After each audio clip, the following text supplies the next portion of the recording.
A weary office worker unexpectedly finds himself transported into the world of Naruto, reborn as a half-blooded member of the Uchiha clan. To his shock, he also acquires a mysterious Peidoan lottery system. We'll now be discussing the significance and impact of the Will of Fire on the Hidden Leaf Village. The teacher's voice echoed through the classroom. Wang Yixia, still groggy as he lifted his head from his desk, felt utterly lost. Just moments ago, he was a diligent, overworked employee trudging home after overtime. Now, he found himself in an unfamiliar classroom, surrounded by strangers. As confusion set in, a sudden mechanical voice rang in his mind. Congratulations, host, for successfully crossing into the Naruto world. The super invincible extraordinary Peido-Win lottery system is now activated. The system quickly scanned his information. His new name was Tianlang Yixia, age 5. His mother was from the Uchiha clan, his father a civilian ninja. Both parents had died in the Second Great Ninja War, leaving him to live alone in his family's old home. Looking around, familiar faces came into view. Obito with his spiky hair and goggles, Might Guy with his thick eyebrows, and the masked Kakashi. Ishia quickly noticed something odd about the timeline. Kakashi and Guy were actually classmates, which didn't match the original story. After some mental calculations, he realized it was now year 42 of the Hidden Leaf, roughly 5 to 8 years before the Third Great Ninja War. Suddenly, Ishia snatched a small mirror from Rin Noera, drawing an angry mutter from Obito. How dare you steal from Rin? In the reflection, he saw a pale, young face with black hair and a pair of signature Uchiha deadfish eyes. Under the teacher's deathly glare, he finally turned his attention to the system. A virtual 30-inch screen appeared, divided into attribute and lottery sections, with a gleaming top-up button in the corner. His balance displayed as 0. The attribute panel detailed his stats: stamina 8, endurance 5, strength 6, speed 6, chakra 5, all below the average of a genin, which was 10. His chakra affinities were lightning and fire. He had 3 skill slots, but his inventory was completely empty. The barebones interface left Ishia grumbling in disappointment. The lottery page was even more straightforward. A single draw cost 10,000 Ryo, while a 10-draw bundle was 100,000 Ryo. The system guaranteed a rare or epic item every 10 draws, and a legendary item every 100. Just as he lamented his lack of funds, a beginner's gift pack flashed on the screen. A set of body replacement technique trial cards, 2 extra skill slots, and a free 10-draw opportunity. Seeing that rare free label, Ishia couldn't help but grin slyly. System, you're the best. The system shot back instantly. Wang, wipe that smug look off your face. His heart raced and his hands trembled with excitement as Wang Ishia stood in front of the lottery system, overwhelmed with anticipation. As a ninja apprentice with barely average talent, he hadn't even mastered the most basic ninjutsu. With such mediocre abilities, he knew he would be nothing more than cannon fodder in the upcoming Third Great Ninja War. Having been a die-hard Naruto fan in his previous life, he understood all too well how brutal this world could be without strength. You were nothing more than an insect, unable to control your own fate. The 5 or 6 years of preparation that seemed abundant were, in reality, nowhere near enough. He took a few deep breaths to calm his nerves, rubbing his hands together unconsciously. As he loosened up, his eyes drifted to the girl beside him. On a whim, he reached out and patted her head, hoping for a bit of good luck. The girl squealed in surprise and dodged away, while Uchiha Obito glared at him furiously, looking as if he might burst into flames. But Wang Yixia had no time to care about any of that. Focusing all his attention, he pressed the 10-draw button on the lottery system with a determined thought. Instantly, the screen erupted in a dazzling display of lights, and a whirlwind of rewards flashed by in a blur. A series of system notifications chimed in rapid succession. Congratulations, you've obtained Black Mountain Demon's left slipper. Congratulations, you've obtained 5 small strength potions. Congratulations, you've obtained 3 medium speed potions. Congratulations, you've obtained a can of Old Master's stinky tofu. Congratulations, you've obtained 2 medium strength potions. Congratulations, you've obtained a rough bath towel. Congratulations, you've obtained a rare purple skill, finger gun. Congratulations, you've obtained 10 of your own photos. Congratulations, you've obtained the legendary orange skill, body flicker technique, extreme. Congratulations, you've obtained the rare purple item, Sharingan awakening ticket. When the draw ended, Wang Yixia let out a long sigh of relief. 1 orange legendary and 2 purple rare rewards overall, not a bad haul, though some prizes were downright bizarre. Stifling the urge to complain, he began to review the item descriptions carefully. Black Mountain Demon's left slipper, a white disposable item. Throw it to automatically hit an enemy in the face, causing a 1-second stun and immediately enraging the target. Surprisingly practical. The potion effects quickly caught his eye as well. The small strength potion only increased his stat by 0.1 points, making him frown, but the medium potion added a full point, which helped lift his spirits. The old master's stinky tofu was delicious to eat, but if thrown on someone, the smell would linger on them for a lifetime.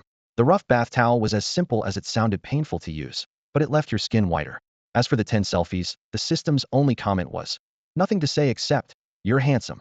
After seeing the 3 rewards, Wang Yixi's face instantly turned sour, as if he had just bitten into a bitter melon. Disappointment filled his heart.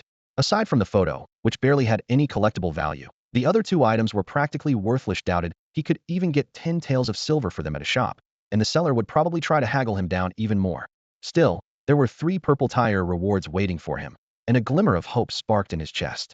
Finger gun originating from the world of One Piece was a high-level martial art, one of the famed 6 powers.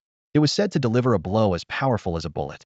Ability focuses all your strength into your index finger, which hardens and delivers a lightning-fast jab with force comparable to a bullet. Effect: this attack can easily pierce through the human body and even punch through steel. Cooldown: no cooldown, but consumes 5 times the normal stamina. Wang Yixi's blood surged with excitement. His heart nearly leapt out of his chest. This skill was so powerful, he could hardly wait to try it out. Wasn't this exactly the kind of ability he needed to skyrocket his combat power? The skill's description echoed in his mind, and he could almost picture the overwhelming force had unleashed, truly worthy of being a rare purple skill. His excitement was hard to contain, and the light in his eyes grew even brighter. Next, his gaze fell upon extreme body flicker technique.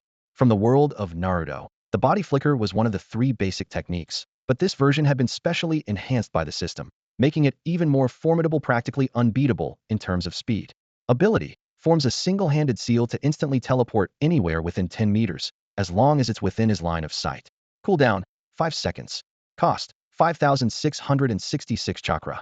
Now he had an offensive skill and an escape technique perfect. Wang Yixian eagerly equipped both skills in his skill bar. Instantly, he felt a strange wave ripple through his mind, followed by a strong wave of dizziness that made him shake his head. But the sensation quickly passed, and he felt clear-headed again, as if he had instantly grasped some profound power. The methods for using both skills were now etched deeply into his mind, making them feel natural and easy to use. Before he could even calm down, his attention was already captured by the final purple reward. Sharingan Awakening Voucher, created by the system. Ability: use this item to awaken a single Tomo Sharingan in both eyes, completely pain-free, with no intense physical side effects or discomfort. Even though Head tried to prepare himself, Wang Yixian still couldn't hide his excitement. He never imagined that just a few days after arriving in this world, had obtained the Sharingan had dreamed of in his previous life. In the original story, the first person to awaken it was Sasuke, right? He was 7 at the time, and it took witnessing his brother Itachi massacre their clan to trigger the power. But Wang Yixian was only 5. Wasn't this breaking the Uchiha record and becoming a super prodigy? Overjoyed, Wang Yixian couldn't help but laugh out loud, momentarily forgetting where he was as he grinned foolishly. His classmates around him were startled, instinctively backing away to keep their distance. The teacher, quick on the draw, tossed a piece of chalk that hit Wang Yixian squarely on the forehead with a sharp snap, jolting him out of his fantasy. Wang Yixian quickly wiped the smile off his face, reminding himself, I need to use this awakening voucher right away. With a thought, he activated it. The voucher vanished from his sight, and he felt a slight prickling sensation deep in his eyes, causing him to close them instinctively. Soon, the pain faded away. When he opened his eyes again, everything around him became unbelievably clear. He could see the tiniest breaks in the chalk writing on the blackboard, the drool Uchiha Obito had left on his textbook while sleeping, and even the delicate patterns on the wings of mosquitoes fluttering outside the window. Every flap and detail was visible to him. This unprecedented, heightened visual experience thrilled Wang Yixian. He clenched his fists and glanced around eagerly, completely absorbed in this brand new world of vision. Fortunately, class was in session and everyone was focused on the teacher, so no one noticed the unusual changes in his pupils. About 5 minutes later, Wang Yixian began to feel a wave of fatigue in his eyes, forcing him to deactivate the Sharingan. It looks like keeping the Sharingan active takes a lot of energy. I could barely handle 5 minutes, Wang Yixian thought with a hint of dissatisfaction, but soon felt relieved. At least I have Uchiha blood. If I were like Kakashi and couldn't turn it off, my eyes would probably be ruined in no time. To his surprise, Wang Yixian also noticed that his physical abilities had improved significantly after activating the Sharingan. He quickly opened his status panel to check the changes. Stamina, 10. Endurance, 10. Strength, 9. Speed, 9. Chakra, 10. Ocular power, 10. Note: the average value for a regular genin is 10. Chakra nature: lightning, fire, een. Inventory: clone technique experience card. Black Mountain Demons slipper left. Stinky tofu from Laowang. Rough bath towel. Small strength potion x5. Medium speed potion x3. Medium strength potion x2. Host photos x10. Skill slots: 25. Equipped skills. Finger gun. Body flicker technique. Kekei Jinkai. Single Tomo Sharingan. When activated, consumes 1 ocular power per minute. Cannot be activated if chakra or ocular power is depleted. Note: once a skill is equipped, it cannot be changed. The attribute panel now had an extra stat, pupil power. With that included, Wang Yixia could use the Sharingan for up to 10 minutes, which was pretty impressive. Seeing the significant boost in his stats laid out so clearly, he couldn't help but grin with satisfaction, feeling quite pleased with himself. But then he remembered geniuses like Uchiha Itachi and Kakashi had already reached Genin level by the age of 5, even without the Sharingan. By comparison, he still felt a bit behind. Still, with the help of his system, surpassing Itachi and catching up to Kakashi would be a piece of cake. Wang Yixia silently praised the system, and its haughty response only made him feel more smug. Without hesitating, Wang Yixia downed the strength and speed potions from his inventory. The effects kicked in quickly. His strength stats soared to 11.5, and his speed broke past 12. Now, he was at least at Genin level, and with his 2 powerful skills, even an average Chunin might not be a match for him. Just then, the bell rang to signal the end of class, and a sudden urge to use the restroom forced Wang Yixia to get up. He stretched with a big yawn, his back cracking loudly enough to draw attention from several classmates. The girl sitting nearby covered her mouth in surprise and whispered, "Yixikan, you look like you've gotten taller." Wang Yixia glanced at her. She had bright, sparkling eyes, elegant brows, and a small cherry-like mouth. Her short brown hair gave her a playful look, and there were 2 purple markings on her cheeks. This was Rin Noera. He realized she was the one who had lent him a mirror earlier, bringing him a bit of good luck. Wang Yixia had always felt a certain fondness for Rin, so he smiled and replied, "Whenever I see Rinchin, I'm in a good mood. And when I'm happy, I guess I just grow faster." The moment he said this, Rin's cheeks turned bright red like a ripe apple. She quickly covered her face with both hands, too shy to meet his gaze, her heart pounding so hard she could barely speak. She mumbled softly, "Yixikan, you're being so mischievous now my heart's racing."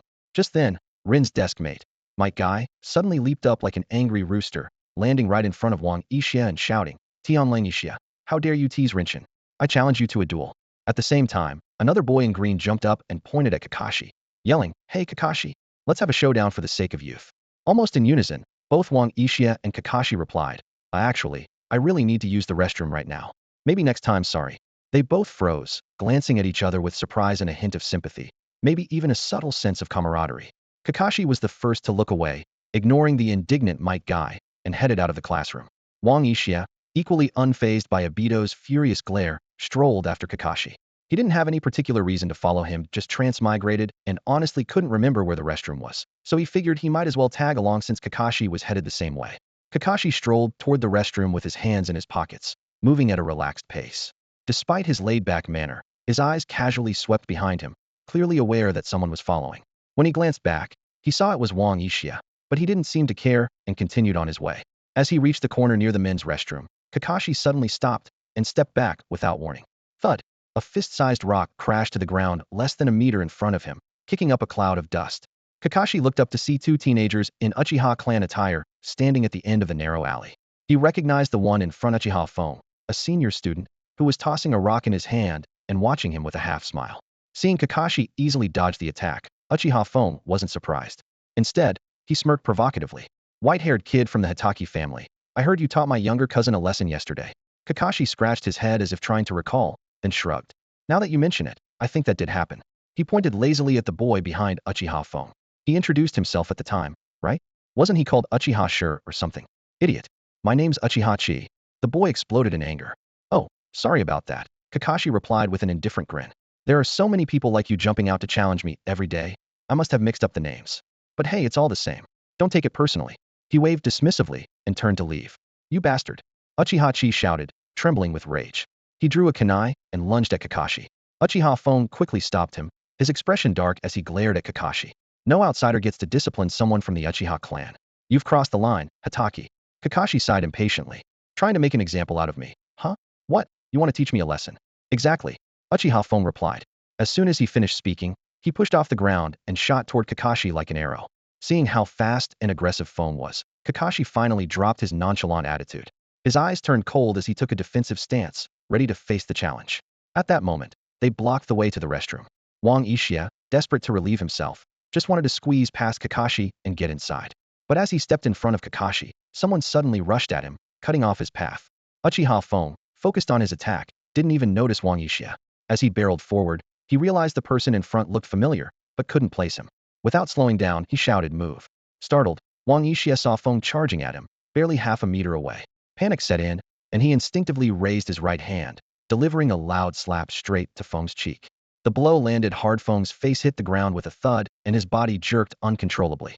Still shaken, Wang Yixia leapt forward and kicked Feng repeatedly, shouting, "What are you barking at, huh? You scared me half to death. I almost peed my pants. You know I didn't bring a spare pair today."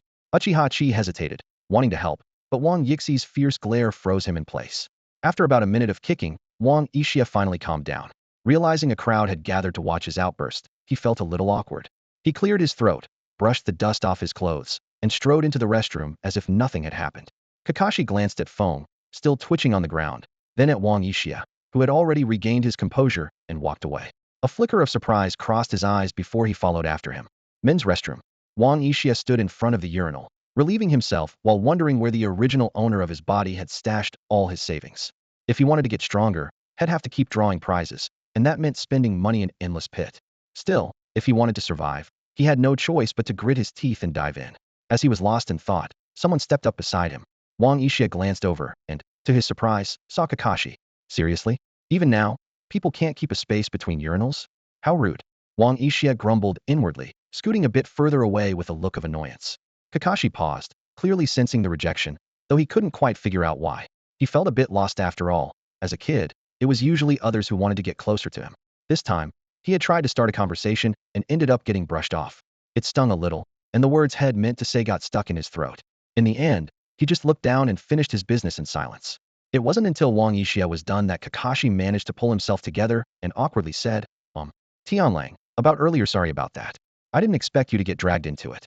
Wang Yixia was busy wrestling with his complicated belt, so he replied offhandedly, "No worries, not your fault. I ran into it myself." Kakashi finished up as well, buckling his belt and trying to sound casual. "Didn't expect you to be so strong, Tianlang. Your grades are usually middle of the pack. Have you been hiding your skills? Or maybe I just never noticed before?" Wang Yixia washed his hands, brushing off the question. "Who knows? Ha ha ha. Let's go, class is about to start." With that, he headed straight out of the bathroom. Kakashi hurried after him, a spark of excitement in his eyes. "Tianlang, do you have time after school? Maybe we could spar a little." At this point in his life, Kakashi was at his happiest. His father was still around, and his heart was still open. He came off as aloof and proud, but that was only because he was so much stronger than his peers. Facing classmates who couldn't compare, it was only natural to feel a bit superior. And as a kid, the chance to spar with someone new was more than a little tempting. Wang Yixia was still preoccupied with figuring out how to make money for more prize draws. He waved lazily as he walked off. Yeah, maybe another time." Kakashi looked a little deflated at Wang Yixi's indifference, mumbling under his breath, "Isn't the whole point of the will of fire to grow stronger together with your friends?" Will of fire? What a joke. Wang Yixia felt a wave of disgust, the corners of his mouth twitching as he strode into the classroom without looking back. He had no fondness for the will of fire. The third Hokage, that old man, did nothing but use the will of fire to trick others into risking their lives for him.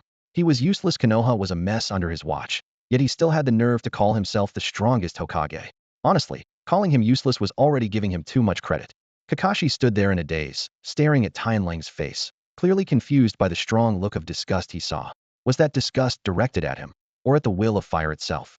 While Kakashi pondered this, Wang Yixia suddenly burst out of the classroom, wearing a slightly ingratiating smile. Kakashi, do you have any money on you?" Huh. Kakashi was caught off guard. Wang Yixia scratched his head awkwardly. "Well, it's like this, I'm a bit short on cash lately. How about this? He'll spar with you. You give me some payment, and we both come out ahead." Head thought it through carefully. Kakashi's father, Hatake Sakomo, was an elite jonin whose skills surpassed even the legendary three ninjas, so his mission rewards and salary had to be substantial. Besides, Kakashi didn't seem to have any particular hobbies, so his family was probably well off. Sure enough, Kakashi only hesitated for a moment. "I do have 50,000 Ryo on me, but that's the spirit." Wang Yixi's eyes lit up, and he interrupted before Kakashi could finish. "It's settled then. Tonight, I'll risk my life for you. See you after school, don't be late." With that, he darted back into the classroom. At 3 o'clock sharp, as soon as the school bell rang, Wang Yixia grabbed Kakashi and dashed out of the school. The sudden display of closeness left their classmates completely bewildered. "Mike," I shouted, "youth," and chased after them, while Obito grumbled and turned to head home. The two made their way to Kakashi's secret training ground, a secluded hillside surrounded by lush trees, their trunks scarred from countless practice sessions. Kakashi looked a bit embarrassed as he explained that he knew the area too well and might have an advantage. But Wang Yixia was too busy counting the money to care. Without even looking up, he said, "No worries, as long as the cash is Raidu. I mean, this place is perfect." After carefully counting out the 50,000 Rio and tucking the pouch away, Wang Yixia struck a fighting pose. "Alright, boss Hatake, I'm ready." He decided not to use his sharingan just yet. After all, Kakashi was the paying customer. He could always use it if things got tough. Kakashi's expression sharpened. He quickly formed hand seals with his left hand and said in a low voice, "Tianlang, be careful." Before the words had even faded, he shot forward like an arrow released from a bow. For some reason, Kakashi felt a bit unsure of himself when facing Wang Yixia, so he decided to strike first. Both of them formed hand seals at the same time, their left hands weaving signs while their right arms guarded in front of their bodies, making the atmosphere instantly tense. Kakashi launched a straight punch, slicing through the air toward Wang Yixia, who casually raised his hand to block it. Before he could catch his breath, Kakashi switched tactics, bending his arm and aiming a sharp elbow strike at Wang Yixi's face. Wang Yixia tilted his head just in time, narrowly dodging the fierce attack. But Kakashi's assault didn't stop. He followed up with a powerful sweeping kick aimed at Wang Yixi's legs. With a burst of strength, Wang Yixia leapt lightly out of harm's way. At that moment, a glint flashed in Kakashi's eyes as he quickly formed a seal with his left hand, activating the body flicker technique and instantly appearing behind Wang Yixia. Although Wang Yixia was still in midair and seemed to have no way to evade, he remained calm. Using his core strength, he twisted his body like a spinning top and unleashed a sudden spinning kick. The unexpected counterattack caught Kakashi off guard, forcing him to hastily raise his arm to block. But this was exactly what Wang Yixia had anticipated. Just as his leg was about to make contact with Kakashi's arm, he swiftly formed another seal with his left hand, unleashing a lightning-fast body flicker technique. Kakashi had no time to react and was struck hard in the back, stumbling forward. Despite losing his balance, Kakashi didn't waste the opportunity. Before hitting the ground, he rapidly threw several kunai at Wang Yixia. Wang Yixia dodged them with ease, only to see Kakashi roll to his feet and launch another kunai, this time at a tricky angle and with impressive force. Seeing there was no way to dodge, Wang Yixi's expression remained unchanged. He raised his right index finger gun. With a crisp ding, the incoming kunai was knocked to the ground. Before Kakashi could recover from his shock, Wang Yixia appeared before him like a phantom, pressing a kunai to Kakashi's throat. "Kakashi, you've lost," Wang Yixia said, breathing slightly heavily as he declared the outcome of the match. Kakashi was still in shock, his eyes wide as he pointed shakily ahead. How did you do that?" Wang Yixia just shrugged and replied casually. "It's kind of a family secret technique. I just practiced poking at walls and tables with my finger over time, and eventually got the hang of it." As he spoke, he brushed the dust off Kakashi's clothes, then suddenly asked, "By the way, when you were behind me just now, you could have used the body replacement technique. With how careful you are, I thought you'd wait for the perfect moment to strike." Kakashi sighed. "I didn't expect you to use the body flicker technique too. And," he paused, "I'm out of chakra." Wang Yixia suddenly understood. With a father like Sakomo Hatake guiding him, it wasn't surprising that Kakashi had mastered the body flicker technique so early. What was surprising was that he, an orphan who hadn't even returned to the Uchiha clan, had managed to learn it. Even with the system's help, he only had enough chakra for 2 uses. As for Kakashi, who was only 5 and hadn't received the sharingan yet, his chakra reserves were even more limited. After their sparring match, Wang Yixia continued to practice taijutsu and kunai throwing with Kakashi. Since had taken payment, he wanted to make sure Kakashi felt it was worth it. The difference between them became clear. Kakashi's taijutsu was solid, while Wang Yixia could only rely on speed. In kunai throwing, Kakashi could hit the target from any angle, while Wang Yixia just threw wildly. This gap made Wang Yixia realize how weak his basics, where he didn't even know the basic 3 body techniques, which are essential for any ninja. When he asked the system if he could learn other jutsu on his own, the answer was no. Unless he unbound the system, he could only use skills won from the lottery. But unbinding the system would mean losing all the skills he currently had. TCH, Wang Yixia muttered to himself. Forget basic skills, I'll just keep drawing big moves from the lottery and overwhelm everyone. After missing a few more kunai and then spacing out, Kakashi thought he was tired and said, "Tianlang, if you're tired, we can call it a day. Just call me Yixia." Wang Yixia replied with a smile. "How about coming to my place for a meal? He'll cook." Head planned this in advance after all. Since had taken 50,000 Rio, just a simple sparring session didn't feel right. Kakashi was clearly surprised. It seemed this was the first time a classmate had invited him home for dinner. He hesitated for a moment, then replied awkwardly, "Sure, but I need to tell my dad first." Wang Yixia didn't hesitate to throw his arm around Kakashi's neck, grinning as he said, "Come on, I'll go with you." Kakashi instinctively tried to pull away, clearly not used to such close contact, especially with another guy. But Wang Yixi's grip was surprisingly strong, and no matter how Kakashi struggled, he couldn't break free. With no other choice, He reluctantly followed along. Wait, Ishia, you're going the wrong way. Kakashi reminded him helplessly. Oh, sorry. Wang Ishia replied with a carefree laugh, but kept walking forward. Soon, the two of them arrived at Kakashi's house.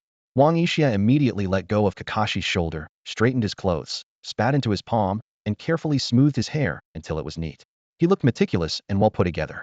Leaning close to Kakashi, he pulled out a kunai from his tool pouch, the very one that had been lost during a previous technique, wiped it clean until it gleamed like new, and nodded in satisfaction, signaling Kakashi to knock on the door. Kakashi was utterly baffled by this series of odd behaviors. He stood there in a daze, unable to figure out what Wang Ishia was up to. But he would soon find out. Urged on by Wang Ishia, Kakashi absent-mindedly knocked on his own door. Moments later, the sound of steady footsteps came from inside, and the door creaked open to reveal a handsome, white-haired, middle-aged man, Kakashi's father, Tsukumo Hatake. Welcome home, Kakashi. Tsukumo greeted his son with a warm smile, then turned his attention to Wang Ishia. His eyes lit up. Is this a friend of yours? Sorry for the simple welcome, please. Come in. Kakashi, aren't you going to introduce your friend? Clearly, Tsukumo was delighted to see Kakashi had made a friend.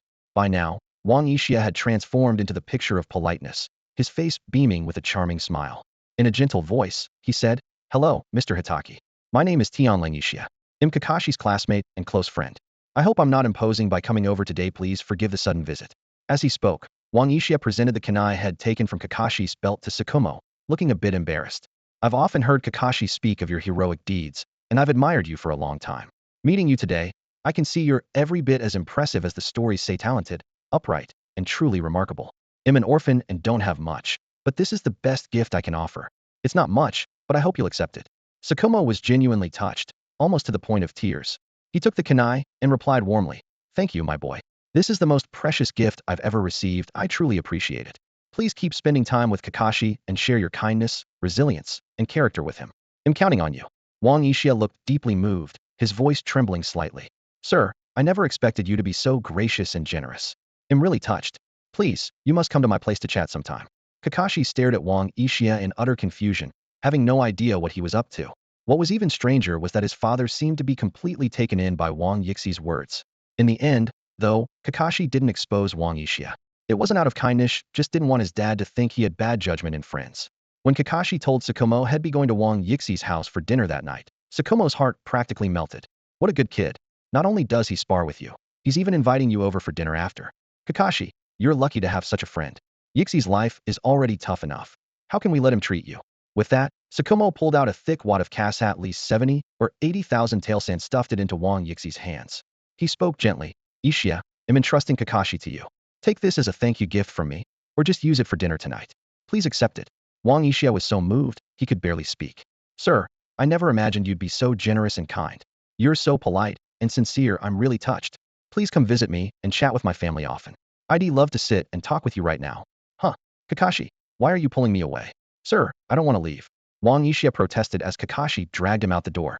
Kakashi ran off without looking back, exasperated. If he stayed any longer, he was afraid his dad might end up becoming sworn brothers with Wang Ishia. Stop pulling. You're hurting my arm.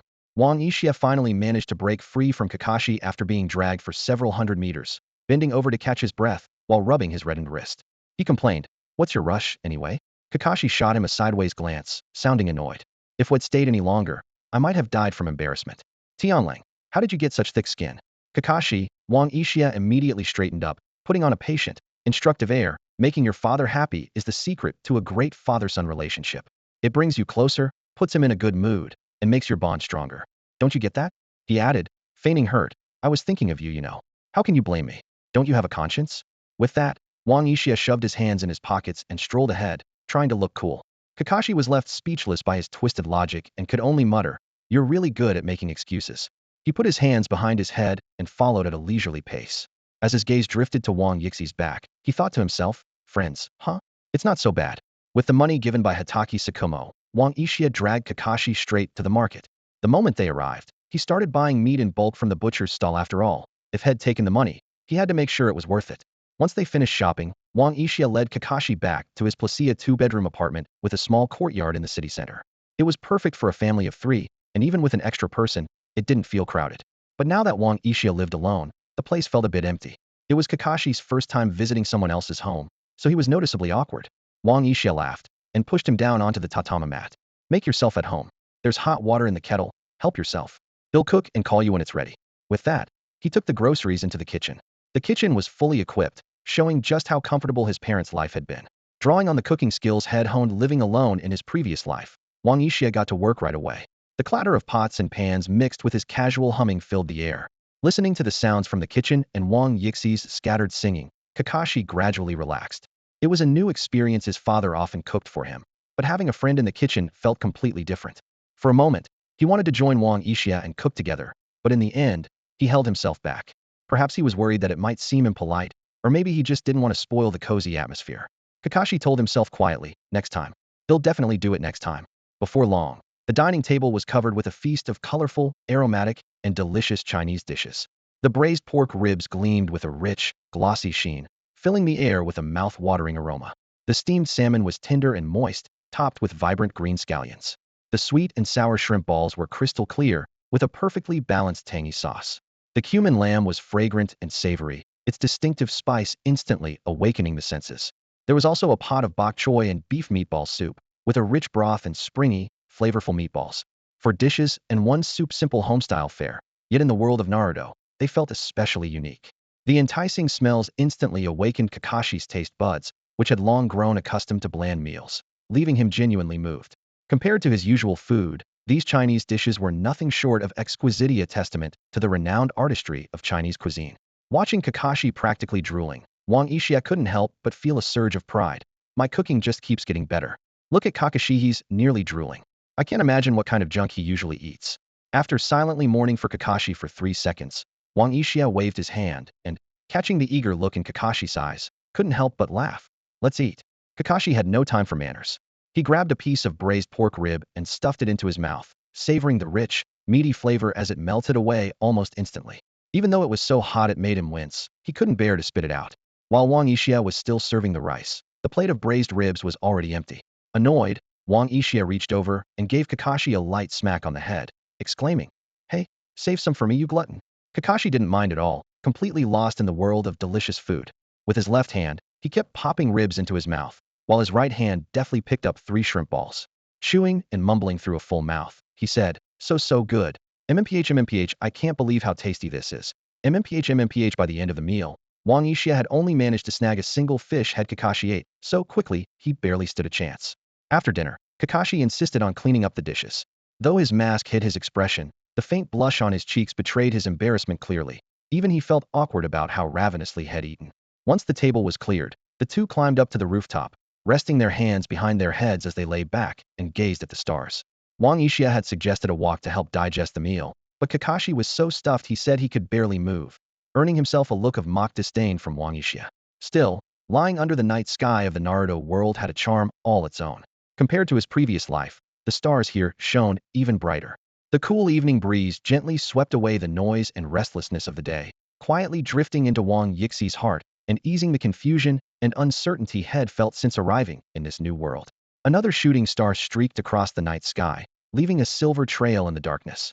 Wang Yixia gazed at the beautiful sight, a hint of delight flashing in his eyes. Kakashi, have you heard? If you make a wish when a shooting star passes by, it's much more likely to come true. Kakashi was rubbing his overstuffed stomach with one hand. Hearing this, he looked a little surprised. Really? Hiccup, if wishes really do come true under a shooting star, then I wish I could become Hokage someday, just like the third. Despite his usually aloof demeanor, Kakashi's eyes shone with hope for the future. Become Hokage?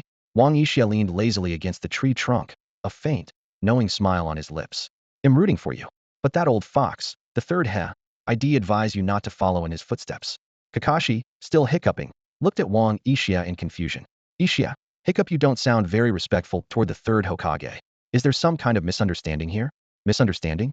Wang Yixia scoffed, turning his head aside. As your friend, there are some things I can't let you stay in the dark about. What things? Is this about the third? Wang Yixia looked him straight in the eye. In your mind, what kind of person is the third Hokage? Strong, brave, compassionate, wise. Hiccup, Kakashi answered without hesitation. Brave? That's fair enough, Wang Yixia replied slowly. But strong? Compared to whom? Compared to us, sure, he's powerful. But how does he measure up to the first and second Hokage? Kakashi hesitated. Probably not as strong as them. But then why does everyone say he's the strongest Hokage ever? Good question. Why do you think that is? Wang Yixi's tone turned mocking. Who started that rumor? And why didn't the third ever try to stop it? As Kakashi fell silent, Wang Yixia continued. You say he's compassionate? Then why did he stand by while the Uzumaki clan was wiped out? Why did he target the Uchiha clan?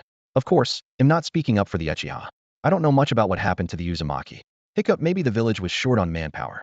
As for the Uchiha, Kakashi tried to explain. Wang Yixia cut him off. If he was really so compassionate, why didn't he try to resolve the conflict between the villagers and the Uchiha? Why did he send the Anbu to keep them under surveillance? He gave a meaningful smile. And really, why do you think the villagers held such a grudge against the Uchiha in the first place? Seeing Kakashi lost in thought, Wang Yixia added, as for being wise, he'll give him the Thes got some skills. But take a look. Who controls the most profitable businesses in the village? Which clan gets the most benefits? Kakashi could only respond with another quiet hiccup.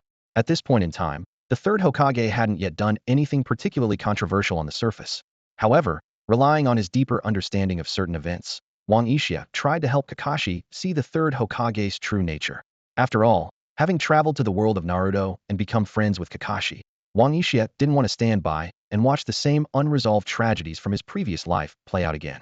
Especially when it came to someone as gentle and kind as Kakashi, Wang Yixia was determined not to let him suffer the same fate as in the original story, his father dying under a cloud of false accusations, and Kakashi himself naively sacrificing for others.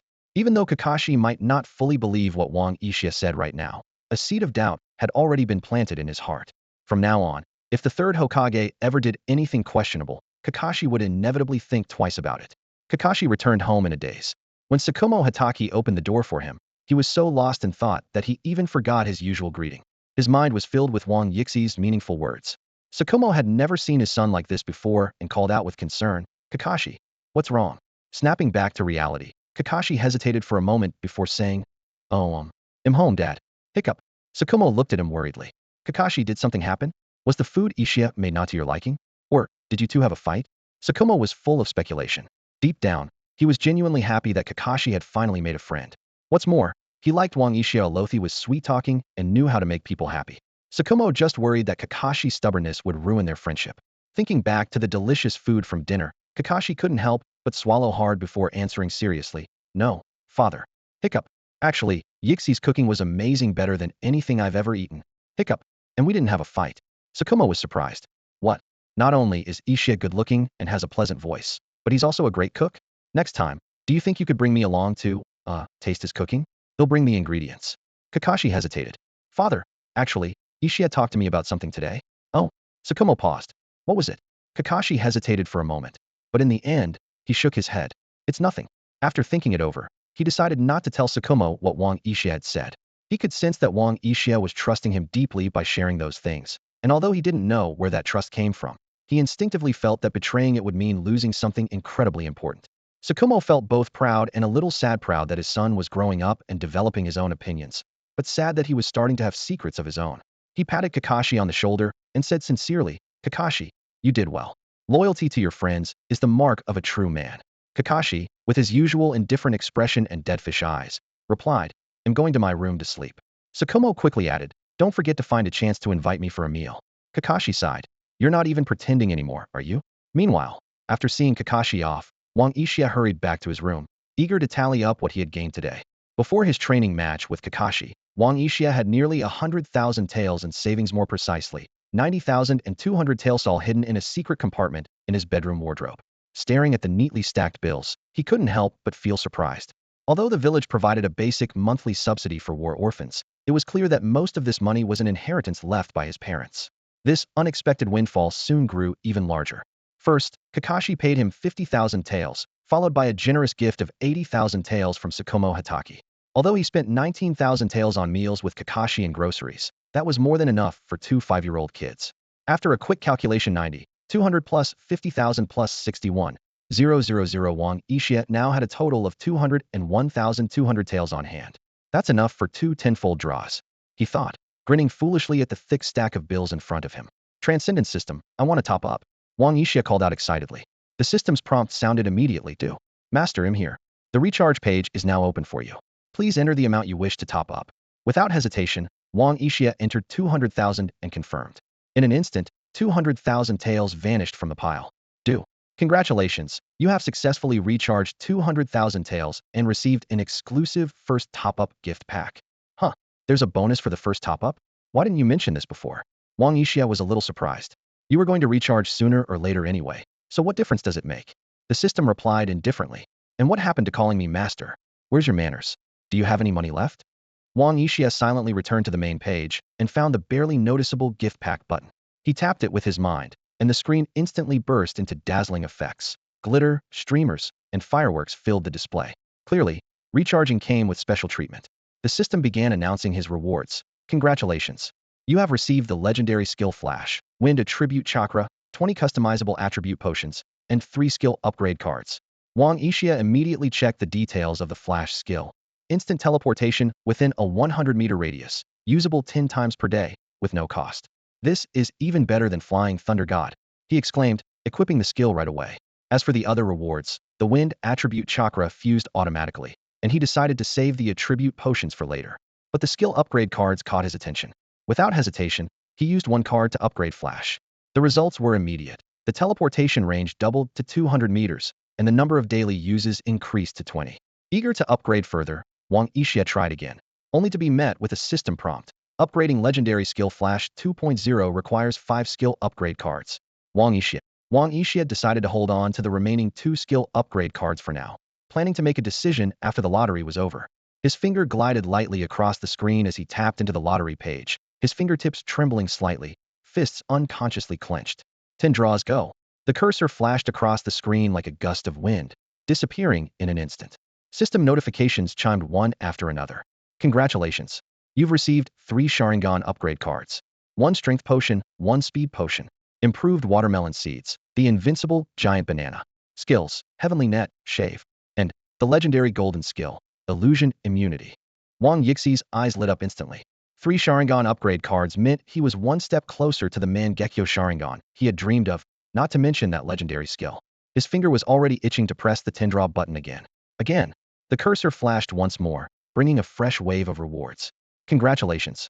You've received 2 Sharingan upgrade cards. Instant undressing technique, skill slot, anti-wolf spray, organic soil, canned yellow peaches, golden silk soft armor, poison dagger cold moonblade, and the legendary golden skill, railgun. I'm on fire. Wang Yixia could barely contain his excitement, already picturing himself as unstoppable. Ranged or melee, mobility or defense had it all. He forced himself to calm down and keep a low profile, but couldn't help letting out a string of triumphant laughter. Ehehe. Hehehe. Lying on the tatami, he began to count his spoils. Casually tapping one of the prizes to check its description, he was suddenly hit in the chest by a massive yellow object. It was a banana nearly a meter long and as thick as an adult's thigh, so heavy he almost couldn't catch his breath. The system notification read, Invincible Giant Banana. Eating it improves digestion and grants 10 stamina. This is just ridiculous. Wang Yixia struggled to peel the banana, taking a small bite. Sweet and soft, the flavor instantly filled his mouth. However, when Wang Yixia checked his physical attributes, he found that his stamina hadn't increased at all. He was puzzled. Did he have to finish all the food before it would take effect? While he was still mulling this over, a sudden and overwhelming urge to use the bathroom hit him like a tidal wave. His expression changed instantly as he rushed to the restroom, soon accompanied by a series of loud, rumbling noises. This laxative effect is way too intense. Wang Yixia couldn't help but think to himself. Gasping for breath, he looked down at the large banana still in his arms, gritted his teeth, and took another determined bite. Blorp, blorp, blorp. 2 hours later, Wang Yixia finally crawled out of the bathroom, looking pale and drained, yet there was a strange look of both pain and satisfaction on his face. He collapsed onto his tatami mat, just wanting to rest, when he noticed that his stamina had finally increased by 10 points. This banana was truly something else. Not only had it left him completely exhausted, but it also brought him an unexpected benefit. After finally recovering, he reluctantly opened the second reward. Watermelon Seeds System Modified Version. This was a great prize. There was no need to build a trellis or add extra fertilizer, just keep the soil moist, and each seed would yield 5 watermelons, which would regrow after being picked. Most importantly, watermelons had considerable market value in the Naruto world.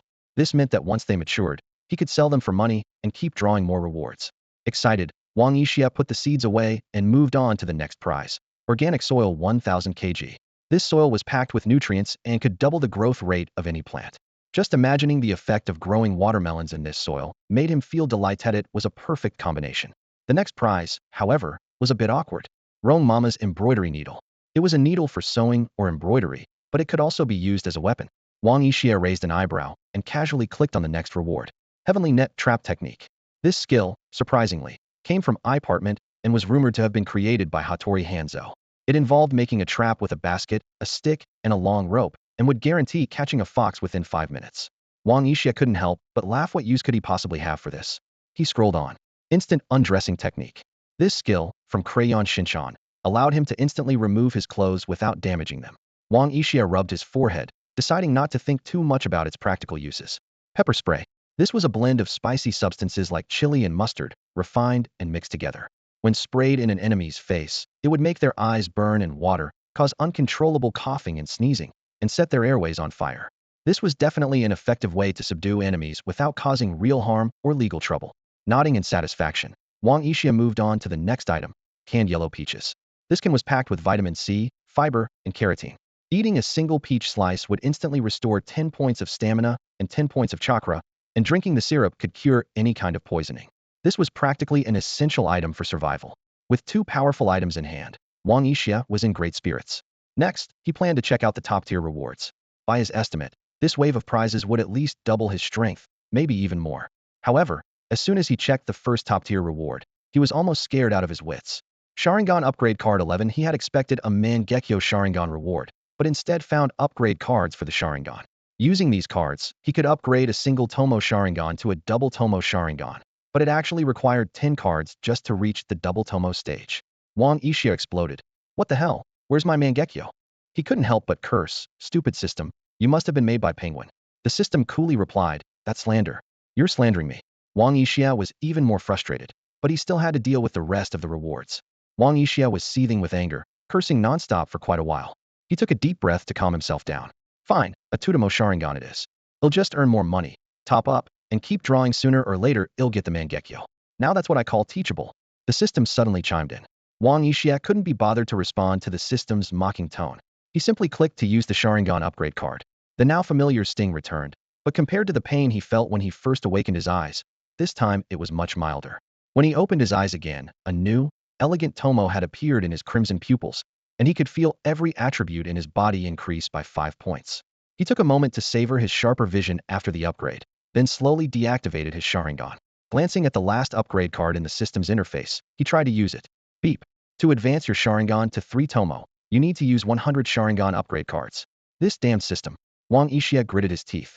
He had assumed that 20 upgrade cards would be enough to reach 3 Tomo, but he didn't expect it would take 110 times more. Despite his frustration, he had to admit that if the powerful Mangekyo Sharingan could be obtained with just 100 or so cards, it would seem far too cheap. After he regained his composure, he turned his attention to the next item, the golden silk armor.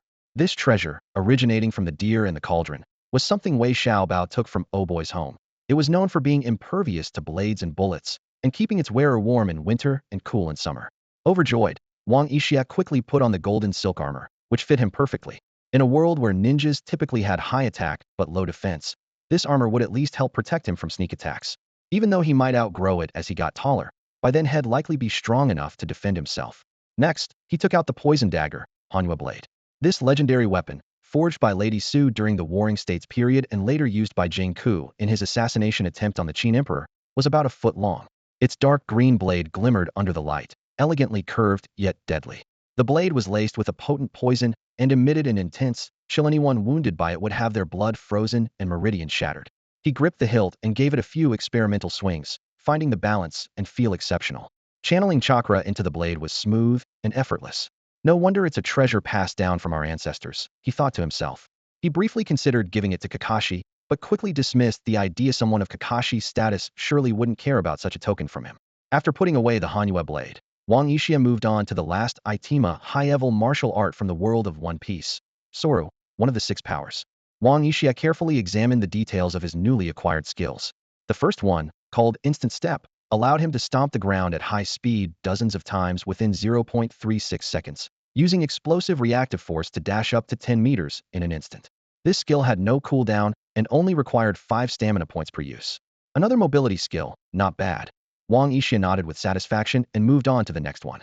Illusion Immunity. This was a passive skill granted directly by the system, with a straightforward effect, immunity to all illusions. System, can this skill resist infinite Tsukuyami? Wang Yixia couldn't help but ask. The system replied with disdain. Huh, what kind of Tsukuyami? Got it. If it's from the system, it must be top quality. Next was the skill he looked forward to the most, Railgun. This move, originating from a certain magical index, was Mikoto Misaka's signature technique. It allowed the user to generate a powerful electromagnetic force using chakra to propel a metal projectile at 3 times the speed of sound 1020 milliseconds. Even more impressive, the electromagnetic field could continuously correct and accelerate the projectile, resulting in incredible accuracy and destructive power. It only required 20 chakra points to use, with no cooldown. Super nice. Wang Yixia was so excited he jumped up from the tatami, nearly hitting the ceiling.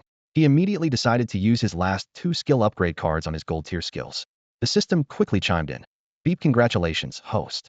Illusion immunity has been successfully upgraded to legendary gold tier. Then another notification followed. Beep, congratulations, host. Railgun has been successfully upgraded to legendary gold tier. The upgraded skills were even more powerful. Illusion Immunity 2.0 not only granted immunity to all illusions, but could also reflect them back at the caster. Railgun 2.0 increased its initial speed to 10 times the speed of sound, 3,400 milliseconds, while chakra consumption dropped to just 15 points, with all other aspects significantly enhanced. I'm invincible.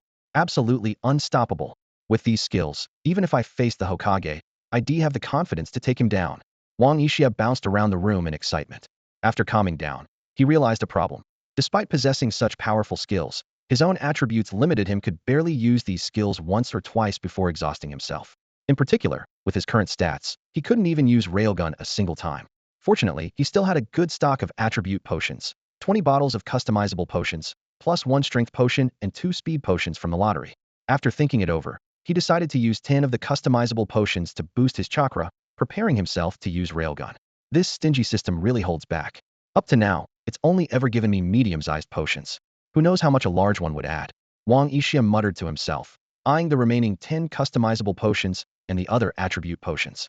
Wang Yixia grumbled about the system's unfair settings as he quickly selected 4 bottles of speed potion and 6 bottles of strength potion. His plan was simple: boost his basic stats first. As for resistances, with his illusion immunity skill and emergency canned yellow peaches, he figured he was covered for now. He pulled up his stats panel and examined the numbers carefully. Stamina, 25, resistance, 15, strength, 23.5, speed, 23, chakra, 25, eye power, 15. These figures were far above the average score of 10 for a typical genin, which left him quite satisfied. The chakra attribute section showed he had mastered 4 elements: lightning, fire, een, and wind. His inventory was well stocked, ranging from practical 3-body technique trial cards to the peculiar Black Mountain Demon slippers, from ordinary watermelon seeds to the rare Sharingan upgrade card. There were also some odd items, like the legendary Stinky Tofu and Granny Rong's embroidery needle. His skill slots showed 6 equipped skills: finger gun, instant movement ultimate, shave, flash 2.0, illusion immunity 2.0, and railgun 2.0. His Kekkei Genkai was the double Tomo Sharingan, which consumed 1 point of eye power per minute and required sufficient chakra or eye power to maintain. As Wang Yixia stood up, his bones cracked loudly, a normal reaction to his sudden stat boost. He immediately headed out to the courtyard and began testing each of his newly acquired skills, determined to quickly adapt to his enhanced abilities. After some combat simulations, he had a clear sense of his strength.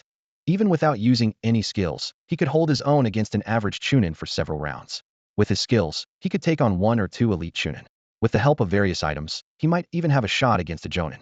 With the system's help, my growth is practically cheating, Wang Yixia thought, barely suppressing his excitement. Still, he reminded himself, stay low-key, don't get cocky. Even so, he couldn't help but grin, letting out a string of smug laughter. Now that he had enough power to protect himself, he felt much more at ease. He took a refreshing shower, changed into clean, comfortable clothes, and lay down on his bed, starting to plan his next moves. Suddenly, a practical issue hit him. Wait a second, it's only the start of the month, how am I supposed to get by for the rest of it? The next day happened to be Saturday, and Wang Yixia was enjoying a lazy morning in bed, lounging around until 10:30.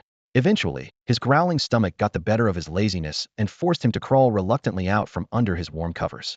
Rubbing the sleep from his eyes, he shuffled around his apartment, rummaging through every drawer and cabinet in search of something to eat. He scoured the kitchen, fridge, and every cupboard, but came up empty-handed. Damn it, he muttered, slapping his forehead in regret. He wished he hadn't cooked all his food at once the day before. The memory of Kakashi devouring everything flashed through his mind, and he couldn't help but grumble, that guy eats like a bottomless pit. How can anyone eat that much? With no other choice, he decided to head out and find something to eat. As soon as he opened the door, sunlight flooded in, making him squint. At that very moment, he spotted 2 figures who looked almost comically like watermelons, a big one leading a smaller one walking past his door. On closer look, it turned out to be Might Due and his son, Might Guy. Both were dressed in matching green bodysuits, sporting bowl-cut hair and thick eyebrows that were unmistakably identical. Guy's face lit up with surprise when he saw Wang Yixia. He quickly walked over, flashing his trademark, brilliant smile. Tianlang, I had no idea you lived around here. What a coincidence full of youthful energy. Wang Yixia was so hungry that his head was spinning. All he could think about was finding food. He replied half-heartedly, yeah, what a coincidence. I was just about to head out for something to eat, so we'll be going now. With that, he turned to leave, his empty stomach grumbling in protest. But Guy didn't seem to notice Wang Yixi's pale face or his urgency. He grabbed Wang Yixi's arm enthusiastically and said, don't go, Tianlang. My father and I just finished running 10 laps around Konoha for training, and we're on our way to get some lunch. Why don't you join us? Just then, Might Due strolled over at a leisurely pace. His round eyes sized up Wang Yixia, and without warning, he suddenly stuck out his left hand. The abrupt gesture startled Wang Yixia so much he almost jumped back on reflex. But Due simply gave him a big thumbs up and flashed a dazzling smile, his bright molars sparkling in the sunlight with a literal ding. So your guy's classmate, what a youthful encounter, he exclaimed, his voice echoing down the street. Wang Yixia rolled his eyes, expressionless, thinking to himself. Guy stood between them, making introductions. Father, this is my classmate, Tianlang Yixia. He then turned to Wang Yixia, a hint of hesitation in his voice. Tianlang, this is my father, Might Due. He's currently a genin in Konoha. Guy's expression grew a bit complicated. He had always admired his father, but he had also witnessed others mocking and belittling Due for being a genin. He worried that his classmate might look down on his father as well and hurt his pride. But after a moment's hesitation, he chose to be honest. Might Due didn't seem bothered in the slightest. He laughed heartily and patted Wang Yixia on the shoulder. Nice to meet you, Yixia. Since it's our first meeting, how about joining us for lunch? My treat. He flashed his signature sparkling smile once again. Wang Yixia hesitated. If it were someone well-off like Kakashi, he wouldn't have thought twice about hitching a free meal. But the worn, faded clothes on Guy and his father made it obvious they weren't well off. He felt a bit guilty about accepting their invitation. So he quickly responded, nice to meet you, Dai-senpai. Thank you for the invitation. Still, let me pay for this meal. I'd feel awkward making you spend money on me, Wang Yixia said politely. Unexpectedly, this remark struck a nerve with Akai. His face grew serious, and his fists clenched unconsciously. Tianlang, do you look down on my dad too? Just because he's only a genin. Wang Yixi's expression turned solemn as he looked Akai straight in the eye. Akai, I would never look down on Senior Dai. To be honest, he's one of my idols. Besides, if you really trust your father, you should have faith in him instead of worrying about what others think. These words hit Akai like a bolt from the blue. He stood frozen for a moment, then suddenly dropped to his knees, tears streaming down his face. I'm sorry, Tianlang. I shouldn't have misunderstood you, and I should never have doubted my own father. Dad, Tianlang, I was wrong. Might Dai was moved to tears as well. He pulled his son into a tight hug. Admitting your mistakes and changing for the better, that's the true spirit of youth. Dad, Kai. The father and son hugged each other tightly, sobbing uncontrollably. Wang Yixia stood off to the side, expressionless and deadpan. So, are we still going to eat or not? Yes. The two answered in perfect unison. Suddenly, as if remembering something, Akai sprang to his feet. Dad, as punishment, I'm going to run to the restaurant on my hands. Way to go, Kai. They'll do it with you. Might Dai responded instantly, and both father and son looked expectantly at Wang Yixia. I refuse, Wang Yixia replied without hesitation. And so, the three of them made their way to a small restaurant, joking and bickering along the way. Wang Yixia glanced at the menu and found the prices quite reasonable. Watching the Might father and son chat familiarly with the owner, it was obvious they were regulars. As soon as they sat down, the two ordered the usual 3 set meals. In less than a minute, the food arrived, 15 steamed buns and 3 plates of boiled greens. Wang Yixi's face turned green in an instant. After all that anticipation, this is what I get? But then he remembered he only had 1,200 Rio left to get through the month, and this combo was actually healthy and budget-friendly, especially since each bun cost 10 Rio. Ravenous, Wang Yixia grabbed a bun and dipped it in the vegetable broth, finding it surprisingly tasty. The three of them quickly polished off all the food, each one satisfied and full. In the end, despite Wang Yixi's efforts, Might Dai insisted on paying the bill. All right, Kai, Might Dai said, patting his stomach, this afternoon, let's do 5,000 kicks in the woods, then 10,000 push-ups. I'm ready, Dad. Akai replied, full of determination. Both father and son turned to Wang Yixia. Yixia, come join us and feel the sweat of youth. Wang Yixia, thinking about how to make ends meet this month, figured he might as well forage for wild vegetables in the woods. Thanks to skills he'd learned from his grandmother in his previous life, he was pretty familiar with edible plants, though who knew what kinds grew in the world of Naruto? He'll pass on the youth thing. But I was planning to look for wild vegetables in the woods anyway, so I'll walk with you. With the system in his possession, Wang Yixia knew he'd never master the 8 gates, so there was no way Head joined their training. After leaving the restaurant, the Might duo immediately started jogging to warm up, while Wang Yixia followed at a leisurely pace. Might Dai glanced back. Kai, it looks like Yixia is quite strong. He must be one of the top students in your class, right? Him? Akai scratched his head thoughtfully. He's never really stood out much. But I just found out yesterday that he seems to be good friends with Kakashi. A genius friend must be a genius too. Might Dai concluded, then gave Akai a thumbs up, his molars gleaming. But Kai, you're amazing too. I'll do my best, Dad. Akai's eyes sparkled with tears. That's the spirit of youth. Might Dai echoed, equally emotional. Father and son continued running, arms around each other, tears streaming down their faces without missing a step. Wang Yixia stared in disbelief from behind. How do they even pull off such a difficult move? Sunlight filtered through the trees, scattering dappled shadows along the quiet paths of Konoha village. On this particularly tranquil Saturday afternoon, Wang Yixia followed Might Duwei and his son into a small forest. As soon as they stepped in, he keenly sensed that Kakashi's secret training ground wasn't far away. Looking around, he noticed broken trees scattered throughout the woods. The rough, uneven stumps bore deep marks from powerful kicks, silently hinting at the astonishing force this place had endured. After exchanging a nod with Wang Yixia, Might Duwei immediately joined Guy in training. The father and son swiftly wrapped ropes around the tree trunks before launching into an intense kicking routine. Each strike was forceful and precise, slicing through the air with a sharp whoosh, and the energy in the air was almost tangible. Just watching their powerful kicks made Wang Yixi's legs ache in sympathy. He could already picture the bruises he'd get if he tried it himself. Shuddering, he quickly abandoned any thought of joining in and instead turned his attention to the undergrowth, searching for wild vegetables. Before long, he was delighted to find a few familiar varieties had eaten in his previous life. He ran over to borrow a kunai from Might Duwei, took off his shirt to use as a makeshift bag, and began digging up the wild greens with full concentration. Meanwhile, Kakashi was having a tough night. Wang Yixi's words from the previous evening kept echoing in his mind, the questions swirling like unsolved riddles. Is the third Hokage really that scheming? The thought kept circling in his head, and even though logic told him to let it go, he just couldn't stop himself from dwelling on it.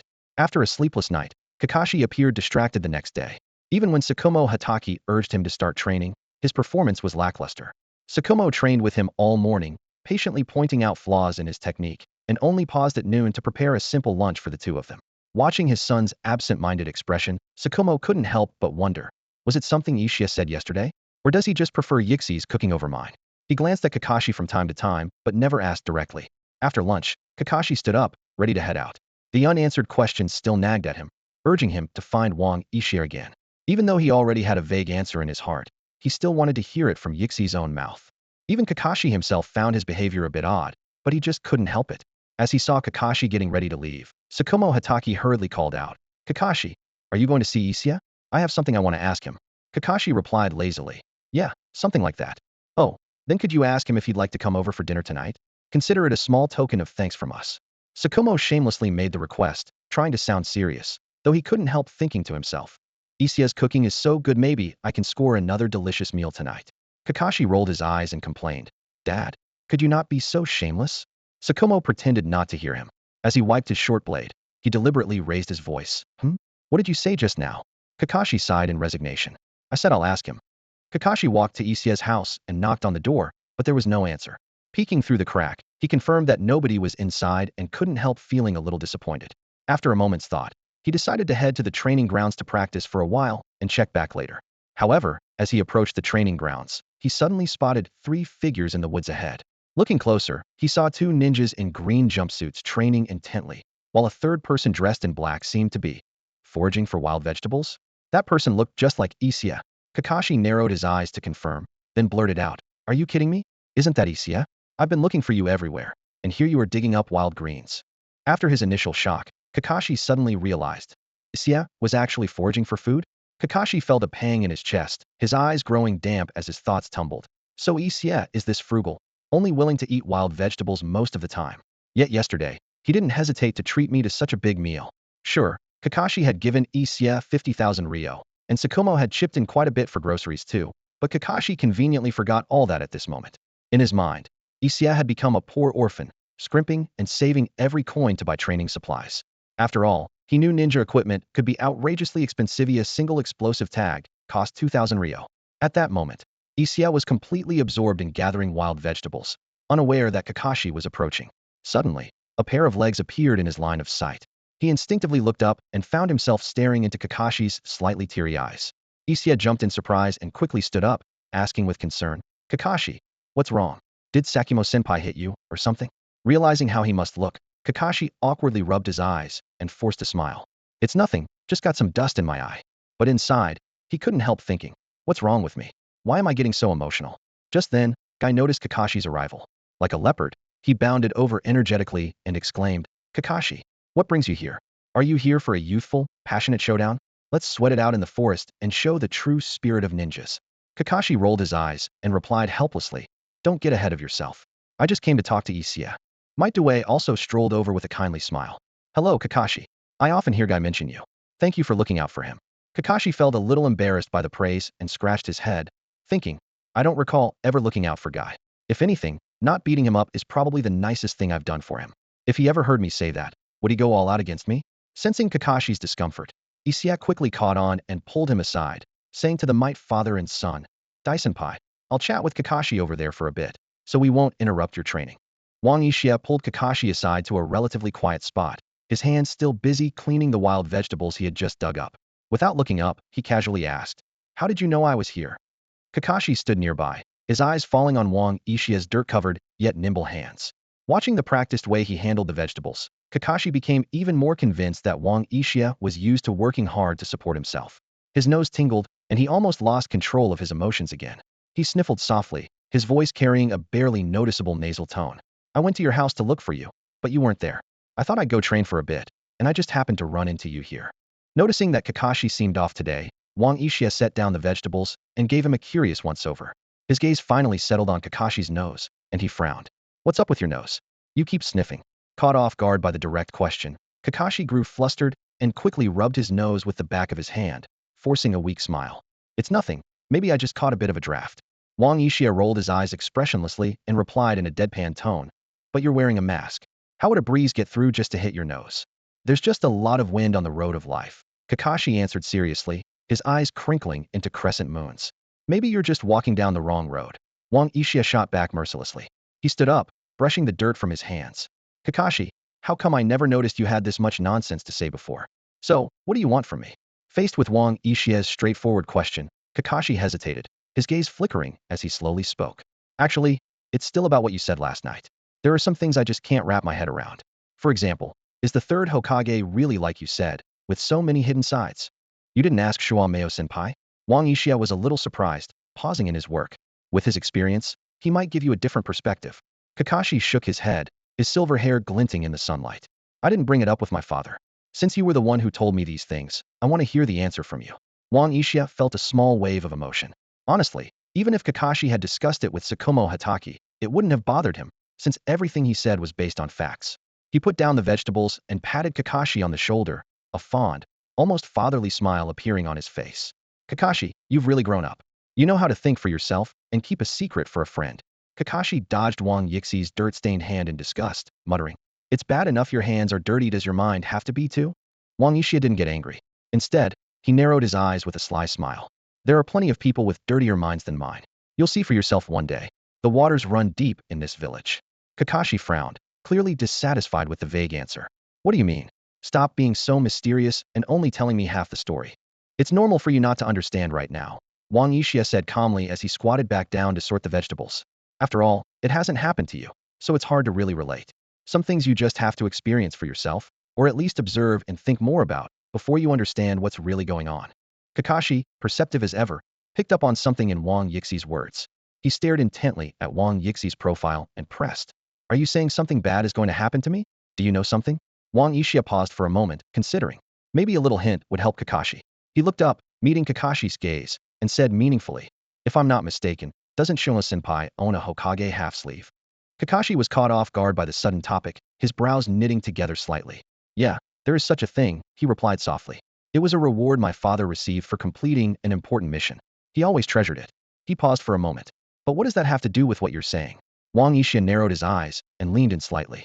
"The Hokage half-sleeve, only the Hokage's uniform can bear that symbol." He looked at Kakashi with a meaningful expression. "Your father, Tsukumo, was a legendary figure, incredibly strong, and often wore that Hokage half-sleeve. How do you think the third Hokage felt about that?" Kakashi's eyes widened, and the expression beneath his mask grew serious. Are you saying the third Hokage was wary of my father because of it? He shook his head, his voice firm.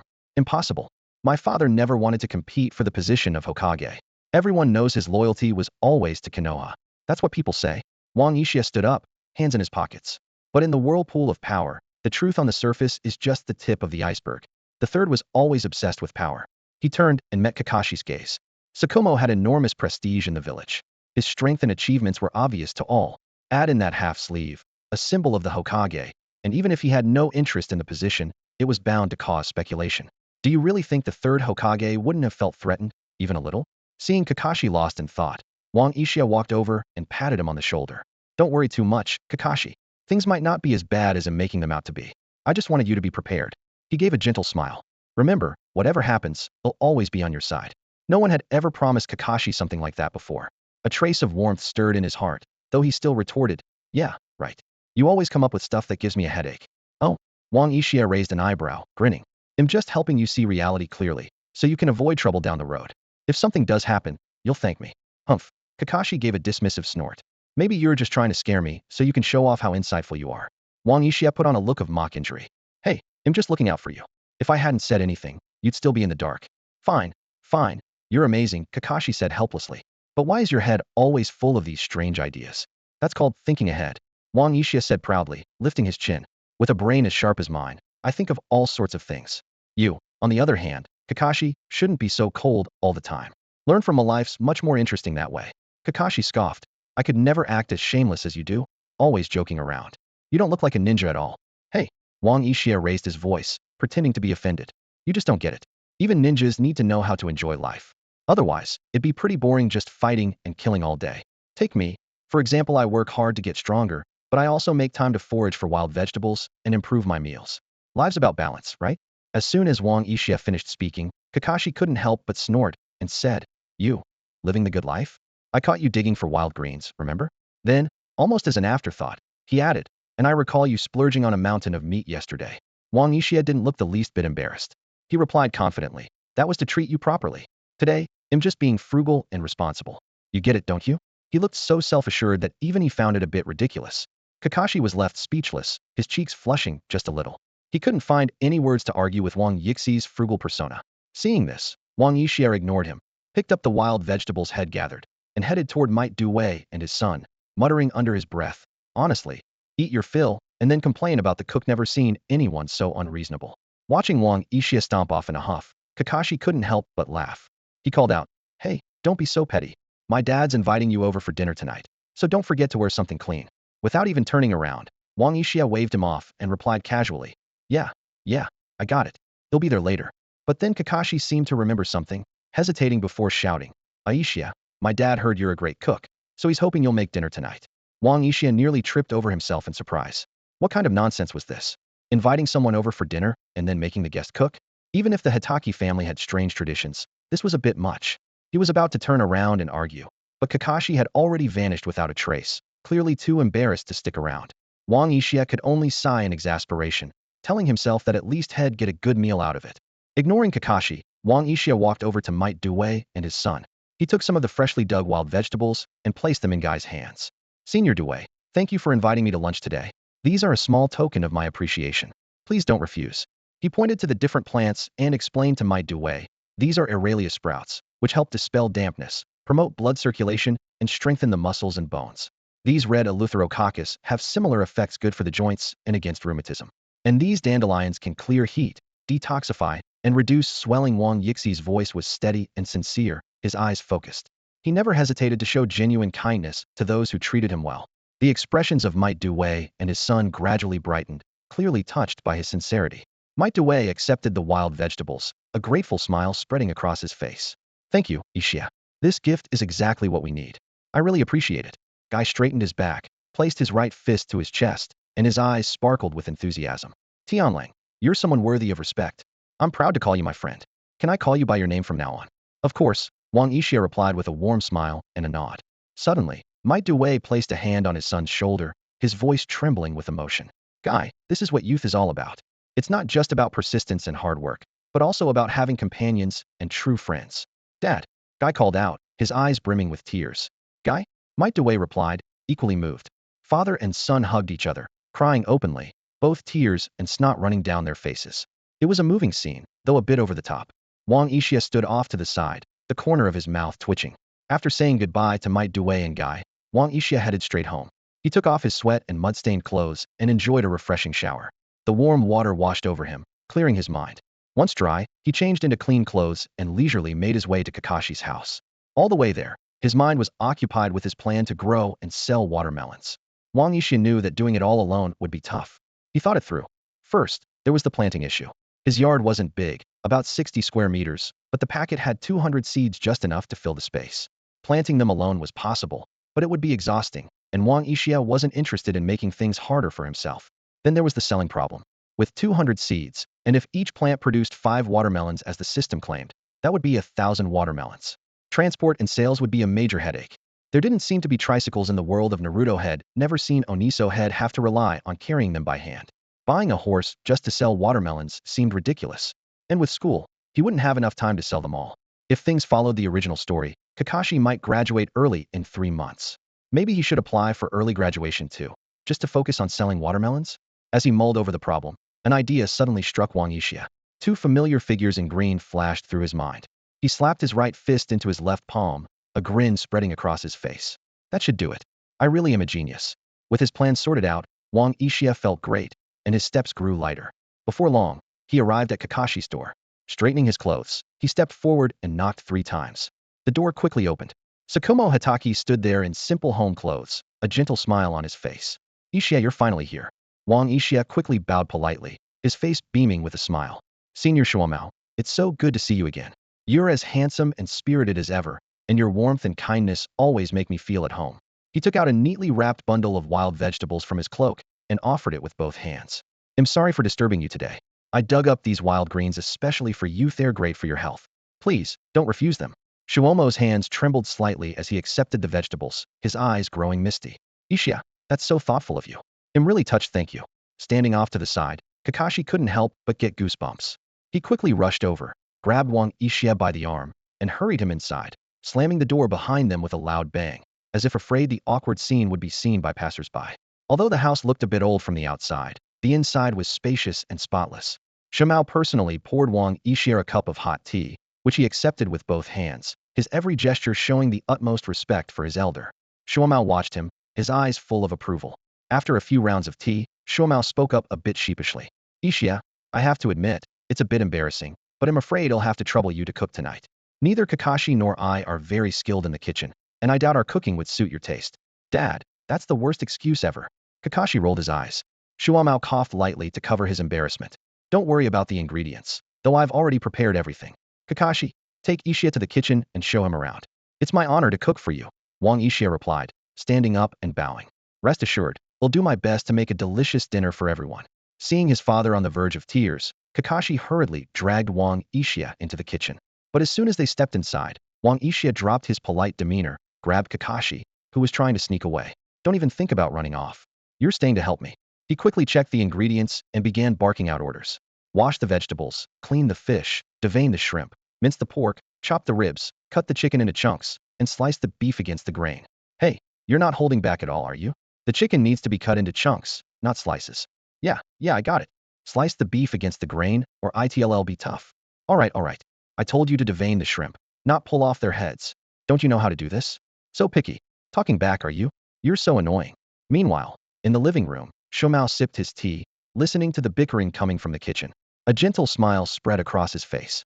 A life filled with moments like these is truly wonderful. Time slipped by quietly in the lively yet warm atmosphere as one delicious dish after another was brought to the table. Kakashi emerged from the kitchen with the last plate, and the clatter from inside finally faded into silence. Looking at the sumptuous dinner before him, Wang Yixia couldn't help but feel a hint of pride. On the table, a refreshing platter of wild greens was adorned with delicate radish flowers. The spicy diced chicken looked fiery red and mouth-watering, while the boiled beef in chili oil shimmered with a layer of red oil on top. The braised prawns were arranged neatly, golden and glossy, and the sweetened sour carp was presented in the shape of a lifelike dragon. The braised meatballs were round, tender, and bursting with flavor, and a steaming pot of winter melon and pork rib soup filled the air with a savory aroma. 6 dishes and a soup. Please enjoy, Senior Tsukumo, Wang Yixia said, trying to keep a straight face as he put on an exaggeratedly formal gesture of invitation. His comical performance immediately drew hearty laughter from Hatake Tsukumo. Let's dig in. Hatake Tsukumo and Kakashi said almost in unison. Wang Uchiha wasn't used to greeting the food before eating, but out of courtesy, he waited patiently until the father and son finished before picking up his chopsticks. At first, he tried to maintain a refined demeanor, taking small, careful bites of each dish. However, as the flavors blossomed on his tongue, he began to eat faster and faster, until his chopsticks were practically a blur. I really can't compete with them. Wang Uchiha groaned inwardly. He had already witnessed Kakashi's astonishing speed at the table before, but he hadn't expected Tsukumo to be even faster than his son. The moment he looked down to peel a prawn, he glanced back up only to find the whole plate of prawns had vanished. When he finally ladled himself a bowl of fragrant pork rib soup, he realized the ribs had already been picked clean by the father and son. He reached for some spicy chicken, only to find nothing left but a pile of bright red chili peppers. What left him completely speechless was the 5-pound Karfi had barely managed to pick up a small piece of the tail when the entire fish was split between the two and devoured in the blink of an eye. Hey, there are bones in that fish, you know? Wang Uchiha cried out, watching helplessly as the whole fish disappeared in an instant. The meal was unusually quiet. Other than the customary "let's eat" at the start, Tsukumo Hatake and his son hardly exchanged a word. They were too busy devouring the food, barely leaving themselves time to talk. Even though Wang Uchiha had prepared plenty of dishes, it was only just enough to satisfy the voracious appetites of this father-and-son duo. At that moment, Wang Uchiha was eyeing the messy table with a look of silent resentment. Tsukumo, his face flushed, awkwardly rubbed his nose, clearly embarrassed by his lack of restraint. He finally understood why Kakashi had seemed so distracted after eating here last time. The food really was that incredible. Kakashi, on the other hand, looked unfazed, having already experienced this scene once before. Trying to break the awkward silence, Tsukumo quickly sent Kakashi off to clear the dishes. Ahem. Well, Uchiha, he said after clearing his throat. Your cooking is really impressive. I'm glad you liked it, senpai.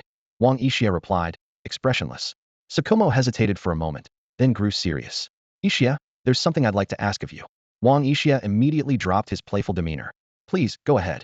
I have an important mission tomorrow, and I don't know when I'll be back. While I'm away, could I ask you to look after Kakashi? Wang Uchiha's heart tightened. This was the key moment from the original story. He knew that even if he tried to warn them now, it probably wouldn't change anything. Of course, you can count on me. I knew I could rely on you, Yixiken. Tsukumo said gratefully. Dad, where are you going? Kakashi asked anxiously as he returned from the kitchen. It's a top-secret mission, Kakashi, Tsukumo replied gently, looking at his son. Kakashi glanced at Wang Uchiha, who just shrugged, indicating he was just as clueless. You just got back, and now you have to leave again? But in a few days. Kakashi trailed off, looking down in disappointment. A shadow crossed Tsukumo's face before he forced a wry smile. Kakashi, this is a ninja's life. You have to get used to it. I'm sorry. I won't be here for your birthday. Hearing that his father still remembered his birthday eased Kakashi's disappointment a little, but he still looked dejected. I understand. Don't worry, Kakashi. Wang Uchiha quickly tried to lighten the mood. You know how strong Sakimo-senpai is, right? He can handle anything, so he'll definitely come back safe and sound. Trust me. That brought a relieved smile to Tsukumo's face, while Kakashi just looked speechless. Oh, by the way, Kakashi, Wang Uchiha said, patting him on the shoulder to change the subject. Come over to my place tomorrow and help me out with something. Are you moving? Don't ask so many questions. You'll see when you get there. Wang Uchiha replied mysteriously, then added. By the way, you know where Guy's house is, right? Kakashi was briefly taken aback. After a moment of silence, he nodded and said slowly. All right, I'll let them know on my way tomorrow. As soon as he finished speaking, Wang Uchiha stood up to say goodbye. Well then, Senior Tsukumo, I'll take my leave now. I wish you the best with your mission. Thank you for your kind words. Please be careful on your way back, Tsukumo replied, standing up politely to see him off. Early the next morning, Mai Due and the Kakashi father-son duo arrived at Wang Uchiha's house and knocked on the door. The previous night, after returning home, Wang Uchiha had felt a surge of excitement and started practicing his skills until late into the night. Afterwards, he strapped on a bag of earth and went for a weighted run. Pushing himself for half an hour until his chakra and stamina were almost completely drained, was left gasping for breath, looking utterly exhausted, like a worn-out dog. Despite all that, his attributes hadn't improved at all. A bit frustrated, he finally went to sleep and ended up arguing with the dog system in his dreams for the entire night. At this moment, he was still fast asleep. Kakashi waited for a long time, but when he heard nothing from inside, he lost patience, climbed over the wall into the yard, and let himself in. Wang Uchiha was finally awakened by force, jolting out of his dream and quickly apologizing to the three of them. Sorry, I trained too late last night and overslept this morning. He invited them in, poured some tea, and after straightening himself up, apologized again. Really, I'm sorry. I just trained too late last night and ended up sleeping in today. Might Dewey smiled and nodded. Looks like Uchiha is really dedicated. Someone as talented as you working so hard, Kai. You need to keep up. Guy looked at Wang Uchiha with admiration. No wonder I look up to you. Dad, I have to work even harder. Kakashi, meanwhile, just looked on helplessly at the father-son exchange, at a loss for words. After a brief pause, Wang Uchiha continued. The reason I asked you all here today is because I wanted to discuss something. He took out a bag of watermelon seeds from his bag and placed it on the table. These are watermelon seeds I've carefully cultivated. We can grow at least 1,000 watermelons from them, and I guarantee they'll be big and sweet. Might Dewey's eyes widened in surprise. Such a high yield. Uchiha, you're incredible. Guy was bursting with excitement. How did you do it? Can you teach me? Kakashi looked puzzled. You know how to cultivate seeds, too? Wang Uchiha cleared his throat, looked up at the three of them, and said seriously, Ahem, that's not the main point. The main thing is, watermelons are really valuable on the market. Not only can we eat as many as we want, but the extra ones can be sold for a good profit. That way, we can enjoy all the watermelon we want and make a lot of money. Watermelon freedom and financial freedom. My Dewey's eyes lit up. We can really make that much money. Guy's eyes sparkled with excitement. We can eat as much as we want. Kakashi shot Wang Uchiha a sideways glance and asked coolly, We? You're not asking us to help you farm, are you? Wang Uchiha grinned and nodded. Of course. If it's just me, it'd be way too much work to plant and sell everything, especially since I still have school. But if we all work together, we can split up the tasks, and then, well, all share the profits. He slapped the table energetically and declared, I call this win-win cooperation. Mike Guy was visibly excited, his eyes shining with hope. If what Wang Uchiha said was true, that the watermelons they grew would be both plentiful and high quality, then this business could really make them a fortune.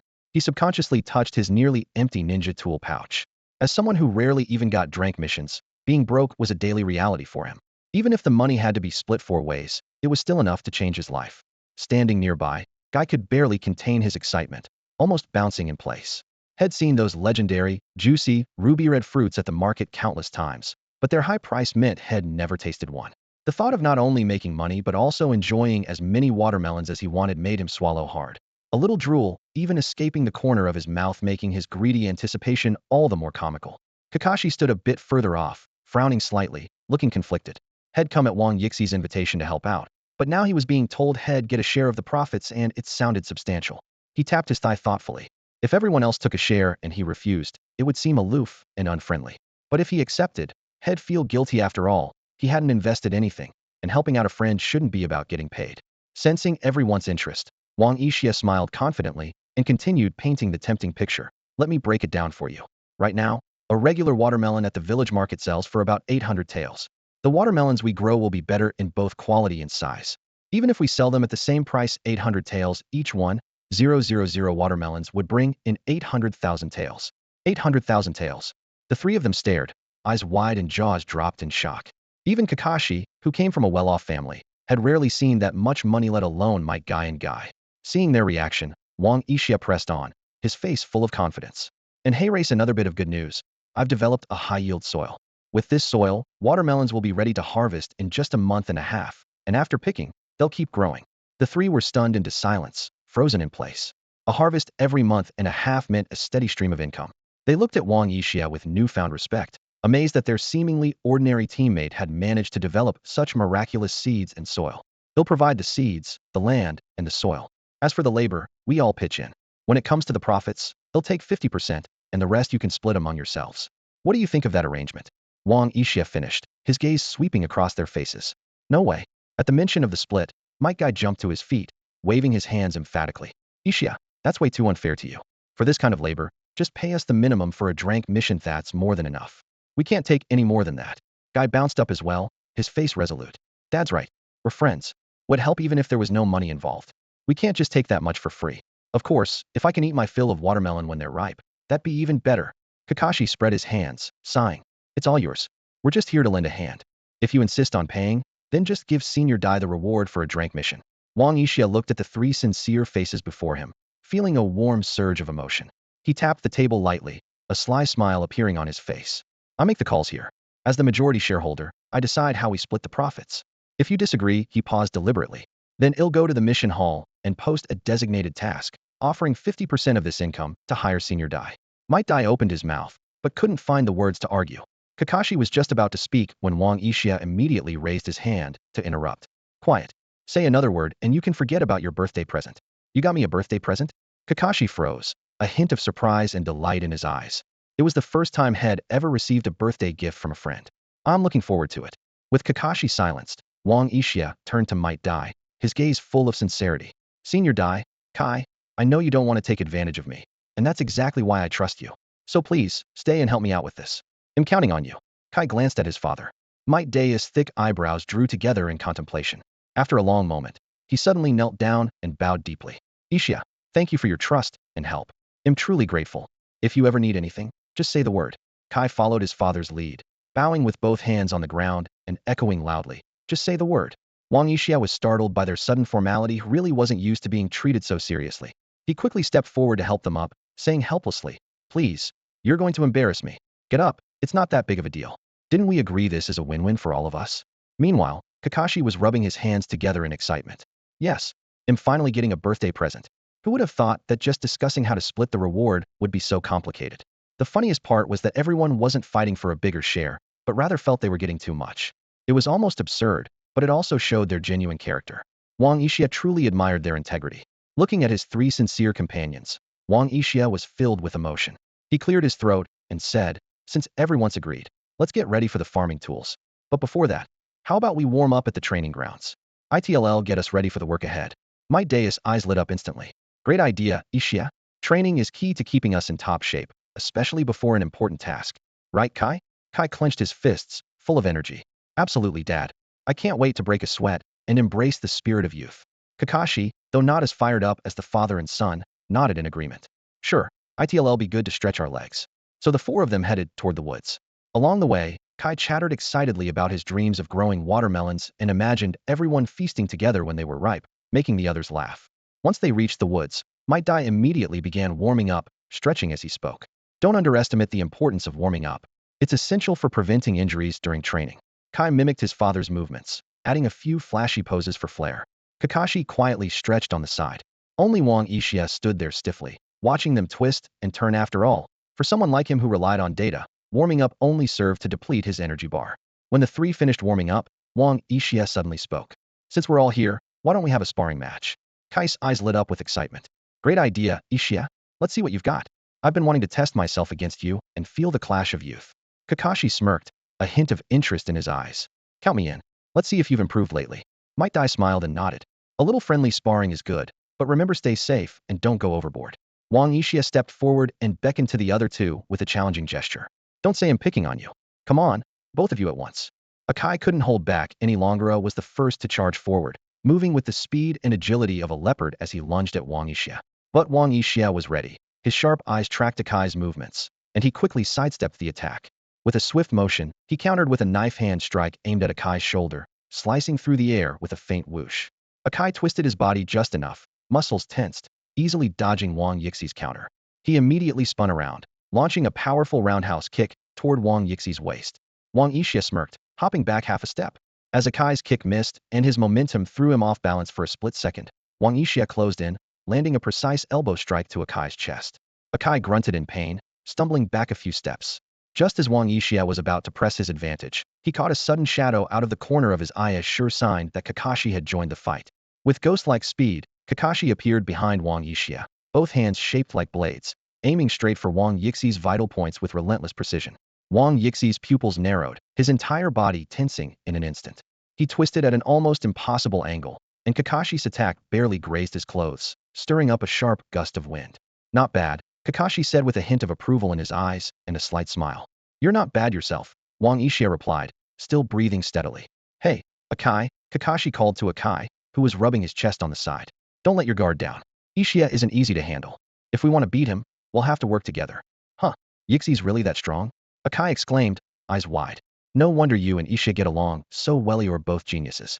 But my youth is all about challenging geniuses. Come on, Uchiha. Akai pushed off the ground with explosive force, leaving a slight dent where he stood, and charged at Wang Uchiha. Kakashi followed closely behind, and the three of them plunged into close combat. Kakashi's attacks were sharp and precise, every move targeting vital spots. Akai's blows were relentless and powerful, his punches cutting through the air. Under their combined assault, Wang Uchiha could do little more than dodge, sweat trickling down his forehead as he realized he'd be defeated if this kept up. Still, Wang Yixie's expression remained calm, wasn't worried at all. Suddenly, his eyes snapped open, and what had been clear pupils were instantly dyed blood red, with black tomo slowly spinning within. The double tomo sharingan awakened, radiating an eerie light. Kakashi and Akai froze mid-attack, eyes wide in shock, as if they'd been hit with a paralysis spell. How do you have the sharingan? Kakashi blurted out, disbelief written all over his face. Akai's jaw dropped, stunned, and even Might Die, watching from the sidelines, was taken aback. He'd never looked into Wang Yixie's background. Wang Yixia didn't answer. The tomo in his sharingan spun slowly as he curled his finger in a beckoning gesture and said with a smile, "I'll explain later. Let's keep going. All right, let's see just how powerful those eyes really are." Kakashi and Akai exchanged a look still full of questions, but they attacked together once more. Kakashi moved in like a phantom, his kunai flashing coldly as he aimed straight for Wang Yixie's throat. Akai came in from the side with a fierce whip kick that stirred up a strong wind.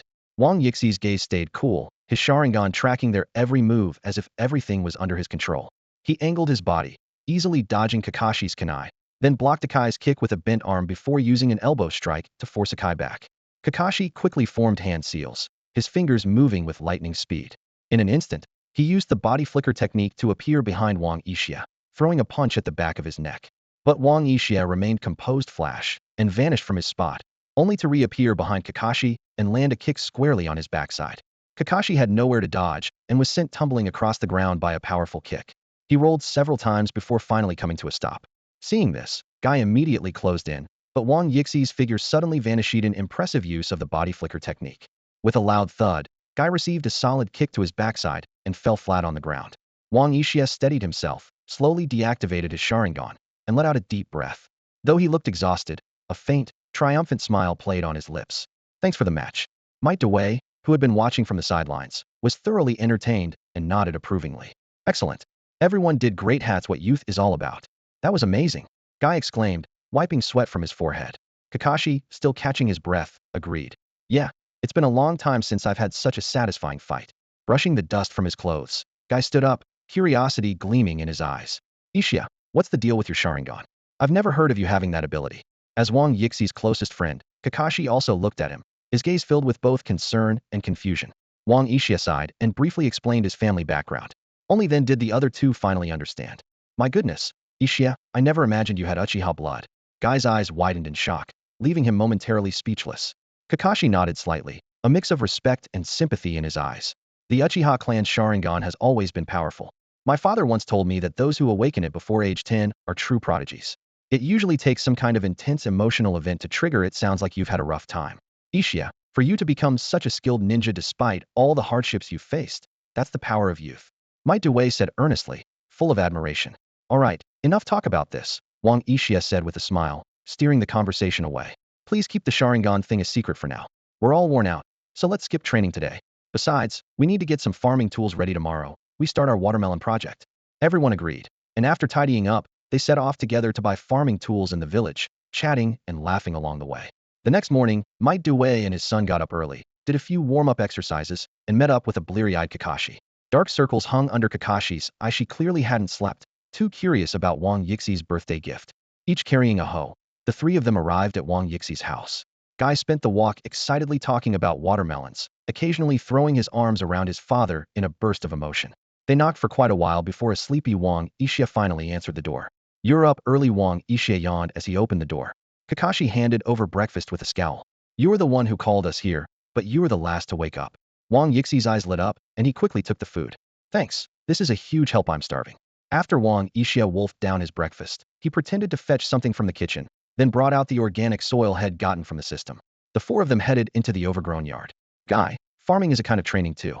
Let's give it our all," Might Dewey called out. "Yes, Dad. I've decided to do this with my bare hands. No tools for me," Guy replied, full of energy. Might Dewey gave a thumbs up, his teeth flashing with a glint of silver. "That's the spirit of youth. Just like the praise of spring." Meanwhile, Kakashi's mind was elsewhere. "I wonder what the gift is. Hee. I have to admit, ninjas really work fast.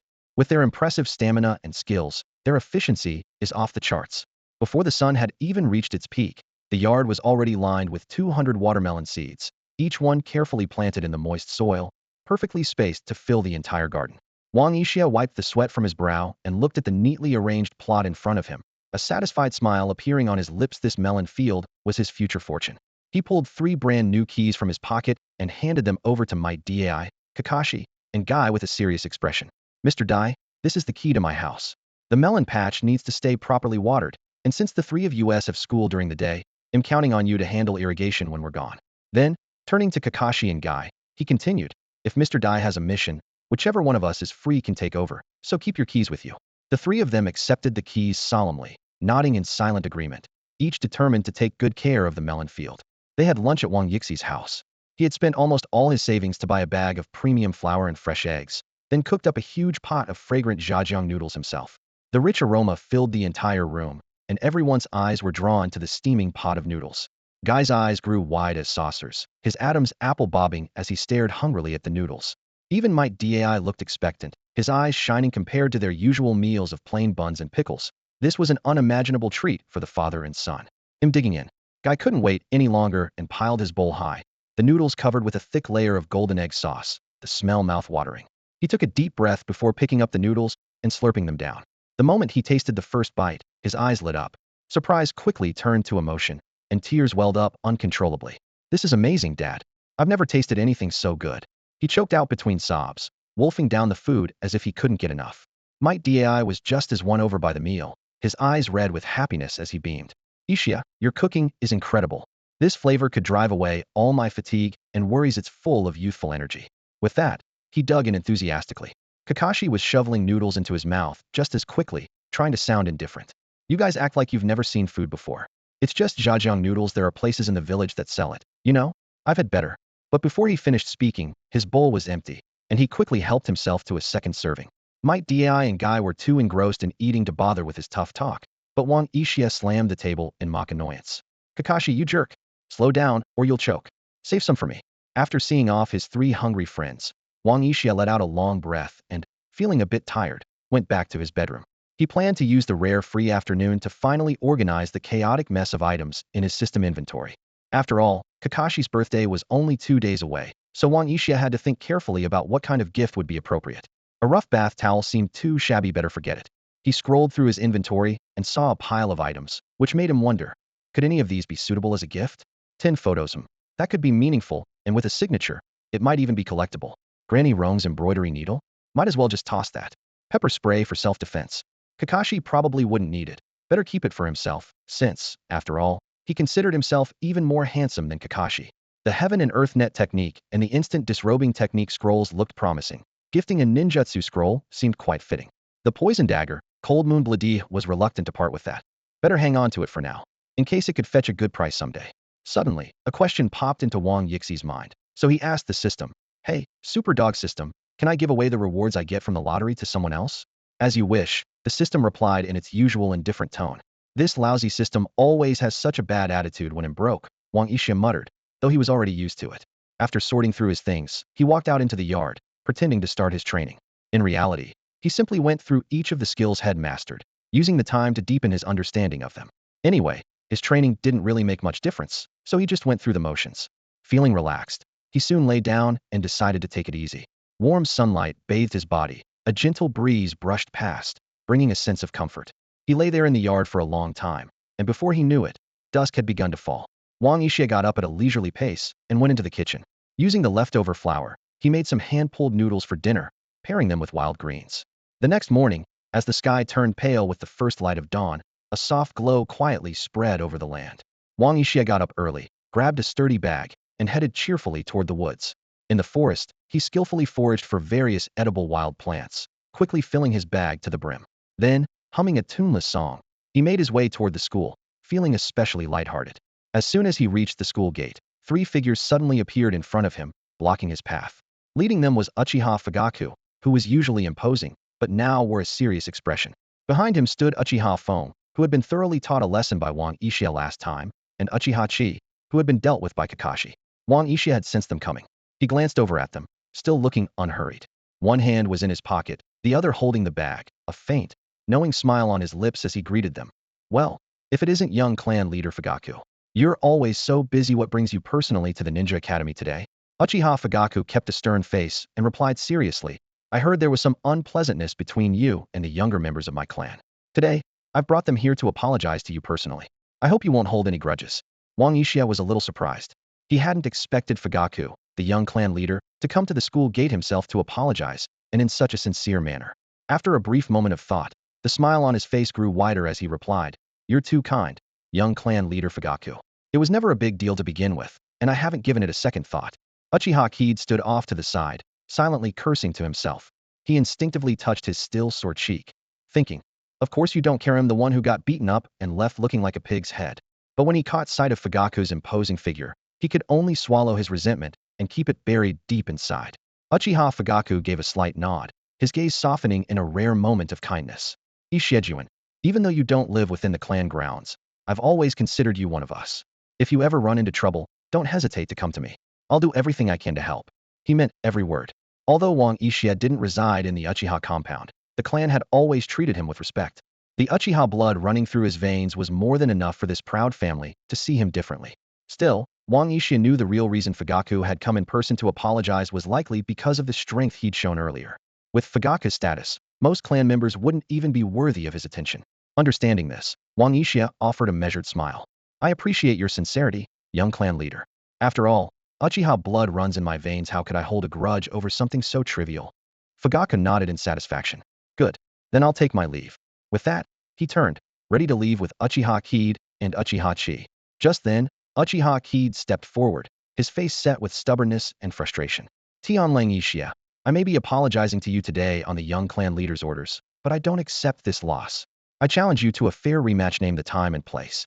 I need to prove that I'm not someone who can be beaten so easily." Wang Yixia raised an interested eyebrow, a playful smile tugging at his lips. "All right, I accept your challenge. You pick the time and place. Deal." Uchiha Kid clenched his jaw, a determined gleam in his eyes, then quickly turned to catch up with Fugaku and Uchiha Chi. After the others had walked away, Wang Yixia finally turned around, his gaze landing on the nearby tree. "You can come out now," he said softly. As soon as he finished speaking, a figure stepped out from the shadows beneath the tree. Kakashi appeared, looking a bit frustrated. In a calm voice, he asked, "How did you know I was there?" Wang Yixia raised two fingers and pointed to his eyes, a small smile appearing on his face. "Don't forget, I'm half Uchiha, after all. Even though sensory skills aren't my specialty, thanks to the sharingan, I noticed you the moment you hid behind the tree." Kakashi gestured in the direction Fugaku had left, a hint of confusion in his eyes. "What about him? He definitely noticed you, too," Wang Yixia replied, his tone calm but certain. "But he's good at hiding his thoughts. He just didn't show any reaction." Wang Yixia knew that, while his own strength was nothing to scoff at, his sensory abilities were still a weakness. Fortunately, the sharingan helped make up for it to some extent. As for Fugaku, when it came to developing and using the sharingan, he was undoubtedly much more skilled. It was only natural that someone like Fugaku would have noticed Kakashi's hiding spot. Kakashi's expression grew even more downcast. Wang Yixia patted him on the shoulder and said cheerfully, "Don't get discouraged.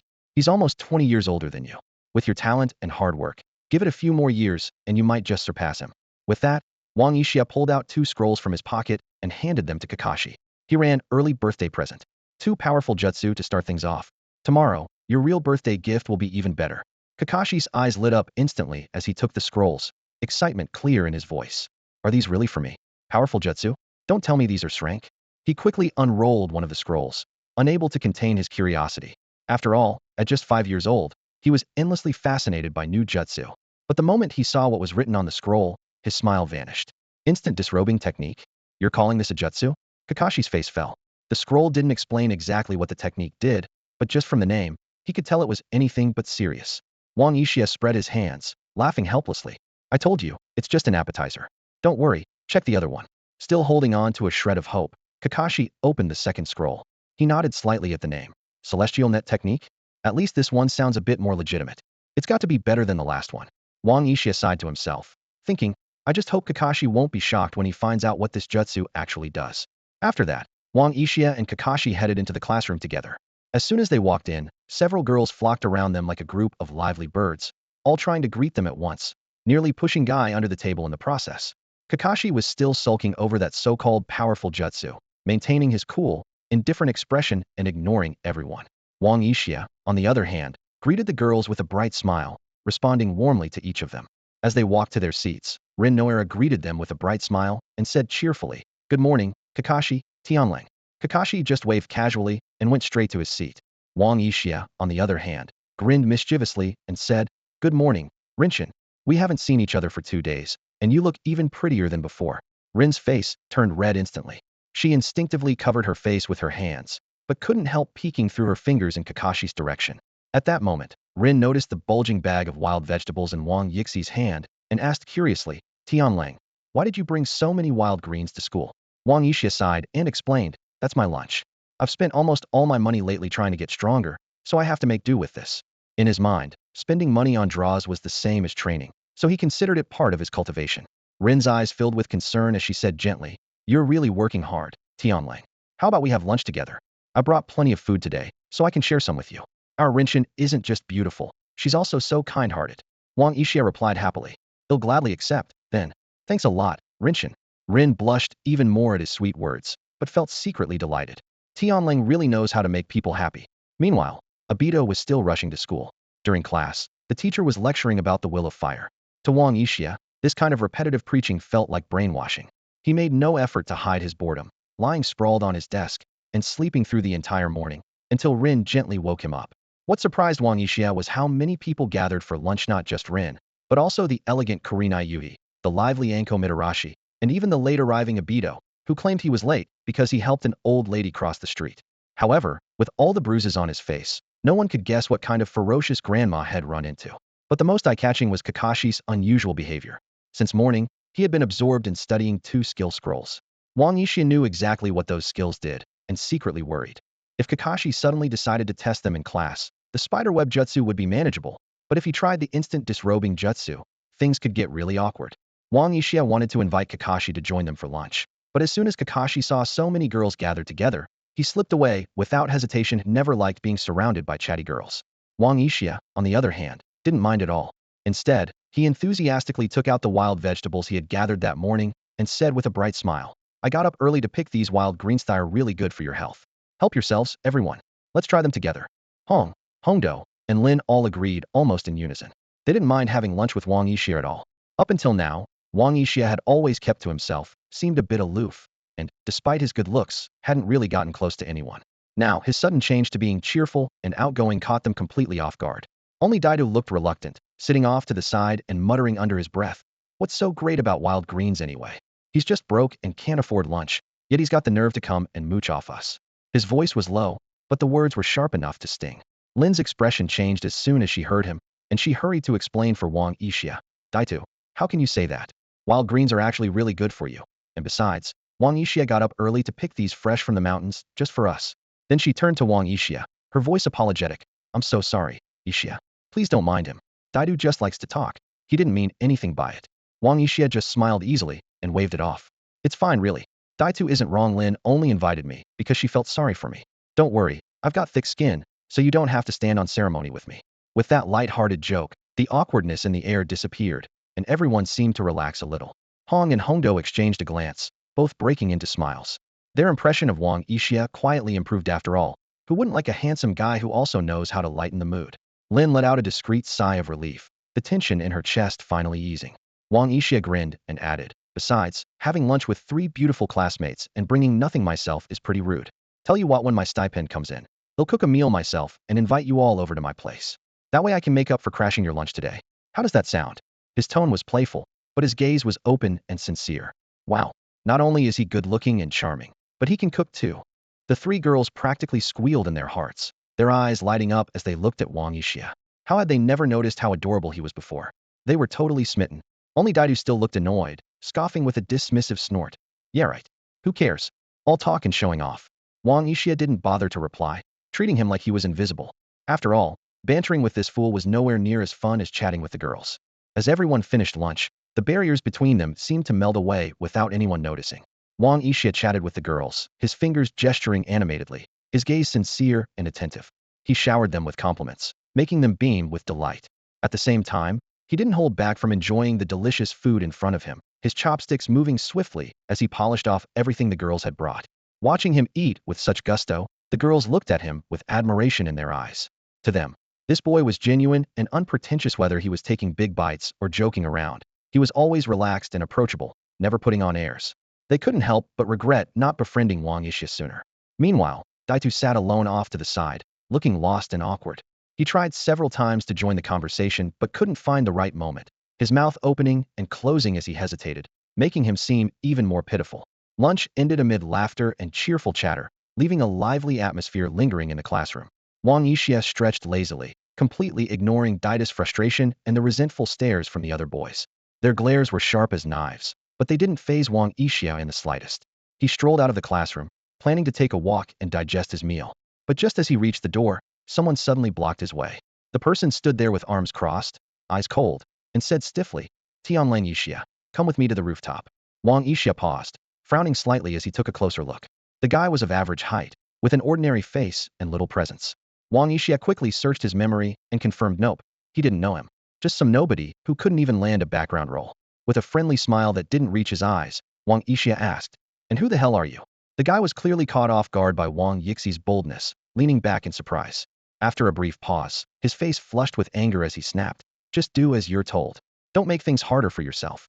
Wang Yixia stayed where he was, hands in his pockets, thinking things over. It was obvious this guy wasn't the one who wanted to meet him on the rooftop, was just a messenger, nervous and awkward. So, who was really behind this? Was it Uchiha Foam? No, had just apologized that morning if he started trouble now. Uchiha Fugaku wouldn't let him off easy. Then who could it be? Thinking back to lunch, Wang Yixi's lips curled into a knowing smile. "Impatient, aren't you?" he thought to himself.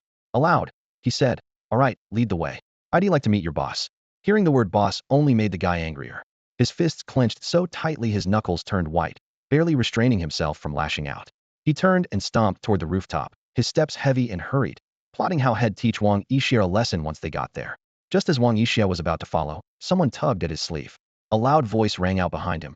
"You coward!" Threatening Daida's classmate? "You've got some nerve." Daitu shot Wang Yixia a haughty look and declared, "Humph, I might not like you much, but since we're classmates, I'll make sure to help you out even if it means siding with the enemy."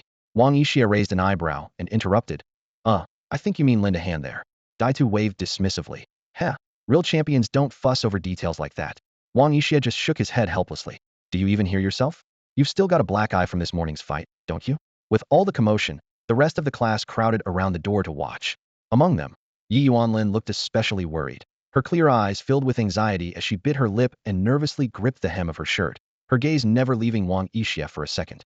Beside her, Shi Rihong and Yusho Washi Hongdo also frowned with concern, clearly uneasy about what might happen to Wang Yixia on the rooftop. In the hallway outside the classroom, groups of students gathered in twos and threes, watching the scene unfold.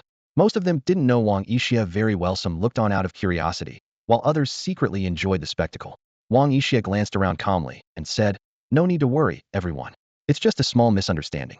I'll be right back. You should all head back to class." Seeing how confident he was, the crowd gradually dispersed. Wang Yixia turned to the person leading the way and gave a slight smile. "Lead on." The person snorted coldly and strode off toward the rooftop, with Wang Yixia following at a relaxed pace, his steps light. Inside the classroom, Daito looked frustrated and turned to Kakashi, who was leaning against the wall. "Why didn't you help just now?" Kakashi, hands in his pockets, replied lazily. "Help with what? Those guys are no match for Uchiha." Akai immediately chimed in, giving a thumbs up. "Don't worry, Daito. Uchiha is pretty strong." Hearing this, the other students looked surprised and doubtful. In their minds, Wang Yixi's grades had always been mediocre at best. Why were Kakashi and Akai praising him so highly all of a sudden? On the rooftop, Wang Yixia instantly recognized the figure waiting for him, Asuma. A few bodyguard-like men stood at his side, all looking menacing. Asuma leaned against the edge of the roof, a toothpick between his teeth and a hint of jealousy in his eyes. "Well, if it isn't young Master Asuma," Wang Yixia called out with a grin. "You went to all this trouble to bring me up here, what can I do for you?" Asuma got straight to the point. "Tianlang Yixia, you've been getting close to Hong lately. Are you interested in her?" Wang Yixia chuckled. "We're all classmates, and friends too. I don't have any special feelings for Hong, at least, not at the moment." "At the moment?" Asuma immediately caught the implication. "What's that supposed to mean? Are you saying you might like her in the future?" Seeing Asuma's anxious expression, Wang Yixia couldn't help but laugh to himself. "Relax. I just mean we're all still young. Who knows what the future holds? Maybe you'll meet someone I like, maybe I won't. For now, I only see Hong as a classmate and a friend." Asuma frowned, thinking it over. "I hope you mean that. Hong's a great girl. I don't want to see her get hurt." "I can't promise that," Wang Yixia said with a shrug and a smile. "What if Hong ends up liking me? After all, in the perfect combination of looks and brains, a true hero. Girls tend to like that, you know." "Oomph. Listen to yourself." The guide couldn't hold back any longer. "Asuma, let's just beat him up. This guy's way too cocky." As the men around Asuma started to move, Wang Yixia remained perfectly calm and waved them off. "Hold on." He quickly scanned his surroundings, spotted a paving stone, and walked over to pick it up. Before anyone could react, Wang Yixia moved like a shadow, appearing right in front of the guide. With a sharp crack that echoed across the silent rooftop, he slammed the stone into the guide's face. The man went down instantly, his nose broken. Wang Yixia kicked him as he fell. "You annoying extra, I've wanted to hit you for a while. Serves you right for acting tough with me." As the others started to step forward, Wang Yixia suddenly looked up, his gaze sharp. "Did I say anything about you guys?" Another sharp smack, another man down. With Wang Yixia moving so fast, they didn't even have a chance to fight back. "Trying to be a hero, huh? Smack. Acting like a thug? Smack. Think you're some big shot? Smack." With the final blow, the paving stone shattered into pieces. Wang Yixia brushed the dust off his hands and turned to face Asuma, who was still standing there. At this moment, the ease in Asuma's eyes had vanished, replaced by an unmistakable fear. His toothpick had already fallen to the ground, and his lips trembled as he spoke in a low voice. "Tianlang Yixia, what are you planning to do?" Looking at Asuma, Wang Yixia did feel a strong urge to punch him, but he quickly reconsidered. After all, this guy was the son of the third Hokage. As the saying goes, the old man's son is like a precious grandson. If he really got physical, the third Hokage would definitely cause trouble, which could interfere with his own plans to make money. Now was not the time to be at odds with the third Hokage. So, Wang Yixia slowly walked up to Asuma, his gaze softening. He reached out and dusted off Asuma's shoulder, chuckling lightly. "Relax, Asuma. I'm not planning to hit you. And it's not just because your father is the third Hokage." He paused, then added quietly, "I just want to tell you, if you like a girl, you should go after her boldly, instead of wasting your time like this. Even if you beat me today, Kurenai still won't like you. In fact, she might end up disliking you even more." Asuma's face went through a series of colors, from pale to flushed. After a long moment, he gritted his teeth and asked, "Tianlang Yixia, what are you really trying to say?" Wang Yixia narrowed his eyes, a hint of contempt curling at the corner of his lips as he spoke slowly. "What I'm saying is, you should just confess your feelings to her. Whether she accepts you or not, at least you tried. You won't have any regrets in the future for not having the courage to try." With that, he patted Asuma on the shoulder one last time and turned to leave the rooftop, leaving Asuma standing there in a daze, still mulling over Wang Yixi's words. Back in the classroom, Linchan and a few of the girls immediately gathered around, concern written all over their faces. They bombarded him with questions about what had happened, while their hands checked him over to make sure he hadn't been hurt. Wang Yixia shook his head with a reassuring smile. "Don't worry, I'm fine. They just wanted to ask me some questions, that's all." "Really?" Linchan frowned, clearly not convinced. Wang Yixia could only sigh and ruffle her hair with a smile. "You're too sharp for your own good. Okay, there was a little trouble, but it's all taken care of now." Linchan wrinkled her nose in slight disapproval, but couldn't bring herself to scold him. Kurenai and Anko both gave Wang Yixia a light punch on the arm, making it clear they weren't entirely happy with him either. Ever since Wang Yixia returned, Obito had been quietly stewing in jealousy. Finally, he couldn't help but scoff. "Humph, just look at him, definitely got taught a lesson. If they'd let me go up there, I would have knocked them all flat." Kakashi chimed in lazily, "I doubt it. If you'd gone up, someone else would probably have to come save you." "What did you say? You smug white-haired jerk." Obito bristled instantly, shouting in anger. Kakashi just shrugged. "If you really went up, I'd sit back and enjoy the show." Obito was about to explode, but Guy quickly stepped in to calm him down. "Obito, relax. You're not going to beat him, so let it go." "But hey, Kakashi, Yixi, how about a youthful challenge after school?" Obito could only sigh helplessly, clearly out of words. Meanwhile, in the Hokage's office, Hiruzen Sarutobi stared intently at the crystal ball, his expression complicated and silent. After a long pause, he took a deep drag from his pipe, exhaling a thick cloud of smoke that swirled in the air, slowly obscuring the scene in the crystal ball. His gaze grew dark and inscrutable. Suddenly, the office door was flung open with a loud bang. In the Hokage's office, aside from Hiruzen Sarutobi himself, only Danzo Shimura would dare to enter without knocking. "Danzo, I've told you many times, knock before you come in." Hiruzen sighed helplessly. "Sarutobi," Danzo snorted, "I've discovered a troublesome child who's beyond control. Root should take over his management." Hiruzen narrowed his eyes, though his tone was casual. "You're talking about Tianlang Yixia, aren't you? The incident just happened, and you already know?" "As the root of the leaf, it's my duty to monitor everyone," Danzo replied with a frown.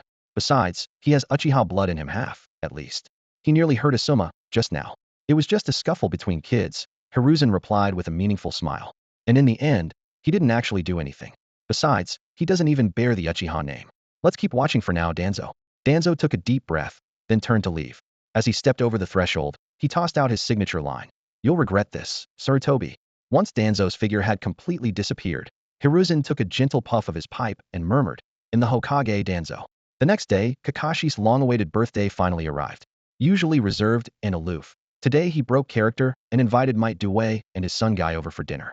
When Tianlang Ishia suggested inviting a few girls from their class as well, Kakashi immediately turned him down without hesitation. As soon as the school bell rang, Kakashi eagerly dragged Tianlang Ishia home. He had already promised to cook a lavish birthday meal for Kakashi that night, and just thinking about Yixi's cooking made Kakashi's mouth water. No sooner had they arrived than Ishia plunged straight into the kitchen, the sounds of clattering cookware ringing out. Before long, Guy arrived, dragging his father along in a whirlwind of energy. Might Due seemed a bit awkward upon attending dinner at a classmate's home, as an adult left him feeling out of place. Ishia quickly picked up on this and said, "Mr. Due, sorry for inviting you so suddenly. We're still young and only know basic cooking, so we really need a skilled adult like you to guide us." Hearing he was there to help, Might Due relaxed considerably. With Joan and Hatake away, "It's the least I can do," he replied, following them into the kitchen. But once inside, Due realized his job was limited to passing plates and fetching seasonings. At first, he was confused, but as he watched Ishia deftly stir-fry and whip up a delicious-looking dish in no time, it dawned on him Ishia was sparing his pride. That thoughtful gesture touched Due deeply, and tears welled up in his eyes. "Ishia, you're so considerate. Wah, stop crying and hand me that plate." "Oh." Due quickly wiped away his tears. An hour later, the table was finally filled with a feast.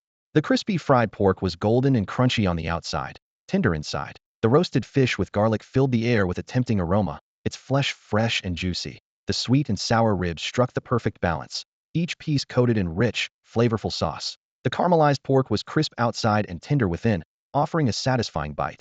The braised pork knuckle was rich but not greasy, melting in the mouth. The cola chicken wings glistened with an inviting color and full-bodied taste. The salt and pepper lamb chops were crisp on the outside, tender inside, sprinkled with spices that made them irresistible. The mapo tofu was spicy and flavorful, with silky, well-seasoned tofu, and the fragrant mushroom soup was both delicious and nourishing. With 8 dishes and a soup, Wang Yixia was left nearly breathless from all the work. But the results were worth it. The moment Might Due and his son tasted the first bite, their eyes lit up, as if a whole new world had opened before them. Guy was so excited he shouted, "This is the taste of youth." Watching the father and son devour the food, Kakashi grinned with satisfaction, a sense of pride welling up in him. "Now you know what real food tastes like, don't you? Slow down, or you'll bite your tongue." Wang Yixia shot him a helpless look and said irritably, "Look who's talking." With his mouth full, Kakashi mumbled through the food, "What did you say?" "Forget it, just eat," Wang Yixia replied, not bothering to argue. The 4 of them dug in without holding back, and Wang Yixia had learned his lesson when eating with this group. You had to fight for your share, or you'd walk away hungry. Sure enough, after the meal, Guy accidentally bit his tongue. His face turned bright red as he looked down, a little embarrassed. Might Due scratched his head apologetically and said, "I'm sorry, my boy's never had food this good before. He just couldn't help himself. Sorry you had to see that." Kakashi shot him a sideways glance. "You weren't much better yourself." Might Due hesitated, wanting to respond but thinking better of it. After everyone cleared the table, Might Due insisted on washing the dishes. When they returned to the living room, Wang Yixia brought out the carefully prepared cake. The 4 gathered around the table as Wang Yixia lit 5 candles and smiled at Kakashi. "Birthday boy, make a wish." Kakashi paused, glancing between Wang Yixia, Might Due, and Guy, then fixed his gaze on the flickering candles. After making a silent wish, he pulled down his mask and took a deep breath, blowing out the candles in one go. Everyone cheered, and soon they were cutting the cake and playfully smearing frosting on each other, filling the living room with laughter and joy. At Might Due's urging, Guy walked up to Kakashi, holding a ninjutsu scroll with both hands, and said solemnly, "Kakashi, happy birthday. This is a present from my dad and me." Because his tongue was still sore, Guy's words were a bit garbled, and Kakashi had to listen closely to understand. Might Due came over as well, and said seriously, "Kakashi, our family doesn't have much, but this gift means a lot to us. I've devoted my life to creating this technique 8 Gates release. Today, I'm giving it to you. I hope it will help you." Kakashi was taken aback, then nodded respectfully. "Thank you, sensei. I'll devote myself to studying it." Wang Yixia, watching from the side, was stunned, almost swallowed his tongue in surprise. The 8 Gates release. It was the pinnacle of taijutsu, and now it was right in front of him. If he could set aside his pride for a moment, he could probably borrow it, just by reaching out. But I just can't learn it. Wang Yixia shouted in frustration, his voice full of defeat. Kakashi looked at Wang Yixi's anxious, gritted teeth expression and was struck by a thought.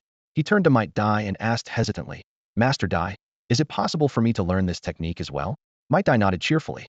"Of course you can." Kakashi immediately bowed in gratitude. "Thank you, master." Meanwhile, Wang Yixia covered his face, looking as though he might burst into tears. "Forget it, I really can't do it." Just as Wang Yixia was wallowing in disappointment, Kakashi suddenly patted him on the back and reached out his hand, eyes glinting with anticipation. So, where's that gift you promised? Kakashi had always been straightforward with him. Wang Yixia hesitated for a moment before finally steeling himself. He took out an exquisite wooden box from his robe.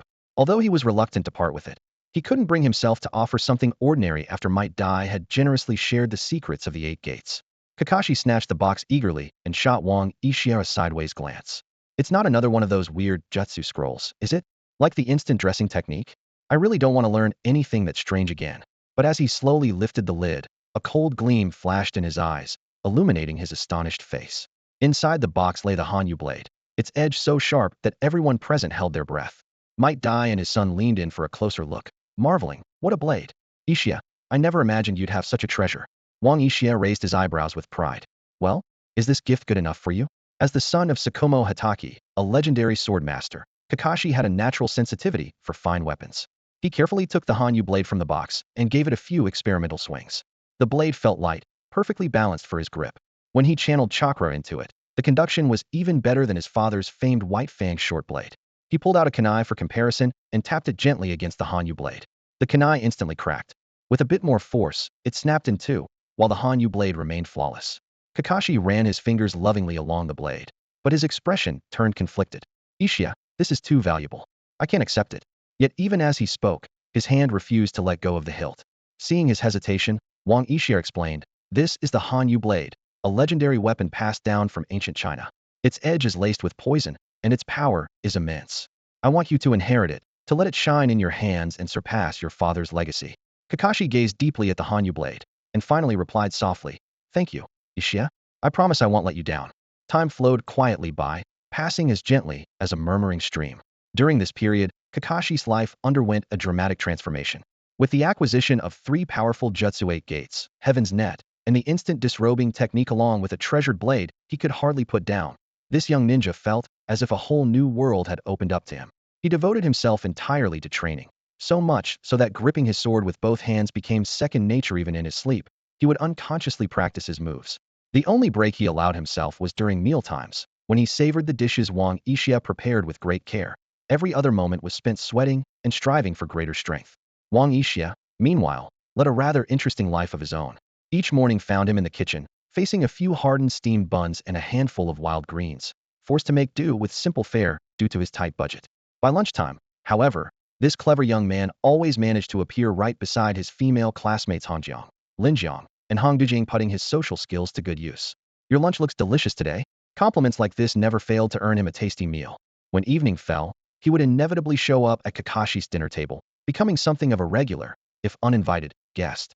This living off his looks approach unexpectedly made Wang Yixia quite popular. When the girls learned that Tianlang was struggling financially due to his intense training, they began inviting him to share their lunches. Naturally, this drew jealous glances from the boys, their envious stares practically burning holes in his back. But Wang Yixia took it all in stride, thinking to himself, if you're not envied, you're not doing it right. If you think it's so easy, why not try it yourselves? He knew well that navigating among different girls without causing trouble took more than just a handsome face. A month and a half passed in a flash, and Wang Yixi's courtyard was soon filled with the joy of harvest. The watermelons he had carefully tended grew large and round, lined up neatly in the yard. This was no ordinary crop. There were 1,000 watermelons, each one perfectly ripe, in just 45 days. The sight left Wang Yixia marveling at the wonders of his system. Upon hearing the news, Might Dui and his son, along with Kakashi, quickly arrived. Staring at the sea of watermelons, their eyes lit up with astonishment. Under Wang Yixi's direction, the 4 of them immediately began harvesting. They had already discussed how to sell the watermelons. Although Might Dui suggested selling them as they picked to guarantee freshness and fetch a higher price, Wang Yixia ultimately decided they should sell the whole batch wholesale. His reasoning was practical. Everyone had school, and even Might Dui, who had more free time, occasionally received missions from the village. Retail sales would be too time-consuming. Selling to fruit vendors in bulk might bring a lower price per melon, but it meant quick cash and more time to prepare for the next Plantinga-wise choice. In no time, with everyone working together, 1,000 plump watermelons were neatly stacked in the courtyard, forming a series of impressive little mountains. Wang Yixia had already reached out to several major fruit stores in advance and negotiated the price, agreeing to sell each watermelon for 800 taels. Although it was peak watermelon season and market prices were generally low, the large, round, thin-skinned, juicy, and sweet watermelons he grew were so appealing that the fruit store owners scrambled to buy them. afraid to miss out on such high-quality produce. The four of them had clear roles. Wang Yixia and Kakashi handled the business transactions, while Might Due and Akai took care of loading and transporting the watermelons. They started working at dawn, delivering truckloads of plump, round watermelons to the various fruit stores in batches. From sunrise to sunset, their figures weaved through every street and alley of Konoha village, and it was only by evening that all the watermelons from this harvest were sold out. Wang Yixia bent over, rubbing his aching back, his whole body feeling worn out, sweat soaking through his clothes. Still, their hard work paid off handsomely. They delivered a total of 990 watermelons, earning 792,000 taels, far exceeding their expectations. When the four of them gathered in Wang Yixi's living room, looking at the piles of gleaming silver taels covering the entire table, stacked like small mountains, everyone was momentarily dazed, as if in a dream. Even Kakashi, who usually had little interest in money, couldn't help but swallow hard, his eyes fixed on the sparkling silver. Wang Yixia took a moment to admire the wealth spread out before him, running his fingers over the cool silver before starting to count it carefully under everyone's gaze. He skillfully divided the silver into several piles. After counting, he set aside 360,000 taels and pushed it to one side, then said to the others, "As we agreed before, you'll keep 360,000 taels. The other half is for the three of you, so each of you gets 120,000 taels. The extra 72,000 taels, well, use that to go out and celebrate tonight." Might Due nervously licked his dry lips, his fingers trembling with excitement. "Isha, isn't this a bit too much?" Kakashi and Akai both nodded. Looking hesitant, they clearly hadn't expected to receive so much. Without another word, Wang Yixia shoved the silver into their arms, the weight forcing them to use both hands. He said impatiently, "Don't argue. We agreed on this before, no one's backing out now." Kakashi hesitated, the weight of the silver heavy in his hands. "Isha, I think." Wang Yixia immediately pressed a finger to Kakashi's lips, cutting him off. "Enough. I don't care what you think, I care what I think." Kakashi closed his mouth, a little frustrated, but there was gratitude in his eyes. Might Due was quiet for a long time, gripping the silver tightly, then said solemnly, "Isha, we know you're looking out for me and my son. We'll never forget your kindness, thank you. And thank you too, Kakashi, for all your help. From now on, if either of you ever need anything, my son and I will be there without hesitation." Kakashi scratched his trademark silver hair, looking embarrassed and unsure what to say. Wang Yixia patted him on the shoulder and laughed. "Dai-senpai, there's no need for all that. We're friends, helping each other is what friends do. If any of us ever gets into trouble, the rest will never just stand by. Is this what the bonds of friendship feel like?" "Akai, did you hear that? My youth isn't over yet." Might Due hugged Akai tightly, crying his heart out. Akai was also in tears, hugging his father and choking up. "I heard you, Dad. The spirit of youth is so moving." And so, their first watermelon business ended in complete success, with everyone happy and satisfied. Spirits were high, and though Wang Yixia wanted to take the group out for a celebratory meal, the other three insisted on celebrating at his house. In the end, Wang Yixia rolled up his sleeves and cooked a few of his signature dishes, filling the house with delicious aromas. They all sat around the table, raising their glasses and laughing together. After the meal, as the three prepared to leave, Wang Yixia brought out 10 specially reserved watermelons from the kitchen, each one plump and shiny. He handed 2 to each of them with a smile, saying, "Take these home and enjoy them. This is the fruit of our own hard work." Akai was so touched that his eyes filled with tears as he accepted the watermelons as if they were treasures. After seeing his friends off, Wang Yixia returned to his room, sprawled out in a chair like a lazy wolf, stretched out his long legs, and took a big bite from a sliced watermelon, juice running down his chin. He shouted arrogantly, "Transcendent system, get out here. I want to top up my account.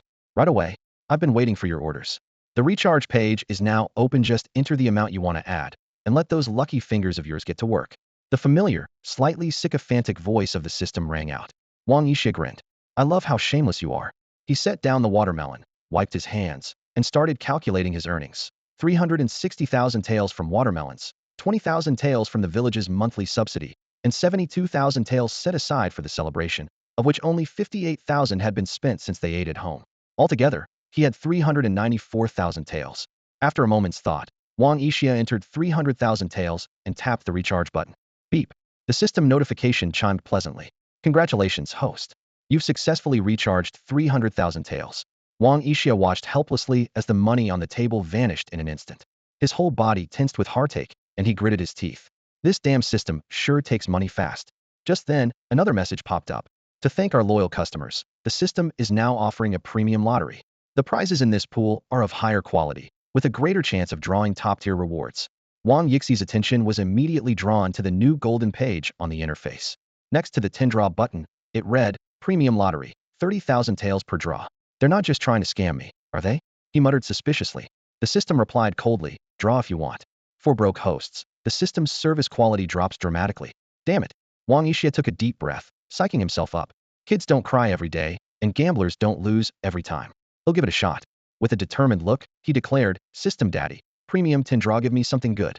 Buzz, buzz, buzz. 300,000 taels vanished in a flash, and the cursor on the lottery page started blinking wildly. Wang Yixia squeezed his eyes shut, silently praying. This draw seemed to take forever. Finally, the system began announcing the results. Congratulations. You've won a case of black elephant instant noodles. Congratulations. You've won 2 resurrection coins. Congratulations. You've won rare purple skill poker card manipulation. Congratulations. You've won excellent green skill 300 children's songs. Congratulations. You've won 1 house reinforcement card. Congratulations. You've won 2 wooden stick upgrade cards. Congratulations. You've won rare purple skill deadly scissor kick. Congratulations. You've won rare purple skill 8 directions dragon trap array. Congratulations. You've won rare purple weapon tang family overlord spear ultimate edition. Congratulations. You've won mythic red weapon the legendary watermelon blade. Red. Red? Wang Yixia stared in disbelief. Is the system actually being this generous? Or is there a catch? He decided to start with the least impressive reward. The black elephant instant noodles. According to the system, their only function was to keep you from going hungry. Wang Yixi's lips twitched. What a bizarre prize. Next up were the resurrection coins, originating from Dungeon Fighter Online. Their function, to bring the dead back to life, as long as there's a body. Whoa, this is game-changing. Wang Yixia shot up from his chair, a bold idea flashing through his mind. If I use these to revive someone like Shinju Hashirama or Shinju Tobarama, wouldn't that turn Konoha village upside down? But after thinking it over, he realized he didn't need them just yet, so he put them away for now. Finally, he looked at the next prize, poker card manipulation, a rare purple skill inspired by the god of gamblers. Wang Yixia stared at the system panel, his brows tightly furrowed. The first skill caught his eye. Rub a deck of cards with both hands for 1 minute, and you can turn any card into the 3 of diamonds. What the hell kind of skill is this? He gaped at the description of this rare purple skill, completely incredulous. What am I supposed to do with a 3 of diamonds? His angry outburst lasted a full 3 minutes before he finally calmed himself enough to keep reading. The second skill was 300 children's songs, a green, high-quality skill originating from Journey to the West, conquering the demons. The function made him even more speechless. Sing a children's song to your enemy with deep emotion, and they'll feel an overwhelming urge to beat you up. Wang Yixia almost jumped out of his chair. Stupid system, are you doing this on purpose? Suppressing his irritation, he picked up the third item, a house reinforcement card. This one at least sparked his inner instinct, could make any house indestructible and shield it from outside surveillance. Let's give it a try. He used the card on his own home. The card flashed and vanished, but the house looked exactly the same. Raising an eyebrow, Wang Yixia took a fruit knife and scraped it against the wall. Nothing happened. He pressed harder, stabbing at the wall, and his hand went numb from the impact, but the wall didn't even show a scratch. Interesting. He narrowed his eyes, pulled out a coin, and launched it at the wall with a railgun-style flick. With a bang, dust filled the air. When the smoke cleared, the wall was perfectly intact, not even a mark. Impressive. Wang Yixi's eyes lit up. Even if the whole building collapses, my place will be just fine. He scrolled further. The wooden stick upgrade card didn't interest him, so he skipped it. But the next rare purple skill, Deadly Scissor Kick, made him furious again. Leap into the air, clamp your opponent's head between your feet, and crush it if you can actually catch them. Stupid system, get out here. You call this a rare skill? Wang Yixi's face turned red with anger, but the system wisely stayed silent. The last skill was 8 directions dragon trap formation. It sounded impressive. Form 100 traps within a 100-meter radius with just a few hand signs. What kind of traps? Wang Yixia asked cautiously. The system immediately listed them. Tripwires, mousetraps, buckets of water, rubber snakes, meteor hammers, jack-in-the-boxes, whoopee cushions, and more. Useless piece of junk. Wang Yixia stomped his foot in frustration. Good thing I asked first. If I unleash these toys in a real fight, I'd die of embarrassment. Wang Yixia clenched his fists in anger, his knuckles turning white from the pressure. 300,000 taels of silver had been poured into the system like water, yet he hadn't received a single reward that could actually boost his strength. His rage was nearing its limit, his chest heaving as a dangerous glint flashed in his eyes. Next item, the system's mechanical voice announced. The Tang family's Overlord Spear, Ultimate Edition. Originating from the story Tang Bohu Dianxiaoxiang. Back then, Tang Bohu dueled with the Death Scholar. Although the spearhead was cut off, Tang Bohu relied on his unparalleled spear skills to pierce the Death Scholar's body with the bare shaft, ultimately killing him and reclaiming the top spot on the weapon ranking for the Overlord Spear. Wang Yixia stared expressionlessly at the plain wooden staff in his hand, his voice icy cold. So this is the Tang family's overlord spear, the one that lost its spearhead to the Death Scholar? The so-called Ultimate Edition is just a stick without a tip, right? The system hesitated, its voice noticeably quieter than usual. Well, what about its features? Wang Yixia cut the system off coldly, his tone so calm it was chilling. This is supposed to be a purple tire reward, and you don't even have a feature list? The system replied weakly, maybe you could use it to hang your clothes. To hang clothes? Wang Yixi's mouth twitched, then he let out a cold, almost manic laugh. Hee. Sensing danger, the system hurried to placate him. Host, please calm down. Don't do anything rash. Calm down. You want me to calm down? That was the last straw. Wang Yixia snapped. He leaped from his seat, grabbed the so-called Overlord spear, and began smashing it wildly against the furniture and walls. Wood splinters flew, plaster cracked and peeled, and in an instant, the whole room looked like a war zone. This is what you call a premium prize pool reward? He smashed a table to pieces. You call this a spear? Another swing shattered a chair. This is your idea of a rare, purple tire reward? With a final blow to the floor, he roared, you damn system. Is there no limit to how much you can mess with me? Crack. With a sharp snap, the Tang family's overlord spear broke clean in two. Wang Yixia stood frozen, staring at the half-stick in his hand, eyes bloodshot, gritting his teeth. So you just love screwing me over, huh? Fine, then let's all be done with it. Uninstall. Delete this damn system right now. I quit. I'd be better off making money and finding a nice place to enjoy the rest of my life. Realizing it had gone too far, the system immediately groveled. Please, host, don't be angry. This was definitely a glitch, a mistake on my part. He'll make it up to you next time with the best reward possible. Look, there's still a red tier reward left. This is one of the ultimate prizes from the super invincible transcendent pay-to-win lottery system. It's absolutely worth it, please. Calm down. A red tier reward? Wang Yixia was still waving the broken spear and cursing, but as soon as he heard the system, he froze. His eyes were instantly drawn to the legendary watermelon knife, its blade gleaming with an eerie red light. He grabbed it, suspicion written all over his face. The system immediately began its introduction. The legendary watermelon knife, a red mythic weapon, featured in Journey to the West, Conquering the Demons. It was said to be wielded by the leader of the 13 protectors of Flower Fruit Mountain, the Monkey King, Sun Wukong. Legend has it that Sun Wukong once fought his way from the southern Heavenly Gate to the eastern road of Penglai, wielding 2 watermelon knives for 3 days and nights, leaving rivers of blood behind. He never once blinked as he swung the blades again and again. This is one of those knives. The others' whereabouts are unknown, possibly broken, but that's just a guess. Features: 1. Never dulls. 2. Incredibly sharp, cuts through anything. 3. Anyone struck by this blade will bleed for 3 days and nights, unstoppable. 4. Channel chakra to form a blade aura up to 40 meters long. 5. Wielding this knife increases your arm's swing speed tenfold. 6. When holding this knife, your eyes will never get dry. Amazing. This is the first time I've ever seen an item with 6 different functions definitely worthy of being a red tier reward. Wang Yixi's eyes sparkled with excitement as he placed the black blade in his palm, studying it carefully. The blade was about half a meter long, single-edged, with no sharp point and little visible curve. At first glance, it didn't look much different from the watermelon knives he'd seen in his previous life. However, this knife was entirely a deep, lustrous black, with both blade and handle giving off a faint metallic sheen, while also feeling weighty and ancient, as if made from some special kind of stone. Wang Yixia couldn't quite figure out what material it was made of. What was even more unusual was that the blade and handle were seamlessly forged as one piece, with no joints or gaps. He ran his fingers along the blade, surprised at how comfortable it felt to the touch. Wang Yixia gripped the knife firmly and tried a few light swings. To his shock, even though he hadn't put much strength into it, his arm moved as swiftly as the wind, slicing through the air and leaving blurred afterimages, completely defying normal physical laws. The experience startled him. He quickly slowed down and tried again. This time, he noticed the weight of the blade neither too light nor too heavy, just right. It felt perfectly balanced in his hand, almost as if it were an extension of his arm, moving exactly as he intended. After confirming the weight was right, Wang Yixia tried channeling chakra into the blade. Instantly, a blade of energy extended from the tip, adding more than a meter to its length. The black blade of energy struck the wall like a bolt of lightning. The reinforced wall remained unscathed, but the recoil from the blade nearly knocked him off his feet. What a weapon! Wang Yixia steadied himself, unable to hide his admiration as he blurted out his praise. Just then, a thought flashed through his mind. He immediately activated his sharingan. To his amazement, the usual energy drain from using his sharingan was completely gone. So it really does protect my eyes. I can't believe a sword actually has a built-in eye protection feature. Doesn't this mean I can keep my sharingan active all the time without any worries? This is awesome. Wang Yixia was so excited he almost jumped for joy. his face lighting up with uncontrollable happiness. Wait, hold on. His smile froze. If I walk around holding a watermelon knife all the time when I'm not fighting, people are definitely going to think I'm crazy imagining the strange looks he'd get.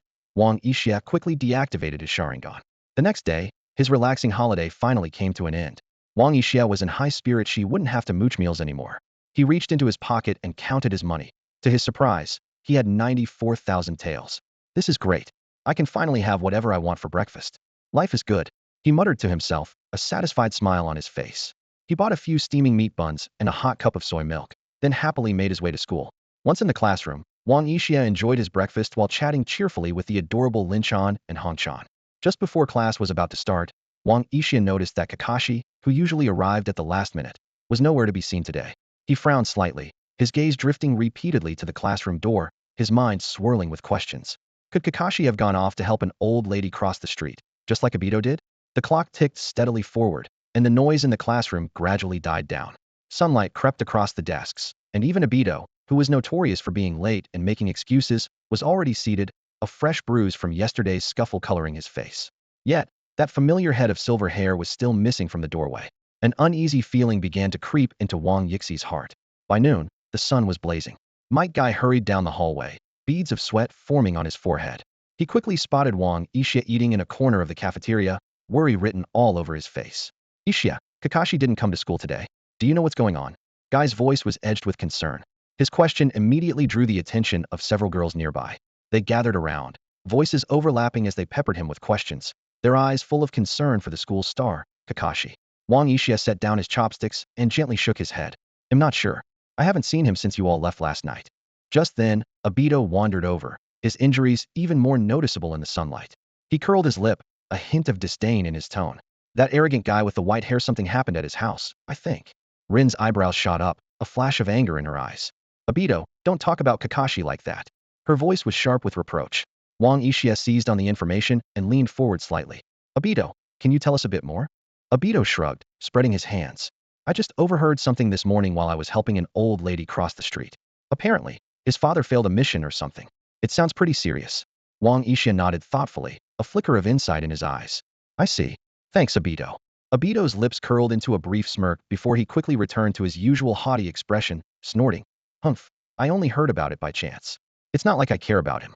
And you, Tianlang Yixia, one day I'm going to have a real showdown with you. He pointed at Wang Yixia, a spark of challenge in his eyes. Wang Yixia answered with a confident smile. Anytime, I'm ready. Is this really the time for that? Rin cut in, frowning. Yixia, what should we do about Kakashi?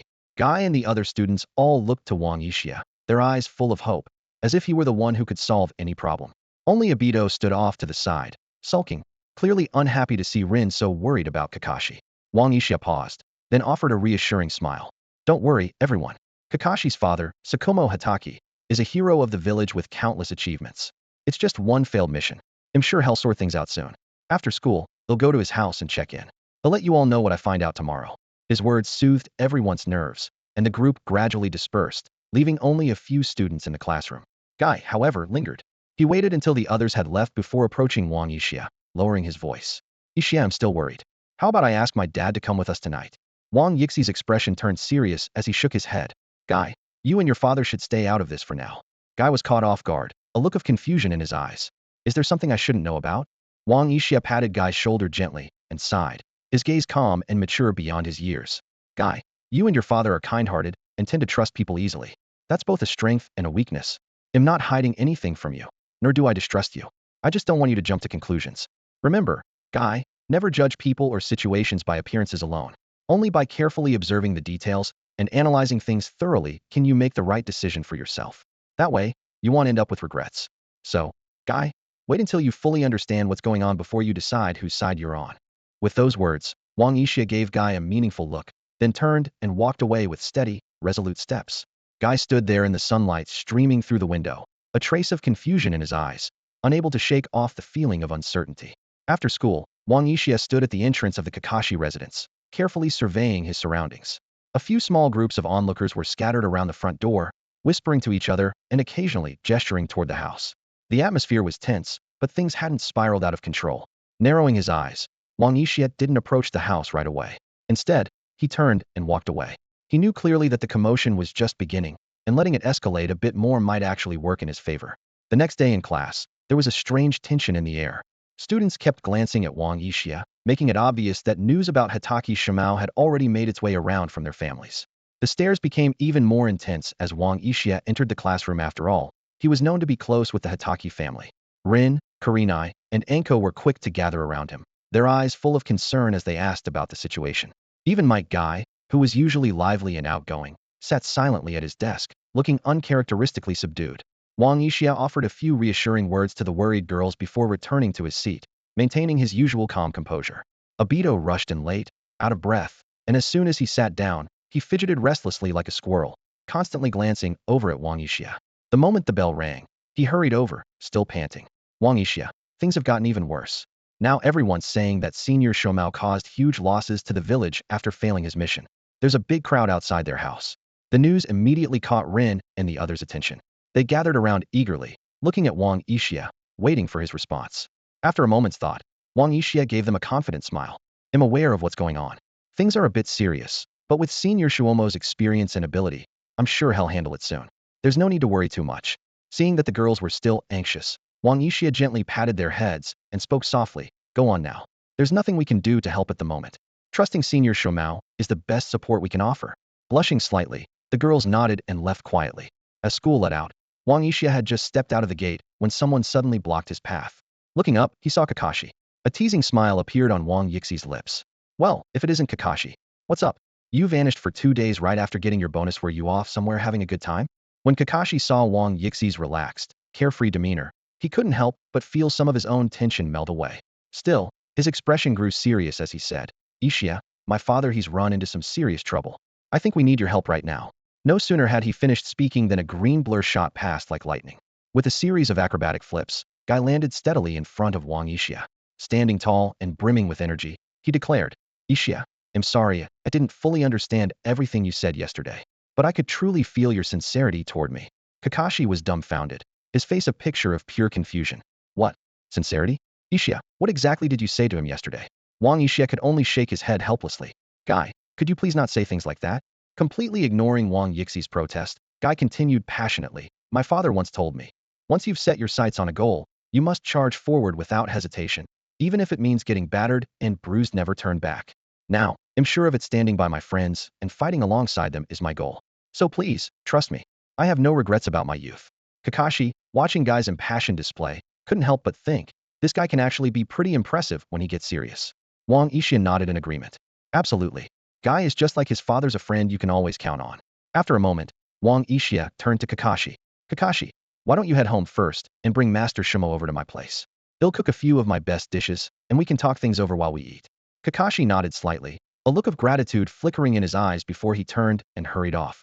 Wang Yixia patted the shoulder of Guy, who was already tearing up, and said helplessly, Come on, don't cry. Let's go buy some groceries. All right.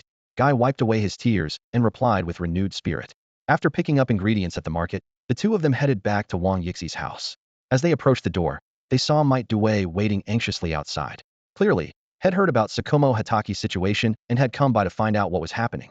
When Due learned that his son had decided to stand firmly by his friends, he was deeply moved and immediately pledged his full support.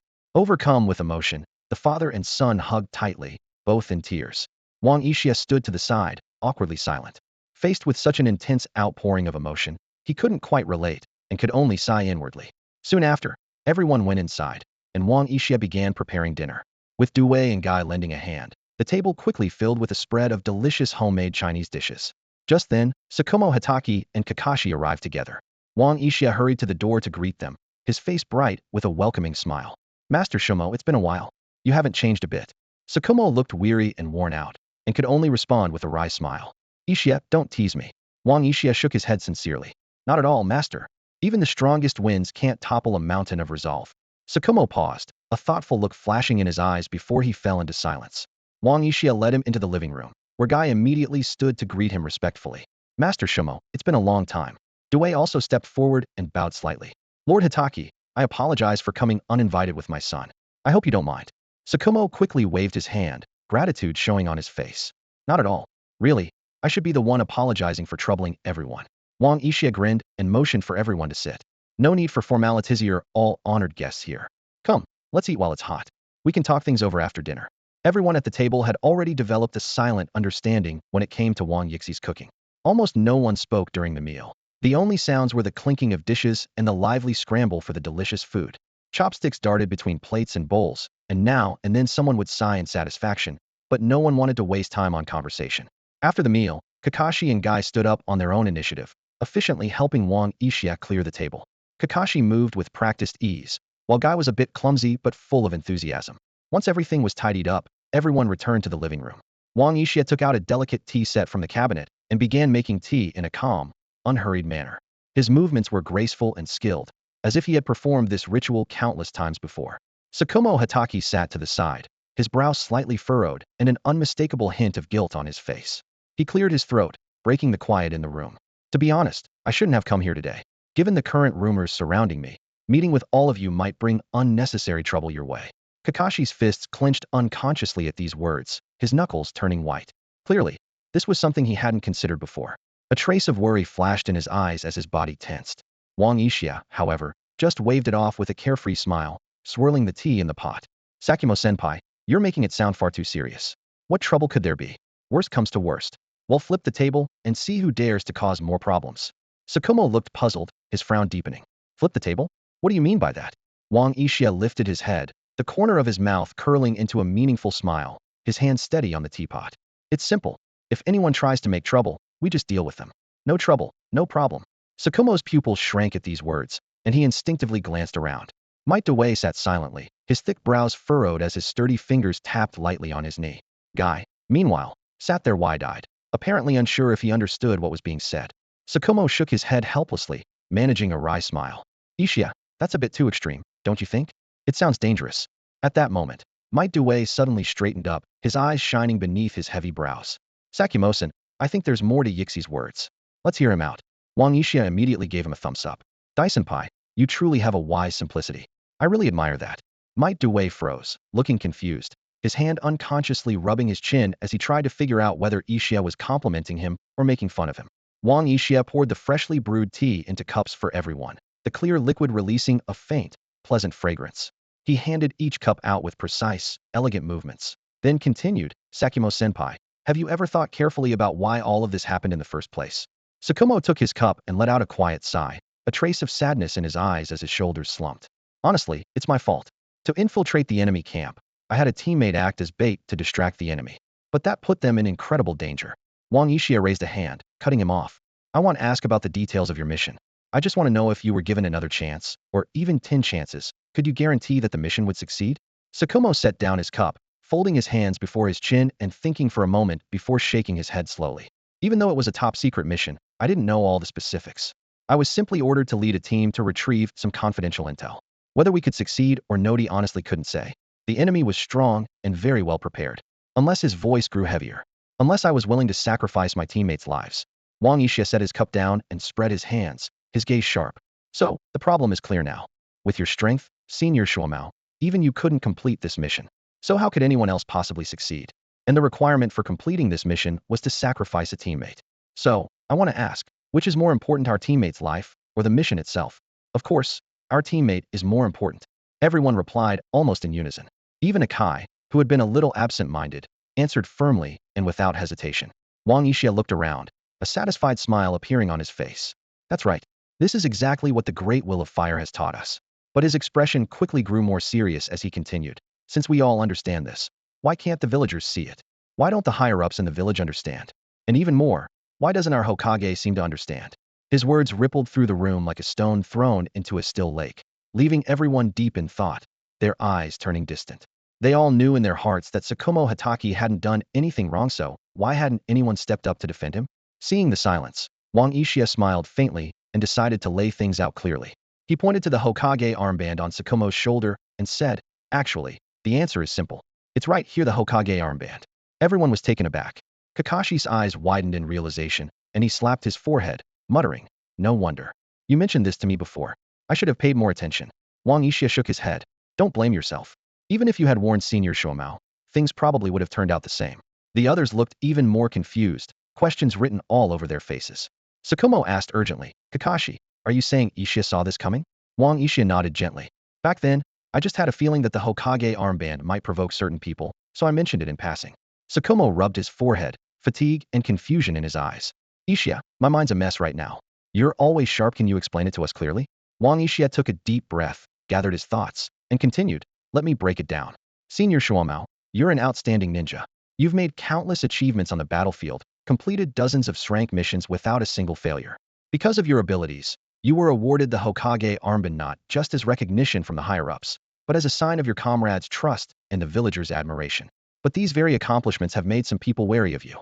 Everyone's eyes flickered, as if they were starting to grasp the hidden complexities behind all this. Wang Yixia went on, you have to realize even our Hokage doesn't have a record as impressive as yours. If you wanted to, hardly anyone would oppose you becoming the next Hokage. But for those with their eyes on the Hokage's seat, this situation is unacceptable. They don't want you overshadowing them, blocking their way, especially not the current Hokage, who isn't eager to be replaced. To prevent that, they had to find a way to bring you down from your pedestal. He paused, his gaze shifting. And so, this seemingly inexplicable top-secret mission appeared. Everyone's expressions changed as they considered the implications. Wang Yixi's tone remained serious. News of the mission's failure spread quickly. Everyone heard about it, even ordinary villagers. Don't you find it suspicious? How could a top-secret mission leak so fast, unless it was intentional? The room fell silent. Each person was left reeling from his words. Deep down, they understood maybe Wang Yixia was right. This wasn't just a failed mission, but a carefully laid trap. They were all pawns in someone else's game, and their real opponent was far more cunning than they had imagined. The Hokage, who always preaches the will of fire, chose to remain silent in the face of this situation. Isn't that ironic? As soon as Wang Yixia finished speaking, he felt his mouth go dry from excitement. He quickly grabbed the teapot and gulped down several mouthfuls, trying to calm himself. Everyone around was stunned, their faces filled with shock. Even after he finished, they were still lost in thought, unable to snap out of their surprise. After a long silence, it was Kakashi who had already been influenced by Wang Yishia's way of thinking who reacted first. He suddenly jumped up, his eyes blazing with anger, and shouted indignantly, so the third Hokage really is a scheming old man. To keep his position, he'd go so far as to frame his own loyal supporters. What a shameless old fool. Dad, maybe we should just cut ties with them. Tsukumo Hatake was taken aback by his son's sudden outburst. For a moment, he was at a loss, wondering when Kakashi had learned to speak so eloquently and where had picked up such bold new phrases. Unfortunately, the source of these fresh expressions was undoubtedly Wang Yixia. Flustered, Tsukumo quickly scolded, Kakashi, that's enough. Wang Yixia, meanwhile, remained calm, sipping his tea with a relaxed smile. He waved a hand and said, don't worry. In this room, it's just the five of us, no one else can hear what we're saying. At that moment, Guy suddenly seemed to understand. He jumped up excitedly, pointed at Wang Yixia, and exclaimed, so that's what you meant before, Yixia. By paying attention to the details and analyzing them, you can come to your own conclusions. You're amazing. Dad, I finally get it. Might Due looked at his son with pride and said gently, Guy, you're finally growing up. Wang Yixia glanced at Guy, the corners of his mouth twitching as if he didn't quite believe him. Really? You sure you've got it? Shuomo Hatake stood in stunned silence for a long while, exhaustion etched deep in his eyes. Slowly, he lowered his head and spoke in a hoarse voice. The truth is, I never wanted to become Hokage. Wang Yixi's gaze was sharp as he nodded slightly, his expression grave. The real issue isn't whether you desire the Hokage position, but that you're already qualified for it. That's exactly why some people with ulterior motives see you as a threat. I never would have guessed. A bitter smile crossed Shuomo Hatake's face. I've always deeply respected the Hokage, but to think he'd be this kind of person. He's not even human. Kakashi clenched his fists, his voice trembling with anger. Might Dewey's expression darkened as well. The third's actions are truly inappropriate. This isn't how a Hokage should behave. Shuomo turned to Wang Yixia, a trace of hope in his eyes. Yixia, with your wisdom, do you have any suggestions? Yeah. Kakashi immediately chimed in. You always have good ideas, please help my father. Wang Yixia shot Kakashi a look, then held up 3 fingers. I have 3 solutions, all of which can resolve the current situation. But, in the end, the choice is yours, Shimo-senpai. Please, go on. Shimo's expression grew serious. Wang Yixia took a deep breath. The first option, suicide. What? Everyone in the room cried out in shock. Wang Yixia explained calmly. By taking your own life, you could atone in the eyes of the public. It would appease the anger of the villagers and put those scheming against you at ease. But he glanced meaningfully at Kakashi. Shimo-senpai, could you really bear to leave Kakashi behind? A look of inner struggle flickered across Shimo's face. Dad, Kakashi suddenly exploded. You're actually considering it. Are you really going to abandon me? Shuomo gently stroked his son's hair and sighed. Kakashi, you're old enough now. Secretly observing, Wang Yixia thought to himself that Shuomo had probably already contemplated ending his life before coming here. Kakashi fell silent for a moment, then said coldly, "Fine, go ahead and die.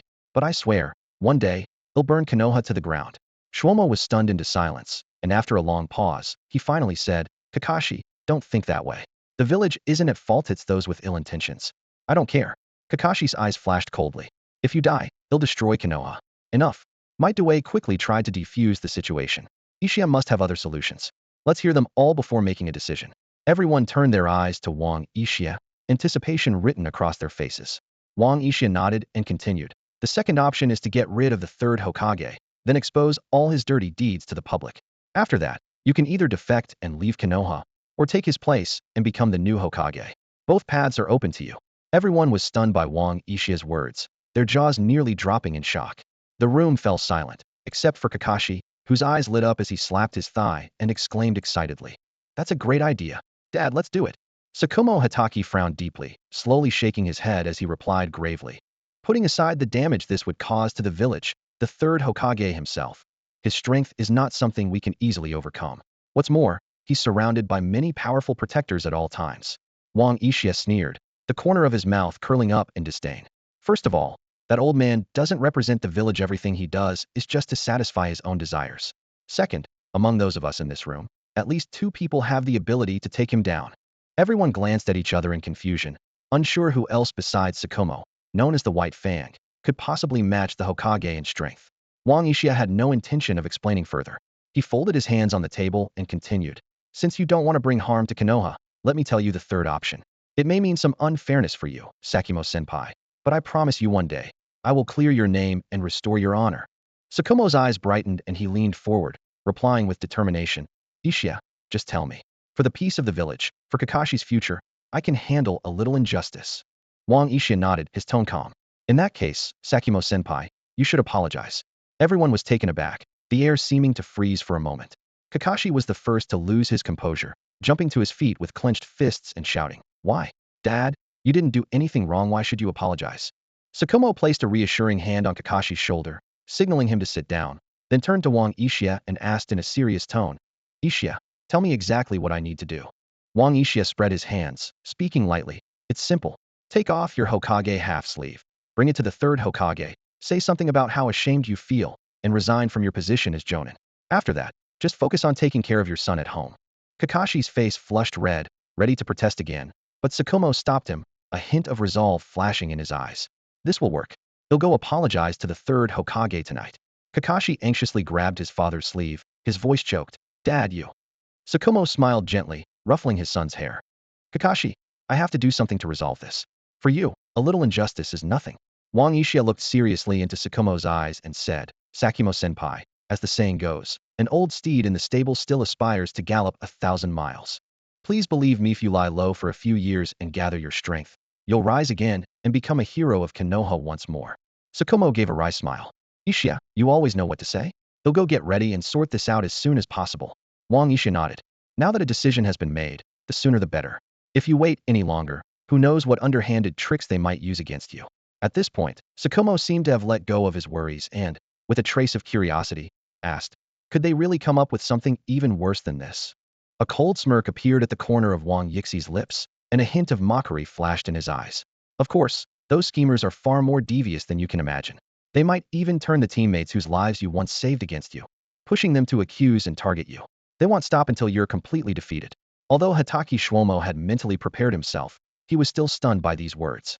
He murmured softly, "Would they really go that far?" It was as if he was questioning both the higher-ups of Konoha and the comrades he once fought alongside. Wang Uchiha didn't answer, simply watching him in silence. After a moment, Hatake Shwomo let out a long sigh, a look of acceptance appearing on his face. "I understand. Well then, we'll take our leave for now." Might Dewey stepped forward, his face full of guilt. "Hatake Jonin, I'm truly sorry. My son and I weren't able to help tonight." "Please don't say that," Hatake Shwomo replied earnestly, looking him straight in the eye. "The fact that you both came here means more to me than you realize." With that, he took Kakashi's hand and turned to leave. "Kakashi," Wang Uchiha called after them, "you need to keep a close eye on Shwomo. If he ever loses hope again, I'll help you take down Konoha myself." Kakashi immediately straightened up, his expression serious. "Don't worry, I will." After the Hatake father and son left, Might Dewey and Guy also prepared to go. Just before leaving, Guy suddenly turned around and asked, "Uchiha, you said that two of us could defeat the third Hokage. Can you tell me exactly who? Wang Yixia slowly turned his gaze to Might Dewey. Wait, is it me? Might Dewey asked in disbelief. Wang Yixia nodded. Dai-senpai, never doubt your own strength. When it comes to protecting those you care about, you can unleash a terrifying power beyond imagination. I have no doubt about that. I see. Guy exclaimed, clenching his fists in excitement. No wonder you always say, Dad, that hard work is for protecting the people we care about. I finally get it. That's my boy. Might Dewey gave him a big thumbs up, his face beaming with pride. Dad, Guy? Once again, the father and son burst into their usual emotional tears. Wang Yixia rubbed his aching temples and said helplessly, Can you not do this in front of my house? You're embarrassing me. Thanks for your support. The father and son replied in unison. Wang Yixia. The next morning, the Hokage's office released an official announcement. It stated that Hatake Shwomo had made a personal error in judgment, resulting in a failed mission that brought significant losses to the village.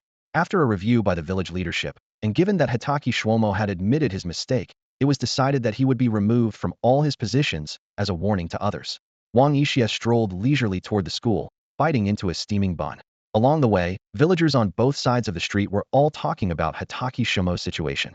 That day, Kakashi came to school as usual, drawing the attention of many students. He maintained his usual cool and aloof demeanor, expressionless and seemingly indifferent to everyone around him. However, judging by his appearance, it seemed that the outcome of Hatake Shwomo's apology at the Hokage's office last night wasn't too bad. After class, Wang Yixia pulled Kakashi into a corner outside the classroom and asked in a low voice, Kakashi, how did it go last night when Shimo-senpai went to apologize? Kakashi frowned in frustration. That old third before he could finish, Wang Yixia quickly covered Kakashi's mouth, glanced around warily, and whispered, You can say whatever you want at my place, but out here, you need to watch your words. If the wrong person hears you, it could be trouble. Kakashi grumbled under his breath, but then continued. The third Hokage acted pretty straightforwardly. He didn't make things difficult for my father and agreed to his resignation without hesitation. Wang Yixia nodded. That's good. It might actually be a blessing in disguise for Shimo-senpai to lay low for a while. After speaking, he quietly activated his sharingan, his sharp gaze scanning the area to make sure no one was watching. Only then did he relax and head back toward the classroom. However, the very next day, a new wave of gossip swept through the village. Two ninjas, whose lives had once been saved by Hatake Shwomo, suddenly stepped forward to publicly criticize him. They claimed that Shwomo shouldn't have delayed the mission just to save them, and that his actions were the reason for the village's heavy losses. The scene played out exactly as Wang Yixia remembered from his previous Lifia's sickening display repeating itself. But this time, things were different. With Wang Yixi's intervention, what should have been the final blow to Hatake Shwomo didn't break him. Instead, Shwomo remained calm and composed. Faced with the accusations, he simply bowed his head slightly and apologized politely, then carried on with his own business as if nothing had happened. He even invited Wang Yixia to dinner at his house that evening. Meanwhile, the atmosphere in the Hokage's office was tense. The third Hokage, Hiruzen Sarutobi, was furious, slamming his hand on the desk and shouting, Go, bring Danzo to me. As soon as he finished speaking, two ninjas appeared before him, dropped to one knee, and replied, Yes, sir. Before long, the steady tapping of a cane echoed from outside the door, growing closer with each step. The door swung open, and Shimura Danzo entered with a blank expression, his cold voice reverberating through the office. Hiruzen, I'm here. Sarutobi Hiruzen's gaze was sharp, his brows furrowed as he asked in a heavy tone, Danzo, I already told you since Hatake Shwomo has admitted defeat, we won't target him anymore. So why did you send people to slander him? Danzo's face darkened, a faint, cold smirk appearing on his lips. He replied in a low voice, Those who accused him were the very ones he saved. It has nothing to do with me. Hiruzen let out a cold snort, his eyes icy. Danzo, don't think I don't know what you've been doing behind the scenes. Danzo's eyes narrowed sharply, a flash of anger in his gaze as he retorted loudly. If we don't suppress him completely, he'll threaten the Hokage position again in the future. Everything I do is for Konoha's future. Hiruzen took a deep drag of his pipe, exhaling a cloud of smoke, his gaze unwavering. Let's put an end to this, Danzo. I don't want this to escalate and cause more trouble. Danzo slammed his hand on the desk, his emotions flaring. Hiruzen, you're too soft. Potential threats like this should be eliminated before they take root. Hiruzen's eyes remained resolute as stone as he spoke in a low voice. I am the Hokage. I make the decisions here. Danzo glared at him, gritting his teeth and threatening. Hiruzen, you'll regret this. With that, he turned and stormed out, the door slamming shut behind him. Inside the Hokage's office, everything returned to normal, but no one knew that the confrontation just now was a sign of the coming storm for Konoha. Meanwhile, the discussions about Hatake Shwomo in the village gradually subsided, and peace seemed to return to the air. That evening, Wang Yixia arrived at Hatake Shwomo's home as promised. Though he was a guest, he acted as if he were at home, heading straight for the kitchen, rolling up his sleeves, and starting to cook. Soon, the dining table was filled with delicious dishes, both pleasing to the eye and palate. Hatake Shomao, his son Kakashi, and Wang Ixia gathered around the table and began their meal. Everyone was focused on the food, the clatter of utensils and playful scrambling for dishes filling the warm, harmonious atmosphere. After dinner, Kakashi patted his round belly and complained indignantly, "Dad, those two today were really out of line. You saved their lives, and yet they turned around and blamed you. How ungrateful can they be?" Shomao smiled faintly, his expression calm. "Let them be. Maybe someone's pulling the strings behind the scenes." Wang Yixia immediately gave a thumbs up, admiration all over his face. "Shuma-senpai, your insight is truly impressive. You see right through the tricks of the third Hokage and his people. They're nothing compared to you. You're a true master of both strategy and strength. I really admire you." Shomao, pleased by the praise, smiled with satisfaction. "Kakashi, what should we do next?" Kakashi, a bit impatient, turned to Wang Yixia. "Enough with the flattery. Just tell us what we should do." Shomao also looked expectantly at Wang Yixia, clearly trusting his wisdom and strategy, waiting for his next move. Wang Yixia answered without hesitation, "We wait." That single word carried a steady, unshakable weight, hinting that an even greater storm was on the horizon. Kakashi looked puzzled, his brow furrowed, clearly not fully grasping the deeper meaning behind Wang Yixia's words.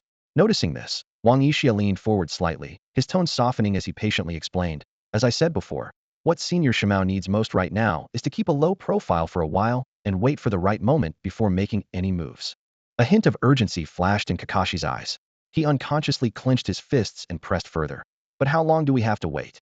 Wang Yixia paused for a moment, his gaze turning distant, his voice low and resolute.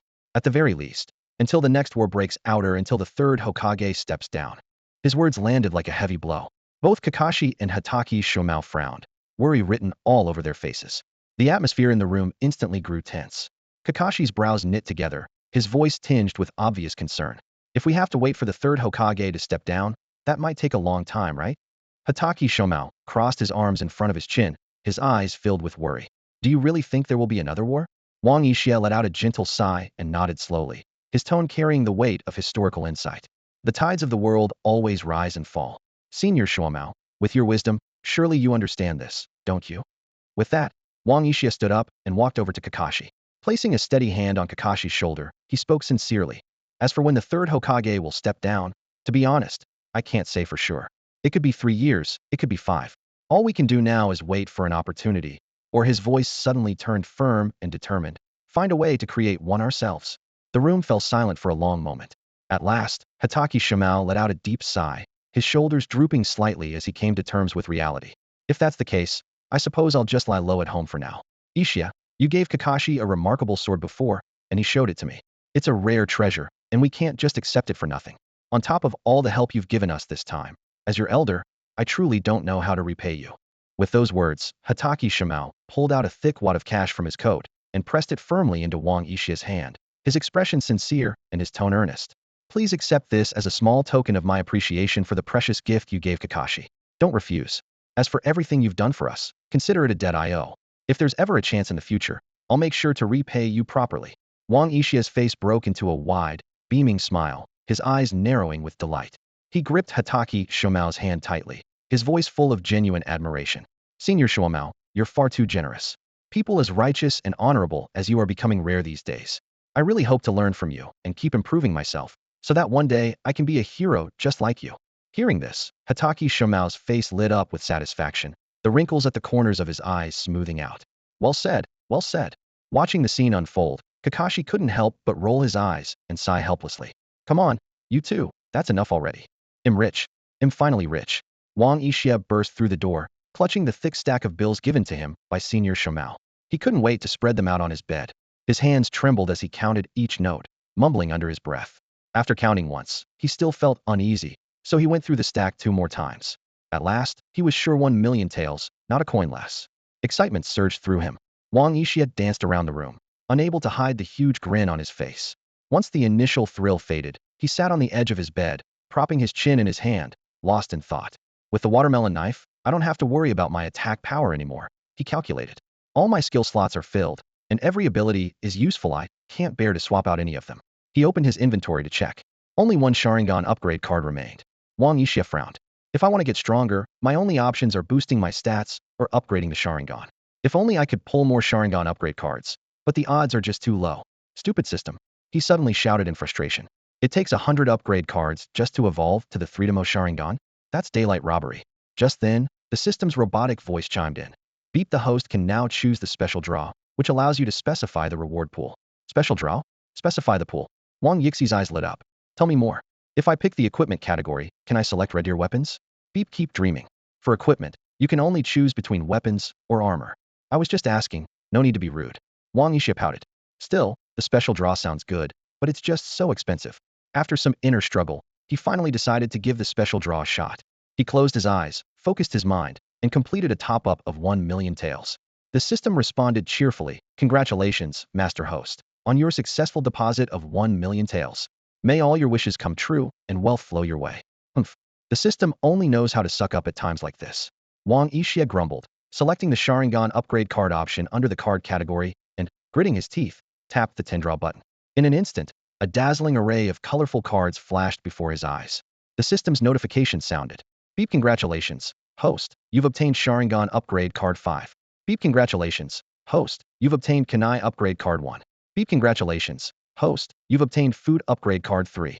Beep, congratulations, host, you've obtained Sharingan upgrade card 7. Beep. Beep, congratulations, host. You've drawn a shoe upgrade card X1. The system's robotic voice echoed in Wang Yixi's mind. Beep, congratulations, host. You've drawn a Sharingan upgrade card X6. Beep, congratulations, host. You've drawn a skill upgrade card X1. The notifications kept coming one after another. Beep, congratulations, host.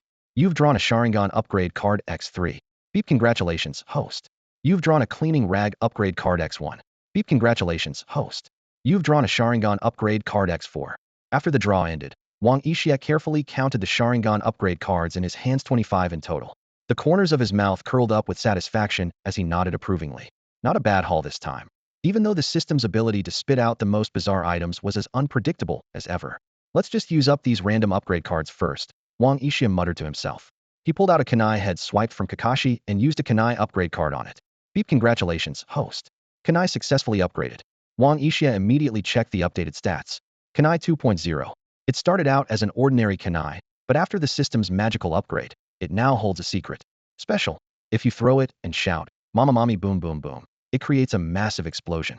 Could this catchphrase be any more embarrassing? Wang Yixia gritted his teeth, his face full of exasperation.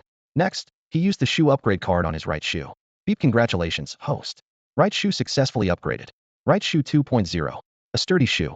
Special. Even tougher than the left shoe. Seriously? You can only upgrade one shoe at a time? Wang Yixia clenched his fists in frustration, tempted to punch something. Then came the cleaning rag upgrade card. After the system notification, the stats read. Cleaning rag 2.0. Still just an ordinary rag, even after the upgrade. Special. Cleans anything, but doesn't absorb oil. Wang Yixia shook his head speechlessly and continued working through the rest of the cards. He took out a bottle of Lao Wang's stinky tofu and 2 cans of canned yellow peaches, then used a food upgrade card on them. Lao Wang's stinky tofu 2.0. Delicious aroma fills your mouth, but if thrown at someone, the stench will linger on them for eternity. The smell can stun enemies for 1.5 seconds. Immunity. Eat a piece of Lao Wang's stinky tofu. Canned yellow peaches 2.0. Eating a piece instantly restores 20 stamina and 20 chakra. Drinking the syrup cures any poisoning and guarantees survival for 1 hour. Now these are actually pretty useful. Wang Yixia felt slightly better, his eyes lighting up. He decided to hold on to the last skill upgrade card for now, planning to use it after all the drawings were finished. He focused his mind and continued the lottery. A few minutes later, after 4 rounds of 10 draws, had accumulated a staggering 130 Sharingan upgrade cards, 6 skill upgrade cards, 12 food upgrade cards, and 8 kunai upgrade cards. He used another food upgrade card to upgrade his last can of yellow peaches to version 2.0. As for the rest of the random cards, he just matched them with whatever items he had on hand and used them up. It's worth mentioning that he also used 2 stick upgrade cards on his broken Overlord Spear, upgrading both sections into Stick 2.0.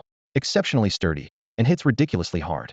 Finally able to upgrade his Sharingan again, Wang Yixia couldn't help but feel a surge of excitement. He took a deep breath and clicked to use the Sharingan upgrade card. Instantly, a sharp pain shot through his eyes.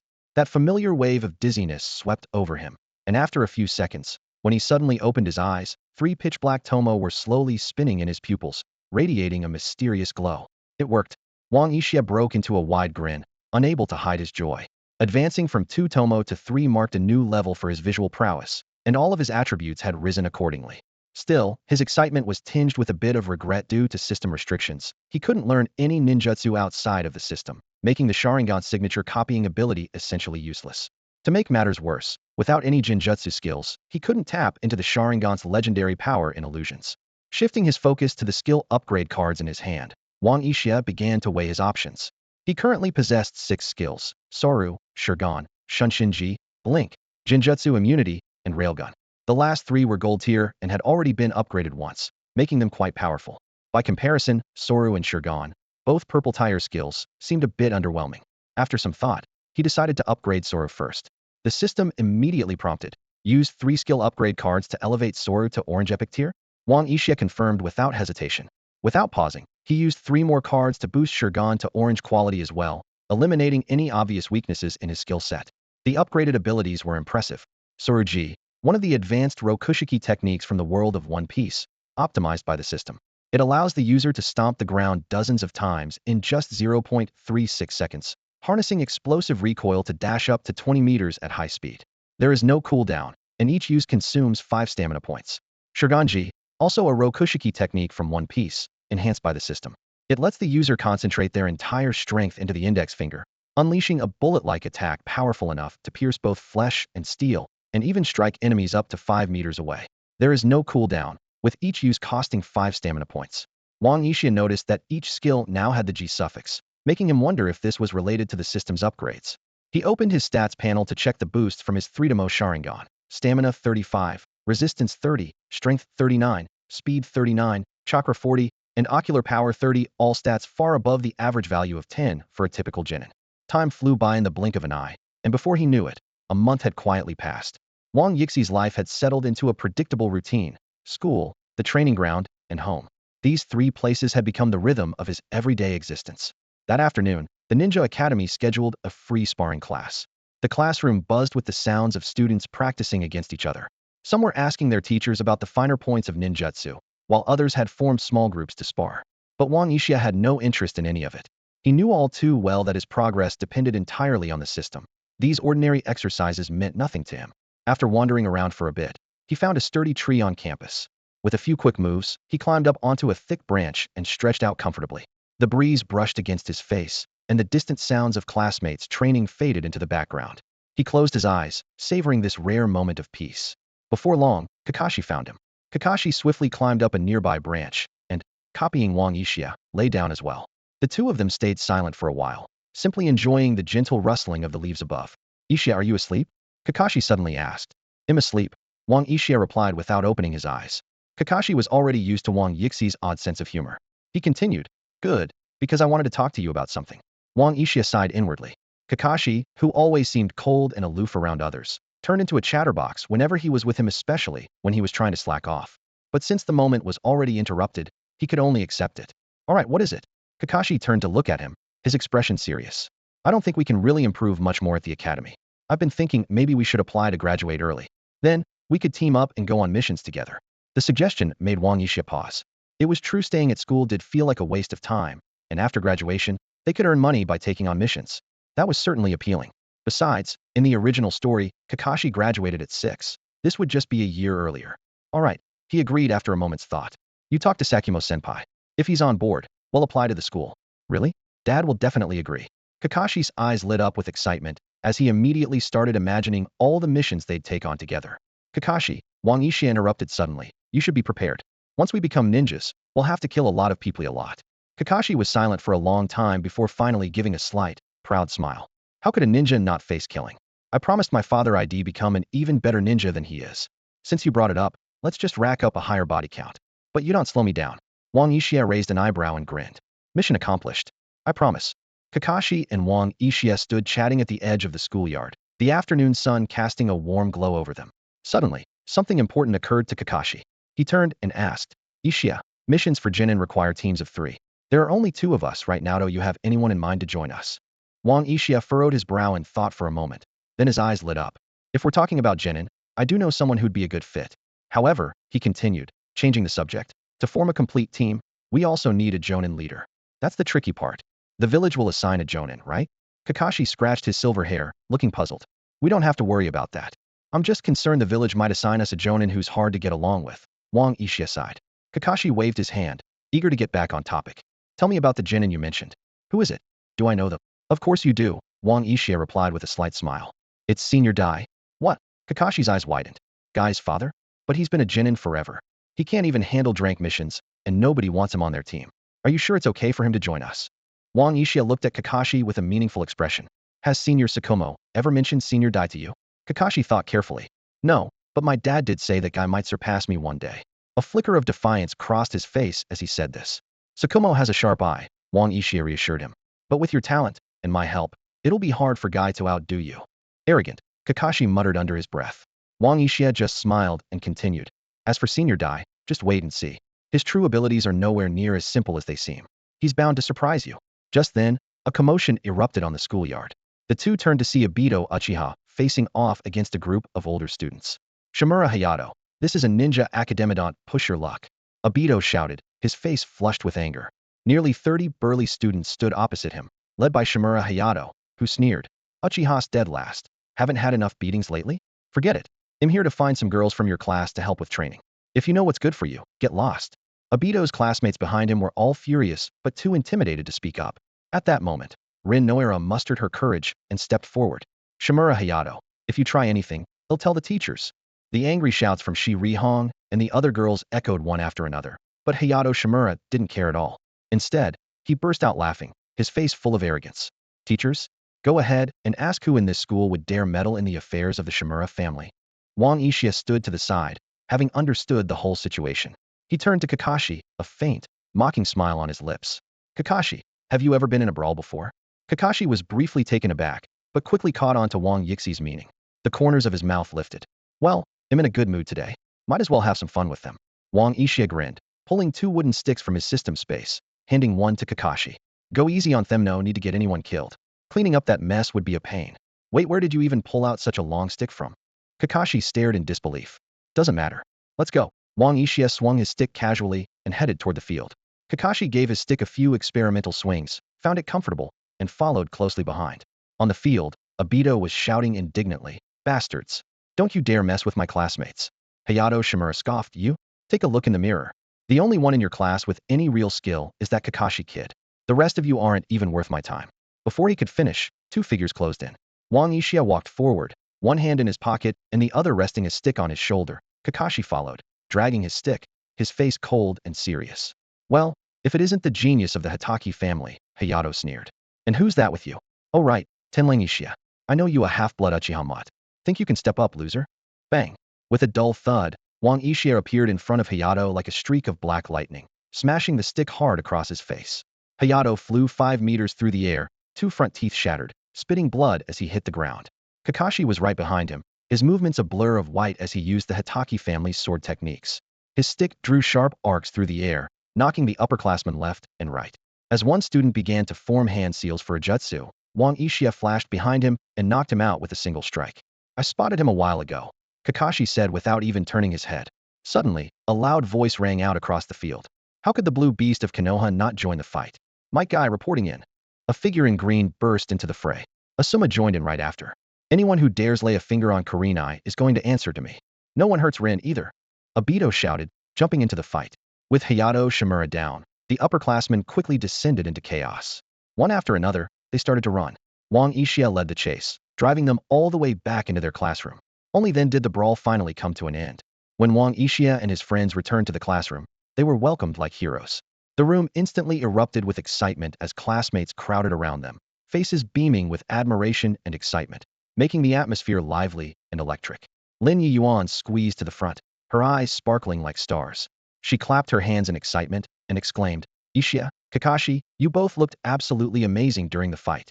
Obito stood off to the side, gazing at Lin with eager anticipation. He tugged at her sleeve, unable to hide his longing. What about me? How did I do? Lin turned to Obito, her lips curling into a sweet smile. You were awesome too, Obito. Her words were like a shot of adrenaline. Obito lit up instantly, grinning from ear to ear, as if he'd just won the lottery. Kurenai Yuhi stood among the crowd, nodding in agreement. That's right. I can't believe you guys managed to send more than 30 upperclassmen running. You're incredible. As she spoke, her voice softened and a blush crept onto her cheeks. She glanced shyly at Asuma. And Asuma, You were really impressive too. Hearing Kurinai's praise, Asuma's heart skipped a beat, and his face flushed bright red. It was the first time Shed complimented him, and the joy left him completely at a loss. He could only stand there, frozen and unsure of what to do. On the other side of the classroom, the boys who hadn't joined the fight looked ashamed. Gunma Shiranui hung his head, his face full of embarrassment and guilt. I'm really sorry. We're not that strong, and we were afraid of making enemies with the older students, so earlier. Wang Yixia noticed Genma's anxiety and smiled warmly, waving it off. Don't worry about it. We're all classmates, and I know deep down you were on our side. That's all that matters. His words were like a warm breeze, instantly easing everyone's guilt and unease. Yugao Yuzuki, standing among the girls, blushed and gazed at Elong with admiration. Not only is Tianlang incredibly strong, but he's also so gentle and thoughtful. He's amazing. The girls around her nodded in agreement, whispering excitedly. Just then, Anko Mitarashi bounced out from the back of the crowd, raising her hand and calling out, "We won a big victory today, shouldn't we celebrate tonight? I say we all go out for dango." At Anko's suggestion, everyone turned toward Wang Yixia. In just a short time, he had become the heart of the class. Wang Yixia met everyone's expectant gazes and nodded slightly. "All right, if you want to go, sign up with Anko. Anko, could you help collect the money later? Let's just have 2 skewers each after all. We'll still have dinner at home, and we don't want to get in trouble for eating too much." His agreement sparked a round of cheers, and the classroom buzzed with excitement as everyone happily discussed the evening's plans. Finally, when school let out, the whole class gathered at the dango shop as agreed. As they walked in, the delicious aroma filled the air. Everyone sat together, enjoying the tasty dango, sharing laughter and stories. The atmosphere was warm and full of joy. Wang Yixia sat in his seat, his gaze resting on Hongdo. At that moment, Hongdo was happily clutching 2 skewers of dumplings in each hand, her face beaming with joy from the delicious food. "Hongdushan, those dumplings are tasty, but don't eat too many," Wang Yixia said with a smile. "Be careful, or you'll end up with a big belly, and then no one will want you." Hearing this, Hongdo immediately put down her dumplings and marched over to Wang Yixia, puffing out her cheeks in protest. She started playfully hitting him with her small fists. "You're always teasing me. I want to get a big belly." Her reaction sent the nearby classmates into fits of laughter. In another corner of the classroom, Yuzuki Yugao quietly scooted over to Noera Rin and whispered, "Rin, between Tianlang and Kakashi, which one do you like more?" Noera Rin's face flushed red, and she nervously twisted the hem of her shirt. "I am not really sure." "Yeah, they're both amazing," Yugao pouted, her eyes sparkling. "But I think Yixiken is the coolest. He's so mature and gentle, and he's really strong too." She turned to Yuhi Kurinai, who was lost in thought nearby. "What about you, Kurinai?" Kurinai snapped back to reality, looking flustered. I also think Yixiken is really handsome, especially when he and Kakashi stood up to those upperclassmen today." Rin's eyes lit up with curiosity as she leaned toward Kurinai. "Kurinai, I heard Asuma confess to you. Is it true? Did you say yes?" Yugeo's eyes went wide with interest, and she leaned in eagerly.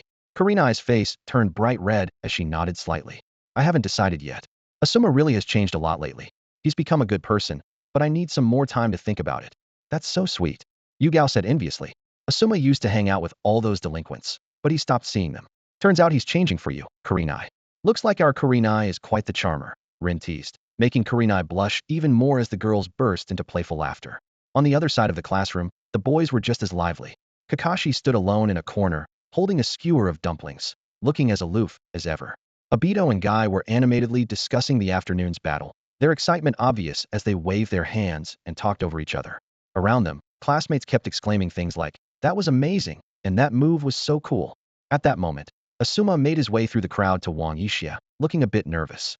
Tianlang, I confessed my feelings to Kurinai today." Wang Yixia was momentarily stunned by the question, but then a bright smile spread across his face. He slapped Asuma hard on the shoulder, his eyes shining with mischief. "Not bad. Come on, tell me, how did you confess to her?" Asuma's face turned beet red. Rubbing his sore shoulder, he pretended to be annoyed. "You talk too much. I only tried because you said if you like someone, you should just tell her. Don't be so nosy." All right, they'll stop," Wang Yixia replied with a grin, but couldn't help asking, "So did Hong agree?" Asuma's expression fell, and he sighed helplessly. She said she understood and needed some time to think about it. "That means you're already halfway there. Why the long face?" Wang Yixia gave him another hearty slap on the back. "She didn't say yes. How is that halfway?" Asuma looked genuinely puzzled. Wang Yixia grew serious and explained patiently, "Listen, Hong isn't the type to play games." "What do you mean by play games?" Asuma interrupted. "That's not important." Wang Yixia waved him off. "The point is, she didn't turn you down right away. She said she'd think about it, which means she's interested." "Really?" Asuma's eyes lit up. "So what should I do next?" Wang Yixia thought for a moment. Honestly, just keep being yourself. You've been improving a lot lately, both in your training and your attitude. Keep it up. Since you've confessed, show her you care, invite her out when you have free time. Give her small gifts every now and then, but nothing too expensive. Just keep it natural. After hearing this, Asuma suddenly stood up and bowed deeply to Wang Yixia. Wang Yixia, thank you for your advice. I get it now. With that, he walked away, full of hope and with a spring in his step.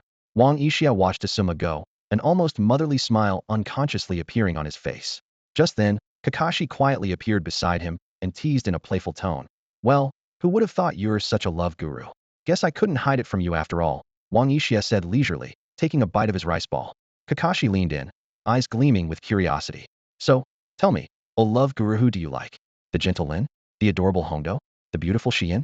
Or is it Hong, the one Asuma likes? A sly smile appeared on Wang Yixi's lips as he took another bite. Only kids make choices, I want them all. Inside the Hokage's office, a quiet atmosphere lingered, tinged with a faint haze of smoke. Hiruzen Sarutobi stood in front of a crystal ball, his right hand loosely holding a pipe. The swirling smoke blurred the lines of his weathered face. He heard the distant sound of a cane tapping against the floor, growing closer, before the office door swung open. Danzo, you forgot to knock again, Hiruzen said without turning around. Shimura Danzo strode in, leaning heavily on his cane, his expression dark. Hiruzen, what do you intend to do about Shimura Hayato being beaten up at the academy? Hiruzen turned around, wearing a gentle smile. It's just a disagreement between children, nothing serious. There's no need to worry about it. Hiruzen. Danzo's face flushed red, his voice rising in anger. You're still trying to shield that brat. He dragged Asuma into trouble at the academy, and the consequences are severe. Hiruzen tapped his pipe lightly, his gaze calm as he looked at Danzo. You're overreacting. As far as I know, Asuma wasn't led astray by anyone. On the other hand, Hayato has always been a bit unruly. As his elder, you should focus on guiding him properly. Danzo's face twitched, his expression growing even darker. Hiruzen, are you enjoying this? Am I? Hiruzen quickly adjusted his expression, a hint of resignation in his voice. Danzo let out a heavy snort, realizing that arguing further would get him nowhere. He turned to leave, but not before throwing out a warning. Hiruzen, you'll regret this. Once Danzo had gone, Hiruzen turned to the window, gazing out over Konohagakure. A hint of worry flashed in his eyes as he muttered to himself. What's the reason for getting close to Asuma? A few days later, news spread that Wang Yixia and Kakashi had both submitted requests to graduate early, leaving the entire class in shock. Rin Noera and the other girl's eyes grew red with tears, and Yugao Yuzuki clung tightly to Wang Yixi's sleeve, reluctant to let go. Seeing how upset his classmates were, Wang Yixia comforted them gently. Don't be so sad. Kakashi and I are just going ahead to clear the path for everyone. If anything important comes up, we'll let you know in advance. We'll still come back to visit and spend time with you when we can. Even if we graduate early, we'll always be friends. His words seemed to help gradually. His classmates' expressions relaxed, and the sadness on their faces eased a little. Maua Zion's eyes were red, her voice tinged with a hint of a sob as she spoke softly. Ishiejuan is so gentle. I really can't bear to see you go. There was a subtle confession in her words, but Wang Yixia simply smiled and gently patted her on the head. As a man determined to live freely, how could he let a budding romance hold him back? He'll miss everyone too. Don't worry, whenever I have free time, he'll come visit you all, Wang Yixia replied with an easygoing smile. Xian seemed like she wanted to say more, but Obito suddenly jumped to his feet, eyes burning with determination as he declared loudly, Tenro Ishia, and that show-off Kakashi, I'm going to train hard and surpass both of you. Kakashi lazily rolled his eyes. Yeah, whatever you say. His half-hearted response made Obito's face turn beet red with frustration. Asuma stood up as well, his gaze steady as he looked at Wang Yixia. Tenro Ishia, don't get beaten while you're out on missions. Once I graduate, he'll come challenge you, so don't you go hiding from me. Wang Yixia smirked. You're welcome to try anytime. But I hope you don't get so lost in Kurenai's charms that you forget to train. The moment he said this, both Asuma and Kurenai blushed furiously. Kurenai pouted, her eyes full of playful reproach. You're so mean, Ishijuan. Always teasing people. With that, she playfully hit Asuma a few times, while Asuma just stood there grinning, his face glowing with happiness. Guy stood frozen, looking confused. So this is what teenage love is like. Dad was right, it really does have a sour smell. His comment instantly earned him a round of exasperated glares from the whole class.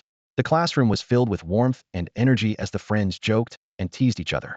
Even though Wang Yixia and Kakashi were about to graduate early and leave, the bonds between them all felt stronger than ever in that moment. In fact, it wasn't just their classmates who were surprised by Wang Yixia and Kakashi's early graduation request. At that very moment, the third Hokage, Hiruzen Sarutobi, was seated in his old chair in the Hokage's office, holding 2 early graduation applications in his hands. Sunlight streamed through the window, casting lines across his deeply wrinkled face, reflecting the confusion and contemplation in his eyes. He stared at the applications, muttering to himself. I thought he got close to a summa for a reason. Was I wrong? This Tenro Uchiha, he's really hard to figure out. The office was so quiet that only his faint sighs could be heard. Hiruzen Sarutobi fell into deep thought. He knew that approving these applications was no trivial matter. The clouds of war hung heavy over Konoha, and the village was under immense pressure, desperately needing more capable hands. Wang Uchiha and Kakashi's talent and strength were obvious to all, and their early graduation would undoubtedly be a valuable boost for the village. More than that, Hiruzen knew their early graduation could inspire others, setting an example for the rest of the children, encouraging them to work harder and pursue their dreams of becoming excellent ninja. With this in mind, Hiruzen nodded to himself. After a long moment of consideration, he picked up his pen and signed his name on both application forms. On the day of the exam, a tense yet expectant atmosphere filled the Ninja Academy. Sunlight poured over the training grounds, warming the earth beneath their feet. Kakashi stood in the center, his dark blue ninja uniform making him look sharp and confident, exuding a calm and steady presence. The assessment officially began. Kakashi moved with swift, fluid grace, gliding across the training field like the wind. Every kick and dodge was seamless, showcasing his solid taijutsu skills. Next came the test of the 3 basic techniques. His fingers moved so quickly they almost left afterimages, flawlessly executing the transformation, clone, and substitution techniques. During the written exam, he was equally composed, his pen gliding over the paper as he effortlessly completed a perfect test. The examiners nodded in approval, their eyes full of admiration. In contrast, things were very different for Wang Uchiha. He breezed through the taijutsu portion thanks to his innate physical advantage. But when it came to the 3 basic techniques, sweat began to bead on his forehead. This was his weak spot. The essay question about the will of fire left him completely stumped. Thankfully, the system delivered a 3 basic techniques experience card just in time, and with some quick improvising on the will of fire, he managed to scrape through with a passing grade. Throughout the entire exam, Kakashi watched Wang Uchiha with his signature deadpan stare. When only the two of them remained in the exam room, Kakashi smirked and said, "You really know how to put on an act, don't you? Was it that obvious?" Wang Uchiha asked in surprise. Kakashi misunderstood Wang Uchiha's abilities and replied helplessly, "What do you think? Others might not know your real strength, but I do." Wang Uchiha realized Kakashi thought he was deliberately holding back and pulled a wry face. "Don't even mention it. I barely scraped by this time. I was this close to making a complete fool of myself." Just the thought of failing and being laughed at by his classmates made him shudder. Noticing Kakashi's puzzled look, Wang Uchiha quickly switched to a cheerful expression, slung an arm around his shoulder, and said, "Come on, let's celebrate our early graduation with a big meal. You buy the groceries, I'll cook." "That sounds great," Kakashi replied, his eyes lighting up. At Kakashi's house, the two of them cooked a feast, and even Tsukumo Hatake got to enjoy the meal with them. After dinner, Kakashi patted his full stomach and said eagerly, "Since we're both Jinin now, isn't it time to start taking on missions?" "No rush," Wang Uchiha waved him off. "We need to find our teammates first, and see if the village will assign us a suitable Jonin instructor." Kakashi had no objections. He was used to following Wang Uchiha's lead, and rather enjoyed not having to make the decisions himself. The two set out and headed straight for Might Dewey's house, but it was empty. They hurried to the training forest where Dewey often practiced, but still found no sign of him. They searched all the places Dewey might be, one after another, until the sun was setting. Finally, near the mission hall, they spotted a figure in green. At this moment, Might Dai was talking with a Chunin. The Chunin's brow was furrowed, his mouth downturned, and his face was full of impatience and disdain. "I'm really sorry. I promise he'll never make this mistake again." Might Dai clasped his hands together, his tone pleading. "You always say that," the Chunin sneered. "But what happens? You keep messing up. We have no choice but to kick you off the team." As soon as the words left his mouth, Might Dai dropped to his knees, slamming them hard against the ground. "Please, give me one more chance. I'll work twice as hard, and make sure I complete the mission perfectly." "Someone like you begging is pointless," the Chunin didn't finish. He suddenly noticed 2 figures flash to Might Dai's side. Wang Uchiha and Kakashi appeared on either side, helping Might Dai up. Kakashi glanced at Wang Uchiha, a note of reproach in his voice. "You didn't shortchange Daizenpei's bonus, did you?" "Kakashi, that's not it," Might Dai quickly explained. "Uchiha gave me the full bonus. It's just that guy and I spent it all on training by accident." Kakashi nodded. "Daizenpei, why not join our team? Uchiha and I just became Genin, and we're short a teammate. Uchiha always says you're the most trustworthy partner." People nearby began whispering to each other. "Someone actually wants to team up with that eternal Genin? Must be 2 clueless rookies. Hope they don't regret it." Wang Uchiha ignored the gossip, brushed the dust from Might Dai's knees, then strode over to the Chunin. They locked eyes for barely 2 seconds before Wang Uchiha suddenly slapped him hard, sending him flying 5 meters away. "What are you staring at?" The sudden slap stunned everyone. Kakashi covered his face in exasperation. That was totally uncalled for. The Chunin lay on the ground, clutching his now swollen cheek, unable to tell if he'd been hit for insulting Might Dai or just for looking at Wang Yixia the wrong way. He opened his mouth to retort, but when he met Wang Yixi's gaze, he swallowed his words. I am going to report you to Lord Hokage. The Chunin choked out, scrambling to his feet and running off. Wang Yixia gave an innocent smile and glanced around. The onlookers scattered like startled pigeons. Might Dai stepped forward, his face clouded with worry. He wrung his hands anxiously, glancing at Wang Yixia with concern in his voice.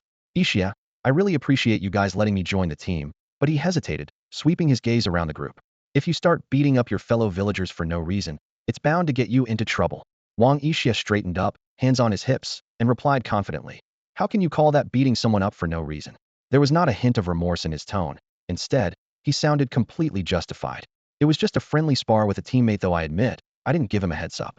Kakashi stood nearby with his hands in his pockets, eyes narrowed as he couldn't help but comment. That's not just anything, you're just making excuses. His tone was calm, but tinged with resignation. Wang Yixia waved it off with a carefree grin. Relax, it's nothing serious. Our Hokage will take care of it. He thumped his chest confidently. After all, we're the geniuses who graduated early. He's counting on us to motivate the other kids. Kakashi fell silent for a moment, leaving only a meaningful pause in the air. Sure enough, not long after the incident, the third Hokage quickly learned about it and knew every detail of what had happened. Hiruzen Sarutobi sat in his office, his pipe letting off thin trails of smoke. He frowned, deep in thought. This Tianlang Yixia, his actions seem reckless and impulsive. Still, is it for the sake of his comrades? He tapped his fingers on the desk. Someone so loyal and passionate is actually easier to manage. Hiruzen took a slow drag from his pipe and exhaled. Well, they were both specially chosen as role models. It's best not to make a fuss about this. Having made up his mind, Hiruzen set down his pipe and summoned a masked ANBU member. He gave his orders sternly. Go tell the Chunin who got beaten that he provoked his teammate first, which led to the conflict. Make sure he knows not to let it happen again. The village will cover his medical expenses as compensation. He paused, then added, and tell the villagers who witnessed it not to spread rumors about the incident. The ANBU knelt on one knee and nodded respectfully before vanishing to carry out the orders. Turning to the window, Hiruzen gazed out over the Hidden Leaf village, pondering quietly. Kakashi is steady enough and hasn't done anything out of line yet. But with someone as unruly as Wang Yixia, we'll need someone who can keep him in check. With that, he turned to another ANBU waiting nearby and asked, what are Orochimaru and the others up to these days? The ANBU replied immediately, Lord Orochimaru is out of the village on a mission and hasn't returned yet. Lord Jiraiya is away training with Minato Namikaze, so he's not here either. He hesitated for a moment, then added with a subtle shift in tone, but Lady Tsunade just got back today apparently. She's here to dodge her debts. Hiruzen stroked his beard in thought. Tsunade, is it? A glimmer of insight flashed in his eyes. She could serve as their Jonin leader. Maybe this could even help her get over her fear of blood. With that, Hiruzen made his decision. Since she's back, go inform her to come see me. He waved his hand. That's how you're dismissed. The ANBU nodded once more and vanished in a blur, leaving only a faint breeze to stir the curtains in the Hokage's office. Not long after, Tsunade burst into the room, her expression full of annoyance. She stood with her hands on her hips, brows deeply furrowed, her complaints echoing through the Hokage's office. Old man, I just got back to the village and haven't even had a drink yet. You called me over in such a hurry, what's so urgent? Hiruzen Sarutobi sat behind his desk, a knowing smile on his lips as he tapped his pipe against the tabletop. Tsunade, I heard you came back this time to dodge your debts. Lost quite a bit of money out there again, didn't you? Tsunade's face darkened at his words, a flash of embarrassment quickly replaced by irritation. She pursed her lips and snapped, Ugh, yes, I lost a lot. Annoying, isn't it? Her eyes suddenly brightened as she stepped closer, her tone turning hopeful. Old man, are you planning to lend me some money to pay off my debts? I'm really not in the mood for a lecture right now. Hiruzen shook his head slowly, letting smoke curl lazily into the air. I don't have that kind of money to lend you, he replied, pausing to look her in the eye. I called you here to talk about leading a new team as a Jonin instructor. A team? I don't have time for that. Tsunade immediately turned on her heel, the sharp click of her heels ringing out as she headed straight for the door. Hiruzen took a slow drag from his pipe, his voice calm but enticing. The salary for a Jonin instructor isn't bad, you know, and I could even arrange for you to get an advance on it. Tsunade stopped abruptly at the door, as if something invisible was holding her back. She turned around slowly, her amber eyes narrowing with interest and a sly smile appearing at the corner of her mouth. Old man, I think we have more to discuss. Meanwhile, Wang Yixia, Kakashi, and Might Dewey were completely unaware that their team's instructor had already been decided. Sunlight filtered through the leaves above, casting dappled shadows over the three of them. After a moment of thought, Wang Yixia spoke up. Since the watermelons in my field will be ripe the day after tomorrow, why don't we wait until then to sell them together? If the village still hasn't assigned us an instructor by then, we'll just take on a mission ourselves. Kakashi and Might Due nodded in agreement. They agreed to meet at Wang Yixi's house early the day after tomorrow. Then Wang Yixia glanced over at Kakashi, giving him a subtle signal. Having spent so much time together, Kakashi understood instantly. He patted Might Due on the shoulder and said, "Let's head back." With that, he led Might Due away, leaving Wang Yixia standing alone. Once the two were out of sight, Wang Yixia turned and walked purposefully toward a secluded house nearby. Behind it, Guy stood alone, his head bowed, shoulders trembling slightly, a look of deep sadness on his face, as if he were surrounded by an invisible gloom. Wang Yixia approached quietly and spoke gently, his words cutting straight to the heart. "You saw everything, didn't you? How do you feel right now?" Guy kept his head down, his fingers tightly gripping the hem of his shirt, his voice trembling. "My father, he embarrassed me in front of everyone. I really don't know how to face him." Wang Yixia shook his head, placing a reassuring hand on Guy's shoulder, feeling how tense he was. He spoke earnestly. "But have you ever really thought about it? Maybe this is exactly how he's raised you all these years." The words hit Guy like a hammer. He froze, his breath catching, eyes wide as if seeing something clearly for the first time. Seeing this, Wang Yixia continued, "That's why, to me, Dyson Pai is an incredible person. His perseverance and the sacrifices he's made for his family deserve my respect and my trust." These were words Kakashi might have said, but Wang Yixia beat him to it. In Wang Yixi's mind, what mattered was that Guy understood the truth, not who delivered it. Guy's eyes instantly filled with tears, which streamed down his cheeks. He straightened up and gave Wang Yixia a deep, grateful bow. "I understand now. I'm so sorry. I shouldn't have looked down on my father. Thank you so much, Yixia." Wang Yixia smiled warmly, sunlight catching the side of his face and giving him a golden glow. "All right, he'll head off now. The day after tomorrow is the weekend, so don't forget to show up on time to help harvest the watermelons." Akai nodded firmly and replied loudly, "I'll definitely be there." The next afternoon, just after Wang Yixia put down his chopsticks, he received a notice to gather at training ground number 1. As he strolled toward the destination, he wondered to himself, did the village really assign us a Jonin instructor? Who could it be? It can't be Minato still training with Jiraiya. When he finally arrived at the training ground, Kakashi and Might Due were already waiting. Seeing Wang Yixia's relaxed demeanor, Kakashi immediately frowned. "Yixia, you're late." Wang Yixia raised an eyebrow and smiled. The notice didn't mention a specific time. "Even if I showed up tonight, it should be fine. Why don't you try showing up tonight and see what happens?" A stern female voice suddenly sounded from behind. The voice was familiar. Wang Yixia turned around and his eyes widened in surprise. So big. "You brat, are you flirting with me?" Tsunade snapped, storming over and grabbing him by the collar. "What did you just say?" Big sister, you're so beautiful." Wang Yixia immediately put on a flattering smile. Kakashi, watching from the side, wished he could pretend not to know him. "Umph. Smooth talker." Tsunade let go, her anger fading as she looked around at the three of them. "Looks like you're the squad I'll be leading. I'm Tsuna, just call me captain." Since Might Due was about her age, she didn't insist on being called sensei. "Okay, big sister," Wang Yixia replied with a sweet grin. "Have some dignity, will you?" Kakashi couldn't help but chide him. "Back off." Wang Yixia shot back, his expression changing instantly. Tsunade cleared her throat. "To get a sense of your abilities, I'll be arranging a test." She rubbed her forehead, clearly still thinking about what kind of test to use. Just then, a familiar voice broke the silence. "Hey, Tsunade, I knew I'd find you here." Jiraiya jogged over with a big grin. "I heard you were back in the village, so I came to say hi." Tsunade's eyes lit up. "Perfect timing. You can help me test these guys. You took on new students?" Jiraiya blinked in surprise. "Just leading them for a mission," Tsunade explained. Jiraiya scratched his head awkwardly. "Wouldn't that make me look like I'm bullying rookies? There are even 2 kids here." Tsunade clenched her fist and gave him a sharp look. "Are you saying no?" No. Jiraiya waved his hands, cold sweat breaking out on his forehead. "I'll just go get my student Minato to spar with them."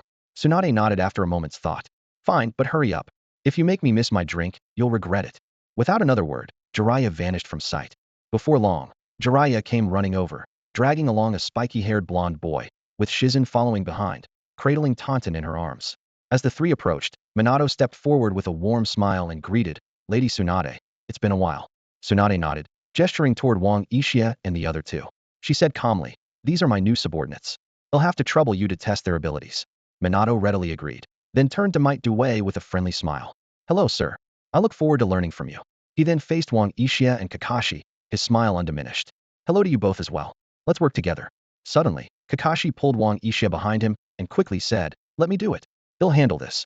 Kakashi knew Wang Yixia better than anyone. He was aware that while Wang Yixia wasn't afraid of any other jutsu, There was one move he dreaded above all, the infamous Big B dash. If Wang Yixia really got into the fight, he'd probably pull that move before anything else, shouting something like, "You're the only one who can call us you too." That would be a disaster in front of Tsunade. She might lose her temper on the spot, and the situation would get very awkward. Watching Kakashi anxiously trying to calm Wang Yixia, the others couldn't help but feel confused, unsure what kind of game these two troublemakers were playing. Once Kakashi managed to settle Wang Yixia, he stepped forward respectfully and introduced himself. "My name is Hatake Kakashi. Minato-senpai, please take care of me." As soon as he finished speaking, Kakashi sprang into action, launching a flurry of sharp kicks straight at Minato. Minato's expression remained calm and unhurried. He dodged nimbly when he could, and when he couldn't, he simply blocked with his arm, his movements composed and effortless. Realizing his taijutsu attacks weren't working, Kakashi quickly shifted tactics. He spun in midair, executing a roundhouse kick before pulling back to create some distance. In the same motion, Kakashi drew 3 kunai from his pouch and hurled them directly at Minato. Minato glanced at the incoming weapons and sidestepped with ease, letting all 3 kunai fly past him without leaving the slightest opening. Kakashi's face remained unchanged, but a sharp glint flashed in his eyes. He rapidly formed hand seals, chakra gathering between his hands. As he landed, he shouted, "Fire-style flame bullet." A fireball nearly a meter in diameter shot toward Minato, its heat radiating with intense force. Unfazed, Minato quickly formed hand seals of his own and responded, "Water-style water wall." A massive wall of water surged up in front of Minato, meeting the fireball heat-in. The clash of fire and water sent thick smoke and steam billowing into the air. Kakashi had anticipated this. Keeping his eyes on the water wall, he suddenly used the body flicker technique, his form vanishing like lightning and reappearing on the other side of the wall. With his signature sword in hand, he lunged at Minato's back, blade flashing. But just as Kakashi's short sword was about to strike, Minato suddenly vanished. Kakashi froze. What? How? In that brief moment of confusion, a kunai pressed against his throat, and Minato's voice came from behind him. "Using the steam to block my vision, then going for a surprise attack with the body flicker, that's a solid strategy." A hint of understanding flickered in Kakashi's eyes as he muttered, "Flying Thunder God, huh? It's a bit like Yixi's technique." Just then, with a loud bang, Kakashi's body transformed into a log amid the smoke. Substitution jutsu? When did he? Everyone, including Minato, was caught off guard. Even Jiraiya and Tsunade hadn't expected Kakashi to pull off a substitution at that moment. Meanwhile, Wang Yixia crouched off to the side, nonchalantly digging up wild vegetables, completely unconcerned. Had seen all these tricks before. Whenever he sparred with Kakashi, Kakashi loved to show off his substitution jutsu, always trying to catch him by surprise. Minato paused for a split second, but suddenly Kakashi burst out from the left, his blade flashing as he aimed straight for Minato's throat. This move had clearly mastered the essence of Shuo Mao's teachings, combining speed and power flawlessly, with the flow of chakra woven in. Sensing the danger, Minato immediately activated the Flying Thunder God technique, barely dodging the deadly attack. After widening the distance, a look of admiration flashed in Minato's eyes. I have to admit, that move was truly unexpected. The Hatake family's swordsmanship really lives up to its reputation. "Hatake Kakashi, you've earned my respect." Kakashi, slightly out of breath, wiped the sweat from his forehead. "You're really tough to deal with. Looks like I have no choice but to use that move." Minato was momentarily surprised, then smiled. "I'm looking forward to it." On the sidelines, Jiraiya and Tsunade watched with keen interest, their eyes shining with anticipation. "Kakashi, don't get carried away." Wang Yixia suddenly called out, his face full of concern. "Don't stop me, Yixia." Kakashi replied firmly, quickly forming hand seals before slapping his hands to the ground. Heaven's net technique. Wang Yixia could only cover his face in resignation, sighing inwardly. This is it. We're really going to embarrass ourselves now. With a loud bang, a large basket, a thin rope, and a wooden stick appeared in front of Kakashi. He skillfully assembled the 3 items into a simple trap, leaving everyone present baffled and confused. Just as everyone thought the test was over, a puff of smoke suddenly burst from the basket. When the smoke cleared, a striking figure with flowing red hair appeared inside. "Kushina!" Tsunade, Jiraiya, and Minato exclaimed in unison. "Where am I?" Kushina looked around in bewilderment. "What's going on?" Kakashi was stunned. Tsunade was the first to recover, glaring at Kakashi. "This is your so-called ultimate move?" Kakashi's face darkened as he turned to Wang Yixia. "This is the powerful ninjutsu you taught me? Would you believe me if I said I had no idea?" Wang Yixia scratched his head awkwardly. "No." Everyone replied in unison. Wang Yixia had no choice but to come clean. "Honestly, it's just a trap I used to catch animals. Kakashi kept bugging me for a birthday present, so I wrote this down on a scroll just to humor him. I never thought I'd actually master it." Seeing their doubtful looks, he quickly added, "Do you want me to come up with a better explanation? You'd better think of a good one." Tsunade snapped. "Kushina is not just anyone. What's the big deal? She's just a gentle and beautiful lady, Wang Yixia muttered under his breath. Everyone fell silent at his words. But Kushina was amused, breaking into a sweet smile. You're quite the charmer, little brother. Wang Yixia turned to Minato with a serious expression and said, Senior Minato, please don't worry. I would never have any inappropriate thoughts about your fiancé. Minato looked awkward, forcing a laugh. Tsunade, watching Wang Yixi's playful antics, couldn't help but rub her forehead, feeling a headache coming on. Still, she had read Wang Yixi's file before. His background was clean, and given his age, he probably had no designs on the Nine-Tails Jinchuriki. She waved her hand and said, All right, let's talk about this later. Now, kid, go have a match with Minato. I want to see what tricks you've got up your sleeve. Wang Yixia shrugged helplessly and walked up to Minato, saying, Well then, Senior Minato, please go easy on me. Kushina cheered from the side. Hey, Minato, don't you dare hurt this adorable little guy. Wang Yixia put on a surprised face and praised her. I didn't expect such a beautiful and gentle young lady to be so thoughtful and wise. Truly, you're a model among women. Kushina beamed with delight. Kakashi rolled his eyes and muttered, Here you go again. Minato shook his head with a wry smile and replied, Well, let's do our best. Facing Minato, Wang Yixia knew that if he went all out, winning wouldn't be a problem. Even with the flying thunder god technique, Minato couldn't outpace Sharingan combined with a flash step.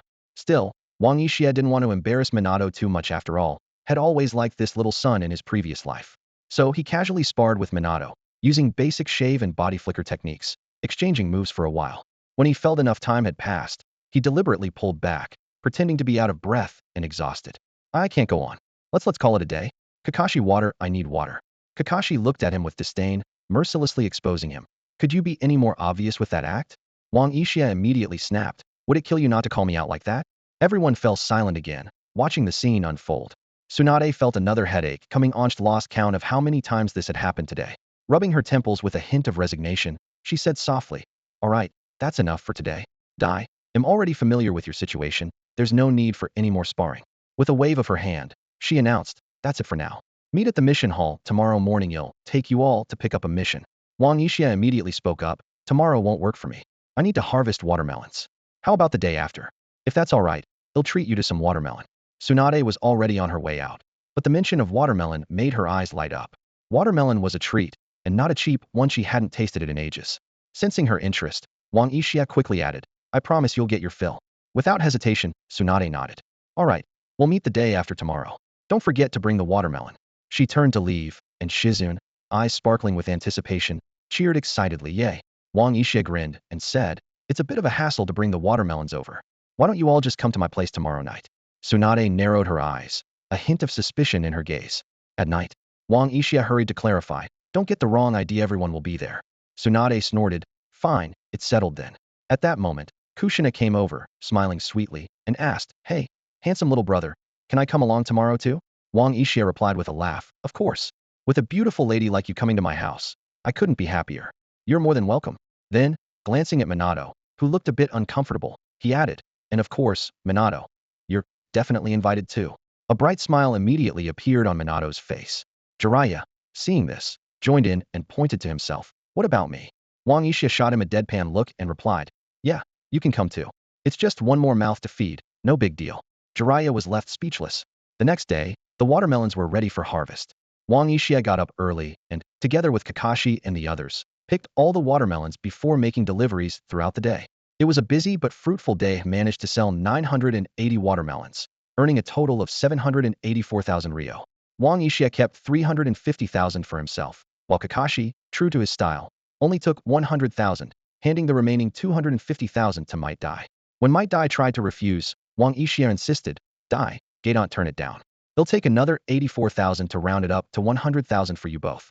We're having a lot of guests today, so we'll definitely need extra food. Please buy more ingredients.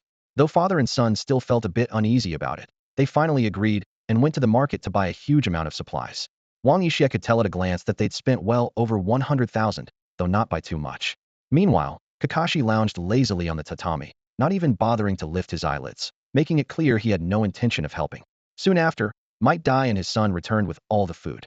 As they were still sorting through the ingredients, Tsunade arrived on time with a whole group in tow. Everyone from the training ground the day before showed up without exception. Tsunade's eyes lit up when she saw the pile of big, round watermelons at the door. They looked absolutely delicious. She couldn't wait to grab one and smash it open to eat. Shizune stood nearby, holding Tauntaun in her arms, eyeing the tempting watermelons with her mouth practically watering. After years of following Tsunade from place to place, who knew what kinds of things Shed had to eat? Wang Yixia reacted quickly, snatching the watermelon from Tsunade's hands and scolding her. What's the rush? Let's eat dinner first, then we can have watermelon.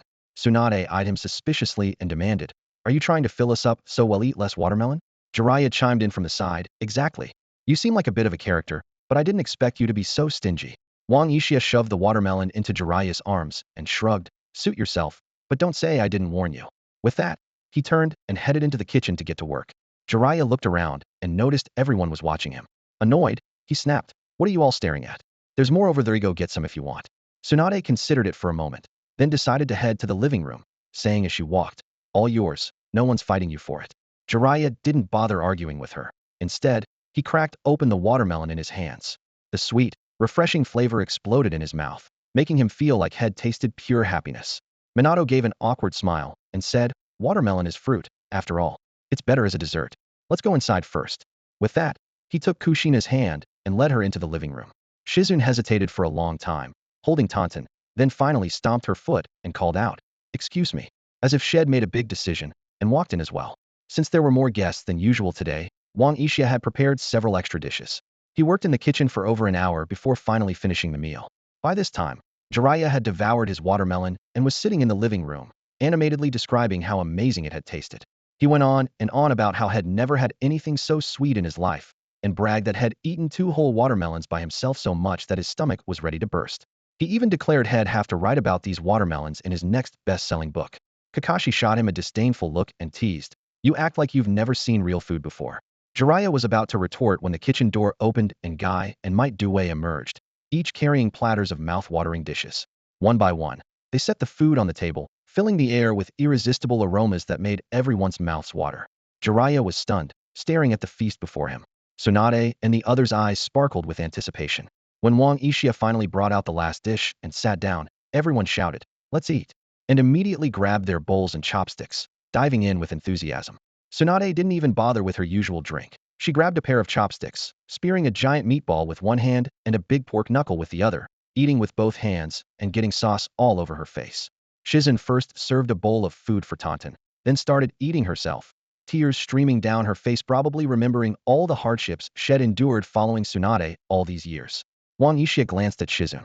Ever since they'd met yesterday, had been a bit puzzled. In the original story, Shizune seemed younger than Kakashi. Was his memory off? Or was this version of the Naruto world a little different? Either way, it didn't really matter. Meanwhile, Kushina was grabbing a rib with one hand and a chicken wing with the other, calling out with her mouth full, Minato, pass me those big shrimp. Minato, flustered, replied, just a second. I'm busy right now. Might Due and his son were too focused on eating to say a word. Kakashi, watching everyone stuff their faces, smirked and taunted, you guys are acting like you've never had decent food before. I wonder what you all used to eat. Wang Yixia smacked Kakashi on the head and grumbled, if you're going to act cool, could you at least stop stealing my fish head? Jiraiya, looking pitiful, pleaded, save me some soup, will you? I want to take it home and pour it over rice tomorrow. After finishing the meal, everyone felt much closer. Around the table, except for Might Dai and Akai who were cleaning up in the kitchen, the others lounged comfortably in their chairs, occasionally letting out satisfied burps. Kushina's eyes sparkled as she looked at Wang Yixia.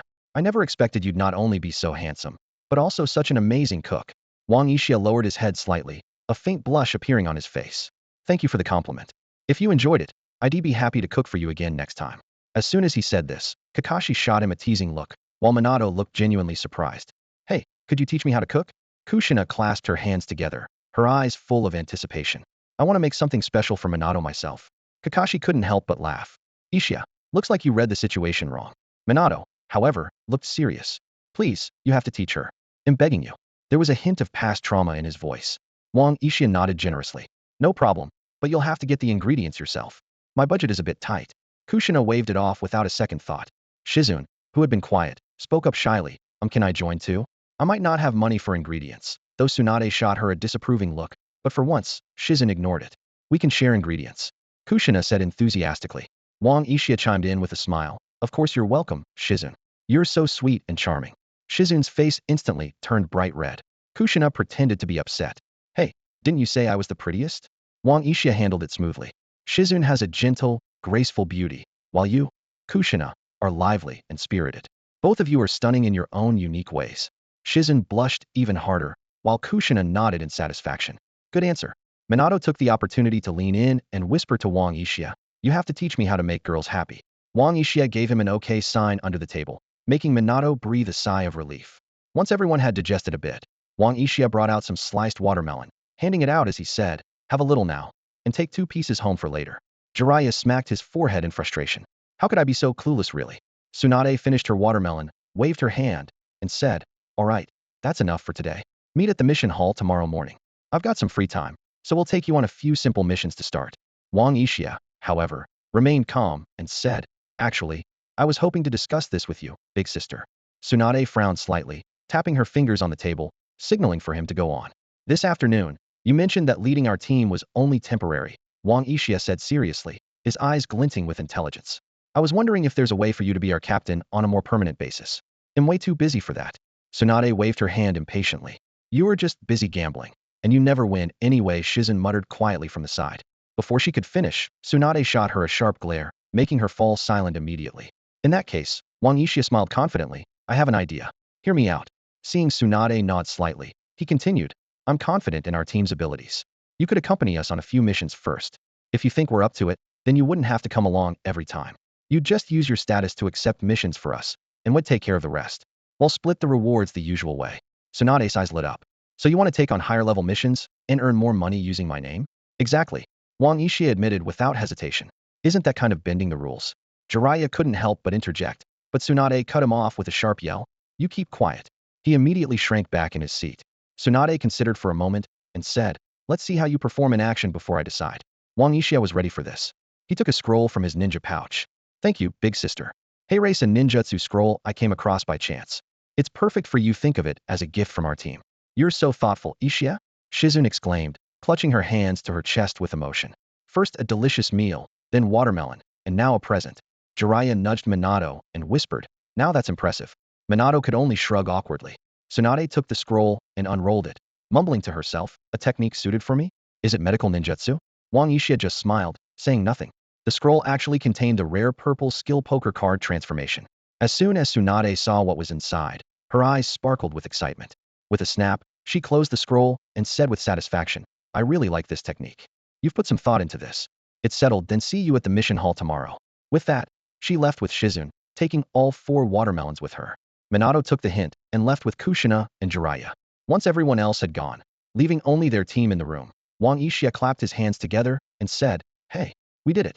Kakashi frowned, his eyes filled with curiosity as he stared directly at Wang Yixia and asked, why are you so insistent on having Tsunade as our team leader for the long term? What's your real motive? Might Due, standing nearby, straightened up and fixed his gaze on Wang Yixia, clearly just as intrigued by the question. Wang Yixia's lips curled into a knowing smile. He replied in a relaxed tone, of course I have a reason. First off, it's to make more money. And what's the second reason? Kakashi pressed, his eyes searching for more. Wang Yixia blinked, a playful note in his voice. Secondly, having a beautiful woman as our captain is always good for morale. Kakashi immediately shot him a look of disdain, his eyes narrowing. Pervert. At that moment, Might Due suddenly spoke up, his voice sharp with insight. Yixia, knowing you, I bet there's a third reason, isn't there? Wang Yixia grinned and gave a thumbs up, admiration on his face. Senior Due, you really see right through me. You're right, there is a third reason. He paused deliberately, his voice growing serious. I want Tsunade to become Hokage. What? Kakashi, Might Due, and Guy all cried out at once, disbelief written all over their faces. Wang Yixi's expression turned solemn as he explained, I know Tsunade pretty well. She loves the village, but she's disappointed in the current leadership. And after losing both her brother and her lover on the battlefield, she decided to leave for a while. Kakashi looked skeptical, crossing his arms. She's a woman, can she really handle being Hokage? Honestly, I'd rather we just get rid of the third and let my dad take over. Or, he hesitated, clearly reluctant. I guess you could do it too. Wang Yixia shook his head firmly. Sakumo-senpai is too gentle for the position. As for me, no way, I'm not interested. It's way too much work. Kakashi had no response to that, and simply stared at Wang Yixia in silence. Might Due scratched his head, frowning slightly. Yixia, why do you believe Tsunade is the right choice for Hokage? Wang Yixia crossed his arms and leaned back slightly, his voice steady and powerful. Tsunade is an outstanding leader and actually listens to different opinions. She's only blinded by her pain right now. Once she finds her purpose and something to fight for, her potential is limitless. If Konoha is led by her, The whole system will change and those scheming old men won't be able to keep their grip for much longer. Kakashi snorted, still looking doubtful. Let's hope you're right about her. Wang Yixia stretched, relaxing his muscles, and his tone turned light again. Anyway, let's focus on making money and getting stronger for now. After seeing Kakashi and the others off, Wang Yixia returned to his bedroom. He sat down at the edge of his bed, the room silent except for the occasional gust of wind outside the window. He lowered his head, lost in thought about his current situation. His current strength was enough to handle ordinary missions, and even tougher assignments were manageable. However, to survive the upcoming Third Great Ninja War, this level of power was far from sufficient. His fingers tapped unconsciously on the bed frame as two possible paths to greater strength came to mind. The Mangekyo Sharingan he had always dreamed of, and steadily building up his basic attributes. While improving his basic abilities would certainly help, the mysterious power of the Mangekyo Sharingan, which could turn the tide of any battle, was clearly superior. 10 million Ryo. Wang Yixia rubbed his temples, feeling a headache coming on at the thought of this daunting figure. In the end, he decided to save his current funds and not risk them in the lottery. Every bit of savings would be a stepping stone toward becoming stronger. He firmly believed that with persistence, he would eventually reach his goal. The next morning, sunlight streamed through the windows of the mission hall. Amid the bustling crowd, there was a faint sense of tension in the air. Wang Yixia, Kakashi, Might Due, and Tsunade arrived on time. Tsunade strode confidently toward the mission counter, her reputation prompting the crowd to part before her. She quickly retrieved an old-looking mission scroll. This is a high-level brank mission, Tsunade announced as she walked over to Wang Yixia, her gaze scrutinizing. Consider it a test. Remember, if you fail, our agreement is off. And if I have to step in, that counts as a failure too. Wang Yixia accepted the scroll, a confident smile playing on his lips. Just watch us. After skimming through the scroll, his brow suddenly furrowed. Captain, did you already read the mission intel? Tsunade nodded, a hint of a knowing smile on her lips. Of course I did. Need me to help analyze it? But that would mean I'm part of the mission. No need. Wang Yixia shot Tsunade a glare, then pulled Kakashi and Might Due aside to discuss their plan. Watching them walk away, Tsunade ground her teeth in frustration. That brat, how dare he look at me like that? If they mess up this mission, he'll make sure he pays for it. Deep down, she knew the mission intel did have its flaws. This was exactly the challenge she had designed to test whether the three of them had the observation skills and adaptability needed to succeed. What Tsunade never expected was that Wang Yixia was so sharp saw through the clues almost instantly. The more she thought about it, the angrier she became. With a furious flick of her sleeve, she strode off to the side. Yet even as frustration simmered, her gaze involuntarily drifted back to Wang Yixia, a complex emotion flickering in her eyes. This kid really has some talent. To spot flaws in the intel so quickly, I truly underestimated him. Once Tsunade was far enough away, Wang Yixia turned to Kakashi and Might Due. This mission is going to be a challenge. Let's discuss our approach. Kakashi frowned, concern evident in his eyes. Yixia, from the way you and the captain were talking, it sounds like there's something wrong with the mission. Plus, we're only genin. Isn't it too dangerous for us to take on something this advanced? Wang Yixia laughed, his eyes shining with confidence. There are some issues with the intel, but nothing major.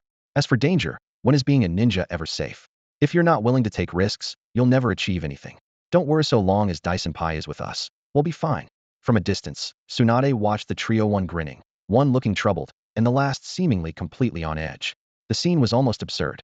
She couldn't help but feel another headache coming on, silently debating whether giving them such a high-level mission was wise or foolish. Wang Yixia continued, for now, he'll act as squad leader. Any objections? Kakashi, always easygoing, agreed immediately without hesitation. Might Due nodded seriously, his expression resolute, fully accepting Wang Yixi's leadership. Satisfied, Wang Yixia nodded back. He pulled a photo from the mission scroll and spoke in a low voice. This is Chi Sanlanger target. We need to head to the outskirts of the Land of Wind and capture him quietly. Ideally, we bring him back alive. He paused, his tone growing more serious. Chi Sanlang is reckless, ruthless, and a master of puppet techniques. He's extremely dangerous. More importantly, he's a key intelligence officer for Sunagakure and oversees a critical intel outpost, located on the border between the Land of Wind and the Land of Birds. Pointing to the photo, Wang Yixia continued, according to our intel, the outpost is guarded by 20 men. Chi Sanlang is the Strongstadt least Jonin level. The rest are mostly Chunin and Genin. He took a deep breath, determination in his gaze. Sunagakure's recent movements are suspicious. They might be planning something. If we can obtain the intel Chi Sanlang holds, it would be a huge advantage for our village and could directly impact our strategic planning. So, failure is not an option. Is that clear? Kakashi and Might Due replied in unison, understood. Wang Yixi's expression turned even more serious as he fixed his gaze on Might Due. One last thing, Daisenpai, unless I give the explicit order, You are absolutely not to open the 8th gate. Might Dewey was momentarily surprised, but quickly nodded. Understood. The three checked their gear, and once everything was in order, they set out quickly toward the land of wind. Wang Yixia led the way, scouting ahead. At every spot where an ambush might be waiting, he paused and carefully surveyed the surroundings. Kakashi took the middle, alert and ready, gripping his cold moon blade, his right hand crackling with lightning chakra, the blade sparking as if prepared for any sudden threat. Might Dewey brought up the rear, covering the team from behind. This was his first time on such a high-level mission, and his tension was obvious, his body taut, eyes constantly scanning for danger. Tsunade followed from afar, her brow furrowed in scrutiny. She was satisfied with Wang Yixia and Kakashi's performance so far, but Might Dewey's ever-nervous state left her uneasy. She couldn't help but wonder why Wang Yixia had insisted on including him in the squad. To finish the mission as quickly as possible, Wang Yixia kept urging the team to move faster. Apart from brief breaks for rest and meals, they traveled almost non-stop.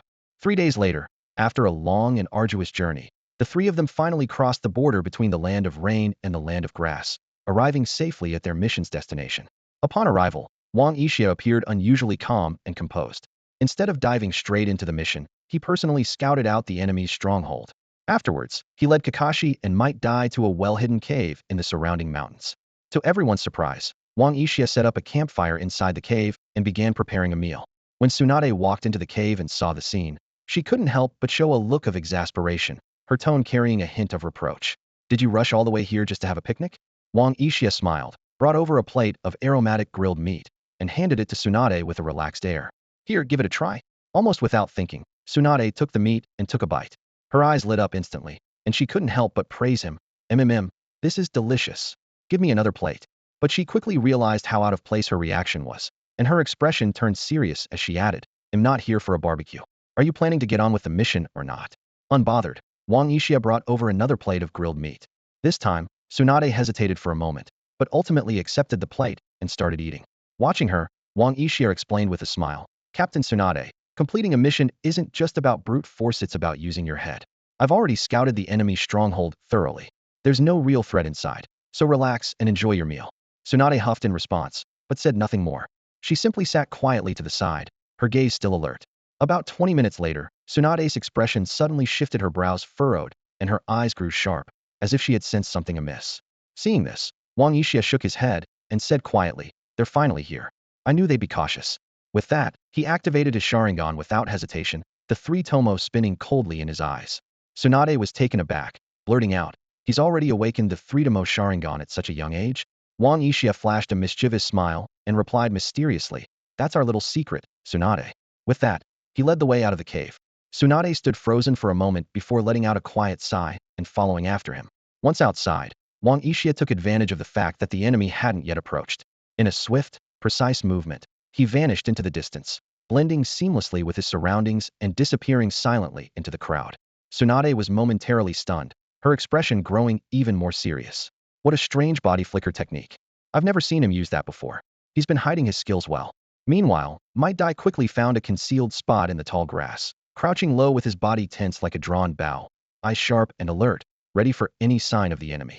Kakashi, on the other hand, remained casually leaning at the cave entrance, eyes open and relaxed, as if completely unconcerned by the situation, a hint of challenge in his gaze. It wasn't long before the sound of rustling reached their ears. A group of sand ninjas slipped in like ghosts, surrounding the cave and leaving almost no escape route. Tsunade scanned the group carefully, her brow arching as she thought to herself, according to the intel, there should be 2 more sand ninja who haven't shown up yet. Sure enough, as the others took their positions, 2 figures slowly emerged from the crowd. One of them was their target for this mission, Chi Sanling. A twisted grin spread across Chi Saburu's face as his gaze brazenly swept over Tsunade. "So, it's a bunch of little brats from Konoha, sent to die at such a young age? TSK, and they even brought along a hot woman." Beside him, Asuna Jonin kept a wary eye on their surroundings and warned in a low voice, "There's someone hiding in the bushes." This clearly didn't match the intel they'd received earlier. "Just a bunch of sneaky rats," Chi Saburo scoffed, waving his hand dismissively. "You go deal with him. I'll handle the kid. The rest of you," his eyes locked onto Tsunade, and he licked his lips. "Grab the woman. We'll have plenty of fun with her once we get back." The surrounding sand shinobi exchanged greedy glances, nodding eagerly in agreement. TCH, Kakashi sneered at their lecherous looks. "Hey, sand trash, you're already surrounded. If you want to live, get on your knees, bark 3 times like a dog, and spin around on your head 20 times. Maybe then, If I'm in a good mood, I'll let you off. Tsunade pressed a hand to her forehead in exasperation. Where do you even get that kind of confidence? The sand ninja, infuriated, prepared to charge forward, but a sudden hissing sound caught their attention. Explosive tags. Get down, the Jonin shouted. Tsunade frowned slightly, thinking to herself that these explosive tags, placed at a distance, wouldn't do much damage. Sure enough, the blast only left 2 sand shinobi lightly injured. Ugh, wasted 2 explosive tags. Uchiha is going to be upset, Kakashi drawled lazily. Suddenly, a foul stench spread through the air. The sand ninja caught in the explosion began to gag, and even Tsunade and Kakashi, standing farther away, had to cover their noses and mouths. Hidden in the shadows, Wang Yixia had already stuffed cotton in his nostrils and grinned smugly. The legendary Wang's stinky tofu 2.0 never fails. Tastes delicious, but if it gets on you, the stench will linger for ages. Plus, it stuns enemies for 1.5 seconds. Want immunity? Just eat a piece yourself. The dozen or so sand ninjas splattered with the stinky tofu were instantly dizzy and collapsed to the ground. Seizing the moment, Kakashi lunged in, his cold moon blade slicing through them like black lightning. Within moments, all of them were killed, the poison ensuring none would survive. Fewer than 10 sand shinobi remained, barely managing to stay on their feet. The Jonin shielded Chi Saburo, his eyes burning with hatred. Damn Konoha brats. Today is the day you die. He lunged at Kakashi like a whirlwind, but mid-charge, a sudden sense of doom washed over him. Wang Yixia appeared behind him in a flash, kunai aimed straight at his throat. Clang. The sound of metal clashing made Tsunade and Kakashi's faces change instantly. Not good. It's a puppet. Chi Saburo is a puppeteer, but the warning came too late. Behind Wang Yixia, Chi Saburo's figure emerged out of nowhere, his long sword slicing down with deadly force. In that split second, Wang Yixia smirked and activated his jutsu blink. The blade cut through nothing but air. Before Chi Saburo could react, an annoying voice called out from not far away. Mommy, mommy, boom boom boom. Boom. A deafening explosion echoed like a bolt from the blue. The kunai embedded in the puppet's neck erupted with tremendous force, its blinding light blossoming like a deadly flower and swallowing everything in its path. The shockwave that followed surged out violently, sending Chi Samling's body flying through the air in a long arc before it crashed to the ground dozens of meters away, his fate uncertain. The other sand ninja weren't spared either. The powerful blast swept over them like a flood, snuffing out their lives in an instant. When the dust settled, a massive crater was left where the ground had been, its charred walls still reeking of acrid smoke, stretching more than 10 meters across. From a distance, Tsunade watched the scene unfold, her eyes narrowing sharply. Her hemophobia made her head spin, and a flicker of shock and wariness flashed in her gaze. Kakashi couldn't help but gasp, disbelief written all over his face. Even Wang Yixia himself raised his eyebrows in surprise, silently marveling. I never expected the upgraded kunai 2.0 from the system to be this powerful. It's beyond imagination. This kunai 2.0 had started out as an ordinary weapon, but after being modified by the system, it gained a unique and deadly secret function. Throw it, shout Mamami Hong Hong Hong, and it would trigger a cataclysmic explosion. With the thunderous blast echoing through the sky, the area where the sand ninja stood was instantly consumed by thick smoke and dust, turning the once chaotic battlefield eerily silent. As the dust settled, not a single sand ninja was left standing. Tsunade frowned, waved away the choking stench in the air, and prepared to step forward to check for survivors, hoping she might glean some valuable intel from anyone still alive. Just then, Wang Yixia suddenly dashed over to Chi Sanlang's side. With a flash of his blade, he severed the man's head in one swift motion. He immediately began rummaging through the corpse, grumbling, "Damn it, I wasted 2 explosive tags, 4,000 Ryo gone, and half a jar of stinky tofu. What a loss." Kakashi hurried over and whispered, "Hey, weren't we supposed to capture them alive if possible?" Without looking up, Wang Yixia sneered, "This guy isn't even Chi Samling. He's just another Jonin in disguise." The mission intel was wrong. Kakashi glanced at the severed head and realized it didn't match the photo from their mission briefing. He looked back at Wang Yixia, still searching the body, and couldn't help but comment, "You really are stingy. And those 2 explosive tags you used were from my stash. All you contributed was a bit of stinky tofu." Wang Yixia shot him a glare and snapped, "Quit whining. Don't just stand there, help me loot the bodies. And cut off their heads while you're at it. That way, no one will know we were here." Tsunade, keeping her distance, couldn't help but smirk when she heard this, nearly bursting out laughing. "So you do know about keeping things secret, huh? You just strutted right in and blew up half the battlefield. With all that noise, there's no way the enemy won't notice." Wang Yixia spread his hands and replied matter-of-factly, "If we kill everyone who saw us, then no one saw us. That's called wuxuan. Even if I explained, you wouldn't understand." Tsunade paused for a moment, then let out a cold laugh, her eyes full of disdain. "You do have a way with words, but it seems you've overlooked something.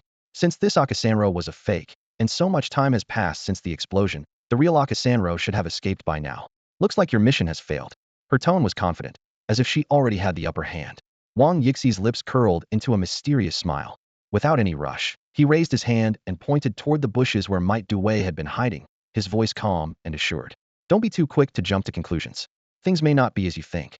Tsunade frowned, a hint of suspicion flickering in her eyes. She followed Wang Yixi's gesture and saw the spot where Might Duwei had been crouching suddenly burst into a puff of white smoke. When the smoke cleared, all that remained was an ordinary wooden log. Kakashi stepped forward, picked up the log, and raised an eyebrow. I used the transformation and substitution jutsu for this. Pretty impressive, right? Dai-senpai? Tsunade's eyes widened in surprise. When did this happen? By now, Wang Uchiha had finished searching the last few bodies for valuables. He stood up, brushed the dust from his clothes, and explained casually. Before the fight even started, Dai-senpai had already gone to block the entrance to the Sand Ninja outpost. It should be about time, now let's head over. With that, he confidently led the way toward the Sand Ninja's intelligence base. Seeing this, Tsunade quickly caught up, her face filled with worry as she demanded, "You actually sent a lifelong genin to stop an elite jonin?" Wang Uchiha glanced at her, a hint of indifference in his tone. As our team leader, don't be as short-sighted as those old geezers. Dai-senpai's strength is far beyond what you can imagine. Tsunade's temper flared. She raised her fist and smacked Wang Uchiha on the head. Brat, who are you calling an old geezer? You're getting bolder, aren't you? Wang Uchiha winced from the punch and quickly waved his hands in protest. I wasn't talking about you, really. I just meant, don't underestimate Dai-senpai. Tsunade snorted. We'll see about that. The three of them followed the path toward the Sand Ninja outpost. As they reached the entrance, Tsunade's eyes widened in shock. Inside, there were still 10 Sand Ninja, all of them chunin completely different from the original intel. At that moment, the group of Sand Ninja were locked in battle with a figure in green, his skin flushed red, moving like a wild beast. No, rather than a battle, it was more like a one-sided chase. Might Duwei was steaming, howling as he fought. Uchiha was right. Opening the fourth gate is more than enough to beat you. Feel the passion of the blue beast of Konoha. Leaf Hurricane. Leaf Gale. Shadow of the Dancing Leaf. Front Lotus. Adadadadada. What kind of taijutsu is that? Tsunade stared in disbelief, unable to hide her shock. Kakashi watched Might Dui's ferocious fighting style and couldn't help but sigh. Dai-senpai's way of fighting is as stunning as ever. Looks like he'll have to work even harder. With those words, Kakashi flashed forward like a streak of black lightning and joined the fight. Tsunade noticed Wang Uchiha still standing still and couldn't help but tease, "Don't just stand there. I told you, Akasanro must have already escaped." Wang Uchiha replied, his tone oddly calm, "I wouldn't be so sure." He narrowed his eyes and began searching the ground nearby with laser focus, scanning every inch for clues. Time passed by. Finally, Wang Yixi's eyes lit up. He had found a faint, almost invisible trace, perhaps a hurried footprint, or the lingering presence of a special jutsu. He straightened up and pointed towards Tsunade's direction, shouting, "I found some traces. Akasanro escaped that way. Let's go." Without hesitation, he dashed forward like an arrow.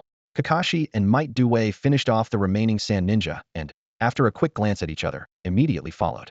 Tsunade hesitated for a moment, uncertainty flickering in her eyes, but finally gritted her teeth and ran after them. The four figures gradually disappeared into the distance, swallowed by the horizon. Long after they were gone, a patch of seemingly ordinary ground at the Sand Ninja outpost began to tremble. The earth shifted, and a figure slowly emerged from underground. It was the very person they had been searching for. Akasanro. Chi Sanlang brushed the dirt from his clothes, his eyes narrowing to slits. In the sunlight, a sinister, cold smile crept across his weathered face, his gaze locking onto the four retreating figures like a venomous snake. "Those Leaf Village fools really are easy to trick." His voice was sharp and grating, dripping with obvious disdain. With that, Chi Sanlang turned and prepared to escape in the opposite direction. He had barely taken 3 steps when a deep, commanding voice rang out through the air. "Earth style, earth wall." Boom. The ground trembled as a thick wall of earth erupted from the ground, blocking his path like a giant beast. Atop the wall, Kakashi, silver-haired and masked, knelt on one knee, the corner of his mouth lifting under his mask, his tone calm but tinged with mockery. "Sorry, you're not getting through here." A flicker of panic crossed Chi Sanling's eyes. His muscles tensed, and his fingers had already begun to form hand signs. In that split second, a leisurely voice sounded from behind him. "Hey, Mr. Chi Sanling, how's it going? Nice to see you." Chi Sanling spun around, only to find Wang Yixi's face, twisted in an unsettling smile, staring back at him. What truly unsettled him, though, was that both Tsunade and Might Dai were now flanking him, blocking every possible escape route. Tsunade stood with her arms crossed, golden eyes glinting dangerously. Her red lips curled into a half-smile as she spoke. Maybe you should try breaking through me. The others probably won't let me have all the fun. Sanadheim. Chi Samlang recognized one of the legendary Sannin instantly. Cold sweat trickled down his spine as unease surged within him. How did you find me? Wang Yixia stepped forward, his smile never fading. I suppose I can clear that up for you, Mr. Chi Samlang. Chi Samling's eyes grew colder, his voice sharp as a blade. I'd like to hear it. Wang Yixia nodded, his tone unhurried, as if recounting an amusing story. From the moment we received this mission, I was suspicious. As an intelligence operative, you're supposed to be careful and discreet, so why act so brash and reckless? He tapped his chin thoughtfully. It came down to two possibilities. One, the Sand Village leadership is full of idiots, trusting someone so unstable with sensitive information.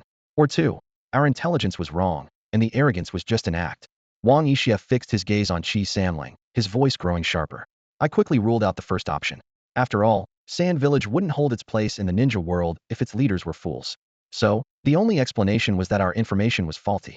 He slowly circled halfway around Chi Samlang, continuing his analysis. I have to admit, your misdirection was brilliant. Outwardly, you appeared arrogant and careless, but in truth, you were meticulous and cautious. That made me wonder someone as careful as you wouldn't let the details of your outpost slip so easily. There had to be a trap. Chi Samling's pupils contracted slightly, but Wang Yixi's voice remained calm. That's why I concluded the reported numbers and strength at your outpost were also false. So, I deliberately wandered around your base, making sure you noticed me. With the persona you'd established, you wouldn't pass up the chance to eliminate us, and you'd send out all 20 guards, just as the intelligence suggested, to reinforce the illusion that only 20 people were stationed there. Wang Yixi's words came faster now. Of course, if you'd succeeded in taking us out, that would have been ideal for you. But even if you failed, your careful planning meant you could retreat without worry. What really impressed me was that even then, you didn't let your guard down. You had another puppet master Jonin disguise himself as you, hoping to throw me off and make us overlook your real hiding place, this very base. A hint of triumph crept into his tone, but you didn't count on the base being blocked by a wild beast. At that point, if you really tried to run, you'd inevitably leave traces behind. And knowing how cautious you are, you'd never take that risk. So, you played this little trick right under our noses, thinking you could get away with it. Mr. Chi Saburo, how's my analysis so far? Kakashi and Might Due stood off to the side, listening in stunned silence as the conversation unfolded. The complexity of the scheme behind what had seemed like a straightforward mission was far beyond anything they'd expected. Only Tsunade, her gaze fixed on Wang Yixia, allowed a flash of admiration to flicker in her eyes. Chi Saburo's expression darkened instantly. His brows knitted together and his mouth twisted downwards as he sneered. Humph. You are just a boastful brat. The real arrogance is giving me so much time to prepare. Tsunade's eyes widened in alarm, her pupils contracting as a warning bell went off in her mind. This was bad. In that split second, Chi Saburo's fingers moved deftly, whipping a yellowed sealing scroll from his ninja pouch. He unfurled it with a sharp snap and shouted, 5 puppet formation. A thick cloud of white smoke erupted, filling the air with the sharp tang of chakra. As the smoke cleared, 5 menacing puppets appeared at Chi Saburo's side. Their joints glinted with cold metal, gears clicking and whirring as they assumed attack stances like beasts ready to pounce. Wang Yixia, however, remained completely unfazed. He picked his nose with a look of disdain, flicked away the debris, and said with a smirk, did you really think I wanted to waste this much time talking to you? I was just waiting for Dyson Pie to cool down. What? Chi Saburo's eyes widened in shock, but there was no time to react. A thunderous roar exploded beside him. Gate of view. Open. Morning peacock. Boom. In an instant, an overwhelming force erupted from Might Due. His skin flushed red, veins bulging as his fists moved at lightning speed, igniting the air with blazing fire. The sheer heat and shockwave sent up a storm of dust and smoke, engulfing Chi Saburo and his puppet army in a tidal wave of destruction. Wang Yixia activated his sharingan, the 3 tomos slowly spinning in his eyes. As he fanned away the swirling dust, he observed the scene and shook his head with a sigh. What a waste, Dyson Pie. Honestly, opening 5 gates would have been enough. Tsunade stared in disbelief at Might Due's terrifying display of taijutsu. The raw power made her instinctively take a step back. When the dust finally settled, and she saw Chi Saburo's battered, barely recognizable form, a wave of dizziness hit her. Fearing her hemophobia might flare up, she quickly turned away, unable to look any longer. Kakashi stepped forward and, with practiced efficiency, broke all 4 of Chi Saburo's limbs with the handle of his kunai. After a moment's thought, he shoved 2 small stones into Chi Saburo's mouth to prevent him from biting his tongue. Then, with swift precision, Kakashi slipped into the hideout and dispatched every sand ninja inside, making sure to leave no loose ends. Wang Yixia dug 2 pieces of golden peach from his pouch and handed them to the exhausted Might Due. Peach can 2.0 for a quick recovery. Might Due wolfed down the peaches, the redness fading from his face as his breathing steadied. Wang Yixia noted that the upgraded peach not only restored stamina and chakra, but even healed some injuries. Tsunade approached to check Dewey's condition, her palms glowing with green healing chakra. She was surprised to see his wounds visibly mending. She raised her eyebrows in amazement. Remarkable. Peach can 2.0. Eating one piece quickly restores 20 stamina and 20 chakra. A sip of the syrup cures all poisons and guarantees survival for 1 hour. Wang Yixia thoroughly searched the bodies of Chi Saburo and the other sand ninja, collecting anything valuable and gathering intelligence. Dusting off his hands, he announced, "Situation handled. Let's head home." Tsunade put her hands on her hips, glaring at him. "Hey, I'm the team captain here, you brat." On the way back, sunlight filtered through the leaves, casting dappled shadows over the group. But the warmth did nothing to dispel the confusion swirling in Tsunade's mind. She grabbed Wang Yixia by the collar, pulling him close and firing off questions like a machine gun. "What's the deal with Dyson Pei's strength? How did your Sharingan evolve to 3 Tomo? And how is your body flicker so fast? How much are you hiding? And how did you score lower than Kakashi on the graduation exam?" Kakashi stood to the side, the corner of his mouth twitching. "Hey, where's your manners?" Wang Yixia shrugged off Tsunade's grip and smoothed his collar, answering nonchalantly, "I'm a genius with Uchiha blood, so what if my Sharingan evolves faster? So what if my body flicker is quicker? The ninja world's a dangerous place. It's only smart to keep some strength hidden. No need to make such a fuss." Before Tsunade could respond, Wang Yixia darted off, moving like lightning. He vanished down the path in a blur, leaving only a trail of dust behind. Tsunade stared after him, veins bulging on her forehead as her face went from pale to red with anger. "You little brat, so what? Get back here. How dare you brush me off like that? Just wait until I catch you." With that, Tsunade took off after Wang Yixia, leaving Kakashi and Might Due behind. They exchanged helpless glances and could only shake their heads. Covered in dust from the journey, Wang Yixia finally returned to Konoha village. He walked up to Tsunade and asked, "Tsunade, how do you think we did on this mission?" Tsunade lifted her chin, crossed her arms, and replied with a hint of pride, "This was just your first mission. Even though you did a great job, you're still a long way from passing my probation period." Wang Yixia shook his head, his expression growing serious. "That's not what I meant. You know as well as I dot here was something wrong with this mission. The intel we received had major flaws. If another team had been sent, it would have been a death sentence. I suspect someone is targeting us." Tsunade's relaxed demeanor vanished instantly. She frowned, her body tensing as she replied in a low voice, "Are you saying someone tampered with the mission details to set up their own comrades? Do you have any proof?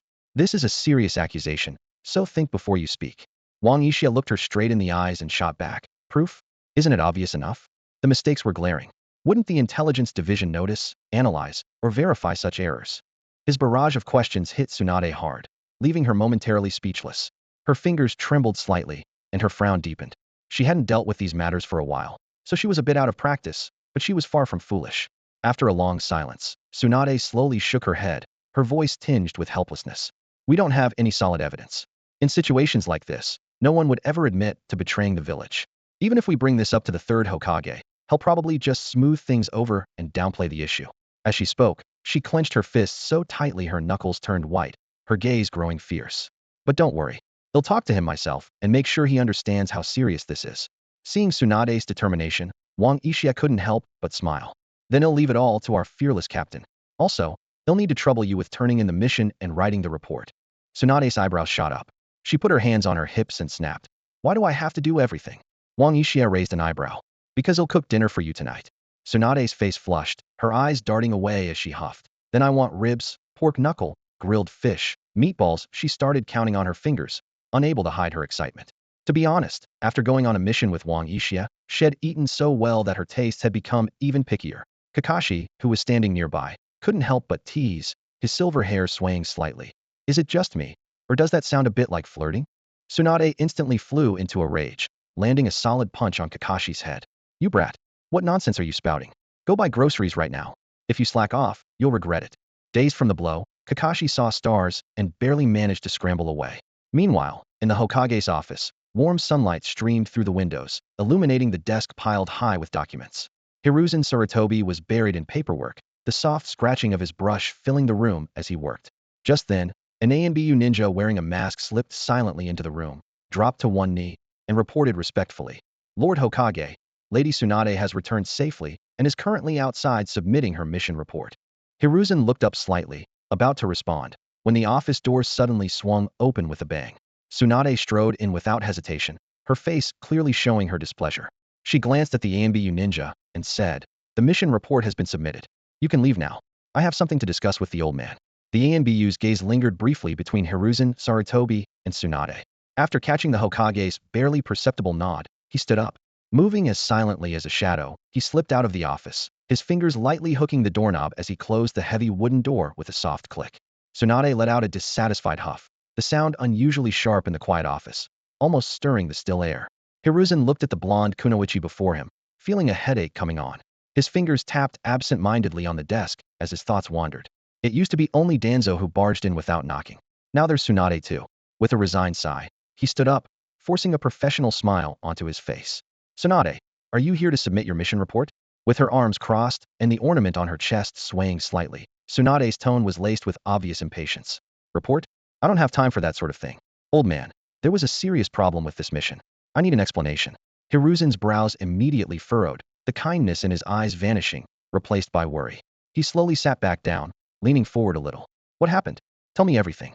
Tsunade tapped her fingers twice on the edge of the desk, then began to recount the issues she encountered during the mission, leaving nothing out.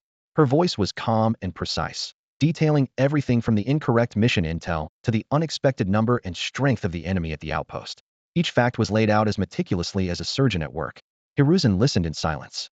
As Tsunade continued, his expression grew heavier, the lines at the corners of his eyes deepening. The only sounds in the office were Tsunade's clear voice and the occasional gust of wind from outside the window.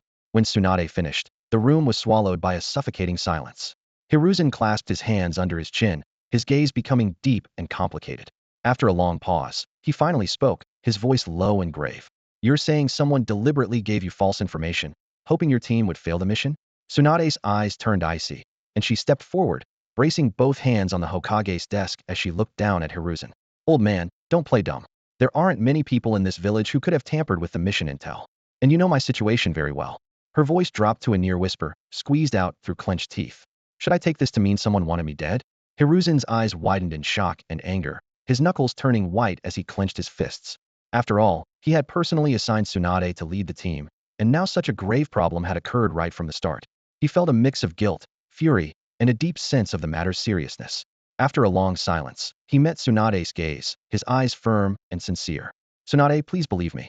No matter how old and senile I may seem, I would never gamble with your life." Tsunade stared back, her eyes sharp as if searching for any trace of falsehood in his expression. After a moment, she straightened, her tone cold. "I hope so." Hiruzen sank back into his chair, his shoulders slumping as if he had aged years in an instant. He waved a weary hand, his voice tired. "Go on back. He'll upgrade this mission to a rank. As for the intel error, I promise you will get to the bottom of it. And I assure you, this won't happen again." Tsunade snorted softly and strode out of the Hokage's office. Her high heels struck the wooden floor with crisp, forceful steps, each one betraying her barely restrained anger. Once Tsunade's footsteps faded away, Hiruzen's long-suppressed rage finally erupted. He slammed his palm down on the desk with a thunderous bang, scattering papers everywhere and nearly toppling an inkwell. "Bring Danzo to me now?" His voice thundered through the office, shaking even the portraits of past Hokage on the wall.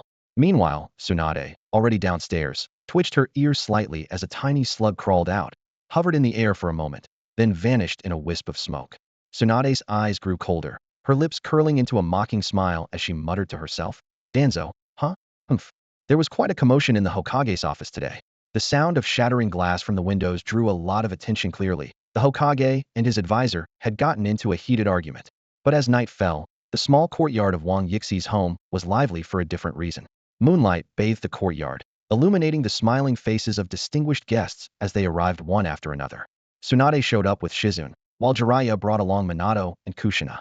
Officially, they were there to celebrate the successful completion of Wang Yixi's team's first mission, but the anticipation in everyone's eyes revealed their real motivation. Kushina handed Wang Yixiya a large bag of groceries, her eyes twinkling with amusement. Without hesitation, Wang Yixiya headed straight for the kitchen, with Shizune close behind. As she passed him seasonings and ingredients, she diligently jotted down each cooking step in her little notebook. Kushina squeezed into the kitchen too, snacking on ingredients as she teased, "Shizune, can I borrow your notes when you're done?" Before long, the table was crowded with 10 dishes and 2 soups, making for a feast. Jiraiya dug in eagerly, eating so fast he nearly bit his tongue, exclaiming with teary eyes, "This is amazing. I can't believe I missed out last time. What a fool I was." After dinner, while Shizune and Kushina tidied up, the rest gathered in the living room for a chat. Tsunade casually tossed Wang Yixia an envelope and said, "The old man bumped your mission up to high Evola rank. Hey, race your reward." Wang Yixia immediately started counting the money like a miser. There were 300,000 Ryo, which he split into 3 shares, giving 100,000 each to Kakashi and Might Dewey. Then he took out another 80,000 Ryo head found and gave them each an extra 20,000, even giving Tsunade a share. He explained, "This money came from what we found on the bodies. Our team shares the profits and the risks." "Hey, I'm the captain here. Don't go making up rules, you brat." Tsunade protested, slapping the table. "Then give the money back," Wang Yixia replied, hand outstretched. Tsunade immediately turned away, pretending not to hear. Shizune watched with a hint of envy. Wang Yixia teased, "Don't be jealous, Shizune. Tsunade just got 300,000 Ryo enough to buy all kinds of treats. Not sure how long that'll last her at the gambling table, though. She still has debts to pay," Shizune muttered under her breath. That remark annoyed Tsunade, who promptly punched both of them, making them wince and fall silent. Minato and the others, watching Wang Yixi's fair way of splitting the money, couldn't hide their admiration. Jiraiya's curiosity got the better of him, and he couldn't help but ask, "The old man actually bumped this mission up to a rank? Now I'm really curious, what kind of mission is it?" Tsunade glanced around and, seeing that they were among friends, leaned back in her chair and began to explain, "The mission itself isn't difficult, but because of my special circumstances, I can't act openly, which makes things a lot trickier. The target is a Jonin from Sunagakure, and we need to capture him in secret." Initial intel said there were only about 20 people at the hideout, none of them particularly strong. She massaged her temples, a hint of exasperation in her voice. The original plan was to either lure the target out or draw away his guards. But Isia got a little overexcited. He managed to draw out all 20 and took them down, then rushed into the base and finished off the 10 who slipped through the cracks. In the end, it was Dazenpei who seriously injured the target and wrapped things up. Wang Yixia just shrugged, looking innocent. "Well, if they're all dead, isn't that a perfect way to cover our tracks? You're a devil." Shizun couldn't help but cover her face. Kushina's eyes lit up. "Devil and King Yamaduisant, that make Inma? Great name." Wang Yixia perked up immediately. "Let's call our team the Inma Squad." Kakashi nodded thoughtfully in agreement, while Might Dai was still lost in the joy of completing an rank mission, grinning from ear to ear. "Hey!" Tsunade slammed the table. "Don't steal my thunder as team captain. Who gave a Jinin the right to name the squad, anyway?" Wang Yixia pretended not to hear, jumping up and announcing enthusiastically, "To celebrate our awesome new team name. Hot pots on me tomorrow." "Yeah." Everyone cheered, and Kushina even jumped up in excitement. "I don't know what hot pot is, but if Isia's making it, it's got to be delicious." "Absolutely." Shizun nodded vigorously. And just like that, the name Inma Squad was decided amid laughter and cheers. Little did they know, this offhand name would one day send shockwaves through the entire ninja world. The next day, Wang Yixia woke up to warm sunlight. Glancing at the clock, he saw it was already 10:30. After a good stretch and a quick wash, he headed out to shop. He carefully picked out gifts and fresh ingredients at the market, then went to visit Kakashi's father, Tsukumo Hatake. A delicious meal put Tsukumo in excellent spirits. Afterwards, he and Kakashi made their way to the Ninja Academy. Even though it hadn't been long since they last saw their classmates, the welcome was just as warm. Yugao Yuzuki was practically glued to his side, her eyes full of admiration. Obito was still openly hostile toward Kakashi, especially when Rin treated Kakashi kindly. Asuma and Kurenai were clearly getting closer, and when Wang Yixia teased them, Kurenai, for once, didn't talk back, she just blushed. When the bell finally rang, Wang Yixia tugged Kakashi along and headed home. "Since I promised everyone we'd have hot pot tonight, I can't afford to be careless." Wang Yixia stood in the kitchen, mentally going over every step required to make an authentic Chongqing hot pot. Dozens of spices were neatly arranged on the cutting board, from star anise and cinnamon to Sichuan peppercorns and dried chilies. Nothing was missing. He knew the soul of Chongqing hot pot lay in that rich, crimson beef tallow base, and there could be no shortcuts. Carefully controlling the heat, he added each spice to the pot, stirring them with precision. The aroma quickly filled the air, and as time passed, the base took on its signature deep red hue. He kept a close eye on the flame, knowing that even a slight misstep could ruin the perfect flavor. By sunset, the guests began to arrive. Warm, orange-red sunlight streamed through the windows, illuminating the steaming pot at the center of the table. The rich fragrance filled the entire room, making everyone's mouth water in anticipation. As the first piece of meat, cooked to perfection, was tasted, the guests were amazed by the flavor. This was nothing like the mild sukiyaki they were used to. The unique, numbing spiciness of Chongqing hot pot, paired with the special dipping sauce, delivered an unprecedented taste sensation. Even as the heat left their tongues tingling, no one could put down their chopsticks. They kept reaching for more ingredients, their faces lit up with satisfaction. After the meal, everyone gathered under the warm lights, chatting and laughing together. As night deepened, the guests gradually began to leave. But tonight was different. Tsunade, who was usually the first to go, remained in her seat, quietly watching the others depart. Once the room was empty except for the two of them, Wang Yixia noticed Tsunade's unusual behavior. He raised an eyebrow and asked, "Tsunade, is there something you want to talk about?" Tsunade's expression grew serious as she looked him in the eye. "Tell me the truth. You're much stronger than I expected. Why are you hiding your true strength from the village?" Wang Yixia smiled slightly and replied, "Tsunade, from what you know about me, do you think I have any hostility toward the village?" Without hesitation, Tsunade shook her head. "I haven't sensed any hostility from you. I've looked into your background thoroughly and found no reason for you to dislike the village. But that just makes me even more confused. Why hide it? Let me ask you this," Wang Yixia said, meeting her gaze. "Are you here on behalf of the village to interrogate me, or is this just your personal curiosity?" Tsunade paused for a moment before answering. "I haven't reported this to the village yet." Wang Yixia nodded. "I see. Tsunade, I truly love this village from the bottom of my heart," Wang Yixia said firmly, his eyes full of sincerity. "But you have to understand, the village is one thing. Some people's actions don't represent all of Konoha." Tsunade frowned slightly, crossing her arms as she studied the young man in front of her. "So, you have a problem with the old man? It's not just him." Wang Yixia nodded without hesitation. "Most of the people in power here right now, I can't stand them." Tsunade's expression grew serious. "Tell me, what exactly have they done to make you feel this way?" Wang Yixia let out a cold laugh and shot back. "Let me tell you why. Think about Konoha during the first Hokage's time. The whole shinobi world respected and feared us. Under the second Hokage, the village flourished even more. But look at it now." He paused, meeting Tsunade's gaze. "Haven't you ever wondered what caused such a drastic change?" Seeing Tsunade lost in thought, he continued, "These people fight for power, eliminate anyone who stands in their way, and frame the loyal. What they're doing has turned Konoha into a mess." "Watch your words." Tsunade snapped. "Even if they've made mistakes, it's not your place to criticize them." Wang Yixia replied calmly. "It's because I love Konoha so much that I can't stand these parasites. Just look at who holds all the power now. Danzo's Rude is always up to shady business in the shadows. And then there's Tsukumo Hatake, a war hero who was nearly driven to suicide over false accusations." "What?" Tsukumo almost Tsunade's eyes widened in shock. "All for a Hokage sleeve. They could push a hero to that point," Wang Yixia said coldly. "And when the Uzumaki clan was wiped out, why did Konoha just stand by and do nothing? Meanwhile, those so-called civilian ninja clans grew strong by leeching off the hard work of ordinary ninjas and villagers." Tsunade's face clouded with guilt. "I'm sorry. I wasn't in the village at the time. Forget it." Wang Yixia waved her off, sounding weary. "You can go. I'm tired of talking. I really don't have the energy to deal with this anymore," Tsunade said quietly. "But our agreement still stands. I won't tell anyone about this conversation. Just don't do anything that would hurt the village." Yeah, I get it. Enough already." Wang Yixia replied irritably. "What did you just say?" Tsunade barked, anger flaring. Wang Yixia darted into the house, slamming the door behind him. Through the door, he shouted, "Don't worry, I won't do anything to the village. When the time comes, they'll give you a big surprise. You better run."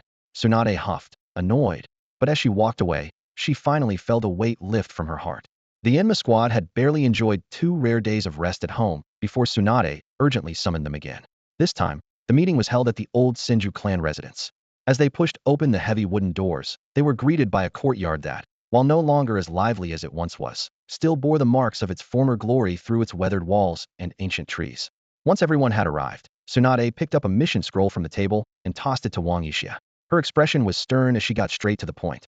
"This mission is actually a continuation of the last one. It was originally a rank, but the old man upgraded it to a rank to make up for what happened before." She stood up and walked to the window, continuing, "We got some troubling intel from our interrogation of Chi Sanlang. The Land of Wind is planning to form an alliance with the Land of Earth, joining forces against Konoha. To keep things secret, they're meeting at the border between the Land of Rain and the Land of Birds. The signing and strategy talks are set to happen in 7 days. Our job is to stop this alliance at any cost." Wang Yixia unrolled the scroll and skimmed it quickly, raising an eyebrow. "Is it really that simple?" "Don't worry," Tsunade said firmly. "I personally oversaw the interrogation this time. There won't be any sabotage from within. I just want to be clear," Wang Yixia pressed. "As long as we prevent the alliance, the means don't matter, right?" Tsunade nodded, but her expression grew more serious. "Don't take this lightly. According to Chi Sanlang, the Sand Village alone is sending 1 elite Jonin, 2 regular Jonin, and 10 Chunin. We don't know the exact lineup from the Stone Village, but they won't be any weaker. This won't be easy. Does the village have any specific instructions?" Wang Yixia asked. Tsunade shook her head. "No. Just the usual: cause confusion, spread false information, drive a wedge between them, or turn key figures against each other. The exact approach will depend on what you find on site." After thoroughly reviewing the intel, Wang Yixia nodded confidently. Leave it to us. Seeing his confident demeanor, Tsunade couldn't help but ask, what scheme do you have up your sleeve this time? Wang Yixia spread his hands and smiled mysteriously. I've got a few ideas, but it's too soon to say. You'll see soon enough. For now, we need to stock up on supplies. The trip will be long, so we'll need plenty of food. At that moment, Shizun chimed in. Aren't ninjas supposed to rely on ration pills during missions? Lady Tsunade taught me how to make them. I can prepare some for you. Wang Yixia waved his hand dismissively and said, Jingyin, please don't torture my taste buds. Those military ration pills aren't meant for people to eat. A look of disgust appeared on his face as he recalled his experience trying one. The dry, hard, and bitter taste still made him feel sick. Jingyin pouted, clearly disappointed, her eyes filled with a sense of loss. Tsunade watched the exchange and couldn't help but think of all the delicious food they could enjoy on the road: fragrant grilled fish, juicy roasted meat, steaming bowls of ramen. The thought of these dishes instantly awakened her craving for good food. All right then, Tsunade clapped her hands and made a decision. We'll head out this afternoon. For now, let's go to the market and buy some ingredients for the journey. Everyone nodded in agreement, and the group made their way to the bustling market district of Konoha village. The streets were packed with people, and the air was filled with the shouts of vendors. Wang Yixia moved skillfully from stall to stall, carefully selecting fresh vegetables and meat, gently pressing fruit to check for ripeness, and haggling with the sellers like a seasoned pro. This price is too high. The stall next door is offering a 20% discount, he said with a smile to a fish vendor, eventually managing to knock the price down by another 20%. Tsunade, meanwhile, was excitedly weaving between stalls, pointing at all sorts of ingredients. We'll take this. And one of those. Oh, those mushrooms look great. Her eyes sparkled, as if she could already imagine the delicious meals they would become. By the time they finished shopping, the sun was high overhead, and it was already midday. I'm getting hungry, Wang Yixia said, patting his stomach. How about we grab lunch at Ichiraka Ramen? Everyone happily agreed, and soon they were seated in Konoha's famous ramen shop. Bowls of steaming noodles were brought to the table. The broth was clear yet rich, the noodles perfectly chewy, and the toppings fresh and plentiful. As Wang Yixia slurped his noodles, he thought to himself that this tasted far better than any ramen head had in his previous life. When the four finally left the village gates, even the guards were left speechless. Each of them carried an enormous bundle on their back, Tsunade included. Judging by the bulging shapes, the supplies were enough to feed a small team for over a week. For this mission, Tsunade maintained her role as supervisor, not directly participating in the action. Wang Yixia was in charge. Under his command, the team moved swiftly along the border of the land of rain, heading toward the land of birds. They journeyed through dense forests, crossed rushing streams, and climbed steep hills, barely stopping to rest. After 3 days of hard travel, they finally arrived at the meeting point, the place where shinobi from the land of wind and the land of earth were expected to meet. To their surprise, it wasn't a desolate wilderness, but a small settlement. Dozens of outlaws and rogue ninjas from various nations had gathered here, forming a temporary community. There were even makeshift taverns, inns, and, of course, a gambling den. When Tsunade spotted the simple casino made of wood planks and canvas, her eyes lit up instantly, shining with excitement. Wang Yixia noticed her reaction and smiled slightly, making no move to stop her. Tsunade, go ahead and have some fun, he said directly. Just be careful not to blow your cover. The 3 of us have work to do. Tsunade was so eager to get to the casino that she barely bothered to give instructions to the others. She quickly made a few hand signs, used a transformation jutsu, and threw on a scarf and hat for a simple disguise before hurrying inside, disappearing behind the canvas curtain. Wang Yixia could only shake his head helplessly. He turned to Kakashi and might away. Let's go. We have a job to do. With that, he led the 2 of them toward the border of the land of wind. Leaving Tsunade's situation in the casino aside, Wang Yixia spent the entire day with Kakashi and Might Due scouting the surrounding area. Eventually, they found a small hill with a clear view. From the top, they could see a vast expanse of golden sand shimmering in the sunlight, the territory of the land of wind. There were still 3 days left before the scheduled meeting between the shinobi from the land of wind and the land of earth. Standing at the edge of the hill, Wang Yixia watched as small rocks tumbled down at his feet. He raised his hand, pointing toward the endless desert, his expression becoming serious. This area is the only way from the land of wind to the land of birds, he said in a low, steady voice. No matter which route the sand ninja take, we'll be able to spot them from here. As soon as they leave the desert, we'll make our move. He turned to face Kakashi and Might Due, continuing. According to our intel, the enemy has 1 elite jonin, 2 jonin, and 10 shunin. Due, you'll take the lead against the 3 jonin. Opening the 5th gate should be enough. Just focus on keeping them occupied. Kakashi and I will handle the 10 shunin, and he'll also cut off their retreat to prevent any escapes. Once we've dealt with the chunin, we'll join forces and take down the jonin one by one. Wang Yixi's gaze swept over his teammates, his tone growing even more serious. Remember, we cannot let a single sand ninja escape. If even one gets away, this mission could end in failure. Might Dai nodded seriously, his eyes showing a look of understanding. As an experienced ninja, he knew very well that Sand Shinobi would be much stronger fighting in the desert. Choosing to avoid confrontation for now and wait until they left the desert to make a move was definitely the wisest choice. After hearing Wang Yixi's plan, Kakashi's eyes sparkled with excitement. 3 genin taking down 10 chunin and 3 Joiner Yinma squad is going to make a name for itself across the ninja world. Wang Yixia gave a subtle, meaningful smile. Who says that's all? Not a single person from the stone village will get away. I plan to take care of everyone at their gathering point, as well dozens of them. Might Dai couldn't help but tremble at these words. He hesitated for a moment before speaking up. Ishia, I know I shouldn't question your decisions during a mission, but isn't this kind of large-scale killing going too far? Some of them might not deserve to die. Kakashi's face was full of confusion too. It was clear he shared the same concern. Wang Yixi's expression turned serious, his gaze unwavering as he looked at the two of them. Dazenpei, Kakashi, I won't give you some grand speech. Whether they're sand or stone shinobi, they're our enemies. The more we eliminate now, the fewer threats our comrades will face on the battlefield later. As for rogue ninja and bandits once war breaks out, they'll be raiding and pillaging everywhere. Even Konoha won't be spared. Taking them out now is how we protect our village. He sighed softly. I admit, I'm selfish. If sacrificing 100 enemies could save just one of my comrades, I wouldn't hesitate. If you can't accept that, then just treat it as an order. They'll take full responsibility for whatever happens. Might Dai's eyes filled with tears. Suddenly, he dropped to his knees, his voice choked with emotion. I'm sorry, Ishia. I was ignorant. You're the kind of comrade I can truly trust with my life. From now on, they'll carry out every order you give without hesitation. Wang Yixia hurried forward to help him up. Dazenpei, there's no need to be so formal. There's an old saying in Huaxia. Out of 3 people walking together, one must be my teacher. We're comrades who learn from each other. Kakashi suddenly understood. So that's why you said we'd end up killing a lot of people. Now it all makes sense. If you're going all out, count me in. Wang Yixia shot him a glare. Enough, Taco set up the traps. There are quite a few of them, so we need to stay cautious and avoid making any mistakes. Another day passed under the blazing sun, which scorched the earth like a furnace, making the air feel almost combustible and suffocating.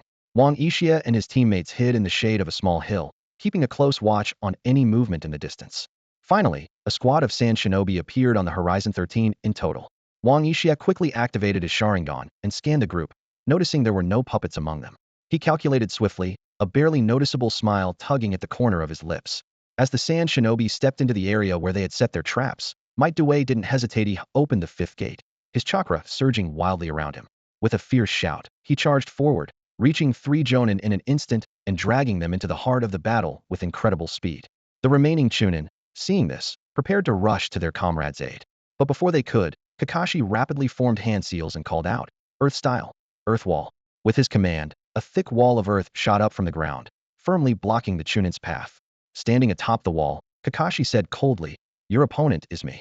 The sand shinobi exchanged glances and quickly formed up, surrounding Kakashi. Instantly, a barrage of jutsu wind bullets, wind blades, puppet techniques, and a flurry of elemental attacks rained down on him. Kakashi's eyes sharpened, and his figure flickered. In a flash, the cold moon blade was drawn. With a flurry of slashes, the power of the Hatake sword style erupted.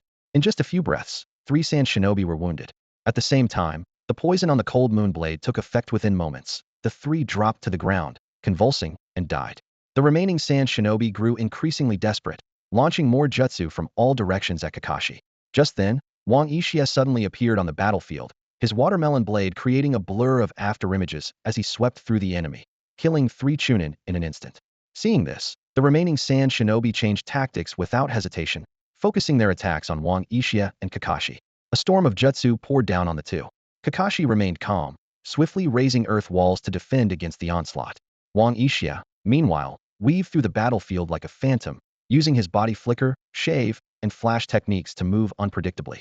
His watermelon blade slashed relentlessly, and even enemies 5 meters away fell to his finger gun technique. In less than 3 minutes, every remaining sand shinobi lay defeated. With the chunin dealt with, Wang Yixia and Kakashi quickly moved to assist Might Dai. At that moment, Dai was being attacked by 3 jonin. He was covered in wounds, his clothes in tatters, sweat and blood streaming down his face. Seeing this, Wang Yixi's heart tightened, and a surge of anger flared within him. Clink! A coin flicked from Wang Yixi's finger, traced an arc through the air. Before Kakashi could react, he felt the air around him begin to vibrate. A bolt of electricity gathered and spun at Wang Yixi's fingertip, condensing into a blinding spark. As the coin dropped back onto his finger, super electromagnetic cannon. With a sharp crack, The coin shot out at 10 times the speed of sound, leaving a blazing trail in the air. The elite Sanjonin had no chance to react as the coin tore through his chest, blowing apart his upper body in an instant. The electromagnetic force continued to ravage his remaining cells and nerves, leaving nothing intact. The sudden attack stunned everyone present. Even Might Due and Kakashi were caught off guard. Before the two remaining Jonin could recover from their shock, Wang Yixia closed in like a wraith, a finger gun piercing one of their throats. The enemy collapsed instantly. At last, Might Due snapped out of it, grabbed the last Sanjonin, and finished the fight with a hidden lotus. With that, the entire 13-member Sand Shinobi negotiation team was wiped out. The three of them took a brief rest where they were. Wang Yixia fed Mato Dai 2 pieces of the canned Yellow Peaches 2.0, while he and Kakashi each ate one. With only a few cans left, they couldn't afford to waste any. Once they'd recovered enough, Wang Yixia instructed Kakashi and Dazenpei to go gather some firewood, while he began dealing with the sand ninja corpses. He piled all the bodies together, licked his lips, and swiftly drew his blade. Without hesitation, he severed the heads of 2 Jonin and set them aside. Then he stripped a few sets of sand ninja uniforms and collected some of their forehead protectors items that would come in handy later. Before long, Kakashi and Mato Dai returned, each carrying a bundle of dry wood. Wang Yixia lit a stick and tossed it onto the pile of bodies. Flames quickly engulfed the corpses, thick smoke billowing into the air, filling it with a sharp, acrid stench. Wang Yixia stood by coldly, watching the bodies burn to ash. Only when the fire had completely died down did he turn to Kakashi and say, "Seal those 2 Jonin heads in a scroll. The Yamanaka clan can use their secret techniques to extract intelligence." Kakashi nodded silently and did as he was told. Next, Wang Yixia picked up a sand ninja uniform and tossed it to Mato Dai. "Dazenpei, put this on." Dai took the uniform and quickly changed. Because of their heights, Wang Yixia and Kakashi couldn't fully fit into the sand ninja uniforms. They simply draped some torn pieces over themselves and put on the sand forehead protectors. To avoid revealing his white hair, Kakashi even wrapped his head up, looking a bit like someone from India at first glance. Once they were all disguised, Wang Yixia looked over the two and checked himself, nodding in satisfaction. "All right, from now on, we're the Sand Village negotiation team. Dazenpei, you're the leader, Kakashi and I are your attendants." Mato Dai tugged at the unfamiliar uniform, a little uneasy. "Yixia, will this really work? I've never negotiated with anyone before." Wang Yixia patted his shoulder, smiling encouragingly. "Don't be nervous, Dazenpei. With your presence, you'd be right at home as the village committee secretary." Mato Dai scratched his head, puzzled. "What's a village committee secretary?" Wang Yixia chuckled. "That doesn't matter. What matters is, as long as you act unreasonable and overbearing and completely dominate them with your attitude, they won't suspect a thing." Kakashi couldn't help but tease. "Isn't that just how you normally act?" Wang Yixia immediately lunged at him. "What did you say?" Kakashi ran off, shouting, "Don't chase me. That's not what I meant." Wang Yixia stopped and glared. "Then what did you mean?" Kakashi replied confidently. "I just think I could pull off that role too." Wang Yixia rubbed his head, doubtful. "You? Really? Do you think the Stone Ninja would let a little kid lead negotiations?" Kakashi replied without missing a beat. "Didn't you just say that as long as we dominate them with our attitude, they won't suspect anything?" Wang Yixia realized had been caught by his own words again and said gloomily, "But you're only 5 years old. Who would let a 5-year-old be the lead negotiator?" Kakashi raised his head and said, "I'm telling you, I'm the eldest son of the 3rd Kazekage. So what?" Wang Yixia sighed and waved his hand helplessly. "We're going to wipe them out anyway. It doesn't matter if they see through us." Kakashi instantly perked up, his eyes lighting up. "Hey, just wait and see." With that, he swaggered to the front, deliberately exaggerating his arrogant stride. Wang Yixia and Might Dai followed behind, watching him act like a fool, making a spectacle of himself. People in the hideout all glanced over. This was a refuge for wanted criminals and rogue ninja from various countries, where everyone kept a low profile. But Kakashi did the opposite, strutting around while glancing left and right, either snorting coldly or spitting on the ground, clearly looking down on everyone. A rogue ninja from Takigakure couldn't help but mutter under his breath, "Which big shots kid from Sunagakure is this? Playing ninja games all the way here, he's got a death wish." Before he finished the sentence, Kakashi flashed in front of him and delivered a sharp slap to his face. The crisp sound echoed, leaving a clear handprint on the rogue ninja's cheek. Kakashi grabbed his collar and yelled in his face, "What were you barking about just now? Speak up." The rogue ninja trembled in fear. "Sorry, I didn't say anything." Might Dai gave Kakashi a discreet thumbs up, impressed by his acting. Wang Yixia whispered, "Hey, you're overdoing it." Kakashi was on a roll. He spun around and kicked Wang Yixia in the butt. "What are you standing there for? You're my lackey, hurry up and rough him up for me." Wang Yixia had no choice but to play along, rushing over to punch the rogue ninja a few times. "Didn't say anything, huh? They'll show you what happens when you say nothing." After a while, Kakashi grew impatient and waved his hand. "Enough, enough, don't waste my time on this loser." He spat on the ground again for effect. The three of them made their way to a secluded spot at the back of the hideout. Kakashi immediately dropped his arrogant act and asked excitedly, "So, how was my performance? Arrogant enough?" Might Dai nodded enthusiastically. "Outstanding." Wang Yixia forced a smile. "It'd be even better if you toned it down a bit." Kakashi retorted, "Then it wouldn't be your style." Just then, a few cloaked figures appeared ahead. Kakashi instantly slipped back into his cocky persona. "Humph. Hiding under those hoods are you people from Awagakure? What? Too scared to show your faces? Afraid someone might recognize you for the cowards you are?" One of the cloaked figures stepped forward, voice icy cold. "When did Sunagakure get so reckless? Sending a brat to Negotiatido, you think Awagakure is that easy to push around?" Wang Yixia immediately stepped up and pointed at the man. "You'd better watch your mouth, Iwagakure mole. Do you know who my young master is? He's the Kazakage's own Sun Master Yanpaxi." Hearing this name made up on the spot, Kakashi couldn't help but twitch at the corners of his mouth. The Iwanin was momentarily stunned, then sneered. "So, you're just another spoiled heir. No wonder you talk so big. I hope you really have the authority to speak for Sunagakure." Kakashi lifted his chin, his expression proud. "If the old man sent me, then I'm the one in charge. Don't underestimate me." Wang Yixia pulled a kunai 2.0 from his backpack and tossed it lightly to the Iwanin. "This is a token from the Kazakage to our young master. Show it to whoever's in charge."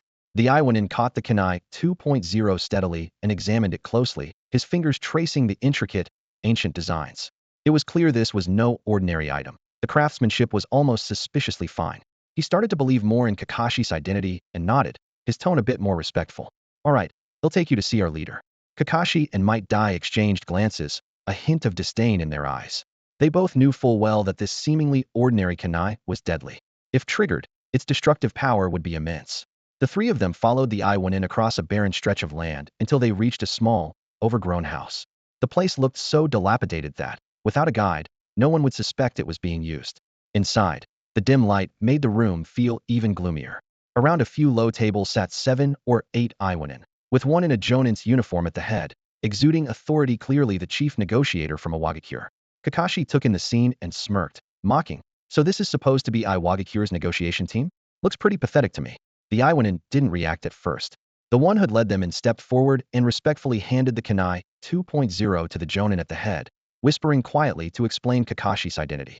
The Jonin listened while examining the kunai, but after a long look, he seemed unable to find anything special about it. He frowned, just about to speak, when Kakashi broke the silence. "Iwagakure really has fallen. You sent a bunch of country bumpkins to negotiate with me? Whatever the old man wants to say is in that kunai. If that's all, we'll be leaving." With that, Kakashi flicked his head dismissively, turned, and strode out with Wang Yixia and Might Dai. Inside, the Iwanin stared at each other in confusion. They'd expected a normal negotiation. Why had it ended so abruptly? Was there really something special about that kunai, some hidden message? As they were still puzzling it out, a deafening shout suddenly rang out from outside. "Mommy, mommy, boom, boom, boom." In the next instant, the kunai 2.0 exploded. The blast was sudden, as if the whole thing had been a trap from the start. The building was torn apart in a flash, the air thick with the smell of gunpowder. The Iwanin had no time to react before the shockwave swallowed them, leaving only ruins and a massive crater in the ground as evidence of the attack's power. Kakashi covered his face, shaking his head. "That thing really doesn't play around." Wang Yixia patted him on the head. "Enough talking, go finish the job. Dai and I will check the area for any survivors. Watch yourself." As soon as he finished speaking, Wang Yixia and Might Dai quickly began searching the surroundings. Wang Yixi's eyes were sharp, his dark red sharingan gleaming with an eerie light in the dim surroundings. He moved like a vigilant panther, scanning every suspicious corner with utmost care. Mato Dai followed closely behind, muscles tense, ready to strike at any moment. Their caution was soon rewarded. In the distance, a few figures appeared, barely visible among the trees. Wang Yixia narrowed his eyes, a ruthless glint flashing through his sharingan, and launched his attack in an instant. Mato Dai moved in perfect sync, the two of them striking like bolts of lightning, taking down the unsuspecting enemies before they could react. After dealing with these minor foes, the two quickly regrouped with Kakashi, who had just finished off his own opponents. The three of them hurried toward the gathering point. By the time they arrived, the earlier explosion had already alerted the entire camp. Groups of people were scattered across the clearing, their faces filled with tension and confusion, clearly preparing to investigate the source of the blast. Seeing this, Wang Yixia decisively dropped all pretenses. "Brothers, attack. Leave no one alive." At his command, Mato Dai sprang into action. "Gate of pain open," he roared. His body erupted with an astonishing surge of chakra, muscles bulging and skin turning red as he charged into the crowd like a rampaging beast. Kakashi also moved without hesitation, wielding his Hatake sword technique alongside the Hanyu blade. He weaved through the crowd, his blade flashing, blood spraying wherever he struck. His killing speed matched Deus in every way.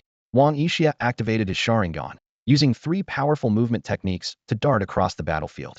He finished off the wounded and dealt with sneak attacks aimed at his companions.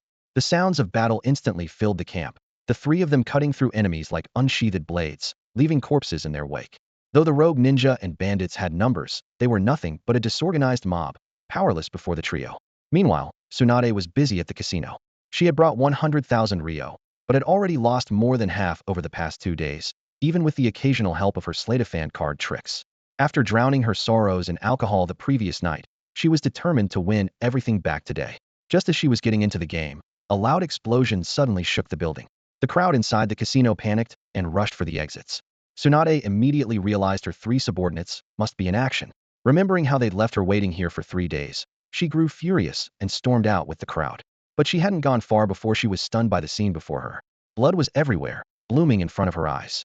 Her hemophobia struck instantly. Her pupils shrank, her whole body trembled, and her legs gave out, sending her crashing to the ground. As her consciousness faded, she vaguely saw several blood-drenched figures approaching, the stench of blood thick in the air, as if it were about to swallow her whole. When Tsunade woke up, she found herself inside a modest house. Outside the window, rain was falling in fine threads, weaving a dense curtain that tapped softly against the panes. The rich aroma of spices and simmering meat filled the air, instantly stirring her appetite. "Hey, you're awake?" Wang Yixia called out from nearby. "Perfect timing, the hot pot's just ready. Want some?" Rubbing her throbbing temples, Tsunade struggled to sit up. "Where are we?" she asked, scanning the room with caution. "We're on the border of the land of rain," Wang Yixia replied as he added more ingredients to the pot. "It's remote enough no one will find us here." Tsunade moved to the table and sat down. Might Due immediately handed her a dipping sauce and a pair of chopsticks.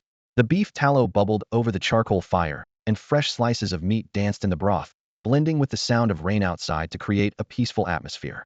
She picked up a few pieces of meat, dipped them in the sauce, and tasted the burst of flavor. "So, can someone tell me what exactly happened these past few days?" Tsunade finally let out a long breath and asked. Might Due recounted the details of their mission, then added, "After we took out the enemy's stronghold, Uchiha found you unconscious by the roadside. I carried you all the way here." Tsunade nodded and focused on enjoying the food in front of her. Seeing this, Wang Yixia enthusiastically introduced the spread on the table. "These are duck feet and gizzards, and over there are duck intestines. Just swish them in the broth for a few seconds, and they're perfect." Tsunade glanced at a pile of fresh duck feathers in the corner. Wang Yixia explained. "Kakashi borrowed them from the next village, totally organic." "What do you mean, stole?" Kakashi protested immediately. "I borrowed them. He'll pay them back someday." Ignoring Kakashi's defense, Wang Yixia continued. "Try the duck blood. Maybe it'll help with your hemophobia." "What?" Tsunade's expression changed. "How did you know about that?" "Come on," Wang Yixia shrugged. "You're as strong as an ox, but you faint at the sight of blood. What else could it be?" Tsunade snorted and stuffed a few pieces of duck meat into her mouth in protest. "You're the one who's like an ox." Wang Yixia kept his thoughts to himself and instead asked, "Tsunade, with your medical skills, have you ever thought of treating yourself?" Tsunade pulled out a bottle of sake from somewhere, took a sip, and replied, "Hemophobia is a psychological issue. You can't just cure it. Honestly, I shouldn't even be a ninja anymore. Leading a team is just a way to scam some money from the old man to pay off my debts. You all are strong enough now. Once we're back, I'm quitting. You can take missions on your own." "No way." Wang Yixia objected immediately. "Without you, we can't get high-level missions. Besides, do you really want us getting framed again?" Tsunade thought of the time Danzo tampered with their intel and sighed. Wang Yixia added, "And if you're not leading us, where are you going to get your gambling money? It'd be great if things could always stay like this." Tsunade leaned lazily against the back of her chair. "You could win more money for gambling, and we'd get higher-level missions to earn more. Plus, if anything happens, you'd be there to watch our backs." Tsunade nodded in agreement, but soon frowned. "But aren't you 3 getting a little too bloodthirsty? Breaking the alliance between wind and earth was enough. Why go after the civilians at their gathering place too?" Before Wang Yixia could respond, Might Due spoke up, his voice ringing with conviction. "Lady Tsunade, Captain Yixi's actions were justified. I had the same doubts, but after hearing his reasoning, it all became clear. If we take down one more enemy now, we might save a comrade in the future. Even if it means becoming a feared killer, even if the world despises me, I have no regrets." Tsunade was silent for a moment, then sighed. "If you're all this determined, then I won't say any more. Just don't let it turn into blind killing." "Don't worry, Tsunade. We'll keep an eye on them," Wang Yixia assured her. Suddenly, Tsunade snapped back to attention and slammed her hand on the table. "Wait a minute. Something's not right. I'm supposed to be the team leader. Dyson Pai, I'm the captain." The 3 of them nodded absent-mindedly. Yeah. You're the captain. Enough already. Tsunade stomped her foot in frustration. After the meal, Tsunade stretched and asked, so what's the plan? Are we heading straight back to the village? The scenery along the way is really nice, Wang Yixia replied. We didn't get to enjoy it coming here, so on the way back, I'd like to take it slow, enjoy the sights, and sample the food. Tsunade's eyes lit up. Sounds good.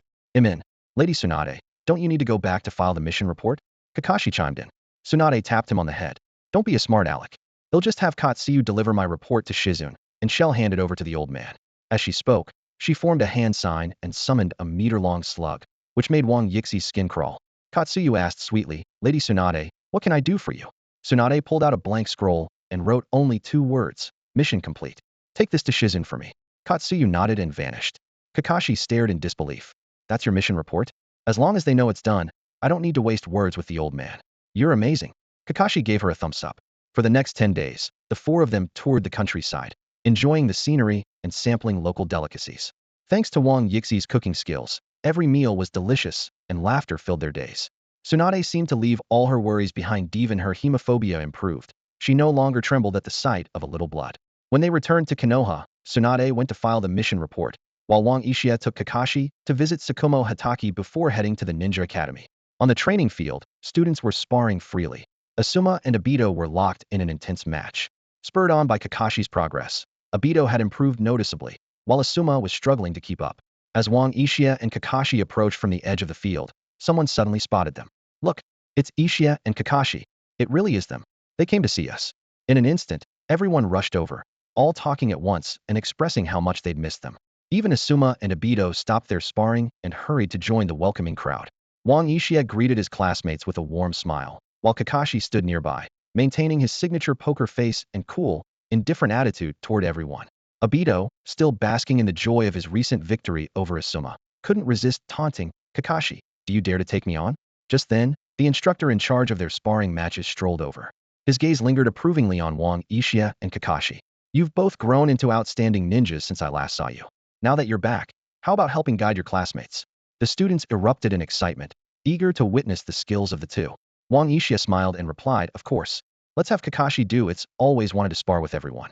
Kakashi, who had been chatting absent-mindedly with Rin and the others, was about to refuse. Not before he could finish. Wang Yixia quickly covered his mouth and leaned in to whisper, they'll treat you to my secret barbecue tomorrow. At the mention of secret barbecue, Kakashi's eyes lit up noticeably. After a brief hesitation, he reluctantly nodded. Wang Yixia added, go easy on them, and then led a group of girls to watch from the shade. Yuzuki Yugao, who was standing closest to Wang Yixia, overheard his reminder and sighed admiringly. Yixiken is so gentle and clever, and he's so strong too. He's just irresistible. Wang Yixia gently patted her head and replied smoothly, with praise like that from you, I don't know what to say. But honestly, I think people who know how to appreciate others are the most charming. I always enjoy talking to you. Yugao blushed deeply, unable to find words to respond. Anko, curious, chimed in, I heard you just completed an rank mission. Can you tell us about it? The other classmates joined in eagerly. Wang Yixia thought for a moment before shaking his head. It's a classified mission, so I can't go into details. Seeing their disappointed faces, he quickly changed the subject. But I can tell you some funny stories from our journey back. The students' interest was immediately rekindled. In the center of the training ground, Kakashi stood lazily, giving the students a deadpan look. Are you coming at me one by one, or all together? His words fired them up, and Obito was the first to jump forward. They'll go first, he shouted, charging at Kakashi. Kakashi handled Obito's aggressive attacks with ease. After several rounds, Obito was left panting and red-faced, unable to lay a finger on Kakashi, leaping around in frustration. In the end, Kakashi landed a kick on Obito's backside, sending him crashing to the ground in a thoroughly embarrassing defeat. Asuma was the next challenger. After a brief exchange, Kakashi quickly realized that Asuma was even weaker than Obito and immediately lost interest, sending him flying into the nearby bushes with a swift kick. Next up, Hei, Geku, Aoba Yamashiro, and several others took turns challenging Kakashi. However, in his eyes, they were as fragile as paper and were easily defeated. Only Guy managed to stand out a bit, forcing Kakashi to use both his body flicker technique and the Hatake sword technique to subdue him. The students on the field stared at Kakashi with a mix of awe and admiration in their eyes. Kakashi swept his gaze over everyone, his face expressionless. The gap between you and me is still too great. If you want to get stronger, the best way is real combat, not just sparring with classmates, but actual life-or-death battles. Obito, hearing this, immediately exploded with anger. You arrogant jerk. All talk and no action. If you're so tough, show us what a real life-or-death fight looks like. Kakashi scratched his head, and his eyes suddenly sharpened. All right, as you wish. Before he finished speaking, a suffocating killing intent swept over the field. The once lively playground fell silent in an instant, and the air seemed to freeze. The students' smiles froze as fear washed over them. A few timid girls let out small screams, their legs trembling so much they couldn't move. This is bad. Wang Yixia, who had been watching from the shade, sensed trouble. In a flash, he appeared in front of Kakashi, clamped a hand over his face, and dragged him to the other side of the field. Let go. Your fingers are in my mouth. Kakashi struggled, pushing Wang Yixi's hand away. Take it easy. If you scare them like that and something happens, who's going to take responsibility? Wang Yixia scolded him angrily. Kakashi shrugged innocently. I was already holding back. As Kakashi was dragged away, the terrifying killing intent faded. The students breathed a collective sigh of relief, collapsing to the ground. Obito sat in a cold sweat. Asuma bent over, gasping for air. Hatake leaned against a tree to catch his breath, and the others looked pale and shaken. Wang Yixia pulled Kakashi back onto the field and awkwardly explained that Kakashi only meant well and wanted everyone to improve.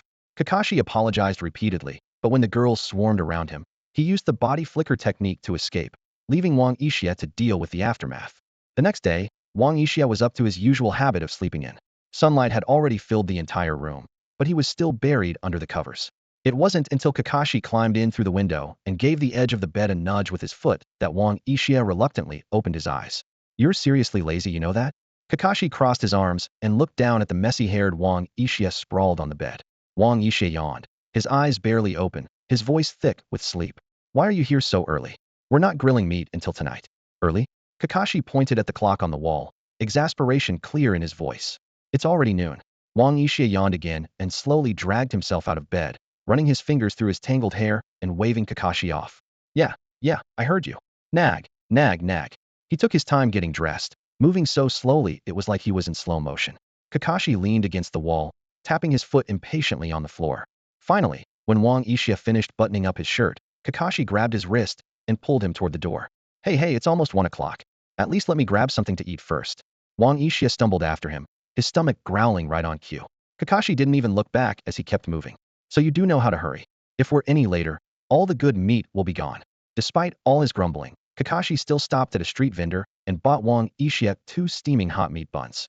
Wang Yixia devoured them in a few quick bites, the steam from the buns turning into little clouds in the chilly winter air. Once they reached the market, Wang Yixia seemed like a different person, his eyes lighting up with excitement.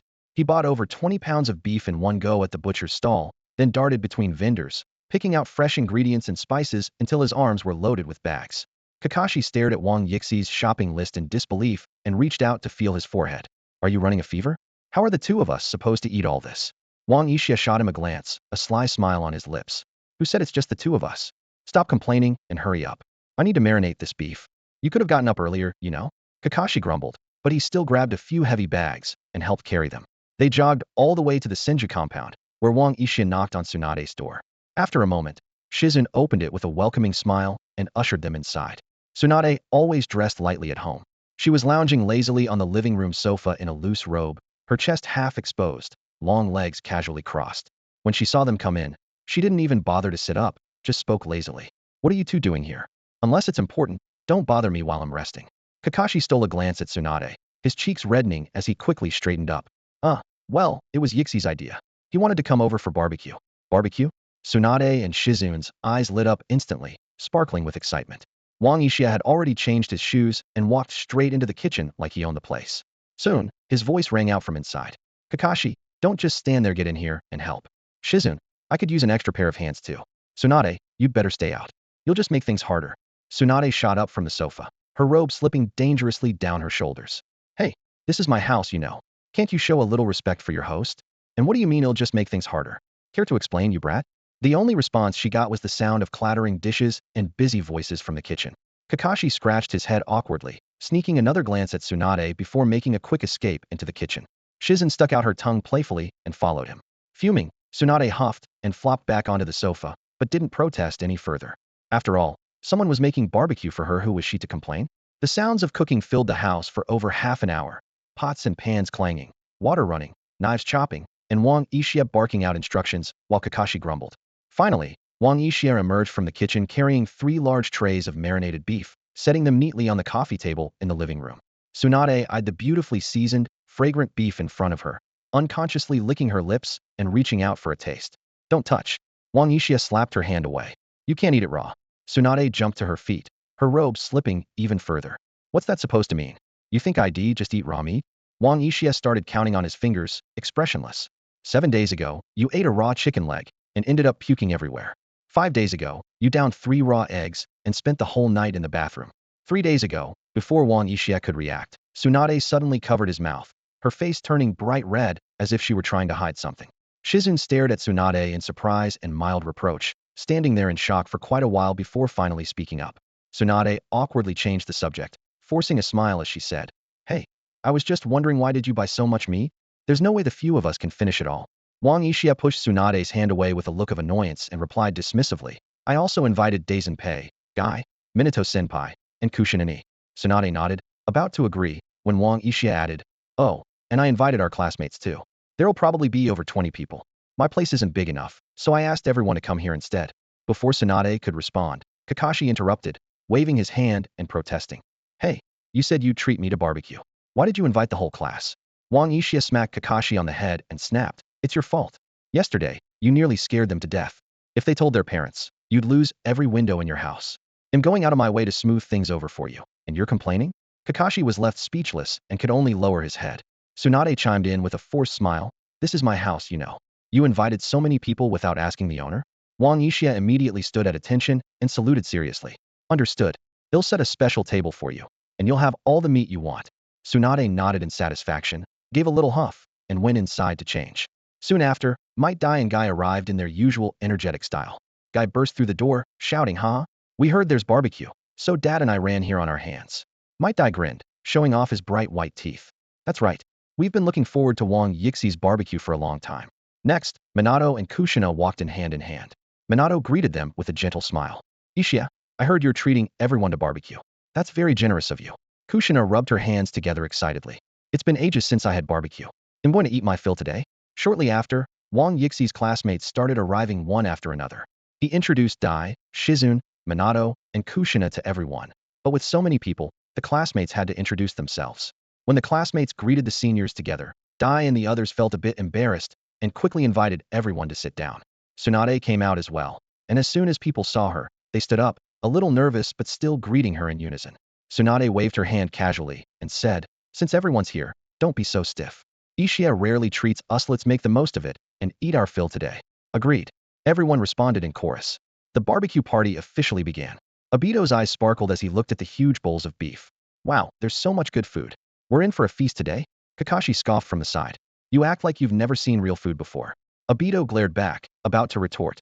Rin smiled gently and said, It's so nice that we can all get together for barbecue. Ishia, thanks for preparing all this food. Wang Yixia waved it off with a smile. As long as everyone's having fun, just help yourselves. Kakashi, go get the grill. Let's get started. Wang Yixia instructed. Kakashi grumbled. What a hassle, but obediently went to fetch the grill. Soon, the grill was set up, the charcoal was blazing, and the beef sizzled as it hit the grate, filling the air with a mouth-watering aroma. Tsunade, now dressed neatly, sat down on the sofa and directed, Kakashi, don't overcook the meat. Keep it tender. Kakashi flipped the meat and replied, Yeah, so demanding. What did you say? Tsunade asked coldly. Kakashi felt a chill run down his spine and quickly corrected himself. I mean, he'll make sure it's perfect. Tsunade snorted. That's more like it. Guy eagerly chimed in. Let me try grilling too. Ishia, check out my skills. Wang Yixia watched as Guy turned the meat completely black and couldn't help laughing. Guy, maybe you should just eat. Leave the grilling to me and Kakashi. Everyone burst into laughter, and the atmosphere became even more lively. Surrounded by laughter and delicious food, the barbecue party reached its peak. Minato and Kushina stood side by side, looking out at the lively scene before them, their faces glowing with happiness. The golden light of the evening sun streamed through the window, bathing the entire room in a warm, comforting hue. It's wonderful to see everyone so happy, Minato said softly, his gaze sweeping over the room, filled with laughter and chatter. I wish we could have more moments like this. Kushina leaned against his shoulder and nodded gently. Yeah, we should make a habit of getting together like this. The delicious aroma of grilled meat filled the air. Obito was eating with gusto, his cheeks puffed out. It'd be amazing if we could have barbecue like this every day, he said, mouth full. Rin gave him a light tap on the shoulder. All you think about is food, don't you care about your image at all? Shizun was busy by the grill, preparing seasonings for Wang Yixia and Kakashi while bantering with everyone. A few girls gathered around Wang Yixia, and Yujetsu Yugao boldly fed him some grilled meat. When she saw his mouth covered in oil, she blushed and wiped it off for him. Well, Yixiken, looks like you're quite the popular one, Kushina teased. Wang Yixia raised an eyebrow. Of course, if I'd been born a few years earlier, Minato wouldn't have stood a chance. Kushina's face turned bright red at that. She turned and playfully hit Minato a few times. Minato grinned and protested. Yixia was talking about you. So why are you hitting me? Because I want to. Got a problem with that? Kushina shot back confidently. Kakashi joked from the side. With that kind of stubbornness, you and Ishia really are a good match. You even made it rhyme. Wang Yixia knocked him lightly on the forehead. Just as everyone was enjoying themselves, a familiar voice called out from outside the door. Hey now, how could the Toad Sage miss out on such a lively barbecue? Jiraiya strode in, waving a copy of Make Out Paradise. Tsunade frowned at the sight. Why do you always show up uninvited? You're not exactly welcome here. Tsunade, you're as cold as ever, Jiraiya replied with a cheeky grin. The smell of barbecue was too tempting to resist. I hope you don't mind me joining in. Wang Yixia wasn't exactly a fan of this self-proclaimed author who liked to spy on women at the bathhouse. But for Minato's sake, he stood up and said, since you're here, grab a seat. Kakashi, find Jiraiya a spot by the restroom. Minato, feeling sorry for his teacher, brought over a plate of grilled meat. Jiraiya sensei, it's even livelier with you here. I hope you'll have a great time with everyone. Minato, you're as reliable as ever, Jiraiya said warmly, patting his student on the shoulder. Seeing all you youngsters having fun makes me feel young again myself. Jiraiya sensei, Kushina said, eyes sparkling, don't just tell us more about your adventures. Jiraiya's face lit up. Now that's a question for me. I've had some truly colorful experiences out in the world, but one that still stands out was my encounter with a mysterious ninja organization.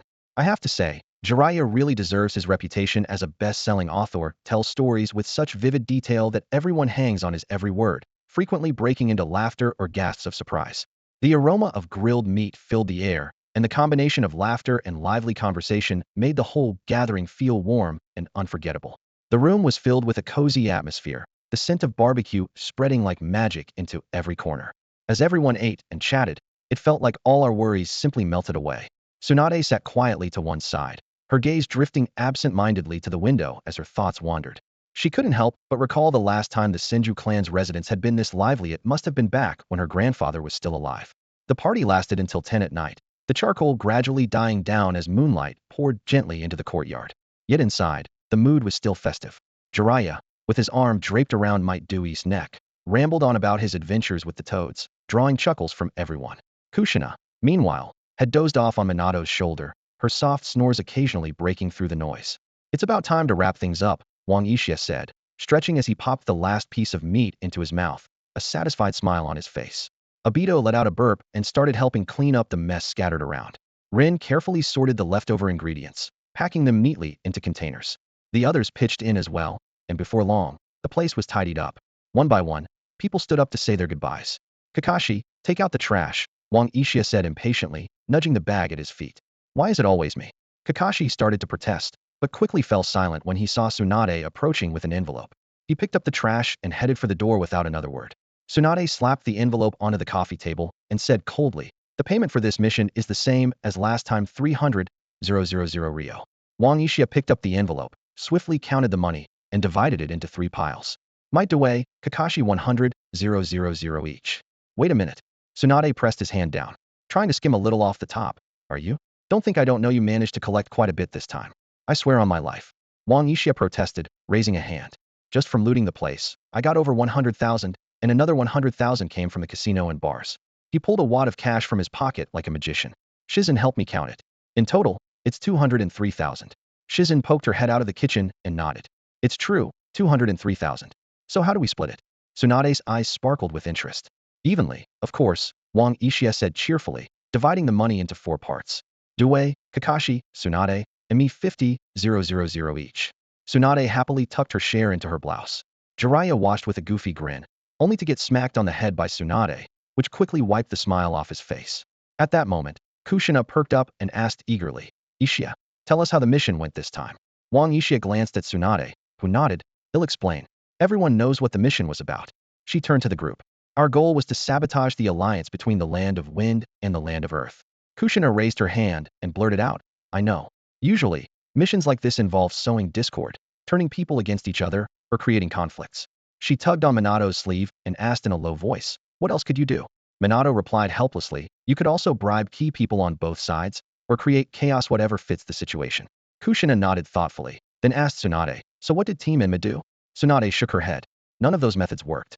Uchiha here led the team, and instead, they just wiped out all the negotiators from both countries. They didn't spare the rogue ninja or bandits at the meeting site either. In the end, they set the whole place on fire and burned it to the ground. The conversation was lighthearted, but beneath the surface, there was a chill that made everyone a little uneasy. People exchanged glances, surprised by what they had just heard. What? The crowd was stunned, their jaws nearly hitting the floor. Minato thought their reaction was a bit much and scratched his head with an awkward smile. Ishiajun really is one of a kind. Jiraiya spoke in a serious tone. Killing nearly 100 people in a single mission Enma squad is far too ruthless. Wang Yixi's expression darkened, and he was about to lash out when Tsunade quickly punched him and turned to Jiraiya. We'll keep an eye on them. You don't need to worry. Only then did Wang Yixia swallow his anger. Next, Might Dewey began to share stories and strange encounters from their journey home, describing them so vividly that Kushina was completely captivated. She clung to Minato's sleeve, excitement sparkling in her eyes. That sounds amazing. Going out on missions must be so much fun. I wish I could go too. Minato was at a loss for words, looking helplessly at Wang Yixia. Kushina knew full well her special status meant she wasn't allowed to leave the village, but to her surprise, Wang Yixia nodded without hesitation. You can, but you'll have to wait for the right moment. Kushina pressed eagerly. What kind of moment? Wang Yixia leaned in and whispered something in her ear. Before he even finished, Kushina's eyes widened in shock as she glanced over at Tsunade.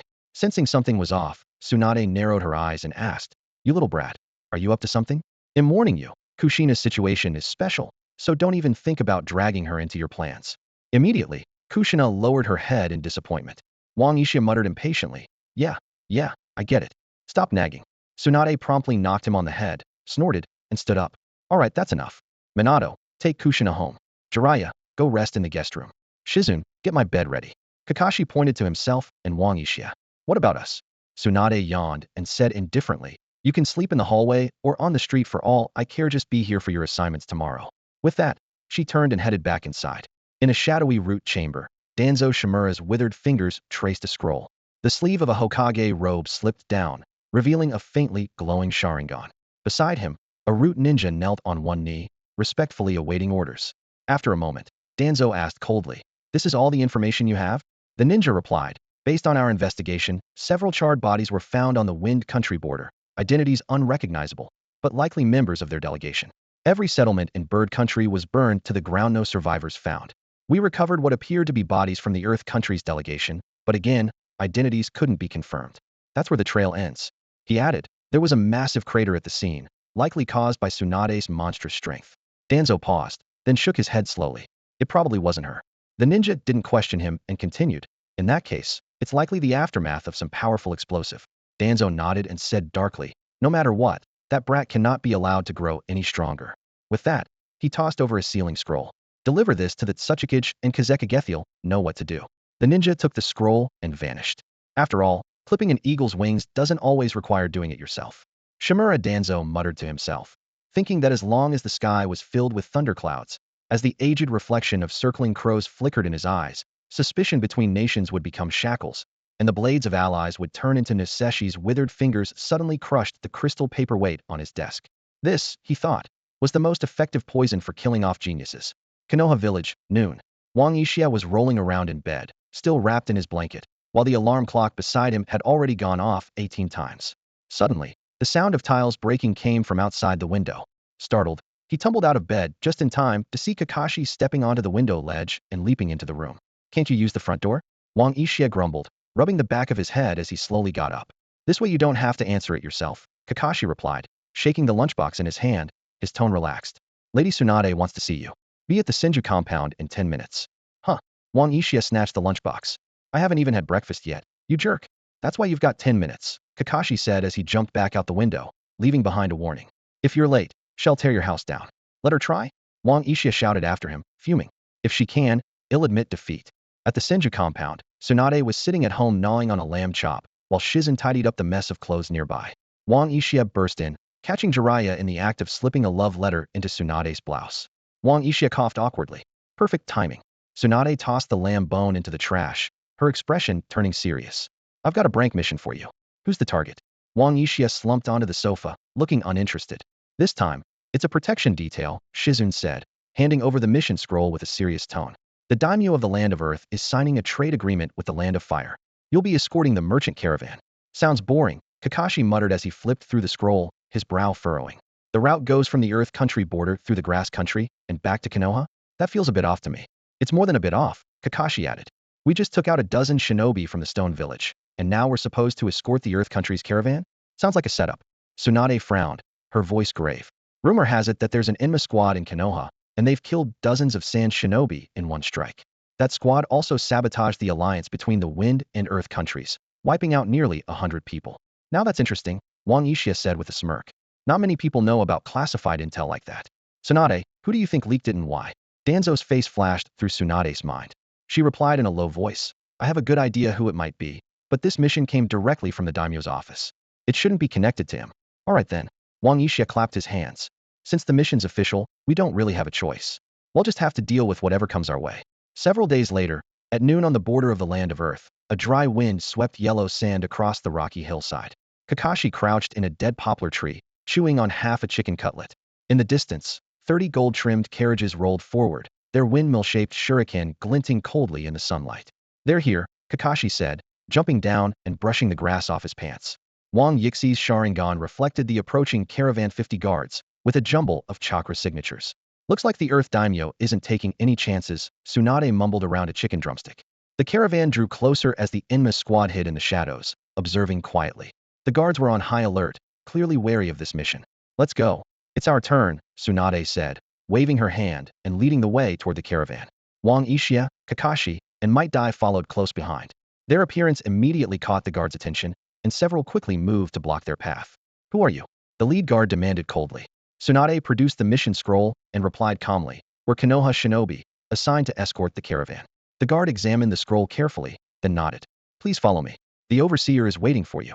In the center of the caravan, the curtain of a dust-colored wagon was gently lifted. An old, wrinkled face appeared. It was Tu Jing, the steward of the caravan. Thank you for your hard work, everyone. I am Tu Jing, and this time, no need for pleasantries, Tsunade interrupted him briskly. From now on, our team will ensure your safe arrival at Konoha. Tu Jing was about to force a smile when Wang Yixia suddenly reached out his hand and said coldly, the cargo manifest. Tu Jing froze for a moment, tapping his fingers lightly on the edge of the wagon 3 times. Quick as lightning, Wang Yixia pressed a kunai to the old man's throat. The Hokage of your country instructed me to ask for the cargo manifest. Or is it that the merchants of the Land of Earth lack even this basic sincerity? As the head of the guards reached for his broadsword, Kakashi's moonblade was already at his neck. Relax. Don't move, Kakashi said coolly, while Might Dai readied himself for action. Calm down, Tu Jing stammered, trembling as he pulled out a scroll. Hey, raced the full list. Wang Yixia took it, scanned it quickly, and, after confirming everything, put away his kunai. Pleasure doing business. Wiping the cold sweat from his brow, Tu Jing forced a smile. Yes, pleasure doing business. With Kakashi sheathing his blade, the head guard grunted and slid his sword back into its scabbard, his eyes still wary. Tsunade signaled with a wave. Now that we've checked the manifest, let's get moving. Team Enma will handle the caravan's security. Just stick to your original route. The caravan set out again, with Team Enma spreading out for vigilance. Though everything seemed peaceful on the surface, Wang Yixia remained on high alert. He couldn't shake the feeling that this mission wouldn't be so simple. The first day passed without incident. By evening, the caravan set up camp beside an oasis. Team Enma sat together, Kakashi, chewing on a blade of grass, leaned against a tree with his hands behind his head. I told you this mission sounded boring from the start. Might I did handstands nearby. If you're bored, you should train even harder, Kakashi. Want to do some push-ups with me? No thanks, Kakashi replied, waving him off. It wouldn't be so bad if things stayed this peaceful, Wang Yixia remarked. All that fighting and killing gets old fast. You're the last one qualified to say that, Kakashi teased. Fine, you're right, it is pretty dull, Wang Yixia admitted. Suddenly, Kakashi scooted closer and threw an arm around Wang Yixi's shoulders. Hey, Yixia, we've been eating meat for ages. Got anything new for us? Tsunade and Might Dai immediately perked up, their eyes fixed eagerly on Wang Yixia. Seeing their anticipation, Wang Yixia sighed in resignation. I was planning to save this for after the mission, but since you're all so impatient, let me show you my latest creation. With everyone watching expectantly, Wang Yixia reached into his cloak and dramatically pulled out several black packets. Tada! Master Wang's instant noodles delicious, no matter how you eat them. You idiot, Tsunade said in disgust, recoiling. Where did you even get that stuff? Keep it away from me, I'm not eating it. Might I look puzzled? Who's Master Wang? Kakashi grabbed Wang Ishia's neck, gritting his teeth. You? Can't you hide your food somewhere else? Even though Wang Ishia was nearly out of breath, he still struggled and gasped. Let go. Let go. You're going to break my neck. Trust me, it's really delicious, just trust me. Fortunately, Might Dewey showed up just in time to break things up. After being rescued, Wang Yixia calmly set up a pot and skillfully began to cook noodles. Soon, an irresistible aroma wafted through the camp. Members of the caravan started looking over, drawn by the smell, and even the guards couldn't help but glance repeatedly. Kakashi and Might Dewey stood to the side, mouths watering as the scent filled the air. At that moment, Tsunade came running back, looking anxious. I've changed my mind, I want some too. Give me a big bowl. Don't touch it. It's not ready yet. Wang Yixia slapped her reaching hand away in annoyance. Doi couldn't help but step forward to ask, Ninja sir, what are you cooking? It smells amazing. Secret instant noodles. Recipes not for sharing. Wang Yixia replied without even looking up. Doi backed away awkwardly, but his eyes stayed glued to the boiling noodles. Even the usually stern captain of the guards kept swallowing hungrily. Finally, the noodles were ready. Might Dewey grabbed a bowl and started wolfing it down. Ishia, this is incredible. It's even better than Ichiraku ramen back in the village. Tsunade took a bite, and her eyes lit up. So good. You little brat, I didn't expect you to know how to cook like this. You're really something. Talented? No, no, you're giving me too much credit. I'm just a genius, Wang Ishia replied smugly, raising his eyebrows. Watching the ninjas enjoy their meal, the caravan members suddenly lost interest in their own dry rations. Doi carefully approached again. Ninja sir, would you be willing to sell us a few bowls? 10,000 Rio each. No problem. I'll take 20 bowls to start. Doi's eyes sparkled. Soon, people from the caravan were lining up to buy noodles. Everyone ate with greasy lips and endless praise. Of course, the shrewd Wang Yixia only used 5 packs of instant noodles to make those 20 bowls. 5 days later, the caravan had entered deep into the land of grass.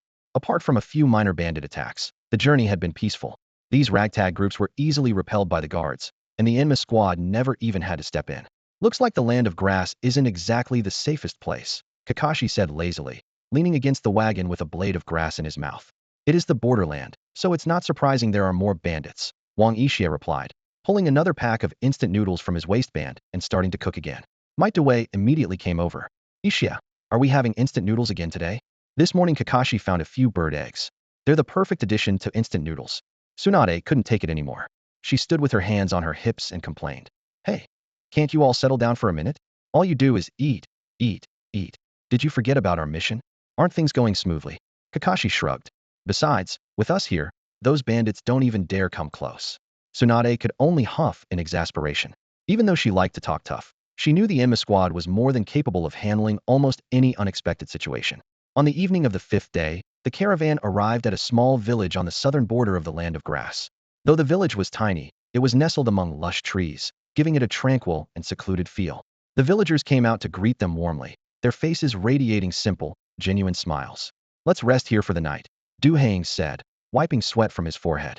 The caravan members quickly got busy setting up camp and organizing their goods. The Enma squad chose a spot beneath a large tree to sit down and rest. Wang Yixia skillfully took out a few packs of instant noodles from his storage space and set up a small pot to cook them. These were Black Elephant instant noodles, a reward from the system, a box of 40 packs. He planned to sell them all during this mission. Hey, Ishia, can't you find a better place to keep your stuff? Kakashi glanced sideways at him, sounding thoroughly unimpressed. This is a secret technique, Wang Yixia replied with a shrug, unfazed. You guys wouldn't get it. Might Dai leaned in close to the pot and took a deep breath. What did you add this time? Smells incredible. Mushrooms from the land of grass, Wang Yixia said proudly, shaking the seasoning packet. Top quality. The delicious aroma soon drew Tsunade over. Save a bowl for me, she said. Sis Tsunade, didn't you say all we do is eat all day? Wang Yixia teased. Cut the chatter and serve it up. Tsunade shot him a glare. The enticing smell brought over more members from the caravan. Du Hang rubbed his hands together, grinning. Ninja, could we buy a few more bowls? 10,000 Rio per bowl, Wang Yixia quoted. No problem. Du Hang agreed without hesitation. As night fell, moonlight bathed the rooftops, and the campfire cast a warm glow on everyone's faces. Though they stayed alert, the shared meal brought them closer together. This mission's been pretty easy so far, Might Dai remarked between mouthfuls. Don't let your guard down, Tsunade warned seriously. The calmer things seem, the more cautious we need to be. Wang Yixia nodded in agreement, his eyes scanning the surroundings. Kakashi leaned against a tree, gazing into the darkness and muttering. I have a feeling this mission won't be so simple. Just then, a faint sound came from outside the village. Wang Yixia immediately activated his sharingan, locking onto the source. Someone's coming, he warned quietly. Everyone tensed, only to see a hunched old man approaching, trembling as he carried a bucket. Sirs, the old man croaked, I've run out of water at home. I just want to fetch some from the well. He pointed at the nearby well. After the guards checked and confirmed he posed no threat, they let him pass. The old man soon filled his bucket and left, but Wang Yixia watched the direction he disappeared in, frowning suddenly. Something's not right. The Enma squad went on alert immediately. Tsunade asked in a low voice, what is it? Wang Yixia said, I noticed on the way here that there are several wells in this village. There's one in the direction that old man left. So why would he come all the way here to fetch water instead of using the closer one? As soon as he spoke, the guards grew visibly tense. The captain immediately ordered his men to pursue the old man, but then hesitated and said, maybe something's wrong with that well. So he had to come here instead? Wang Yixia paused for a moment, then concluded, it's the bucket. He must have poisoned it beforehand. The captain quickly ordered someone to fetch a bucket of water. Tsunade stepped forward to inspect it, her expression grim as she nodded and said, it's definitely poisoned. It's a sleeping agent. Just then, the soldier who had chased after the old man rushed back and reported, Captain, we lost him. He disappeared as soon as he turned the corner. The captain immediately stood up and shouted, everyone, attention, gather up and get ready to move. Wang Yixia suddenly looked around and said in a low voice, it's too late. The captain was startled to see countless figures emerging in the distance, surrounding them from all sides at least 200 people, by a rough count. He instantly ordered, everyone, prepare for battle. Relax, Ishiman, a calm voice called out from the darkness as several figures stepped forward. The leader spoke evenly, this has nothing to do with you. After tonight, you can continue on your original route to Konoha as planned. Lord Carry, the captain, Ishiman, exclaimed in shock. Why are you here, sir? Just carrying out a mission, replied the newcomer, who was none other than Carry, a bloodline ninja from Iwagakure. He said coolly, step aside. I told you, this doesn't concern you. Of course, you can choose to resist if you wish. At that moment, a few more figures emerged from the shadows. The leader of this group eyed the cargo on the wagon greedily, licking his lips as he said, that would make our mission even more perfect. Ishiman gasped, that's Sunamaru, an elite jonin from Sunagakure. Why is he here too? Carry snorted coldly, his tone warning, Sunamaru, I suggest you stay away from that cargo. Otherwise, Iwagakure won't let this go lightly. Sunamaru withdrew his gaze and sneered, fine, I get it. But honestly, taking out Konoha's prodigies is worth far more than a few carts of junk. With that, his sinister gaze shifted toward the distant Enma squad. So they're here for us, Kakashi said with a wry smile. I knew this mission wouldn't be simple. Spread news of our strength, make wind and earth wary, and then send us to the land of earth to escort a trade caravan, basically broadcasting our location to Iwagakure and inviting them to take us out, while keeping their own hands clean. What a perfect plan. Wang Yixia sneered, Tsunade, don't tell me you don't know who's behind this. Shimura Danzo. Tsunade spat out the name through gritted teeth, her voice full of anger. Kakashi snorted, another old schemer. Wang Yixia narrowed his eyes at the approaching enemies and said in a low voice, 30 jonin and nearly 200 chunin. They really think highly of us. Might Due stepped forward. You all go ahead, I'll hold them off. He was about to unlock the 8 gates. Hold them off, my foot. We're leaving together. Wang Yixia grabbed Might Due and turned to run, with Tsunade and Kakashi close behind. Watching the 4 flee, Sunamaru sneered, running now? Don't you think it's a bit late? With that, he led the Sand Ninjas in a steady pursuit. Seeing that the Sand Ninjas had set off, Carry turned back to Ishiman and warned, keep an eye on your cargo. Then he and his men followed after the others. Ishiman stood where he was, watching Enma squad's retreating figures, a trace of guilt in his eyes. But in the end, he clenched his teeth and refrained from making any rash decisions. Carry glanced back at Ishiman and snorted, a wise choice. Wang Yixia glanced at the relentless pursuers behind them and decisively changed direction. He whispered, don't run toward Konoha. There's definitely an ambush waiting for us there. Head for the land of rain. The terrain is complicated, and the rain will help cover our tracks. As she ran, Tsunade glanced back, her brows furrowed. The way the enemy is chasing us so effortlessly, it's clear they're confident. There's probably an ambush not just near Kanahathi's, is a full-scale trap. Before she could finish, a thick earth wall suddenly rose up ahead, blocking their path. Without hesitation, Tsunade smashed it with a powerful punch. With a thunderous crash, the wall shattered instantly. That's an earth release wall from the Iwanin. Let me clear the way. As the 4 of them crossed the rubble, Kakashi spun around abruptly. With a sweep of his Hangetsu blade, 3 sharp clangs rang out as incoming Senbon were sliced apart. Tsunade shattered a second earth wall with another punch. Watching the situation unfold through his ever-spinning sharingan, Wang Yixia realized things were getting worse. This won't work. The enemy has us surrounded. Daizenpei, open the 5th gate and break through. Might Due kicked 2 attacking Sunanin aside, clapped his hands, and shouted, the gate of limit open. Instantly, steam burst from his body as he roared, follow me. He left two deep craters in the ground as he shot forward like lightning, knocking down over a dozen enemies in a flash and opening a path. But after barely 100 meters, Due was surrounded by more than 10 jonin, fresh wounds already appearing on his body. Wang Yixi's eyes sharpened. In a split second, he flashed to Due's side, striking out with a modified version of the finger gun extreme. With rapid bursts, his attacks landed one after another, felling enemies as they came. He quickly downed a can of Yellow Peach 2.0 to restore his strength and caught Due as he staggered. "Can you still fight?" Due gritted his teeth and gave a thumbs up. "No problem." Just then, Kakashi and Tsunade caught up. Kakashi, wielding the Han-Getsu blade, unleashed his lightning-charged Hatake swordsmanship, cutting down several enemies in an instant. "Move now." Kakashi led the way, with Due right behind him. Tsunade nearly fainted at the sight of all the blood on the ground, but Wang Yixian quickly steadied her. "Don't look, don't think, just follow me." Tsunade nodded with her eyes closed as Wang Yixian guided her forward. Ahead, Kakashi and Due were once again surrounded. More than 10 jonin, coordinated with dozens of chunin, formed a tight ring around them, unleashing a wave of ninjutsu that came crashing down from all sides. Kakashi was struggling to hold on, his chakra nearly depleted. In a moment of carelessness, a kunai struck his shoulder. Immediately after, a ball of earth came whistling toward him, slamming hard into his chest and sending him flying.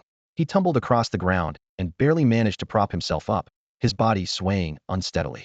Witnessing this, Might Dewey's eyes reddened with rage. Without hesitation, he clapped his hands together. Sixth gate of view open. With a thunderous roar, an incredible surge of energy erupted from within him. His skin flushed crimson, veins snaked across his body, and a brilliant green aura of chakra exploded outward, enveloping him completely. Morning Peacock. In an instant, Might Dewey vanished from sight. Fugaku, who had just arrived on the battlefield, didn't even have time to blink before a powerful punch struck his chest. His body flew through the air like a broken kite, crashing through a massive tree before falling silent. "This can't be," roared a sand ninja, swinging a kunai at Might Dewey to strike empty air. A split second later, Dewey's sweeping kick sent the ninja and his weapon hurtling dozens of meters away. On the battlefield, Might Dewey became a streak of lightning, each strike overwhelming and unstoppable. The enemy couldn't track his movements. They could only watch helplessly as their comrades fell one after another. "What is this guy, some kind of monster?" A trembling Iwa Jonin muttered as he backed away. Wang Yixian appeared beside Kakashi, his sharingan spinning rapidly as he analyzed the situation. "Dai-senpai won't last much longer," he whispered to Kakashi and Tsunade. "He'll clear a path. Stick close to me." Tsunade clenched her fists, fighting through her fear of blood. "Let's go." Taking advantage of the chaos Due had created, the three of them broke through the enemy lines and raced toward the land of rain. "Dai-senpai, keep up," Wang Yixian shouted over his shoulder. Seeing Due hesitate, he barked, "That's an order." Dewey's eyes filled with tears as he gritted his teeth. Understood. He forced himself to keep up, but the toll of the 6 gates was already evident. His muscles were beginning to tear. Ignoring his own wounded shoulder, Kakashi hooked his left arm around Dewey's waist and half-carried him forward. Wang Yixi's sharingan gleamed crimson in the night. "There's a gap at 3 o'clock. His finger gun technique shot out, pinning 3 Iwa ninja to the trees. Tsunade smashed through an earth-style wall with a punch, only to take 3 sunban to her calf. "Tsunade." Wang Yixian caught her as she staggered.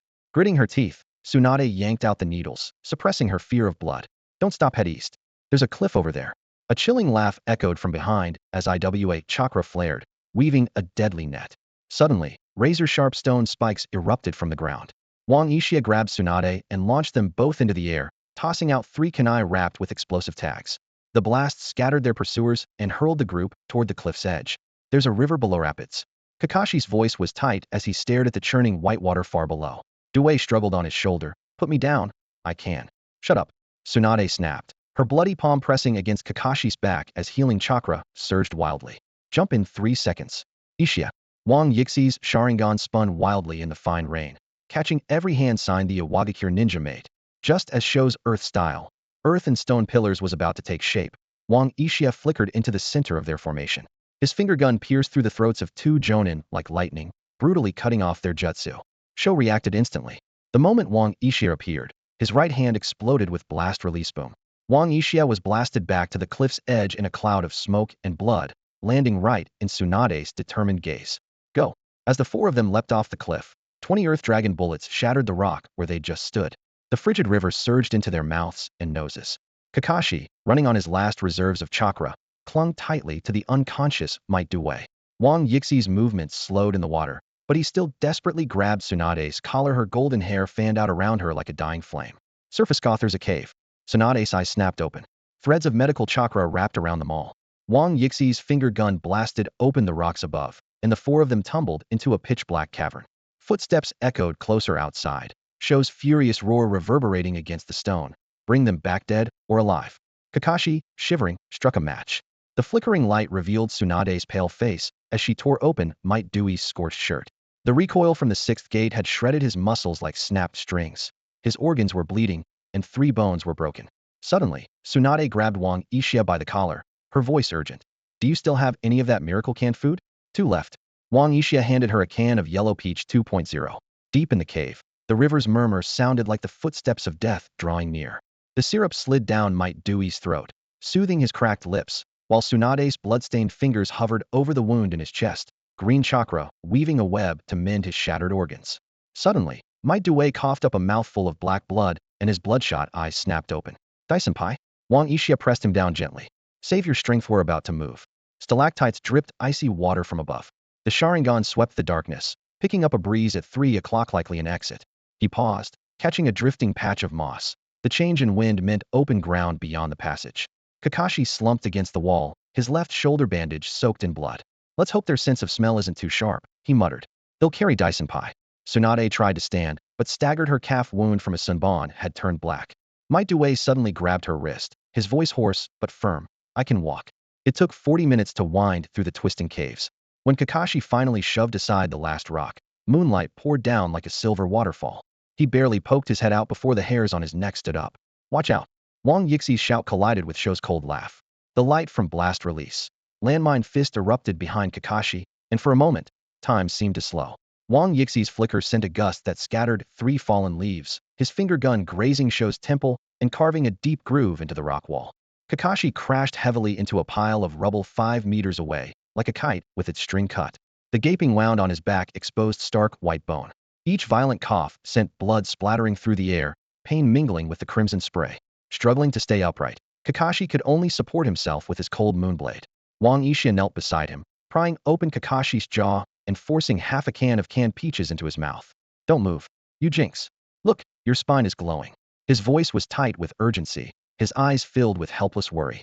Tsunade, supporting Might Dai, had just stepped out of the cave when her sharp gaze caught sight of Kakashi's horrific state. Her steps faltered, pupils dilating in shock. In that instant, she heard the faint crack of her own knuckles, her fists clenched so tightly that her hands trembled uncontrollably. The metallic tang of blood grew overwhelming in the air, but it wasn't the usual scent. It was the sickly sweet stench unique to the corpse-strewn battlefields of the Land of Rain, buried deep in her memory. In a flash, images of shattered bodies and wounds torn open by explosive tags surged into her mind, intestines writhing, still vivid in Kakashi's injury. Kunai, broken and writhing, her gaze inevitably followed the memory, fixing on Kakashi's wound, where a shattered kunai seemed to slide out from the deep gash. Her hand reached for her tool pouch, desperate for a medical kit and bandages, but her fingers met something warm and sticky blood. The moonlight suddenly turned blinding, like the glare of an operating room lamp, illuminating her reddened palm. Blood streaked across her skin, spreading like the hollowed branches of a rope tree. On that day in her memory, he too had half opened his eyes as her scalpel clattered from her trembling fingers. Tsunade! Wang Yixi's shout echoed from afar, muffled as if through a wall of water. Snapping back to reality, Tsunade found herself huddled in the shadow of a rock 5 steps away, clutching her right wrist so tightly that her nails dug into the red string bracelet she once wore. The soft sound of Kakashi's coughing seemed to pull her back to the past, the moment when Nawaki's dying voice echoed in her ears. Don't look at the blood, look at me. Wang Yixi's sharingan suddenly filled Tsunade's vision, the 3 tomo spinning counterclockwise in a sea of red, his presence resonating with a tremor from deep within his soul. Kakashi is badly hurt. He needs you, you're a doctor. That single sentence struck her like a blade, shattering her last barrier. Pain seized her chest, cold and suffocating. Yet somehow, sensation returned to her left hand, followed by a surge of warm medical chakra that rushed beneath her skin.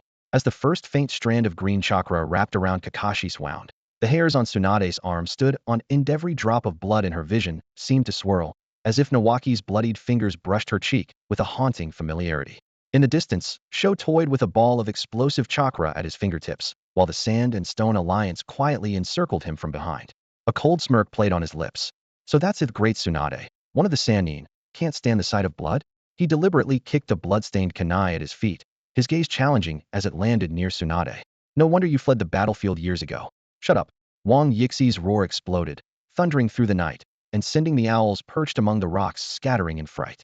Out of the corner of his eye, he saw Tsunade gripping Might Daya's sleeve, her golden hair framing a face paler than the moon. At that moment, Might Daya's fist suddenly slammed into the ground, sending chips of stone flying as he staggered to his feet. His charred knees crushed the rubble beneath him, muscles tensing like red-hot steel rods.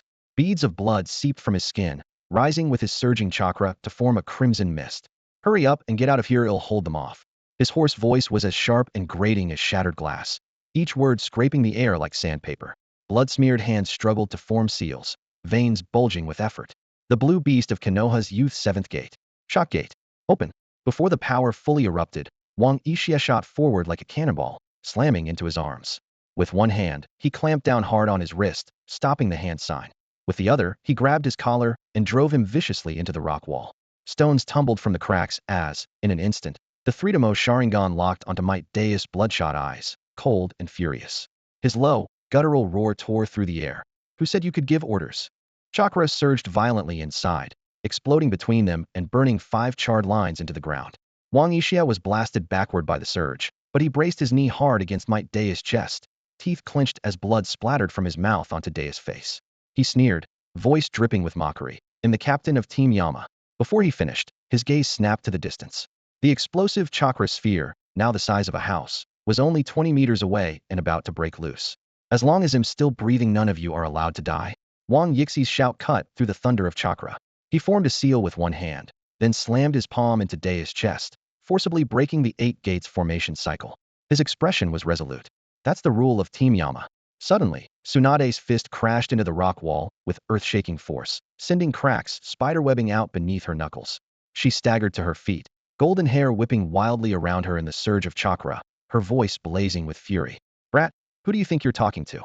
The Byakugo seal shimmered faintly on her forehead as she gritted her teeth, her anger erupting.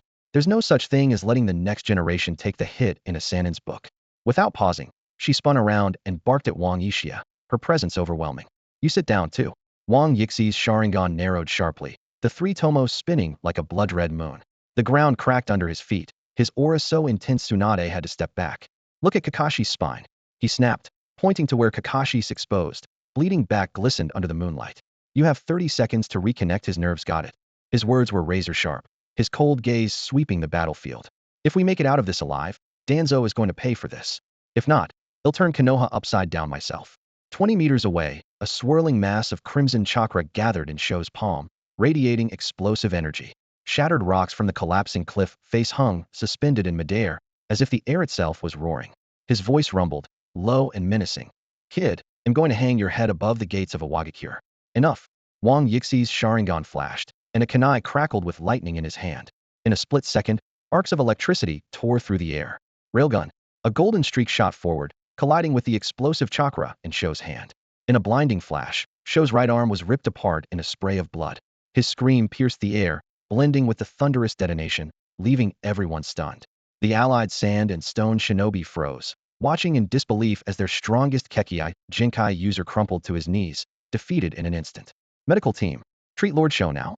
An Awagakure Jonin shouted, his voice trembling as he directed several medics toward the front lines. But before they could reach him, 2 upgraded kunai suddenly dropped at their feet. Wang Yixi's throws rarely missed their mark these days, his aim deadly precise. "Mamami hong hong hong," he muttered coldly. With a flick of his finger, the kunai detonated, sending up a wall of flames that blocked their advance. Amid the inferno, Sho, left with only his remaining arm, seized a medic by the throat. His expression twisted with rage, voice raw and violent. "Useless. Stop the bleeding now." He turned, bloodshot eyes blazing with fury as he glared at Wang Yixian. "He'll blow you to atoms."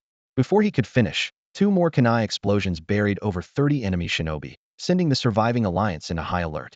They launched a coordinated assault, but Wang Yixian moved like a phantom through the barrage of jutsu, impossible to pin down. Suddenly, a stone spear shot up from the ground, piercing Wang Yixi's right calf. Pain seared through him as he crashed into the rubble, but he gritted his teeth, snatched up a can of yellow peach preserves from his pouch, and took a quick bite. With 2 chunks still in his mouth, he wiped the blood from his lips with calm precision. He smirked, raising his machete. The blade sliced through 3 earth-style walls, cutting down the sand shinobi attacking under the moonlight. Shave. In an instant, Wang Yixi's true form flickered behind a sand ninja. His finger jab struck straight through the man's heart. At that moment, a hidden explosive mine beneath his feet flared red. Boom. The blast hurled Wang Yixi 5 meters through the air. He managed to avoid fatal injuries thanks to his near-instinctive defenses, but the impact of his left shoulder against the rocks rang out sharply, pain radiating through his body. Shou's savage laughter echoed through the smoke. How's that feel? A sudden gust parted the smoke, and Wang Yixi's machete slashed at lightning speed, sending a silvery whirlwind tearing through the battlefield. 3 sand jonin barely had time to draw their blades before their swords and arms were sliced clean off, spinning into the night sky. You bastard! Shou's furious roar thundered across the field. He slammed his hands against the cliff, arms trembling violently as explosive chakra surged. Explosion release. Earth pulse shock. The ground for 100 meters around buckled and heaved. Wang Yixi, just landing, was thrown by the shockwave. 3 ribs cracked audibly as he spun and hurled 3 more kunai. Memami hong hong hong. Explosions ripped through the air, clashing with the shockwave and tearing open a vacuum in the battlefield. Wang Yixi's machete plunged into the earth, barely supporting his battered body. The latest blast took out dozens more enemies, but the Alliance's numbers remained daunting. Nearly 100 still advanced. 12 wind-style users quickly formed a swastika formation, their hand seals slicing the air with a thunderous sound. Wind-style, great breakthrough. A violent gale whipped up a sandstorm, punching through Iwagakure's earth walls as if they were paper. Shou clung desperately to a crack in the rock, his explosive chakra flickering in the wind. He roared, enraged, "You sand fools! Are you trying to kill me too?" Unfazed, he threw back his head and let out a manic laugh. The corpse of Konoha's genius, perfect material for a human puppet. A sand shinobi puppeteer emerged from the shadows, trailed by more than 20 sand ninja. Suddenly, the ground erupted as 30 puppets burst forth, their joints spewing purple poison mist. Wang Yixi's sharingan spun rapidly, locking onto every chakra thread with precision through the swirling sand. His figure blurred into an afterimage as he darted through 3 puppets in a flash. His executioner's blade sliced 10 arcs of cold light through the air, severing every chakra thread on contact. The now uncontrolled puppets turned back, sending toxic mist billowing toward the sand shinobi ranks. Explosion style, hive landmines. Shou's tactical trap detonated at that moment, blasting 20 sand ninja high into the air. The stone village jonin seized the opportunity, forming hand seals for earth style, rock shelter collapse, sending a hail of massive boulders crashing toward Wang Yixi and the chaotic sand ninja. Wang Yixi weaved nimbly between falling stones, tossing 4 modified kunai into the fray. Boom, boom, boom. Explosions chained together, and suddenly, a puppet burst from the dirt, its steel arm clamping tightly around his ankle. Got you. Poison needles shot from the puppet's mouth. Blink. Wang Yixi vanished from the puppet's grasp. Finger gun. His attack pierced the puppet's head just as Shou's explosive chakra claws slashed at his back. His hasty body flickered, dodged a fatal blow, but his golden chain mail was torn, leaving 3 bloody gashes along his left ribs. It's over. The sand jonin sneered, tightening his chakra threads. 3 puppets closed in, trapping Wang Yixi, while Shou's explosive chakra sphere pressed down from above. Seeing the enemies swarming in, clearly fighting over his corpse, Wang Yixi gritted his teeth and swallowed the last bite of canned yellow peach. His chakra instantly surged back, flooding into the executioner's blade. The blade thrummed, unleashing a 40-meter arc of light. Wang Yixi poured every ounce of strength into his swing, sweeping through 1,000 armies. What is that? The ring of blade light swept out, severing every sand puppet thread and shattering Shou's consciousness. Every enemy within 50 meters was cut in half at the waist. As the smoke cleared, Wang Yixi dropped to one knee, the executioner's blade buried deep in the scorched earth. The circular crater was littered with wreckage, and Shou's head rolled to his feet, eyes wide in eternal terror. Tsunade's fingers dug into the rock wall. This was her first time witnessing Wang Yixi's full power in battle. Wang Yixi coughed up black blood, his sharingan fading. Remember to have Danzo reimburse my medical bills. Before he finished speaking, he collapsed forward. Kakashi's cold moon blade clattered to the ground. Always composed, his pupils shrank in shock, and cold sweat soaked his mask. You've got to be kidding. Yixi took out the entire coalition by himself? Might Dai smashed a rock with a single punch, tears and blood streaking his face. Is this the ultimate secret of youth? Tsunade's golden hair stirred in the still air. As she touched Wang Yixi's battered body, memories from 20 years ago surged back. Kato, Dawn's shattered chest, Nawaki's mangled corpse. No more running away, she muttered, biting her tongue as the strength of 100 seal bloomed on her forehead. Healing chakra unfurled into thousands of threads. In seal, release. A tide of green light swept over the 3 of them. Kakashi's shoulder wound scabbed over. Might Dai's burns peeled away to reveal new flesh. and Wang Yixi's ragged breathing slowly steadied. If you had that move, why didn't you use it earlier? Shut up. Sweat beaded on Tsunade's brow. Say another word, and ill so your vocal cords shut. As night fell, the four of them took shelter in a cave on the border of the land of rain. Tsunade's forehead was beaded with sweat as she channeled the last traces of her chakra into Wang Yixi's heart meridian. Thanks to her meticulous care, Wang Yixia finally regained consciousness. However, his injuries were still severe. His entire body ached and felt weak, so he could do nothing but lean against the rock wall, breathing shallowly. Tsunade wiped the sweat from her brow and turned, only to find Kakashi and Might Due, both injured, staring at her intently. What are you looking at? Tsunade snapped, frowning. Kakashi weakly raised his hand and pointed at Wang Yixi's crotch. Supplies. Tsunade froze, then her cheeks flushed bright red.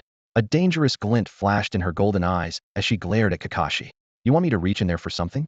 Kakashi immediately shrank back and muttered, it's not like he can move anyway. Hit him. Hit him. Despite his weakness, Wang Yixia managed to protest. With a loud duong, Tsunade landed a perfect punch on Kakashi's head, leaving a large lump on the silver-haired boy. He shrank his neck and dared not say another word. Wang Yixia struggled to reach into his ninja pouch, managing to pull out 5 packs of black elephant instant noodles, which he slapped onto the rock, still warm from his body heat. Tsunade's expression shifted from surprise to confusion to utter speechlessness, a true masterclass in facial expressions. Half an hour later, a strange burnt smell filled the cave. Kakashi poked at the blackened lump in his bowl with a kunai, frowning. Is this supposed to be food or a weapon? Antidote. Give me the antidote. Wang Yixi's voice was hoarse, his face twisted as he clutched his throat. Might Due, however, swallowed a huge mouthful with tears in his eyes, a strange gleam shining within them. This is the taste of youth burning bright. Tsunade stomped her foot, shattering the rock beside her. With her hands on her hips and a murderous look, she declared, if you complain about the food again, I'll tie your intestines into a bow. 7 days later, sunlight streamed through the windows of a special care ward in Konoha Hospital, casting soft light on the crisp white sheets. Sakumo Hatake sat by the bedside, wiping his white fang short sword as he asked in amazement, so you split open the explosion release core with a watermelon knife? His eyes sparkled with interest. Kakashi, you ought to learn some swordsmanship from Uchiha. The silver-haired boy on the bed rolled his eyes with disdain. So I should use my chakra blade like a kitchen knife? Suddenly, a black-haired boy's head popped out by the window, orange goggles catching the sunlight. Hey, I heard you blew up those Iwanin like popcorn. Obito's voice was full of excitement. Yugugo Yuzuki squeezed into the crowd, her eyes glistening with tears as she spoke softly. Yixiken, please get well soon. Rin followed closely behind, carrying a bouquet. These are from Everyonu, all chipped in. I want red bean soup. Wang Yixia suddenly shot up in bed, looking pale but with eyes shining. The hospital food is so bland it's killing me. Immediately, Tsunade's roar echoed down the hallway, making the windows shake. You're a critical patient, and you're making orders? Meanwhile, in a dimly lit root chamber, a member knelt respectfully on the ground. Suddenly, a teacup shattered against his forehead, hot tea mixing with blood as it ran down his cheek. He didn't dare move an inch. Useless. All of you are useless. Shimura Danzo's furious voice echoed around the enclosed space. Leaning on his cane, he paced the room. Over 200 people sent out, and you couldn't even take down one Enma squad. The sand and stone shinobi are all pathetic. The root member trembled, not daring to make a sound, blood still dripping from his wound. You're all useless. Danzo suddenly swung his cane, striking the member's back with a dull thud. You just watched as they returned to the village and did nothing. The member spat out a mouthful of blood, trembling as he tried to explain. Lady Tsunade is one of the Sannin. We didn't dare cause a scene inside Konoha. Before he could finish, Danzo struck him on the head with his cane. The man collapsed, unconscious. Get him out of here, Danzo ordered coldly. 2 masked root shinobi appeared silently, carrying their fallen comrade out of the chamber. If you make a mistake, you pay the price, Danzo muttered, flicking the blood from his cane. A sinister glint flashed in his eyes. I will bury every threat beneath Konoha's roots. 3 days later, morning light slanted through the blinds onto the hospital bed. Wang Yixia was peeling an apple one-handed, making sure the peel stayed in one piece, his 17th new jutsu, invented while stuck in bed. Lightning crackled in Kakashi's palm as he peeled an apple, splitting it cleanly in half. With swift reflexes, he caught both pieces, popping one into his mouth. As he chewed, the corner of his eye lifted in a subtle smirk. It's bad karma to bully the wounded, Wang Yixia muttered from his hospital bed. His voice was weak, but he still managed to raise his arm and flip Kakashi off with some effort. When you can get out of bed, we'll settle this onion on. Kakashi shot back, shoving the other half of the apple into Wang Yixi's mouth, his eye curving in a playful crescent. Assuming Lady Tsunade's special meals don't kill you first. In the corner, Might Dai was doing push-ups upside down, balancing on his hands against the wall. Sweat dripped down his forehead, and the fresh pink skin beneath his bandages trembled with each movement. No room for slacking off in youth.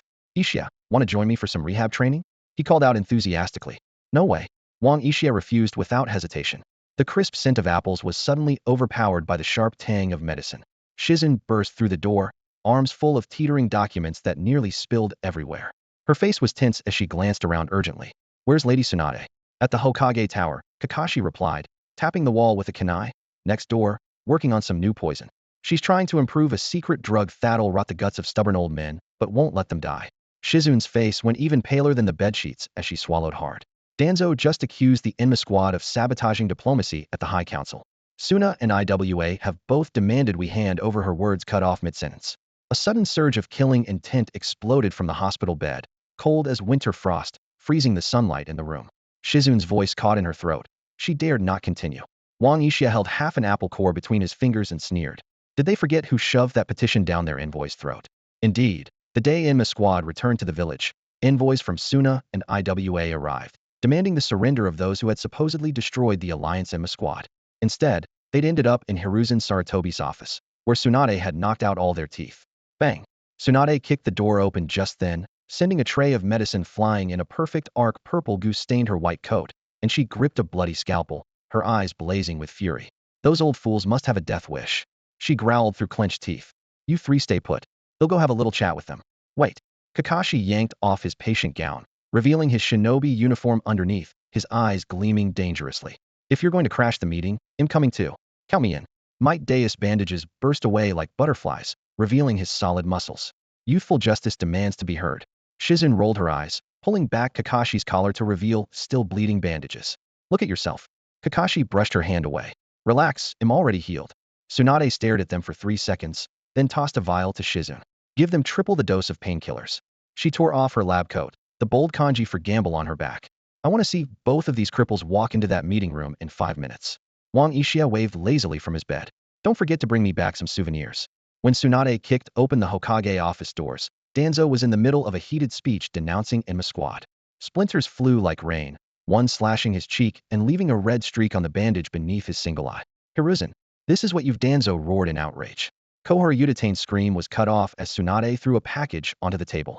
Over 200 bloody molars clattered and rolled, piling up in front of Danzo into a grisly mound, red threads still dangling from the roots. The Suna-wa Alliance asked me to give you a message, Tsunade said, smashing her fist through the 3-meter-thick rosewood table. They said it's time for you to get new dentures. A root jonin moved to protect Danzo, but a cold blade was already at his throat, reflecting a deadly glint. Kakashi's voice whispered like a demon in his ear. Go ahead and try something. You'll save me the trouble. Inside the Hokage's office, aside from Konoha's F4, several clan leaders were present. The heads of the Nara, Akimichi, and Yamanaka clans, as well as the Hyuga, Aburame, and Inazuka families. Their expressions varied, but all were on guard. Might I looked at them seriously. Youth must not be tainted. Please, let's all keep calm. Shikaku Nara sighed and nodded. Compared to you guys, we're hardly impulsive. Don't worry, we're all comrades here. We won't do anything reckless. The other representatives quickly made it clear they wanted no part in this matter. They all vividly remembered the Yinma squad's recent exploits on the battlefield. Over 200 enemy shinobi from the Sand and Stone Alliance wiped out, including 30 jonin and 180 chunin. Even Carry, the explosive release user famed throughout Iwagakure, had been beheaded. The driving force behind this victory was none other than Might Dai, known as the Blue Beast of Konoha, a lifelong genin with a fearsome reputation. To protect Wang Uchiha from becoming a target, Tsunade had deliberately concealed his astonishing feat of single-handedly killing over 100 enemy ninja. Enough, Tsunade. Hiruzen Sarutobi took a deep drag from his pipe, exhaling in exasperation. Enough? Tsunade stared coldly at her former teacher, a mocking smile tugging at her lips. Let's be honest about who's really causing trouble here. The Yinma squad has flawlessly completed every mission, yet now some parasites in the village want to hand over our heroes just to appease the enemy. Hiruzen let out another sigh. But the bloodshed you've caused is excessive. So Konoha shinobi are supposed to just stand there and get slaughtered when they encounter the enemy? Tsunade's anger flared. Or are you saying you want me dead? She slammed her fist into the wall, sending spiderweb cracks spreading across the surface. Old man, when did you become so weak? Her eyes shone with both fury and pain, unable to understand how her once decisive and courageous teacher had changed so much. Hiruzen tapped his pipe against the edge of the table, sending sparks flying. The curling smoke half-veiled the deep lines on his brow. Tsunade, I am still your. That's exactly why I have to speak up. Tsunade's voice thundered, and the strength of 100 seal on her forehead flared with a piercing green light, cutting through the haze. A few years ago on the border of the Land of Rain, you taught us that a ninja's blood should be shed to protect their comrades. She jabbed a finger at Danzo Shimura. Yet now you allow this maggot to feed on the blood of his own allies. All for the sake of Konoha's peace. Danzo shot to his feet, voice booming. The village's hard-won stability can't be jeopardized by your recklessness. Reckless? Please. Tsunade sneered as she grabbed a root operative still locked in Kakashi's chokehold. Let me show everyone just how Danzo protects the village's peace. With a single punch, she shattered the ninja's jaw, her bloodied fingers yanking out his tongue. Inoichi Yamanaka sprang up in shock. That's the forbidden tongue seal. Tsunade forced the convulsing ninja down in front of Danzo. The second he tries to reveal any secrets, the curse mark will crush his vocal cords and destroy his brain stem. Medical chakra flickered at her fingertips. Want me to demonstrate what happens if I break the seal? At her words, Hayashi Hyuga's veins bulged around his Byakugan. Choza Akimichi crushed his bag of chips to dust, and even the usually composed Shikaku Nara shattered his teacup. Elder Danzo, we demand an explanation. The clan heads demanded in unison. Many root members hailed from their families. Danzo had claimed he needed fresh blood to protect the village, but no one expected their people would be subjected to such treatment. Enough. Danzo suddenly fired a volley of Senbon from his cane, but Might Dai knocked them all aside with a spinning kick. Kakashi, blade crackling with lightning, lunged straight for Danzo's back. He didn't care where they were if anyone threatened his former captain. Even the Hokage would have to answer to his blade.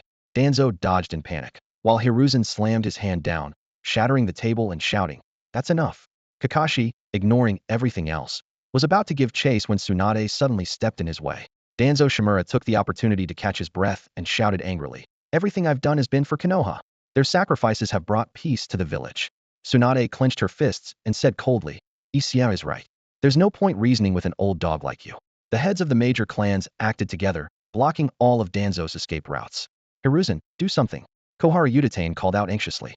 Hiruzen Sarutobi rubbed his brow, knowing full well that there was no way to save Danzo's position today. In a grave voice, he declared, "Danzo Shimura, for manipulating your comrades through despicable means, I hereby strip you of your title as Hokage's advisor and order the immediate dissolution of Root. You'll regret this, Hiruzen." Danzo roared, furious and desperate. Hiruzen's expression hardened, his gaze icy. "Danzo, I am the Hokage." At that moment, the other clan leaders realized Hiruzen had made his biggest concession. After a moment's thought, they all voiced their agreement. Agreed. Shikaku Nara, the clever clan head, seized the moment and suggested, "I propose Tsunadeheim take over as Hokage's advisor." The clan heads didn't hesitate. Agreed. They echoed. Their reaction was swift and decisive. By now, a deep rift had formed between them and Hiruzen's inner circle. Supporting Tsunade would shift Hiruzen's focus and relieve some of the tension. Hiruzen considered for a moment before finally speaking. "If that's the case, Tsunade cut him off impatiently. "I have no interest in being the Hokage's advisor." Shikaku quickly moved closer to Tsunade and whispered, "Lady Tsunade, given the situation, I think the Enma squad needs a high-ranking ally to watch their backs." Tsunade sighed, resigned. "What a hassle. Fine, old man, he'll take the job. From now on, the Enma squad reports directly to me. He'll decide all their missions." Any objections? Hiruzen glanced at the battered Hokage office and sighed. "Whatever you say. So, this is the souvenir you brought back?" Wang Ixia lounged on his hospital bed, pointing at Tsunade. "The new Hokage's advisor?" Kakashi nodded. "That's right. Hot off the press." Tsunade smacked him on the head, gritting her teeth. "I did all this for you guys, and you don't even know how to say thank you." Rubbing the bump on his head, Kakashi quickly changed the subject. "By the way, the Ino Shikacho trio has always supported the Hokage's faction. Why did they suddenly switch sides today?" Tsukumo Hatake smiled and explained, "Because Danzo crossed a line. The clan's ninja are the foundation of every ninja family." Wang Ixia gave him a thumbs up. "Sakimo-senpai, you really see things clearly." Tsukumo chuckled. "It's all thanks to you. I've had time to reflect at home lately, and it's helped me see through a lot." Kakashi interrupted. "Hey, that's enough already." Tsukumo gently tapped Kakashi's shoulder, feeling increasingly unsettled by this kid, especially around Uchiha, which made him even more uneasy. Tsunade suddenly turned serious. "Sakimo-senpai, now that I've become the Hokage's advisor, I need my own team. Since Uchiha and the others are often away on missions, I'd like you to serve as my chief bodyguard for now." Tsukumo was momentarily surprised. He glanced at Wang Ixia, who gave him a small nod, then replied, "Lady Tsunade, I'm honored by your trust. I'll do my best to protect you." Tsunade nodded solemnly. "I'm sorry for what happened before. I wasn't in the village then, but I promise nothing like that will ever happen again." Tsukumo was moved. He bowed his head and said, "In that case, he'll fight for Konoha to the very end." "Hey, kid, From now on, you're in charge of the Enma squad, Tsunade said to Wang Ishia, her expression serious. Kakashi frowned in confusion and muttered, hasn't it always been that way? Without hesitation, Tsunade landed a punch on Kakashi's head and snapped, from now on, they'll be assigning all your squad's missions personally. But by standard protocol, you're still one member short. Want me to arrange someone? Wang Ishia thought for a moment, then said, assign Akai to my team. He's not gaining much from the academy anyway. This will be a good opportunity for him to get some real experience. Might Deus' eyes sparkled with emotion, tears welling up as he bowed deeply. Ishia, thank you for looking after Akai. Tsunade waved her hand dismissively. He'll arrange for him to graduate early. She turned her gaze to Wang Ishia, a sly smirk on her lips. But, you little brat, are you looking for trouble? Reclining on the hospital bed, Wang Ishia casually picked up a rotten apple and tossed it at Kakashi. Please, lady advisor, try to pick us some well-paid, easy missions close to home. Kakashi, clutching 3 new bumps on his head, protested with a laugh. Hit him. Why am I the only one getting punched? Suddenly, the door swung open and Jiraiya strode in, laughing. Hey Tsunade, I've been looking everywhere for you. I never thought you'd suddenly become the Hokage's advisor. Scared me half to death, huh? Before he could finish, Minato and Kushina followed him in, carrying a fruit basket. Tsunade's eyes lit up when she saw Jiraiya. Perfect timing. Sensing danger, Jiraiya tried to slip away, but Tsunade grabbed him by the collar with such force his feet left the ground. Starting today, you're my deputy. You'll review every document before I sign off, no exceptions. Jiraiya's forehead protector slid askew as he wailed. Wait. I still need to do research for my novel. Research my foot. Tsunade shoved him into a chair and said coldly, Shizune and Kushina will be your assistants. And I expect a 20,000-word work report from you every week. Standing at the door, Shizune looked utterly stunned, her jaw dropping in disbelief. Kushina nearly dropped the fruit basket on Kakashi's head. She froze, then protested, what? No way am I writing that much. I'm going to be the Hokage's wife, not a 20-year assistant. Tsunade suddenly grabbed Minato, who was trying to sneak away, and said sternly, where do you think you're going? You'll be in charge of intelligence analysis. Don't even think about going home until your reports are done each day. Minato scratched his head with a wry smile. Tsunade-senpai, I've got a mission outside the village next month. Is the Flying Thunder God just an excuse to skip work? Tsunade slammed her fist on the bed rail, glaring. Tsukumo, make sure to check Minato's reports every day. Seeing his chance, Jiraiya tried to make a getaway, tossing down a smoke bomb.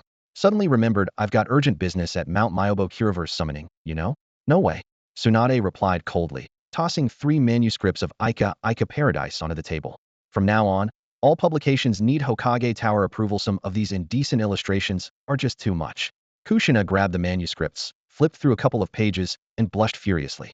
Her voice trembled. Jiraiya sensei, this is basically a guide to peeping in the women's bathhouse.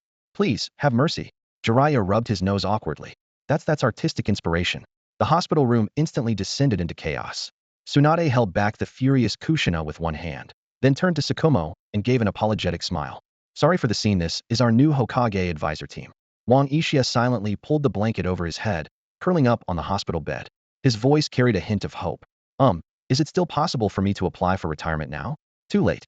Tsunade let out a cold laugh, planting one foot on the edge of his bed, making the frame creak ominously. She leaned in, her amber eyes gleaming with cunning. Once you're discharged, you'll take the Enma squad to the land of hot springs for a mission, and while you're at it, get back all the money I lost at the casino. I know this is exactly the kind of thing you love to do. Wang Yixi's eyes lit up, his sickly look vanishing as he perked up. No problem. Minato, standing nearby, suddenly raised his hand, his blue eyes serious. Senpai, actually, I have a few suggestions about the Hokage's assistant's duties. Rejected. Tsunade cut him off without hesitation, grabbing the manuscript Jiraiya had left by the bed and smacking it against Minato's face. First, get rid of all this pervert's trashy books for me. Outside, cherry blossoms drifted down in the breeze. Tsukumo Hatake stood by the window, gazing at the sunlit walls of Konoha Hospital.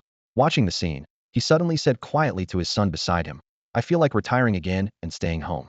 Kakashi glanced at Jiraiya, who was being chased around the yard by Kushina, then quietly tucked a copy of Make Out Paradise into his pocket and muttered, there's still one more of the Senin Orochimaru.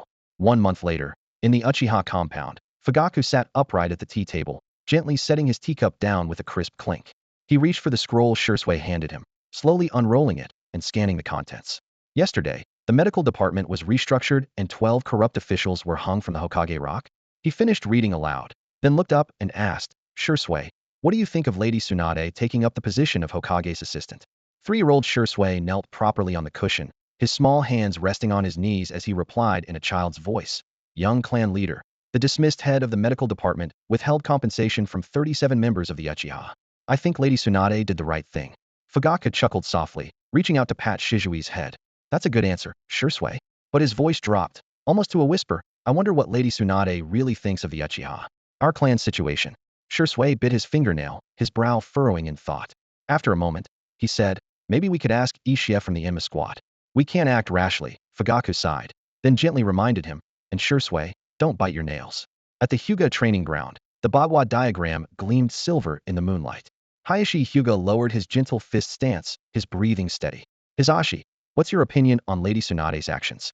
Hizashi knelt nearby and respectfully replied, Lady Tsunade acts decisively, and with clear principle she is a sharp blade cutting away rot. Indeed, Hayashi nodded. She has much of the second Hokage style. But he paused, his tone turning grave. Will Danzo really just let this go? Hizashi answered confidently, Lady Tsunade has many capable people at her side. Danzo shouldn't be able to stir up much trouble anymore. Naive. Hayashi snapped. Danzo's roots run deep and tangled. He won't be so easily dealt with. You're right, brother. Hizashi immediately bowed his head in apology. We'll have to keep watching. Hayashi's voice faded into the emptiness of the training ground. In the Nara compound, the heads of the Ino Shikacho clans sat together. Shikaka Nara placed a shogi piece on the board with a crisp click. The restructuring of the medical department has touched the interests of many ninja clans, but approval among civilian shinobi has surged by 60%. Choza Akimichi munched on barbecue-flavored chips, crunching loudly. I think it's a good thing. At least civilian shinobi are living better. Barbecue sales are up 40% this month. Inoichi Yamanaka set down his teacup, the liquid inside trembling slightly. But as supporters of the Hokage, do you think it was wise to challenge Lady Tsunade like that? Before he could finish, Choza dumped the rest of the chips into his mouth, crunching away. So what? The third Hokage has gotten weak and indecisive these past years. Choza quiet. Yamanaka Haichi abruptly cut off Akimichi Dingswa, his senses on high alert. He quickly scanned the area, only relaxing slightly when he confirmed they were alone.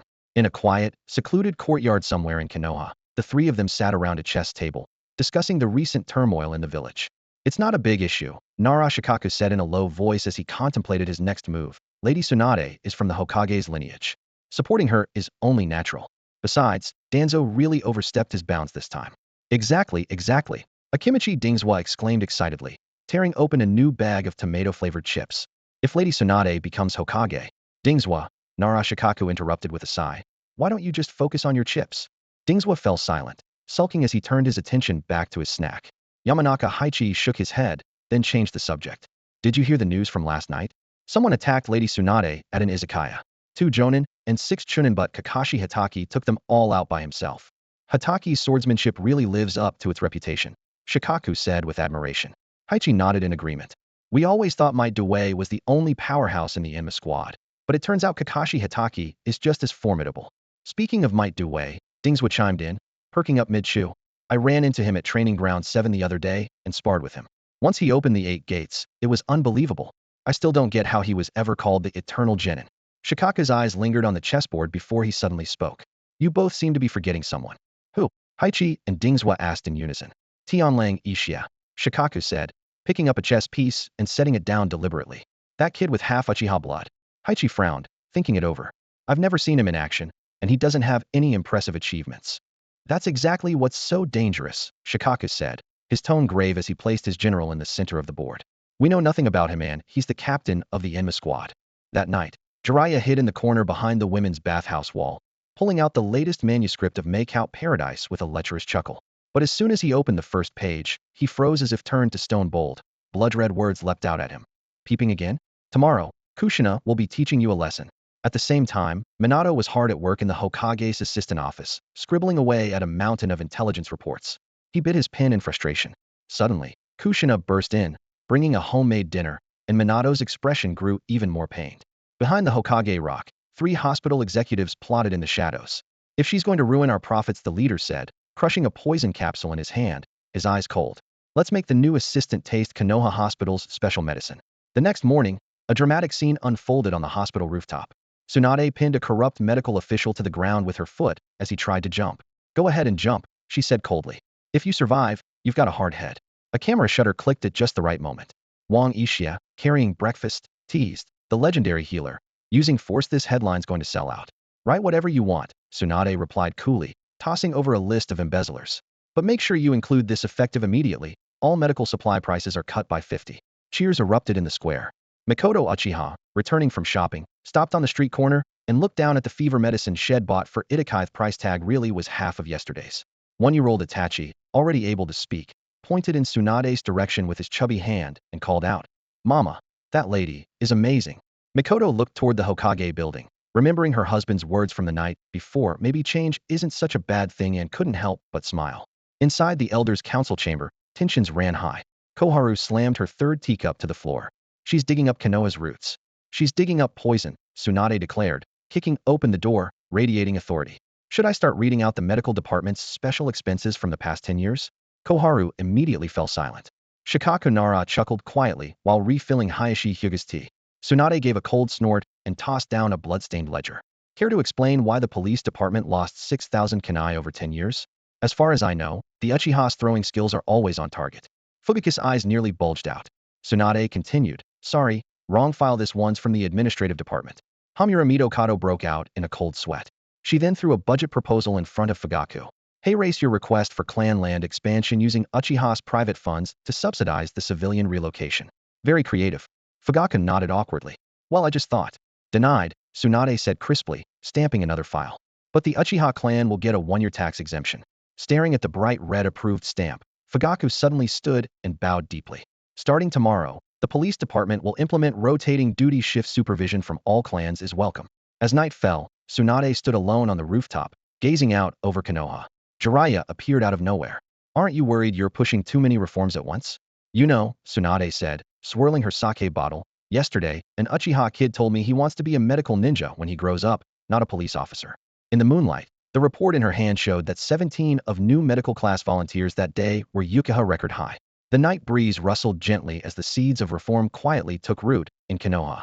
6 years later, at dawn, the morning mist still lingered, but the newly expanded Ninja Academy playground was already ringing with the sound of synchronized training. Hundreds of students in crisp uniforms were sweating it out under the guidance of their physical education instructor. With every punch they threw, the powerful waves from the Konoha-style fitness routine sent the surrounding cherry blossom trees into a flurry, petals swirling through the air as if the entire campus was moving in rhythm with them. The sounds of fists striking, heavy breathing, and pounding footsteps mingled together, creating an electric atmosphere that seemed to thicken the very air on the field. Only after finishing their punches would they begin a 10-lap run around the track, marking the true end of their morning exercise. It was said that this routine had been suggested by one of the famed Enma squad's own, the so-called Azure Beast. Rumor had it, his original idea was for everyone to frog jump 100 laps, but Captain Tianlang Ishia had shot it down as too cruel. The students couldn't help but be grateful Ishia was a good man, managing to block such a brutal proposal. Meanwhile, in the top-floor conference room of the Hokage Tower, Hiruzen Sarutobi was turning his battered old pipe in his hands, a crack running along its side, the result of Tsunade smashing it in a fit of anger 3 years ago. He scanned the latest ANBU reports on village affairs, his expression complicated. Medical spending had dropped from 17 to 9, yet the mission success rate had climbed by 30. Hiruzen exhaled deeply, smoke curling around him as he fell into thought. Had been less involved in village governance over the years, not for lack of will, but because Tsunade's decisions always seemed to win greater support. When Tsunagekyu's proposal for a joint Chunin exam had just been raised, Tsunade had unceremoniously pinned Kohyutane's sleeve with a scalpel, ignoring her entirely. "Rejected," Tsunade said quietly, flipping through documents. "This year's budget must prioritize expanding the orphanage." Suddenly, she glanced up and sneered. "Or is it that the esteemed advisor wants to relive the scene from 6 years ago dangling from the Hokage rock?" Hamura Mitakoto's teacup trembled, a fine crack appearing. He would never forget that morning. 12 corrupt officials had been hung upside down from the first Hokage statue, kept conscious by Tsunade's medical chakra, their shame witnessed by all of Konoha. For 6 years, Hamura and Koharu had been unable to raise their heads under Tsunade's pressure, their past misdeeds uncovered one by one. If they dared show themselves, Tsunade could end them at any moment. At the same time, in a secret chamber of the Shimura compound, Danzo Shimura was poring over assassination plans. A cold gleam flickered in his solitary eye.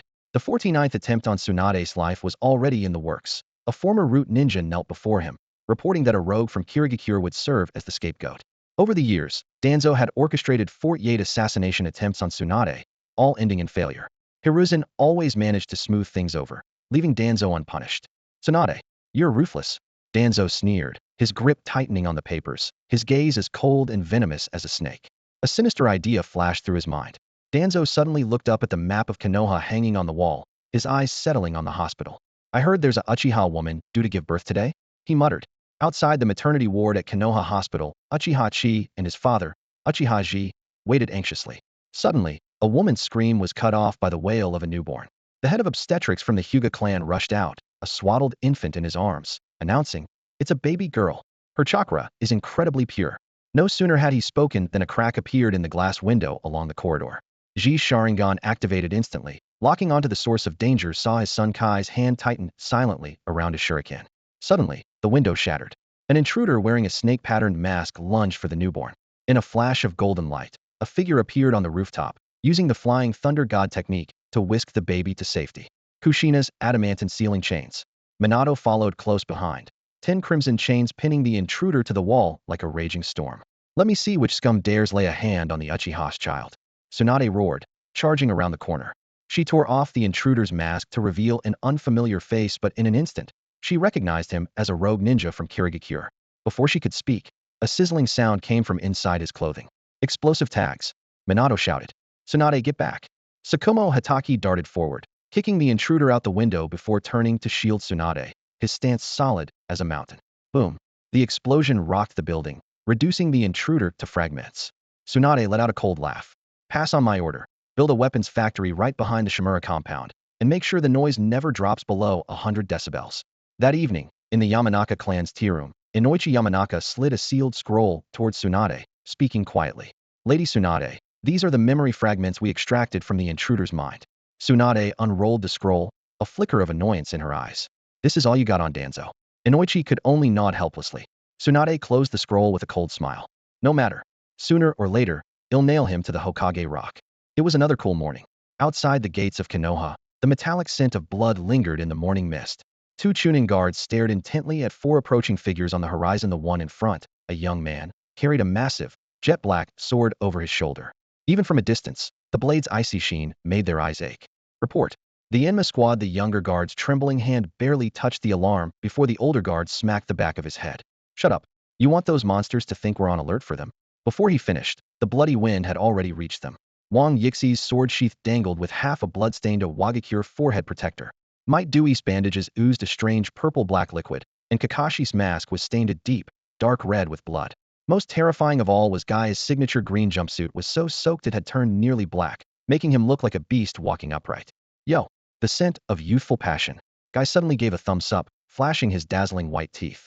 Konoha is shining bright today. You sure it's not just the stench of blood coming off us? Kakashi rolled his deadfish eyes. Just shut up. Wang Yixia flicked off a chunk of flesh from his sheath. The AMBU will be here soon for another autopsy report. Last time you described a Suna puppeteer's brains as red bean paste, and they're still not over it. The guards huddled inside their booth, trying to look invisible, only daring to breathe again after the 4 had passed. Suddenly, the older guard sniffed the air suspiciously. Wait, why does Lord Guy smell like roasted chicken? Snatches of conversation drifted back through the mist. Dai-senpai, I thought we agreed to leave someone alive? The moment I saw that kid use Earth style to ambush Guy, the flames of my youth just. As they passed through the marketplace, a trembling flower girl offered them 4 white chrysanthemums, a bit of Konoha's own dark humor.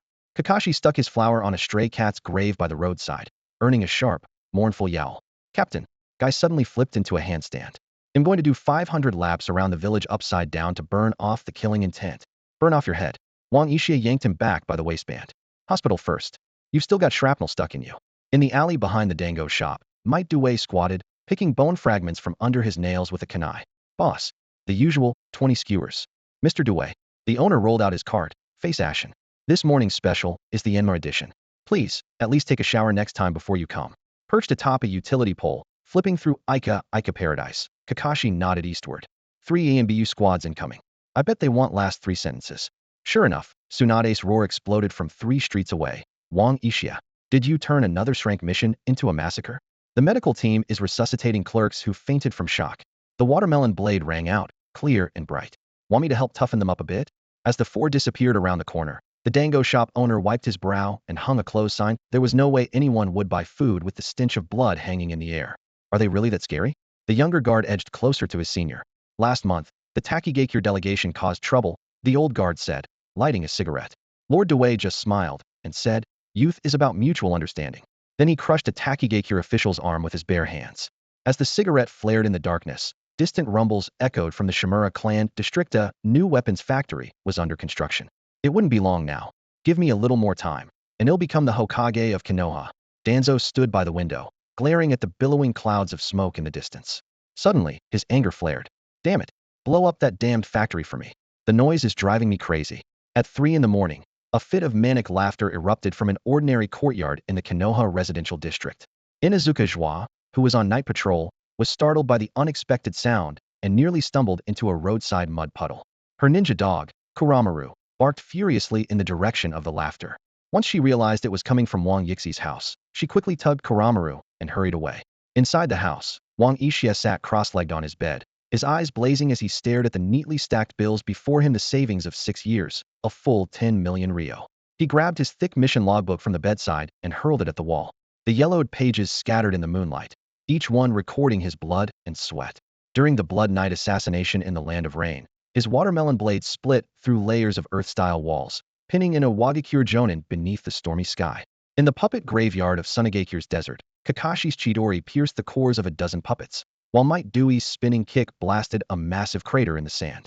At the Rose Hot Springs in the Land of Hot Water, Guy opened 6 gates for the first time, his morning peacock tearing through several rogue ninjas. All these years, I've only eaten half my meals every day. Wang Yixia yanked open his shirt, revealing his chest wrapped in bandages. After getting hacked up by Cloud Shinobi, I still had to pay for my own treatment. But now, all his hardships turned into tears of excitement. Finally, 6 years of blood and sweat, scrimping and saving, plus the money from selling watermelons. It's finally enough. Dog system, I'm topping up my account. He shouted at the top of his lungs. Beep. The recharge page is now open for you, dear host. Please enter the amount to top up. The system's familiar voice chimed in. Without hesitation, Wang Yixia entered 10 million ryo and hit confirm. As the money vanished before his eyes, his heart clenched painfully and tears rolled down his face again. The system chimed repeatedly. Congratulations, recharge successful. Congratulations, you've received a cumulative recharge gift pack. Wang Yixi's eyes lit. UPA cumulative recharge gift pack? That was an unexpected bonus. He eagerly clicked to claim it, and the dazzling golden light nearly blinded him. Beep. Gift pack opened. You've received 2 skill slots, 50 attribute potions of your choice, 1 legendary skill, 1 chakra attribute, 6 skill upgrade cards. Then the system announced, congratulations, you have obtained the legendary skill Great Darkness and Earth-style chakra. A legendary expert once summed up this skill in just 4 words, the pinnacle of illusion. Wang Yixia carefully examined the skill description that appeared before him. Form hand seals for 2 seconds, then invade the enemy's mind with spiritual energy, plunging them into a state of total sensory deprivation and stripping them of the ability to use ninjutsu. Even more terrifying, the injected energy can be detonated to inflict fatal damage directly to the enemy's brain. If activated with the 3-tomo sharingan, no hand seals are needed and the activation time is reduced by 1 second. With the Mangekyo sharingan, it's shortened by another second. There's no cooldown. Each use only costs 15 chakra or ocular power. Whoa! Wang Yixia gasped, his eyes shining with excitement. Isn't this a blessing from the heavens? My sharingan is about to evolve into the Mangekyo. When that happens, he'll be able to unleash this top-tier illusion instantly. He bounced back and forth on the tatami in excitement, then suddenly stopped as an idea struck him. Wait, what if I upgrade Great Darkness? What kind of effect will that have? Without hesitation, he pulled out a skill upgrade card and used it. As the system chimed, the new skill info appeared. Now, not only could it invade the enemy's mind, but it could also strike directly at their soul, delivering a double blow. The energy cost was reduced to 2/3 of the original, while all other features remained the same. The soul. Wang Yixia was stunned by the immense boost hidden in those 2 simple words. Without a second thought, he equipped the upgraded Great Darkness into his skill slot, feeling secretly delighted finally. As a half Uchiha, he had an illusion worthy of his lineage. Glancing at the 5 upgrade cards he had left, he thought for a moment and decided to upgrade his golden skill. Even though he had several teleportation skills, their range was limited. Maybe upgrading Flash would improve that. A golden light flashed, and the new skill info appeared, Flash 3.0, inspired by League of Legends and enhanced by the system. Instantly teleport to any spot within 500 meters, usable 50 times a day, with 0 energy cost. Wang Yixia nodded in satisfaction. While 500 meters wasn't as far as Flying Thunder God, it offered even greater mobility in battle. This upgrade would make him truly unstoppable on the battlefield. At 3:30 a.m., Konoha village was shrouded in a thin mist, and the Inuzuka clan's ninja dogs suddenly began to howl at the moon. Their piercing cries shattered the silence of the night and echoed through the village. In a dimly lit room, Wang Yixia lay on his back in bed, the glow from his system interface casting shifting shadows across his sharp features. He stared intently at the screen in front of him and took a deep breath. Special Temple. Card type targeting the Sharingan upgrade card. Begin. Within his consciousness, cards flashed with multicolored light, spinning wildly. Each one reflected scenes from his 6 years of bloody battles. As the brilliance of his 4th temple faded, the numbers settled at last. Sharingan upgrade card 1000. A slight smile appeared at the corner of Wang Yixi's mouth, then stretched wider and finally broke into near maniacal laughter. Ha ha ha ha ha cough. He abruptly sat up, forming hand signs with both hands. Mangekyo open. A searing pain swept through his body, as if 1,000 steel nails were driven into his eyes at once. His fingernails gouged 10 bloody marks into the floor, veins bulging on his forehead. The moment 6 blade-like patterns formed in his pupils, the dust in the room seemed to freeze midair. The world became startlingly clear in his eyes, every tiny particle rendered in perfect detail. His left eye darkened with blood-red light. With a thought, a celadon teacup in the air instantly disintegrated into quantum dust, leaving not even a trace of steam. This was Oblivion's Ruina Dojutsu that could instantly erase anything within his line of sight, with the cooldown and energy cost depending on the target's mass and energy. Next, his right eye glimmered with silver. The cherry blossom petals drifting outside the window halted in midair, suspended exactly 0.37 millimeters from the window frame. Even the moonlight was sliced into sharp-edged geometric shapes. This was Eternal Momenta Dojutsu that could freeze time and space within his vision, its effect determined by the size and energy of the target area. This power Wang Yixia trembled as he touched the corners of his eyes, feeling as if he held dominion over all of time and space. But he quickly suppressed his excitement. Stay low-key. I need to keep a low profile. He checked his system balance, still 1,000,000 Ryo remaining. Now that he had the Mangekyo, with 1 skill slot left, Wang Yixia, well aware of the system's quirks, decided to focus on boosting his attributes. The attribute panel showed that the Mangekyo had increased all his stats by 15 points, and his ocular power had doubled. Without hesitation, he started his final special temple, this time selecting potions and specifying attribute boosters. A few minutes later, his system balance hit 0, and nearly 400 bottles of various attribute potions appeared before him, including 50 bonus bottles from a recharge package. Wang Yixia couldn't be bothered to count the exact number. He simply drank them all in one go, then reopened his attribute panel to check the results. Wang Yixia glanced over his stats panel, a trace of satisfaction flickering in his eyes. Stamina, 120, endurance, 110, strength, 131, speed, 135, chakra, 125, ocular power, 150. His chakra attributes covered lightning, fire, wind, and earth.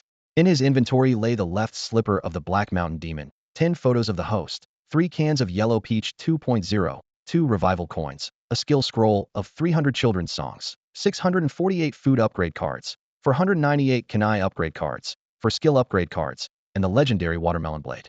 His skill slots showed 7 out of 8 filled, currently equipped with Finger Gun Extreme, Body Flicker Extreme, Shave Extreme, Flash 3.0, Jinjutsu Immunity 2.0, Railgun 2.0, and Great Dark Heaven 2.0. In the Bloodline Limit section, the description for the Mangekyo Sharingan was clear: consumes 1 point of ocular power per minute once activated.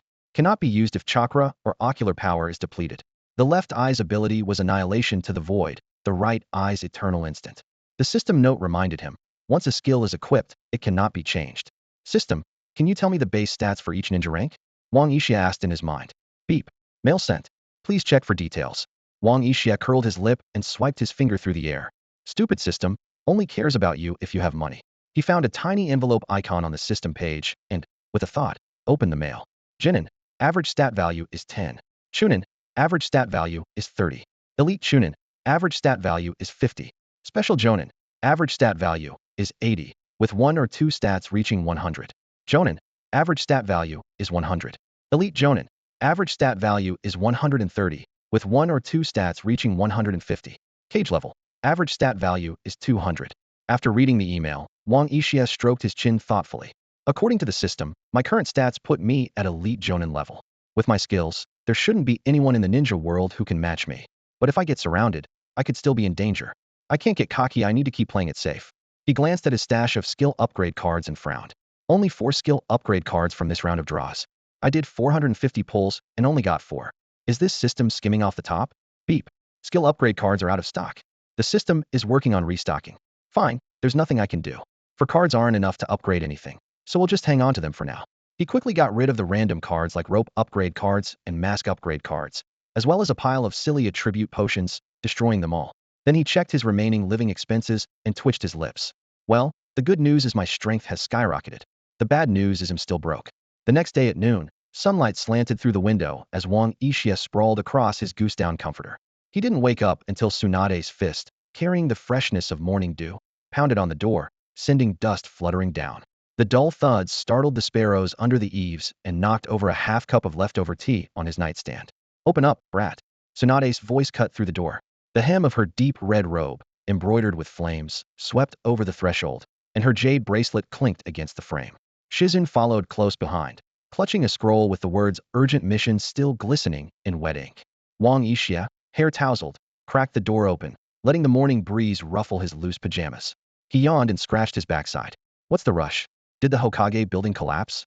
It's barely past 9. Tsunade strode in on her wooden sandals, a mix of perfume and herbs filling the small room. Her fingers brushed over the mountain of food wrappers on the coffee table, pinching a moldy orange slice with a cold smirk. The police should really charge you for hoarding garbage. Seeing Wang Yixia dive back under the covers, a flicker of anger flashed in Tsunade's eyes. Smack! Her chakra-infused palm landed squarely on his backside, making the bed creak. Wang Yixia shot up like a spring, banging his lower back on the ninja tool pouch hanging above the headboard. 3 shuriken clattered to the floor. Murder! You old witch! He wrapped himself in the blanket and retreated to the bed's corner like a startled ninja cat. Do you know who's been cleaning up your messes these past 6 years?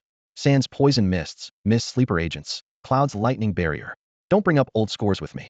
Tsunade snatched the blanket away and folded her arms in the morning light. You pervert. Snatching my blanket in broad daylight, I swear. If you keep this up, I'm calling the police. Wang Yixia covered himself indignantly. Shizun yelped and covered her eyes, but couldn't resist peeking through her fingersonly to see Wang Yixia was wearing pajama pants. She clicked her tongue in disappointment. Call the police? Tsunade raised an eyebrow provocatively. Go ahead, see if the police dare arrest me. Fine, you win. Wang Yixia gave in. Tsunade tapped her finger against the scroll in Shizun's hands, causing the parchment to unfurl with a snap. It stretched out to nearly 3 meters, covered end to end with bright red seals from the daimyo's office. This was an urgent document that had just arrived from 800 miles away. Enough, enough. Wang Yixia waved his hand impatiently, slumping back in his chair. Don't bother me with anything right now. You know, I've been running around for the village for 6 whole years honestly. Even a pack animal gets treated better than this. Tsunade's expression was grave. Stop messing around. This time, it's really serious. The daimyo's daughter has been kidnapped. The daimyo's daughter? Wang Yixia sprawled in his chair, looking completely unconcerned. So she got kidnapped. What's that got to do with me?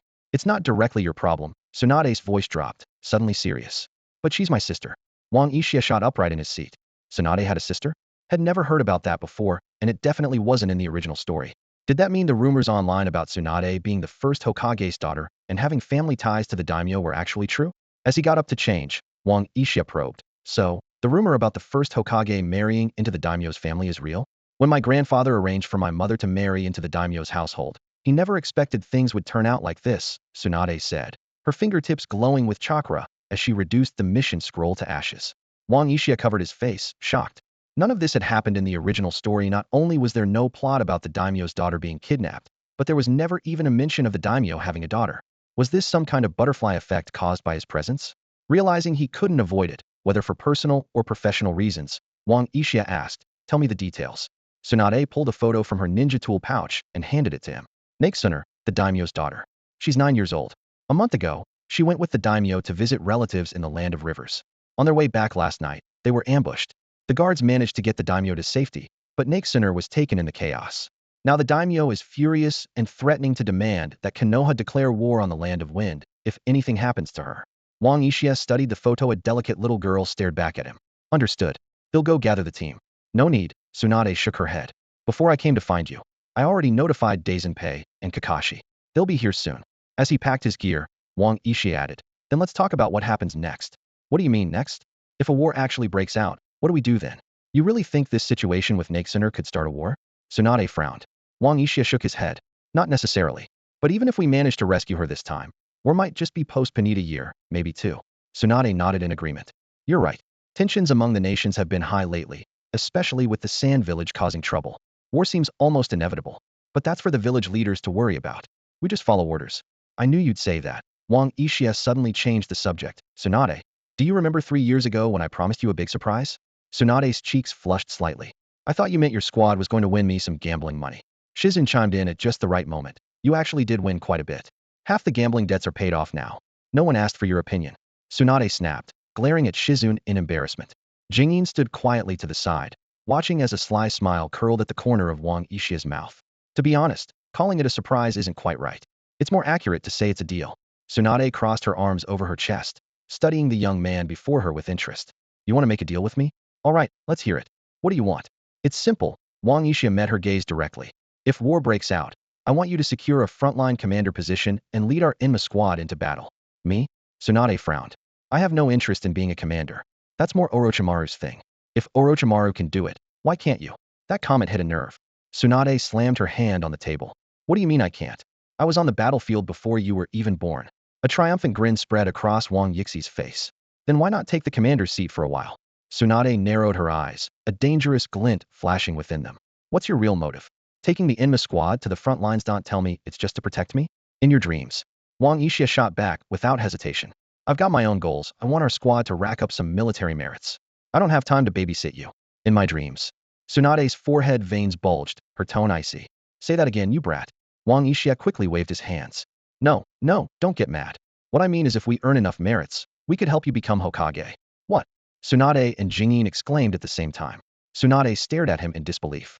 Are you out of your mind? Wang Yixi's expression turned serious. Tsunade, I told you about the third Hokage's actions 6 years ago. For Konoha's sake, I truly believe you're the most suitable person for the job. The air grew tense. Tsunade stood up, her voice cold. Take that back. He'll pretend I never heard it. I'm not interested in being Hokage. After all, the old man was my teacher. She turned away, her tone softening a bit. Even though what he did was disappointing, even if he steps down, I still don't want that position. As for Konoha, I've done all I can. I just don't want to be tied down anymore. No, you have to do it, Wang Yixia said, patting her on the shoulder with a look of understanding. You brat, did you not hear a word I just said? Tsunade was about to explode when Wang Yixia added, you wouldn't want Nawaki to come back and find Konoha in chaos, would you? Tsunade's fist froze in midair, both she and Jinjian's eyes wide in shock. What did you say? She grabbed Wang Yixia by the collar. Enough, you punk. Nawaki is. He's dead, isn't he? Wang Yixia replied nonchalantly. We can just bring him back. He pulled a resurrection coin from his pocket and spun it between his fingers. Bring him back? Tsunade was stunned. You can revive Nawaki? That's right. My parents left me a treasure before they died. If I use it, I can bring one person back to life. He deliberately drew out his words, watching Tsunade clench her fists unconsciously. But I need a body. A treasure like that? Are you talking about Edo Tensei? Edo Tensei? Don't insult me, Wang Yixia scoffed. That technique can't compare to my treasure. This is a perfect resurrection. The body and soul are both fully restored. Tsunade was silent for a long time before murmuring. So Nawaki really can come back? Wang Yixia nodded. That's my bargaining chip and the surprise I wanted to give you. A flock of crows scattered outside the window. Tsunade's chakra evaporated the tears in her eyes. When she looked up again, her expression was cold and resolute. Once the mission's over, dig Nawaki up for me. She turned and walked away, the flame-patterned hem of her dress shimmering in the sunlight. As for the Hokage's seat, we'll talk when you make it back alive. The moment Tsunade stormed out and slammed the door, she nearly collided with 3 figures standing at different heights in the yard. Dew still clung to Kakashi's silver hair. Might Dewey's green jumpsuit gleamed slickly in the morning sun, and Guy's thick eyebrows seemed ready to leap off his forehead. All 3 stared in unison at the flush at the corner of Tsunade's eyes, a splash of red that stood out sharply against her pale face. Youth. Might Dewey suddenly burst into tears, giving a thumbs up with a dazzling white grin. To think Lady Tsunade could show such emotion. Is this the bond that transcends age? Father, you're missing the point. Guy's bowl cut bobbed wildly as he shook his head. Then he suddenly smacked his fist into his palm, as if struck by revelation. Wait, is this what they call a fling gone wrong? Kakashi's half-lidded eyes narrowed as he peeked through the door crack, glimpsing the messy bed inside, and Wang Yixi's open collar. In a flash, he appeared behind Wang Yixia and clapped him on the shoulder, a mischievous smirk on his lips. Didn't expect you to be so bold. Even with Sister Shizun, looks can be deceiving. Huh? That's not it. You've got it all wrong. Don't make stuff up. Wang Yixia protested, grabbing a mop and hooking it around Kakashi's neck. Suddenly, he noticed a suspicious piece of lace stuck to the mop handle, a remnant of the curtain torn during last night's experiment with a new dojutsu. Kakashi's grin only widened, eyebrow raised. Still denying it? Looks like things got pretty intense in there. Wang Yixia shot him a sideways glare, his tone sharp. Don't tell me you've been reading Make Out Paradise already. Kakashi picked up a broom and hooked it around Wang Yixi's neck in return, unbothered. That's not true. I haven't. Stop making things up. Wang Yixia smacked Kakashi on the head, exclaiming, "You're only 11. How can you be reading that stuff?" Rubbing his head, Kakashi replied, indignant, "Aren't you 11 too?" Wang Yixia snapped back, "Don't get smart with me. How are we the same? After New Year's, it'll be 12. Kakashi muttered, "Right, right, I'm sorry, wait. After New Year's, it'll be 12 too. Yixia, are you messing with me again?" Looking up, he realized Wang Yixia had already taken off. Kakashi chased after him, shouting, "You jerk, let's settle this in a duel." Suddenly, Guy's chakra flared up as he shouted, "In the name of the blue beast, I'll get justice for Lady Tsunade. Leaf, great whirlwind. Enough, all of you." Tsunade leapt out of nowhere and punched the three troublemakers sky high. Her voice was icy as she ordered, "Be at the Konoha gate in 10 minutes. Hayashi Hyuga is waiting there to team up with you." The Yenluo squad set off amid chaos, the blazing sun gilding the Konoha gate in gold. The tuning guard was polishing a stone tablet engraved with the will of fire. Wang Yixia strolled up to the checkpoint, a wild herb dangling from his mouth, and slapped the mission scroll on the table, startling the raven that had been sneaking a bite of red bean cake. "Permission to leave the village, for 4, he announced. After verifying their identities, Hayashi Hyuga landed silently, his footsteps light as he walked in with the 8 trigram stance. His white hunting coat was spotless, and his Byakugan swept over the group as he spoke calmly. "Am I correct in assuming you're the Yenluo squad?" Wang Yixia nodded. "That's us. And you are?" Hayashi nodded back. "That's right. Will Lady Tsunade be joining us?" Wang Yixia smiled. "She's not feeling well and has entrusted the mission to us. Don't worry, we won't let you down." Hayashi considered this for a moment, then nodded. "Very well. Let's move out. I'll handle enemy scouting and tracking during the mission." Wang Yixia nodded. "After you." Without another word, Hayashi turned and set off toward the land of wind. Along the way, Hyuga Nichiza was secretly alarmed, thinking to himself that the reputation of the Inma squad was indeed well-deserved. No matter how much he increased his speed, Kakashi and the others kept up effortlessly, even chatting and laughing as they went. Sweat beaded on Nichisa's forehead as he stole glances at the infamous team beside him. On previous missions, Wang Yixia was always in charge of reconnaissance, but with a big white eye on the team this time, he was more than happy to take it easy. After all, with the Byakugan scanning ahead, any ambushes would be exposed instantly. As the group stepped into the land of wind's border, a wave of scorching desert air hit them, blowing Might Day's green headscarf right off. Kakashi squinted at the shimmering mirage on the horizon, then suddenly flicked his wrist, sending 5 shurikens slicing through the air, smashing a sand ninja's puppet hidden behind a dune. Wang Yixi's sharingan spun rapidly, the 3 tomo in his crimson eyes locking onto the sand ninja's position in a split second. He vanished in a blur, reappearing beside his target, and with a flash of his blade, ended it in one swift motion. "Think this guy knows anything useful?"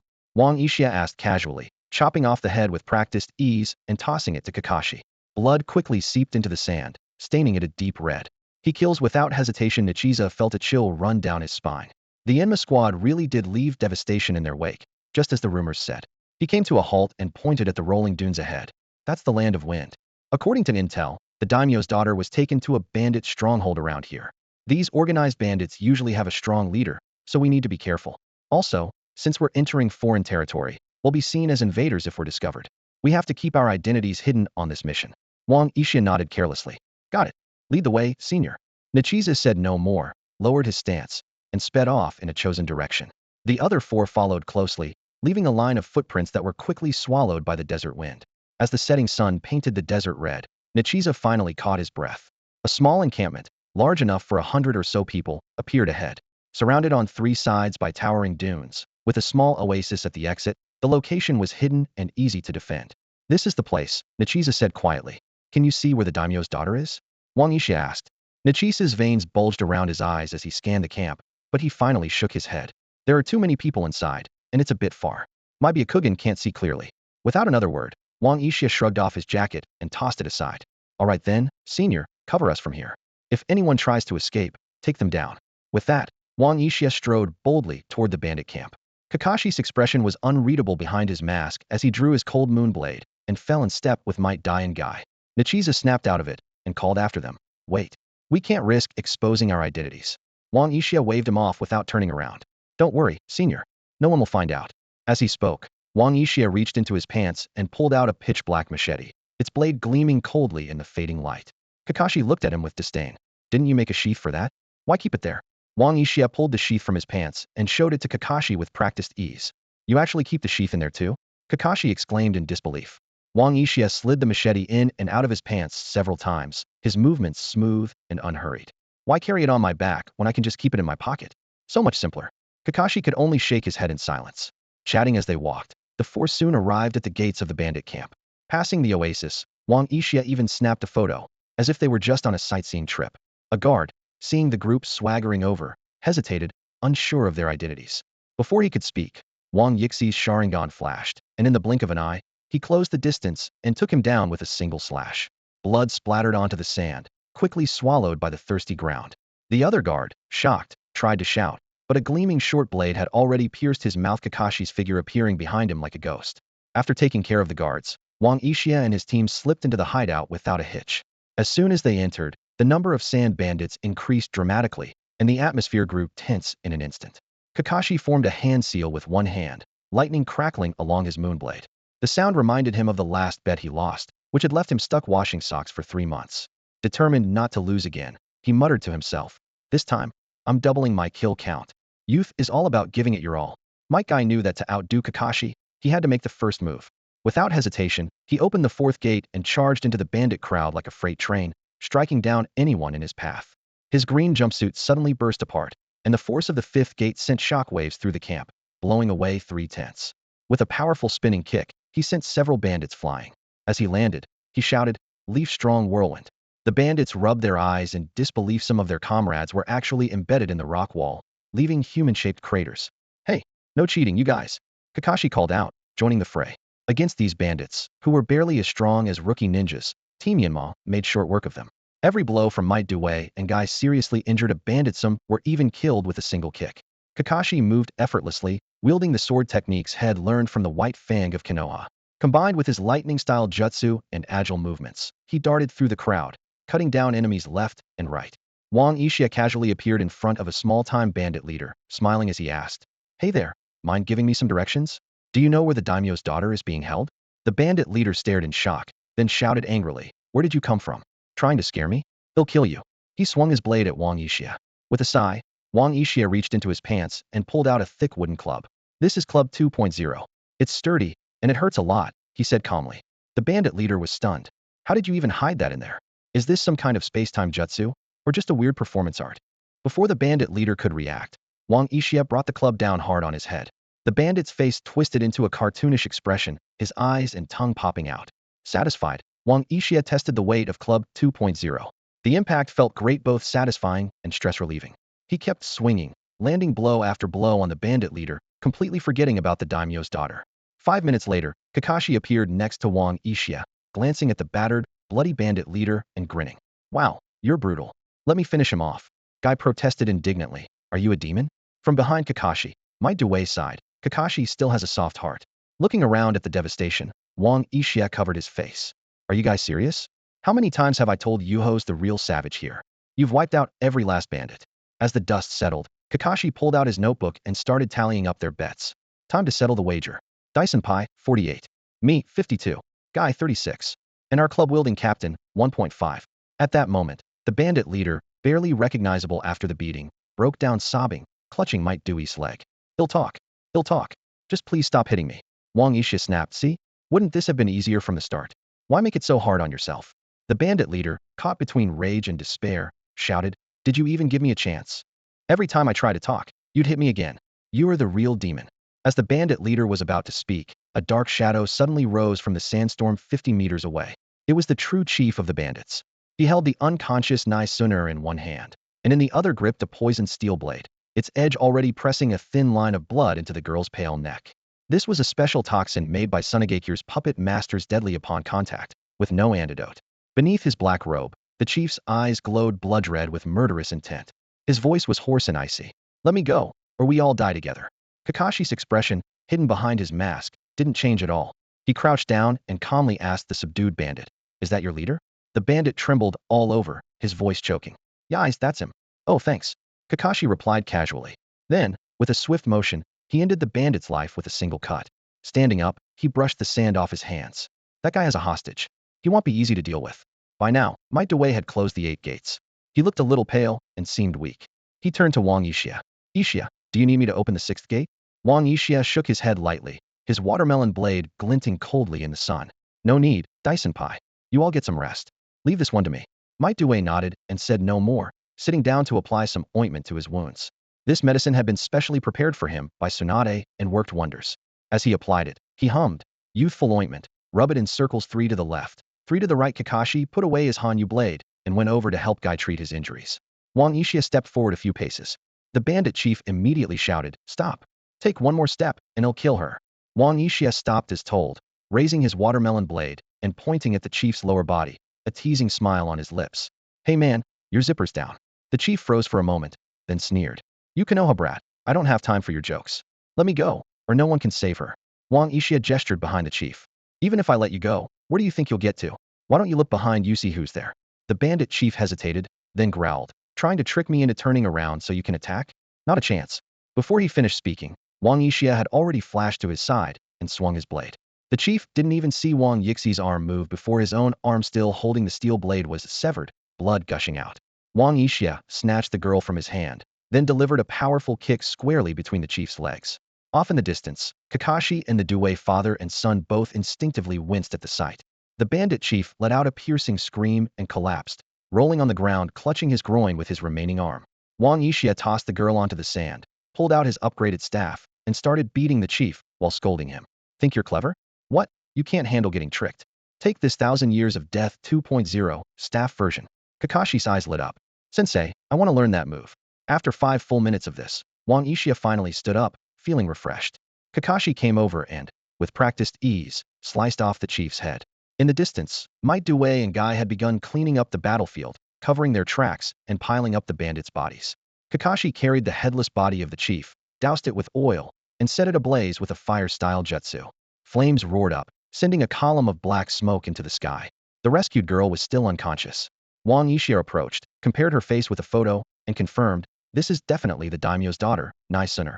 Seeing blood still seeping from the cut on her neck, Wang Yixia worried that the poison might kill her, which would mean the mission was a failure. He quickly took out a can of yellow peach syrup from his ninja pouch and fed her a few spoonfuls. Yellow peach syrup 2.0. Eating a piece restores 20 stamina and 20 chakra. A sip of the syrup neutralizes all poisons and preserves life for 1 hour. He checked her breathing and, seeing that she was now stable, slung her over his shoulder and called to his teammates, "Mission complete. Let's head back to the village for skewers."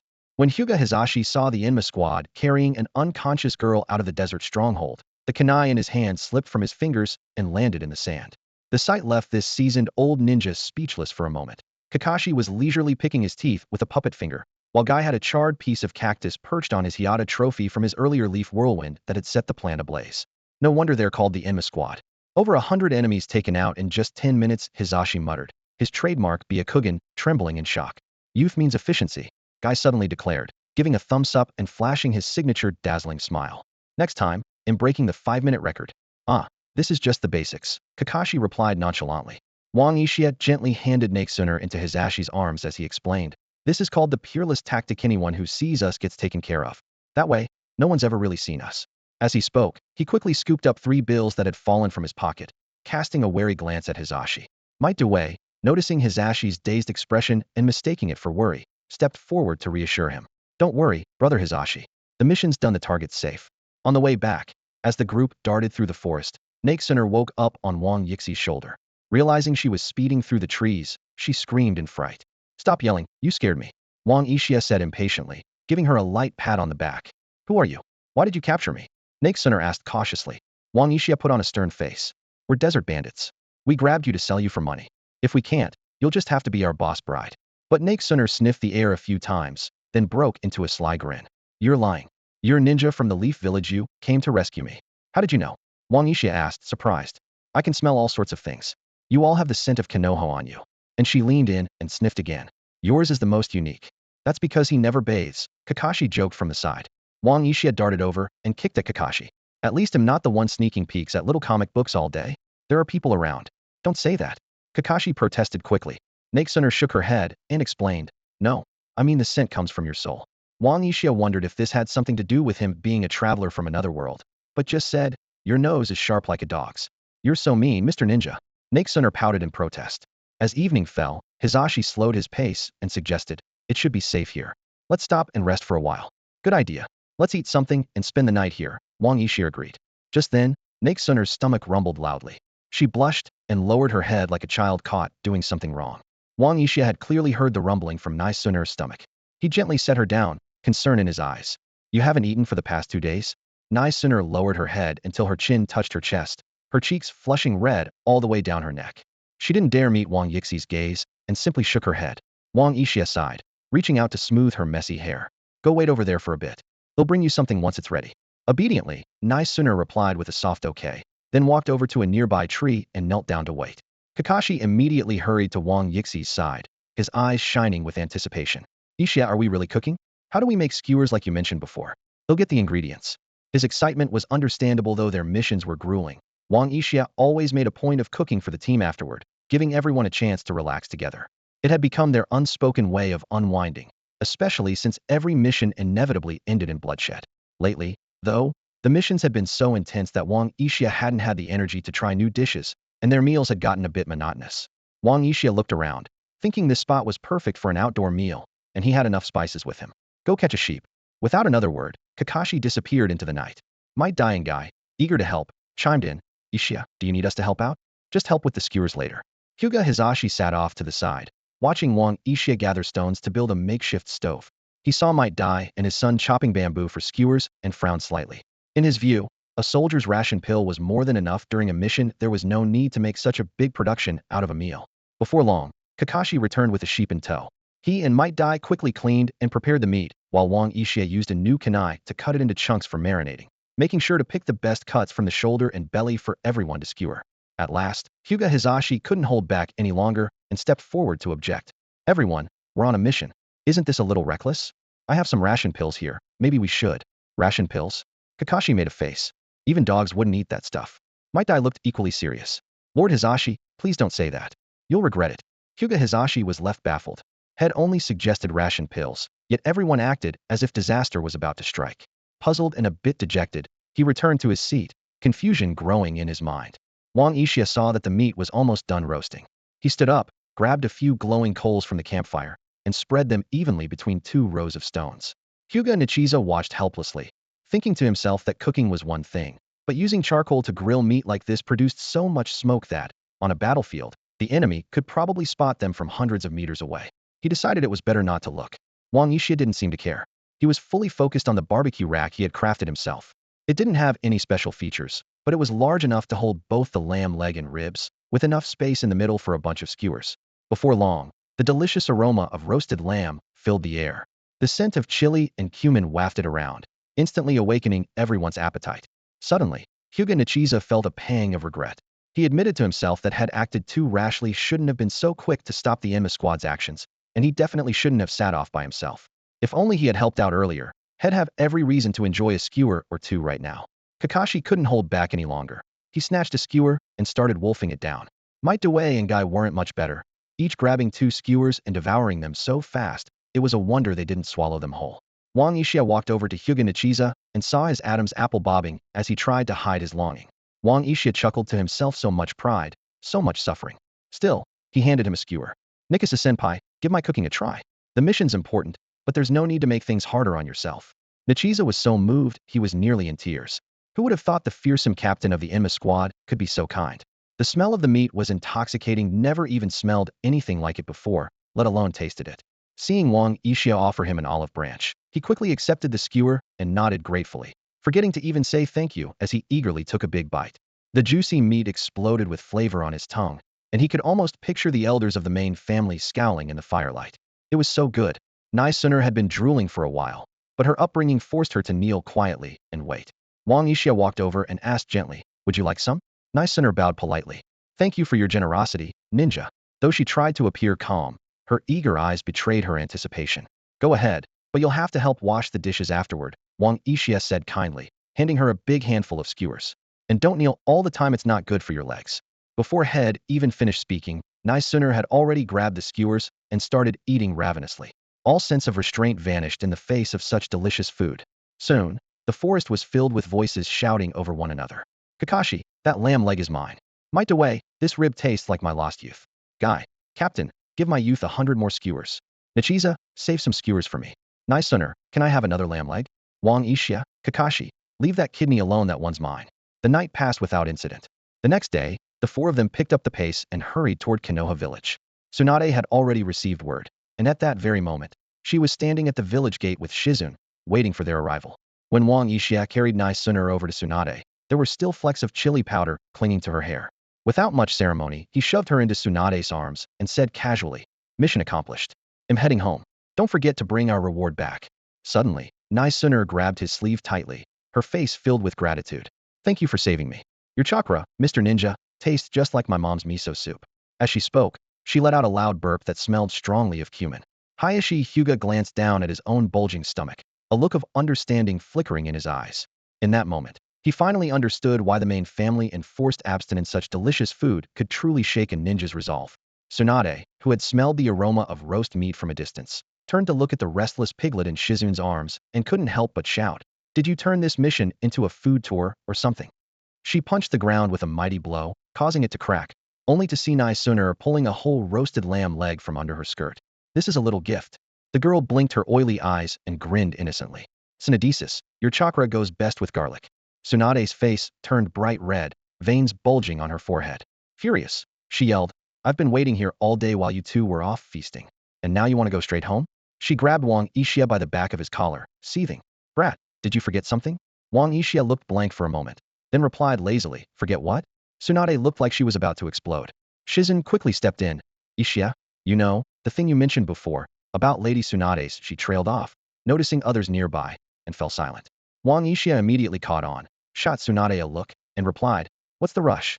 At least let me go home and grab a shovel." 2 hours later, Kakashi stood at the foot of the hero's monument, staring at the skeleton before him, the corner of his mouth twitching.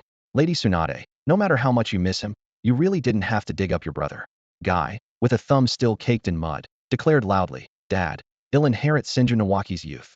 Tsunade, fuming, smacked both of them on the head. "You're not needed here. Go home and get some sleep." Might Due dragged Guy away, shouting, "Guy, let's run home on our hands." Kakashi shrugged and vanished in an instant. Tsunade solemnly sealed Nawaki's remains into a scroll, then returned to the Senju compound with Wang Yixia and Shizune. Once inside a deserted cabin, she carefully laid the remains on the bed and glared at Wang Yixia. "All right, brat. Get started." Wang Yixia glanced around. The cabin was tucked right behind Tsunade's residence. Hidden and secure clearly, Tsunade had made thorough preparations. Without further delay, he stepped to the bedside and pulled a resurrection coin from his pants. Tsunade frowned. "Why do you always pull things out of your pants?" Wang Yixia ignored her and placed the coin on the skeleton's chest. Instantly, a prompt appeared before his eyes. "Press X to use the resurrection coin." He looked around but couldn't find any kind of X key. Then he remembered that one side of the coin was engraved with a pair of wings, and the other side had an X. He pressed down gently on the coin. Suddenly, Nawaki's skeleton began to tremble, an intricate magical runes familiar to Wang Yixia from Dianf glowed on the floor. The remains floated up, and countless threads of glowing blue light emerged from the cracks in the bones, fragments of severed time. Suddenly, outside the shrine, the cries of 100 birds echoed through the night. All the plants within a 10-mile radius withered, only to regrow in the next 3 seconds. The resurrection coin slowly melted into liquid, seeping into the bones until nothing was left but a glowing skeleton. In the air, a countdown appeared, time until successful resurrection. 26279:59:59. Wang Yixia stared at the timer, did the math, and muttered under his breath, 3 years. That night, atop the Hokage rock, moonlight glinted coldly off the stone brow of the first Hokage statue. Tsunade gripped Nawaki's forehead protector so tightly her knuckles turned white. Suddenly, she flooded the rock beneath her feet with chakra, sending cracks spiderwebbing across the entire monument. 3 years, plenty of time to bury the elders in Nanga River and let the fish have them, she said with a low chuckle. Wang Yixia rolled his eyes and teased, "Just watch. Before Nawaki gets back, they'll make Konoha worthy of him." "All right then, good luck," Tsunade replied. Wang Yixia waved her off lazily. "I'm going to bed. Don't bother me unless it's important, actually. Don't bother me at all. Goodbye." Before she could respond, he was already gone.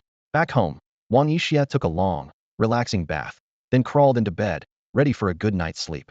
The mission reward should be about 100,000, and with the watermelons nearly ripe, he might be able to scrape together a few 100,000 and treat himself to a big lottery pull. The thought filled him with quiet satisfaction.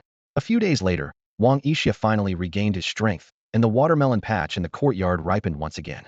The Yinma squad turned into watermelon farmers once more, busily harvesting the fruit.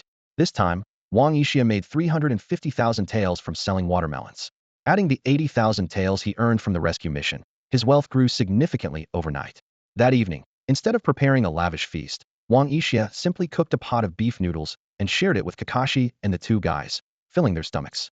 After dinner, Wang Yixia leaned back in his chair to digest. Casually, he asked, Guy, have you recovered from your injuries? Guy gave him a thumbs up and replied proudly, Of course. Lady Tsunade's special medicine really works wonders. The damage from the 8 gates technique healed quickly.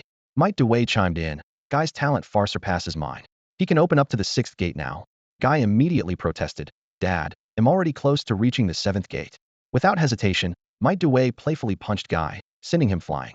He laughed and said, Guy, you're still a long way from being too proud of your strength. Kakashi, watching from the side, was surprised. He hadn't expected Guy to reach the 6th gate so quickly. Guy's taijutsu talent was truly remarkable, perhaps even greater than his own. Wang Yixia paused, looking a bit troubled. Given the current situation in the ninja world, war could break out at any moment. I'm thinking of assigning Dyson Pai to a different position, because... Before he could finish, Might Dewey interrupted him with a smile. You don't need to explain. I can sense your sincerity. After working together for so many years, my son and I both trust your judgment. He flashed a big thumbs up and grinned. Whatever you decide, we'll support you unconditionally. Thank you for your trust, Dyson Pai. Wang Yixia nodded, his gratitude clear in his expression. He didn't say anything overly sentimental, just spoke earnestly. Don't worry, I won't let my own people be treated unfairly. For now, I'll assign you as Lady Tsunade's bodyguard. Once the war is halfway through or ends, we'll find another post for you. Might Dewey gave another thumbs up, a smile on his lips. No problem. Seeing this, Kakashi seemed a bit anxious, clearly motivated by Guy's rapid progress. He stood up and said, I'm heading back. If the war's about to start, I'd better get some extra training in with Dad. With that, Kakashi disappeared in a flash, and the father and son soon followed. After a shower, Wang Yixia was about to start his lottery draw when he heard a knock at the door. With his hair still wet, he opened the door to find Tsunade standing outside. He couldn't help but ask, What are you doing here? It's so late, didn't you already have dinner? Tsunade tapped Wang Yixi's forehead, her face full of annoyance. You think I came to your house just for dinner? Wang Yixia rubbed his forehead and joked, Then why else? Tsunade raised her fist as if to hit him, but Wang Yixia quickly said, Wait. That's when he noticed 3 fully packed suitcases by Tsunade's feet, and a young girl standing behind her. The girl wore a pale pink kimono trimmed with lace, a delicate gardenia hairpin trembling at her temple. She lifted her small face, her lashes fluttering like butterfly wings, and said softly, Yixij, I hope it's not too much trouble for you. Wang Yixia was momentarily stunned, puzzled. Wasn't this girl supposed to be living with the Senju clan? Tsunade hooked Wang Yixi's damp head under her arm and said coldly, Rope Tree is recovering in my backyard right now. I can't let a child see all those human body experiments, can I? Tsunade suddenly lowered her voice and said confidently, I've been busy with official duties. I even paid the meal expenses for the medical team out of my own pocket. Just then, Nakesuna quickly grabbed Wang Yixi's pant leg, her eyes brimming with tears. I don't eat much, really. 5 meals a day is enough for me. Faced with this double act, Wang Yixia could only sigh and step aside to open the door. All right, come in. I just happen to have some watermelon at home. They'll go cut some for you. When he came out with a bowl full of sliced watermelon, Tsunade was already sprawled on the sofa without a care in the world, while Nakesuna stood quietly by her side. Wow, these watermelon slices look so sweet. I'm already drooling. Thank you, Yixijej. Nakesuna cheered. Feet off the table. Wang Yixia walked over and pushed Tsunade's legs off the coffee table before putting down the watermelon. Dig in. Tsunade immediately grabbed a big piece and took a huge bite, juice dripping everywhere. Nakesuna, on the other hand, nibbled delicately and ate with perfect manners. By the way, why haven't you gone back to the daimyo's residence yet? It's been days, Wang Yixia asked as he ate. Father said I could stay with Tsunade for a few days, Nakesuna explained with a playful grin. Tsunade spat out a few watermelon seeds and suddenly said, I heard you invented something called skewers. You're treating me to them tomorrow night. Yeah, that sounds great. Nakesuna chimed in right away. Can't you act a little more dignified? You're an aide to the Hokage, Wang Yixia grumbled. Dignity? Can you bet that on a poker table? Tsunade replied shamelessly. Anyway, I've already invited Jiraiya and the others. We'll all meet at your place tomorrow afternoon. It's settled. With that, she grabbed 2 watermelons and left. Wang Yixia was about to chase after her, but Nakesuna tugged on his sleeve. Don't be mad, Yixijej. Tsunade really can't help it sometimes. Can't help it? She blew through her living expenses again and just wants a free meal. Nakesuna suddenly flashed a sly smile. Actually, I have some money. Father gave me an allowance, but I didn't tell Tsunade. How much? Father gave me 200,000 Rio, Nakesuna said carefully. I can give it all to you as my rent. Is that okay? The moment he heard the amount, Wang Yixi's attitude changed completely. Oh, come on, don't say that. You're always welcome here. I'm at your service anytime. That's wonderful. Nakesuna lifted her skirt and curtsied happily. Yixijej, I'm hungry. Could you make me something to eat? Of course, coming right up. With not much food left at home, Wang Yixia managed to whip up a bowl of noodles with the remaining beef. Nexuner seemed truly hungry. She finished the whole bowl, broth and all. Want another bowl? No, thank you. I shouldn't eat too much at night, or you'll gain weight. Nexuner politely declined. Thank you, Yixijej. Watching this girl eat heartily but still worry about her figure, Wang Yixia couldn't help but recall the time she polished off 2 whole lamb legs by herself. Nexuner, aren't you worried about your reputation, staying at my place like this? I'm not worried at all, Yixijej. You saved me, and besides, I trust that the people of Konoha won't gossip. Wang Yixia sighed inwardly at her innocence. Konoha was the kind of place where even Tsukumo Hatake could be driven out by rumors. You can have the master bedroom tonight. The bed is softer. They'll take the guest room. There's a bathroom next door if you want to shower. Just call me if you need anything. Nexuner thanked him sweetly, then looked at him with puppy dog eyes. Yixijej, could you help me bring in my luggage? It's too heavy for me. No problem. Wang Yixia went over, but nearly threw his back out lifting her suitcase. Wow. Did you pack the entire daimyo's residence in here? I'm a girl. Of course I need to bring lots of things when I travel. Nexuner stuck out her tongue playfully. With no other choice, Wang Yixia gritted his teeth and hauled her heavy luggage into the master bedroom one by one. When the suitcase exploded open in the middle of the room, Wang Yixia finally understood what it meant to be completely outclassed. The gilded vanity sparkled under the lights. Velvet pillows were stacked invitingly at the head of the bed. A gold thread comforter was laid out with perfect precision, and a life-sized white teddy bear stood guard in the corner. This wasn't an escape, it was a luxury relocation. Just as he was silently complaining to himself, Nai-Suner stumbled and fell right on top of him. Both of them tumbled onto the soft bed, with her landing on top of him. Wang Yixi's heart raced. Nai-Suner's pretty face was just inches away, a blush spreading across her cheeks, her breath carrying a faint, sweet scent. Sorry, Yixijej, I just slipped, she murmured, her voice flustered. Wang Yixia felt his 11-year-old body reacting in ways it shouldn't. Narrowing his eyes a bit, he gently patted Nai-Suner on the bottom. Don't be naughty, silly girl. I'm going to bed now. With that, he quickly jumped up and hurried out of the room, shutting the door behind him as if making a hasty escape. Even if he was a bit stirred up inside, he would never do anything inappropriate with a 9-year-old girl. Still, he had clearly underestimated Nai-Suner's determination. After he left, Nai-Suner rolled over on the bed, pulled a small notebook from her pocket, and scribbled a few lines. TCH, can't believe I failed. She clenched her little fist. This is the first time I've liked someone. I'm not giving up, no way. The next morning, Wang Yixi's sweet dreams were abruptly cut off by the smell of something burning. Shirtless, he rushed into the kitchen to find Nai-Suner squeezing wasabi onto a charred fried egg, looking totally innocent. Suner wanted to make breakfast for you, she declared, holding up a blackened eggshell, her finger revealing a fresh burn. Peeking out from under the stove was a notebook titled Tianlang, Yixia Strategy Guide. He'll take over. Wang Yixia snatched the spatula, but Nai-Suner immediately wrapped her arms around his waist. You smell like sun-dried sheets. Gidge, the sudden closeness made his hand tremble, and half a bottle of soy sauce poured into the miso soup. Just then, Kakashi climbed in through the window and whistled loudly. Didn't know you had a thing for all ages. Nai-Suner yelped and bolted from the room, her face bright red. Wang Yixia eyed the empty soy sauce bottle and smirked. Perfect timing. This miso soup is just for you. Kakashi glanced at the burnt egg and immediately changed his tune. Ah, just remembered. I already had breakfast. Well, see you. And with that, he vanished. Hey, wait up. Wang Yixia chased after him, but Kakashi was already gone. Guess you're fast enough to get away this time. When Wang Yixia finished washing up and came back out, Nai-Suner had returned to her usual self. Wearing oversized sleeves, she was awkwardly but earnestly wiping down the windowsill. The rest of the room also showed signs of careful cleaning. Nai-Suner. Just call me Suner, Yixijej. That's what father calls me, she interrupted gently. All right, Suner, you really don't have to do all this. When I was at home, father never let me do anything, but I've always wanted to help out however I can. Well, just make sure you tell Tsunade, so she doesn't think I'm making you do it. She won't, Suner said with a smile. Oh, by the way, Yixijej, a little boy brought you an invitation this morning. I left it on the table. Wang Yixia paused, puzzled who would send him an invitation like this. When he walked over to the table, he saw an envelope lying there. He opened it, his eyes narrowing slightly in surprise. The sender was Uchiha Fugaku, inviting him to a barbecue lunch. Wang Yixia frowned, wondering what Fugaku wanted with him. Still, there was nothing to lose since he was invited. Why not go? A free meal was always welcome. Suner, stop cleaning up. Go change into something comfortable.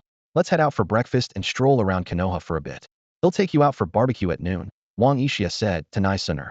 Nai-Suner responded with delight, yay, and hurried off to get changed. Soon, Suner came out, dressed and looking excited. Wang Yixia took her hand, ready to leave. But as soon as he opened the door, he found a blonde, spiky-haired young man standing outside, awkwardly raising his hand. Minato, what brings you here?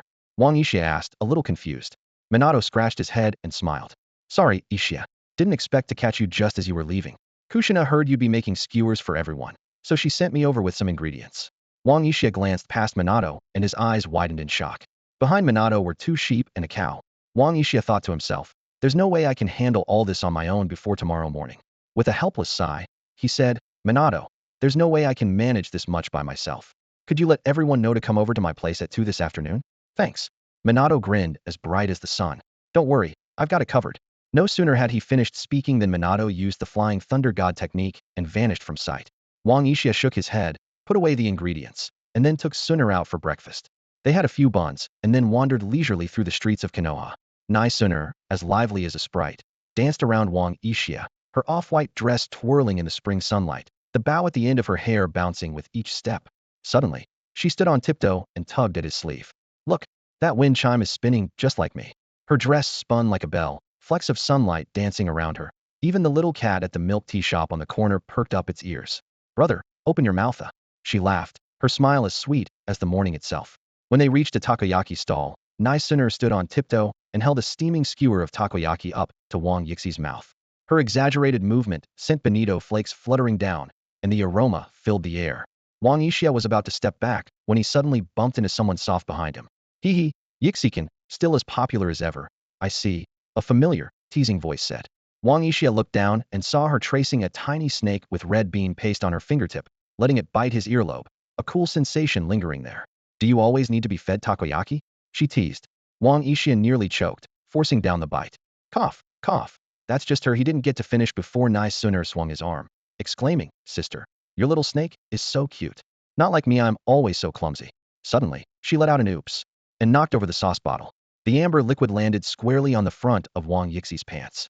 Flustered, Nai Sooner fished out a handkerchief embroidered with a cat, ready to wipe it off, but Wang Uchiha quickly grabbed her by the collar and lifted her up. Enough already. Meeting Hongdo and the others was the last thing Wang Uchiha expected. He was having a meal with Nai Sooner at a small street shop, when suddenly a skewer of meatballs nearly poked his nose. Looking up, he saw Hongdo holding the skewer, with Yara Lin behind her, balancing a plate of dumplings, and Shiri Hong, whose kunai tassel was still dusted from her latest mission. To make things even more chaotic, Mao Yuxian suddenly bounced around the corner, the camellia in her hair, brushing his collarbone as she playfully complained, I waited for you at the training field for ages yesterday. All of these girls were once his students. Now, they had graduated to become genin, each assigned to different squads and missions. Whenever they had the chance, they'd gather together, especially Mao Yuxian, who always found a way to drag Wang Uchiha along, her eyes brimming with affection. Xian, watch out for the red bean soup. Lin warned with a soft laugh. Sure enough, in her fluster, Xian tilted the porcelain bowl and spilled the warm, sweet soup onto Wang Uchiha's sleeve.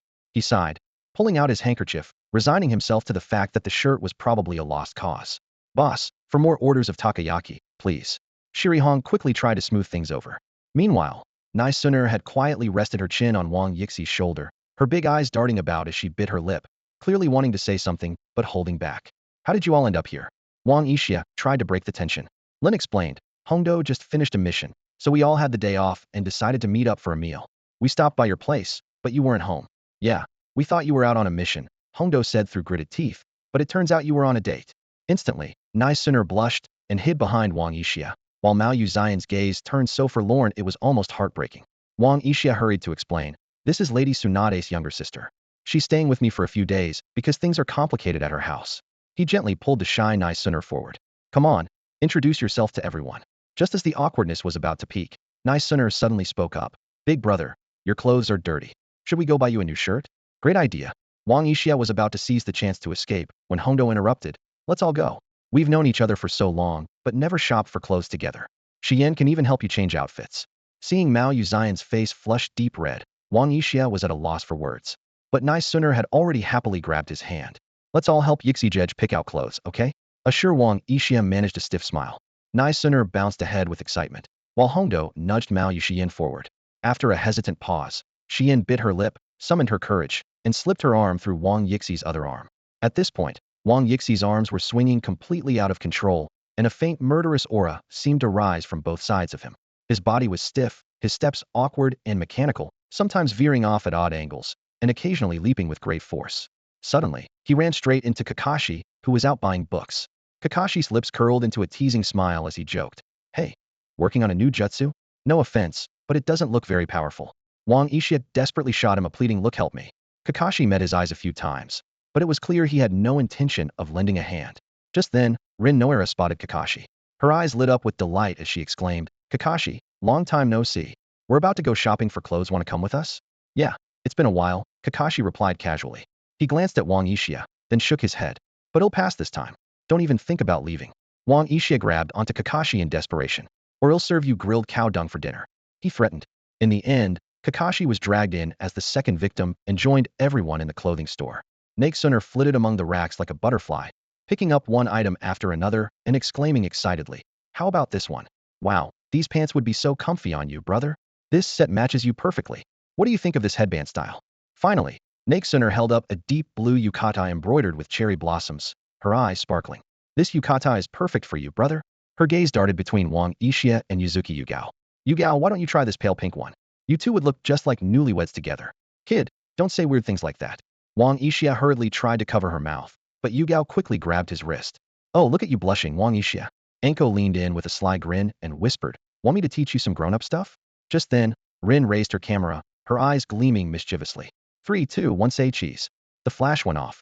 In that instant, Nakesuner stood on tiptoe and planted a quick kiss on Wang Yixi's cheek, while Yugeo's sword sheath happened to bump right into Anko's hip. Wang Yixia hurried to pay and change into new clothes, looking completely exhausted. Just then, Kakashi sidled over, holding up a hanger like a microphone and asked mockingly, so, how are you feeling right now? Like I've just taken a tour through hell, Wang Yixia gritted out. Suddenly, Yugao appeared at his side and slipped her arm through his. What hell? Wang Yixia was on the verge of collapse, but Nakesuner quickly stepped in to smooth things over. Yixij, there's a chestnut shop across the street. Want to try some? Yes, let's go. Wang Yixia practically sprinted away. Inside the chestnut shop, the ones Nakesuner peeled were especially sweet. She held a piece of chestnut up to Wang Yixi's lips, but accidentally knocked over Anko's stool. In the resulting chaos, Wang Yixia had to catch the falling Anko, and his right hand ended up pressing down on the cream puff that Rin had just bought. All right, that's enough. Wang Yixia sighed helplessly, eating the chestnut and taking a bite of the cream puff. It's about time we need to head to our appointment. A hint of disappointment flashed through Yugeo's eyes, which Nakesuner immediately noticed. She quickly said, it's okay. We can invite the older sisters to tonight's barbecue party. She blinked her big eyes and added, brother will grill everyone his super delicious special beef tongue. With 5 pairs of eyes fixed on him, Wang Yixia wiped the cream from his face and managed a wry smile. Let's be clear, no more dumping weird stuff on me tonight. Outside the shop window, Tsunade was watching through binoculars, laughing uncontrollably. All bets are on. Who's going to pounce on the kid first tonight? After arranging to meet at his house at 2 p.m. with several friends and reminding them to invite Asma and the others along, Wang Yixia finally freed himself from his burdens and escaped that suffocating, hellish situation. He let out a long sigh, as if he had finally broken free and could see the light again. He made his way to the barbecue restaurant that Fugaku had reserved, only to find the place much more crowded than he had expected. Just as he was about to ask a server where Fugaku was, a boy of about 8 or 9, dressed in the traditional Uchiha clan attire, approached him and gave a respectful bow. Hello, are you Senior Tianlang Yixia? Wang Yixia nodded. That's me. The boy smiled politely. Please follow me. Clan leader Fugaku is waiting for you. Led by the boy, Wang Yixia made his way through the crowd at a leisurely pace, the rich aroma of grilled meat and smoke thick in the air as they approached the inner hall. Nakesuner followed closely behind, her small hand clutching the edge of Wang Yixi's shirt as they weaved around one table after another, finally stopping in front of a door marked with the Uchiha clan crest. The boy knocked softly. Please, after you, senior. The door opened slowly, and Wang Yixia finally saw Fugaku. He still wore his usual stern expression, kneeling beside a smoky grill, stirring a glass of iced plum juice with a spoon shaped like a kunai. The clinking of ice was crisp and sharp, almost like the rhythm of ninja tools striking each other. As soon as he saw Wang Yixia enter, Fugaku hurried to his feet, his face full of apology. Yixia, I'm sorry to have invited you here on such short notice. I hope I haven't inconvenienced you. Wang Yixia smiled and waved it off. You're too polite, clan leader Fugaku. I've been busy with missions lately and haven't had a chance to congratulate you on becoming clan leader. If anything, I'm the one being rude. Fugaku shook his head, his eyes full of admiration. Yixia, you're too modest. The Yinma squad's reputation has already spread throughout the ninja world. I'm truly impressed that you've made such a name for yourself at such a young age. Wang Yixia responded with a modest smile. You flatter me, clan leader Fugaku. He paused for a moment and glanced at Nakesuner. By the way, this is Nakesuner, the daimyo's daughter. Captain Tsunade asked me to take care of her for a few days, so I brought her along for a meal. I hope you don't mind. Fugaku was momentarily taken aback, then quickly smiled in surprise. Of course I don't mind.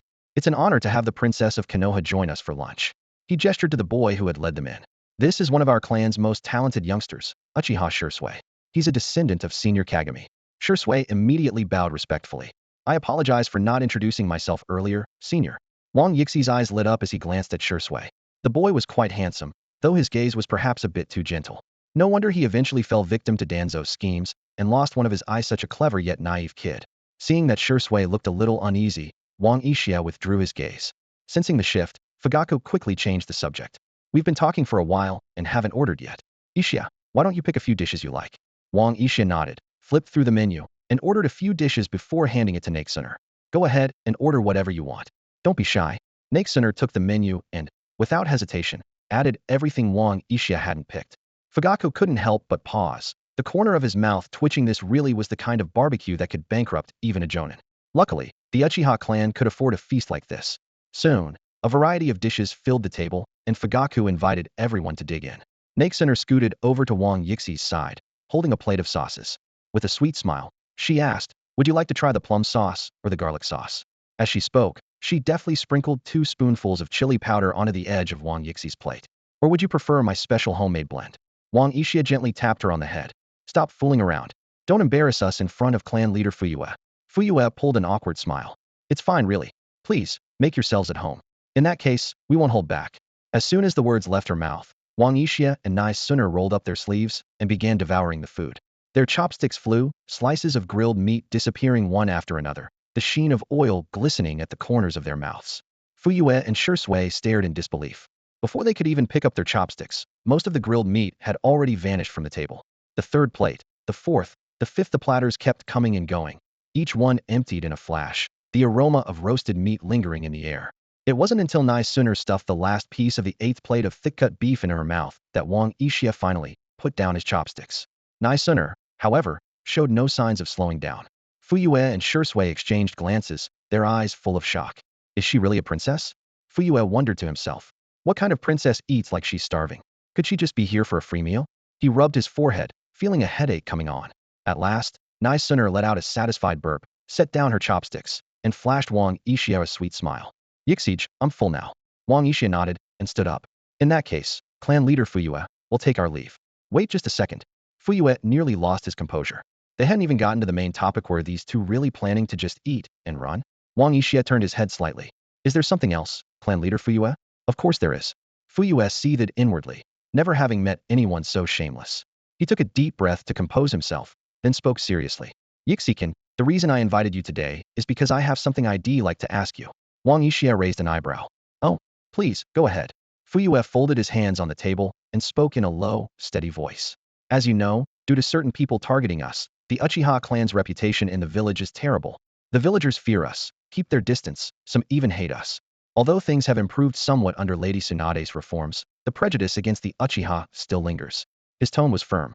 This troubles me. As clan leader, it's my duty to lead my people out of this predicament and integrate with the village. Beside him, Shursui clenched his fists, a complex emotion flickering in his eyes. Wang Yixia calmly took a wet napkin and wiped the oil from his hands. Leaning back lazily in his chair, he rested one hand on the table and replied in a relaxed tone, I'm just a squad captain. I'm not sure how much help I can be with something like this. Fuyue shook his head slightly. Yixikin, you're a direct subordinate under the Hokage. Your perspective is unique. Besides, not long ago, I happened to run into Hatake Sakomo, and he told me it was your advice that helped him through his troubles. He looked Wang Yixia in the eye. I see parallels between what happened to Sakomo and what the Uchiha are going through. That's why I invited you here today. I want your advice. How can the Uchiha clan overcome our current predicament? At some point, the wooden door had been left slightly ajar, and the curtain fluttered in the breeze. Footsteps, chatter, and the clatter of dishes drifted in from outside, breaking the brief silence. Wang Yixia glanced at the door, then smiled and shook his head. You're asking the wrong person, clan leader Fuyue. Sakomo only changed because he realized his own mistakes. I had nothing to do with it. He stood up. Thank you for the meal, but we'll be going now. Nakesuna chimed in at just the right moment, her voice sweet as honey. Gij promised to take me out for dango after lunch. All right. Wang Yixia stood as well, the wet napkin leaving a faint water stain on the table. As his finger traced the rising mist, the word wait seemed to briefly appear in the wood grain before fading away. Fuyue stared at the spot where the water stain had vanished, lost in thought. Shursui was about to speak, but Fuyue stopped him with a hand on his shoulder. Go settle the bill and make sure to get 20 VIP vouchers. At the counter, the server handed over the bill with trembling hands. That comes to 680,000 Rio. The Uchiha clan leader's seal hovered in the air. Outside the Konoha barbecue restaurant, Naisuner still had barbecue sauce on her fingertips as she stood on tiptoe, trying to wipe Wang Ishia's mouth. At that moment, two figures wearing bird-beaked masks appeared silently at the entrance of the alley, their black cloaks swaying gently in the breeze. Wang Yixie's lips curled slightly, a hint of vigilance flashing in his eyes. What do you want? Tianlang Ishia, Lord Danzo requests your presence. Come with us, the Umbu ninja on the left said coldly. A chain slid quietly from his sleeve, its metallic clink sharp and jarring, and the air filled with a faint scent of blood and iron. Unfazed, Wang Ishia stepped forward, meeting the masked ninja's gaze. Are you from the Umbu? Yes, please go. Before the man could finish, there was a crisp smack as Wang Yixie's palm landed hard on his face, knocking his mask askew. Scammers sure are getting creative these days, Wang Ishia sneered. The other Umbu only just reacted, raising his hands to form seals, but Wang Ishia was already on him in a flash. He landed a swift, brutal kick between the man's legs. You take way too long to cast your jutsu. A piercing scream echoed, and both so-called Umbu collapsed, one clutching his face, the other curled up in agony, rolling on the ground. Wang Ishia quickly pulled out his trusty wooden stick 2.0 and leapt onto the two men, raining blows down with a whoosh through the air. As he struck, he shouted at the top of his lungs, "Help! These two are pretending to be Umbu and trying to kidnap me and my sister to sell us." It was the lunchtime rush, and his cry instantly drew a crowd. Villagers quickly formed a circle around the scene, whispering and pointing. From the crowd, a man in a standard ninja vest cautiously edged away from Wang Yixie's swinging stick and stepped forward. The ninja badge on his chest gleamed in the sunlight clearly, a special jonin. You must be Tianlang Ishia, right? The special jonin said respectfully. Please, stop hitting them for a moment. Let me check their identities. Wang Ishia nodded, twirling his stick. Sure, big bro, check this one. They'll keep working on the other. With that, he turned and continued beating the second man, the stick landing with heavy thuds. The special jonin's mouth twitched, thinking to himself, the captain of the Enma squad really is something else. But he said nothing, crouching down to search the fallen man's pockets and gear with practiced fingers. Then he carefully removed the man's mask, studied his face for a moment, and finally stood up. I've checked, the special jonin announced loudly. He has no Umbu credentials, and the mask isn't the standard type. It's safe to say they're not Umbu. So they really are human traffickers, someone in the crowd gasped. Have traffickers gotten this brazen? Pretending to be Umbu to trick kids. Wait, that's not a kid. Isn't that the captain of Konoha's Enma squad? Traffickers must have a death wish trying to kidnap the Enma captain? This is outrageous. What if this happens to our kids? If this keeps up, no one's children will be safe. Traffickers really deserve what's coming to them. The crowd's anger boiled over as they surged forward, surrounding the two fake root ninjas and pummeling them mercilessly. Some villagers even drew kunai and shuriken, leaving bloody marks on the two men. In the end, the would-be kidnappers were dragged off by the furious villagers to the Hokage's office for judgment. Meanwhile, Wang Ishia had already slipped away with Naisuner in tow. There were still ingredients to buy for the afternoon barbecue, couldn't let this delay him. On the street, Naisuner wrinkled her nose in worry. Yixich, we just beat those guys up. Are we going to get in trouble? Wang Ishia waved it off with an easy grin. Don't worry. It was nothing. Naisuner hesitated, but said nothing more. The setting sun stretched their shadows long across the stone street, golden light scattering in dappled patterns. Naisuner clung tightly to Wang Yixie's hand, hopping from patch to patch of sunlight, her shopping bag jingling with each bounce. Suddenly, she stopped, tugged at Wang Yixie's sleeve, and dug a crumpled paper bag from the bottom of her shopping bag. Look, big brother, she said excitedly. The shop owner gave me 2 peaches for free, begged me to hurry up and take you away. Don't they look like little hearts? Is this what they call a bribe? Wang Ishia curled his lip, thinking the old man was being unreasonable. Was it really such a big deal to pull out a watermelon knife while haggling? When they pushed open the gate, the courtyard was already packed with people, and the clock had just ticked past 2. As soon as she spotted them, Tsunade hurled 2 onions their way. So you finally decided to come back, brat? If the lamb stew reeks of mutton, they'll hang you up in a tree to dry. Kakashi leaned lazily against the wall. I was starting to think you got lost on the road to happiness. Before he could finish, Naisuner had already handed over a bag of desserts with a sweet smile. Tsunade, you must be tired. I bought honey pancakes just for you. Don't try to sweet-talk me. Tsunade pinched Naisuner's cheek. I heard someone kissed a miner in the street. Care to explain yourself? Wang Ishia ignored their banter. Seeing everyone had arrived, he quickly assigned tasks. Dai, Guy, Asuma, and a bit of ore on skinning and bleeding duty. Kakashi, take the other guys and cut up the meat. Jiraiya, go split bamboo for skewers. Shizune, Kushina, and Rinhandle washing the fruits and veggies. Naisuner and Yugao, Get the bags ready for the ingredients. Minato, help me set up the grill. He turned to Tsunade and added, Tsunade, just stay out of the way and have some fun. You little brat.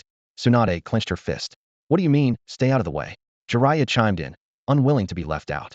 Why is she sis, and I'm just uncle? Tsunade, get lost. Working together, they finished all the prep in less than an hour. Just then, Jiraiya kicked open the gate and sent a 3-meter-high pile of bamboo skewers crashing down. Tsunade reacted instantly, punching out and sending the skewers spinning through the air before they landed neatly in a pile. That's my bamboo skewer jutsu. Jiraiya struck a one-legged pose. I picked the finest purple bamboo from the Nanga River for this, you know. Kakashi quietly made a hand sign and performed a water-release jutsu. A stream of clean water swirled around the bamboo skewers in the sunset, sparkling brilliantly. This was a trick Wang Uchiha had taught him. Soaked bamboo skewers are less likely to catch fire. 10 minutes later, everyone gathered around to thread the skewers. At first, Tsunade's clumsy hands left the beef cubes mangled, but under Shizun's patient guidance, she steadily improved. As the sun set, the group set out for the outskirts, carrying their food and supplies. Nakesuna rode on Wang Yixi's shoulders, acting as a little guide. Wild strawberries on the left. The creek on the right is perfect for chilling watermelon. Yugao ground her teeth in envy until Anko accidentally tripped, sending Nakesuna tumbling down, which made Yugao smirk in secret. When they passed the creek, Tsunade suddenly kicked off her wooden sandals and waded in, startling Rin's bucket of carp into a frenzy. Nakesuna crumbled up lamb to feed the minnows, only to have Yugao snatch it away with a kunai. Once they reached the campsite, the mouth-watering aroma of grilled meat soothed everyone's tired taste buds. Kakashi took over the grill and barked out orders. No crowding line up. I'm talking to you, old man with the white hair. If you keep pushing, you'll get grilled cow manure instead. You're white-haired too. Jiraiya protested. Tsunade smacked Kakashi on the head. Grill 2 lamb legs for me first, or he'll send you to guard the toilets at the Shimura clan grounds. That's an abuse of power. Kakashi gritted his teeth. Tsunade grinned smugly. Feel free to report me to the Hokage. I'm sure those 2 old geezers by his side would be more than happy to help you out. Wang Uchiha set up a large pot, preparing to cook a hearty lamb offal soup, and, for good measure, make a stuffed tripe roll for everyone. There was nothing to criticize about it, just one word: delicious. The lamb soup shimmered with golden ripples under the moonlight, and the spices Wang Uchiha sprinkled looked like stardust, quietly melting into the broth. Naisuna and Hondo, along with a few other girls, hovered around him, constantly wiping his sweat and handing him water. Naisuna even fed him a skewer of meat from time to time.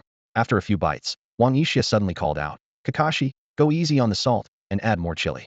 Kushina chimed in immediately. Yes, same for mine, extra chili, please. Kakashi replied impatiently. Yeah, I heard you. Stop nagging. Rin stood beside Kakashi, passing him different seasonings. Kakashi, how about I take over the grilling? You can take a break. Obito was quietly munching on his skewers, grumbling under his breath. Exactly, that cocky white-haired guy can't grill at all. Kakashi shot back while chewing. Then why are you scarfing it down like there's no tomorrow? Obito insisted. That's only because Yixi's marinade is amazing. Finally, the lamb soup was done. Wang Uchiha called Akai and the other boys over to help, and everyone got a bowl with a stuffed tripe roll inside. Let's dig in, Wang Uchiha announced, and everyone eagerly began to eat. Tsunade picked up a rustic clay bowl, the steam making her eyelashes damp. She took a deep breath and couldn't help but exclaim, this is more fragrant than every soup I've ever tasted combined. Suddenly, she took off her jacket and laid it on the ground as a cushion. Her ample chest bounced as she sat, making Jiraiya almost drop his wine gourd into the fire. Kakashi took a bite of the stuffed tripe and his eyes widened. Uchiha, how come I've never had this before? Akai tasted it, tears welling up in his eyes. Dad, I can't imagine my youth without stuffed tripe. Kushina called out impatiently. Uchiha, you have to teach me this. I want to make it for Minato. Minato leaned in and whispered to Wang Uchiha. Stop teaching her new dishes, I can't keep up. Under the moonlight, everyone ate and drank their fill, packed up, and sat by the creek, snacking on fruit and chatting. Some shared funny stories from their missions, while others gossiped about their teammates. Naisuna and Yuzuki Yugao sat on either side of Wang Uchiha, listening to him recount the various missions completed by the Emma squad. Seeing this, Rin wanted Kakashi to share some tips from his advanced missions as well. Kakashi scratched his head, thought for a while, and finally said, well, if I have to say, the best way to deal with bodies is to burn them. Fire is a lot easier than stabbing each one in the head. Akai jumped in, or, if you don't want to get caught, take out everyone who saw you. No witnesses, no problem. Might Due hugged Akai, eyes brimming with tears. Kai, you finally learned. Everyone laughed and said in unison, no wonder your team is called Enma. Suddenly, Tsunade propped her foot on Wang Yixi's leg and asked with a grin, hey kid, I heard you beat someone up in the street at noon today. Is that true? Kakashi did a quick calculation and chimed in, isn't that normal? This guy hasn't gotten into a fight for days. Might Due and Akai both nodded in agreement. In their Enma squad, the Might father and son and Kakashi almost always went for the kill, while Wang Ishia, the team leader, preferred to beat his opponents half to death before stopping. Wang Ishia picked up a pebble and flicked it at Kakashi's head, then turned to Tsunade and said, "That was catching a kidnapper. Tsunade, this isn't about hurting people, it's about getting rid of scum for the good of everyone," Wang Ishia said seriously. "Those human traffickers are beyond redemption. I'm just helping the people." Beside him, Nai nodded repeatedly, fully agreeing with his words. Tsunade casually tossed the watermelon rind into the fire, sending sparks flying into the night. "Those were old Orange's people, weren't they?" she said coldly. "That Kirigakure rogue ninja brought to Konoha Hospital the other day, you think I didn't know who was behind it?" At the mention of Old Orange, Kakashi immediately realized she was talking about Shimura Danzo. His expression turned icy. He had heard plenty about Root's misdeeds over the years, and Wang Ishia had once told him it was Danzo who framed his father, Tsukumo Hatake.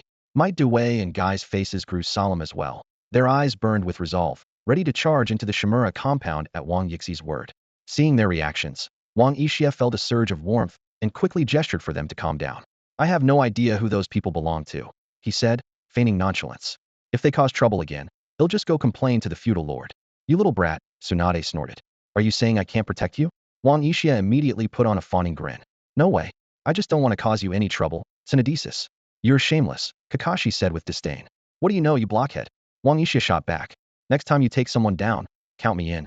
Suddenly, Tsunade pulled her foot off Wang Yixi's knee and pressed her watermelon sticky hand onto his head. "Make sure you leave someone alive. I want to hold a public trial right in front of the Hokage Tower." "Tsunade, are you planning to go after Danzo?" Jiraiya asked in surprise. "What? Got a problem with that?" Tsunade raised her fist. Jiraiya immediately backed down. "Just curious, that's all. And Danzo's not the only one I'm after," Tsunade sneered. "Kid, you don't need any excuses. If you want to hit them, hit them. Let's see who dares lay a finger on you." Wang Ishia, moved, hugged her leg. "You're the best, Tsunadesis." She shook him off in disgust and turned to Kakashi and the Might father and son. "That goes for you too. If anyone gives you trouble, fight back. They'll cover for you." Night deepened, the stream still babbling. Might Due had soaked through 3 jumpsuits crying while holding Guy. Rin was carefully putting a bandage on Kakashi's finger, pricked by a skewer. Yugao quietly slipped her headband to Wang Ishia in exchange for a photo. "Yixich," Nai tugged his finger timidly. "Those 2 people today were so scary. Can you hold me while I sleep tonight?" As soon as she said it, Yugao's face darkened, and Anko crushed her apple in her hand. Tsunade, Minato, and Kushina quickly huddled together, whispering, It's starting. Who did you bet on again?" In the Hokage's office, the moonlight shattered into scattered flecks under the glow of the pipe's embers. Sarutobi Hiruzen's fingertips traced the secret report from the Umbu, the words Tianlang Ixia on the parchment blurring in the haze of smoke. Suddenly, the window lattice shook. The night wind, carrying the scent of decaying leaves, swept documents across the desk. The oil lamp flickered weakly in the draft as Shimura Danzo's figure appeared silently in the doorway, as imposing and unyielding as a tombstone. "When will you finally break that habit of never knocking?" Sarutobi's voice was flat, betraying no emotion. He didn't look up, letting ash from his pipe fall onto the parchment. Danzo's cane ground harshly against the floor, his gaze sharp and his tone icy.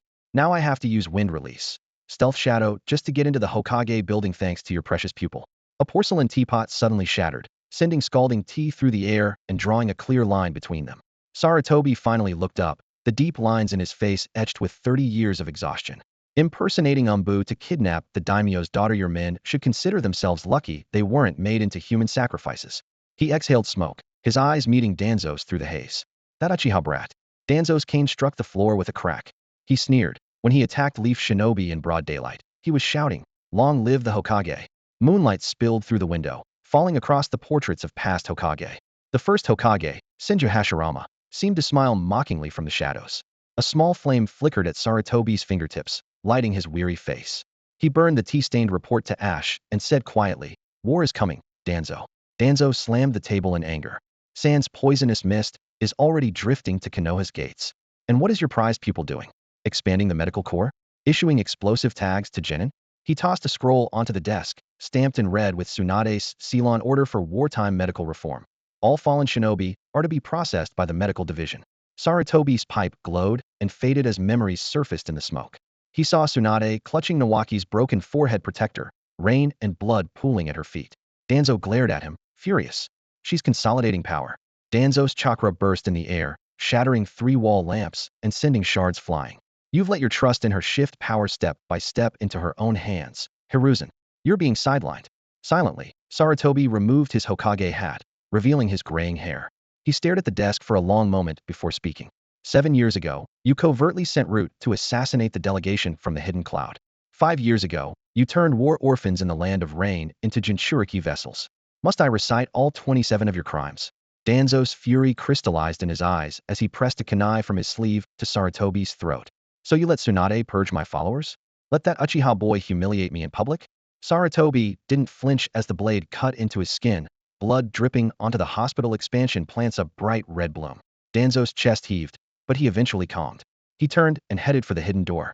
His single eye cast a shadow on the first Hokage's monument as he said quietly, when Sans puppets trample the memorial stone, I hope you can still comfort yourself with the greater good.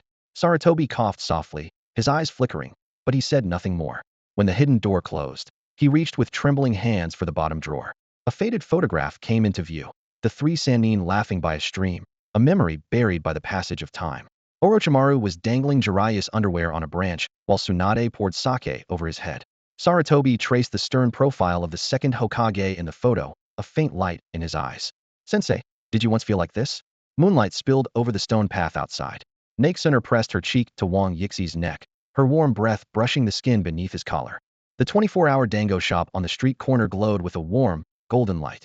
The owner peeked out, and, seeing Wang Yixi'a carrying Nakesuna on his back, called out with a cheerful smile, out for a night stroll, lovebirds? Want to try our new red bean rice cake soup 2 orders? Lost in thought, Nakesuna snapped back to reality at the mention of food. She swung her legs, reaching for a takeout bag, her hair brushing against Wang Yixi's flushed ear. You must be hungry after carrying me for so long, Gidge. Hungry? Wang Yixia shifted the restless passenger on his back with a sigh. Remind me, who just ate 2 roasted lamb legs, 50 lamb skewers, 30 beef tendon skewers, 3 bowls of lamb offal soup, and half a Wes. No, don't say it. Nakesuna clamped her hands over his mouth, insisting, that was my regular stomach. This is my dessert stomach. Food goes to different places. As she spoke, she quickly tore open the rice cake package, pressing the sugar-dusted treat to his lips. Saya. Back home, the hallway lights flickered on with their footsteps. Nakesuna walked barefoot across the wooden floor, the hem of her kimono brushing a romance novel off the coffee table. Suddenly, she stumbled, grabbing Wang Yixi's sash, the goldfish-patterned belt unraveling in her fingers. Your chakra smells calming, she murmured, leaning against the doorframe and looking up, her eyes misty, softer than the morning dew on the Nanha River. Last time, you said my chakra smelled like your mother's miso soup, Wang Yixia said, lifting her by the collar like a mischievous cat. This time I mean it. Nakesuna rolled into his arms, a sachet crafted by Tsunade for sleep tumbling from her sleeve. Smell for yourself. The bedroom door creaked open. Moonlight spilled through the window, casting their shadows across the mural. Just as Wang Yixia was about to leave, Nakesuna grabbed his hand, her gold bracelet tangling with his yukata sash. I'm afraid of the dark, she whispered, nuzzling into his neck with the scent of jasmine. Can I hold your finger while I sleep? She held up her bandaged pinky, still bearing a cut from a skewer at dinner. Without a word, Wang Yixia wrapped her up like a cocoon. Keep misbehaving and you're grounded tomorrow. At 3 in the morning, a clock chime set the wind chimes on the eaves ringing. Nakesuna finally drifted off, hugging a giant white teddy bear in the corner of the bed. Wang Yixia watched her lips move as if she were talking in her sleep. As he leaned in to listen, she suddenly rolled over and hugged his waist, her soft lips brushing his hand. Extra mayo on my takoyaki. At dawn, sunlight barely breaking through the curtains, Wang Yixia was woken by the sound of running water. He crept to the bathroom door, where steam blurred the silhouette of a girl reaching for the body wash, suds sliding down her back. Gidge, my towel fell in the water. The sweet voice made his scalp tingle. He saw tiny handprints on the frosted glass, tossed a towel inside with his eyes closed, and tripped over wet feet. Nakesuna, now wrapped in an oversized shirt, leaned over him, droplets falling from her hair onto his nose. I can't tie the sash. Just as Wang Yixia was about to lose his composure, a frantic knock on the door saved him. The moment he opened it, a skewer of red bean dango nearly poked his nose. Heard you offer special morning service? Hondo peeked inside, standing on tiptoe. Beside her, Noera Rin smiled, holding a lunchbox. Minato insisted on bringing pancakes, and Tsunade says lamb soup helps with hangovers. Her gaze froze on the cherry blossom-colored nail polish stuck to the collar of Wang Yixi's shirt. To make matters worse, Yugao was there, her sword sheath pressed against the door, glaring at Nakesuna peeking out. Didn't Home EC teach you how to wear yukata? Need a demonstration? As Tsunade kicked open the door, Wang Yixia was already struggling in the chaos. Shizen poked his nose, laughing. Serves you right for being a flirt. Wang Yixia shot her a glare, then called the guy who had just walked in. Put half a pound of chili in Shizun's soup later. Tsunade pushed past everyone. Enough stalling. There's paperwork waiting at the Hokage's office. Get the fire going, brat. I want extra meat and broth in my soup. Less chili, more vinegar. You're so picky. Wang Yixia grumbled, shooting her another glare. What did you say? Tsunade clenched her fist. Naisener quickly pulled Tsunade back with a sweet smile. Gage says he'll do exactly as you asked. When Minato and Kushina arrived, Obito and Kakashi followed behind, each carrying a stack of pancakes. The mutton soup was ready, and a rich aroma wafted up from the large pot in the center of the courtyard, drawing curious passers-by to stop and take a look. Wang Yixia set out pepper, salt, and other seasonings beside the pot, letting everyone mix their own flavors. Tsunade couldn't wait to scoop herself a generous bowl of lamb and began mixing in various spices with great focus. Minato took a sip of Kushina's special soup, and the spicy kick nearly made him choke. He quickly grabbed a flatbread to calm the heat. Ahem, Ishia. Minato draped his arm around Wang Yixi's shoulders, swirling his soup-stained flatbread on the table. Next time you go on a mission, could you take me along? With a sharp smack, Kushina's chopsticks landed precisely on Minato's hand. Are you saying you don't like my cooking? Minato looked at her, aggrieved. It's not about the taste, but the rest of his words died under Kushina's piercing glare. Obito slid over a jar of chili oil with a mischievous grin. Looks like Minato Sensei's tongue could use Lady Tsunade's healing touch. Kakashi kept his head down, sipping his soup, and noticed Minato quietly push his bowl toward Rin, who was pouring in some cool water. Kakashi couldn't help but smile at the sight. Kushinani's cooking Wang Yixia scooped up half a ladle of soup and downed it under Kushina's expectant gaze. It's even more powerful than when she's wielding a blade. When Rin saw Kakashi's bowl was empty, she immediately filled it to the brim. Suddenly, Obito's chopsticks snapped in his hand. Some geniuses even need girls to serve them soup? He banged his empty bowl on the table. What's there to be so smug about all day? Rin's ears turned red as she turned to grab Obito's bowl. The ninja cat you rescued yesterday was adorable, a Bitakun. She picked out the largest piece of lamb tripe. A special treat for our hero. Kakashi swallowed a mouthful of blood pudding without changing expression. Idiot. Yuyan was about to get Wang Yixi's bowl when Nakesuner beat her to it. Big brother, you like soft tofu, right? She carefully arranged the tofu into a heart shape and handed it to Wang Yixia. Not to be outdone, Yuyan heaped Wang Yixi's bowl with lamb. I heard too much green tea isn't good for you. Eat more meat. Yixi-kun, it's good for your health. Ouch. Nakesuner suddenly dove into Wang Yixi's arms. I burned my hand. Big brother, can you blow on it for me? Yuyan's eyes narrowed as she angled her bowl to match Wang Yixi's. I just remembered a poison detection trick from EMBU training. She pointed at the faint lipstick mark on the rim. Yixi-kun, want to give it a try? Nakesuner swiftly snatched the bowl and pressed her lips to the spot, her amber eyes sparkling through the rising steam.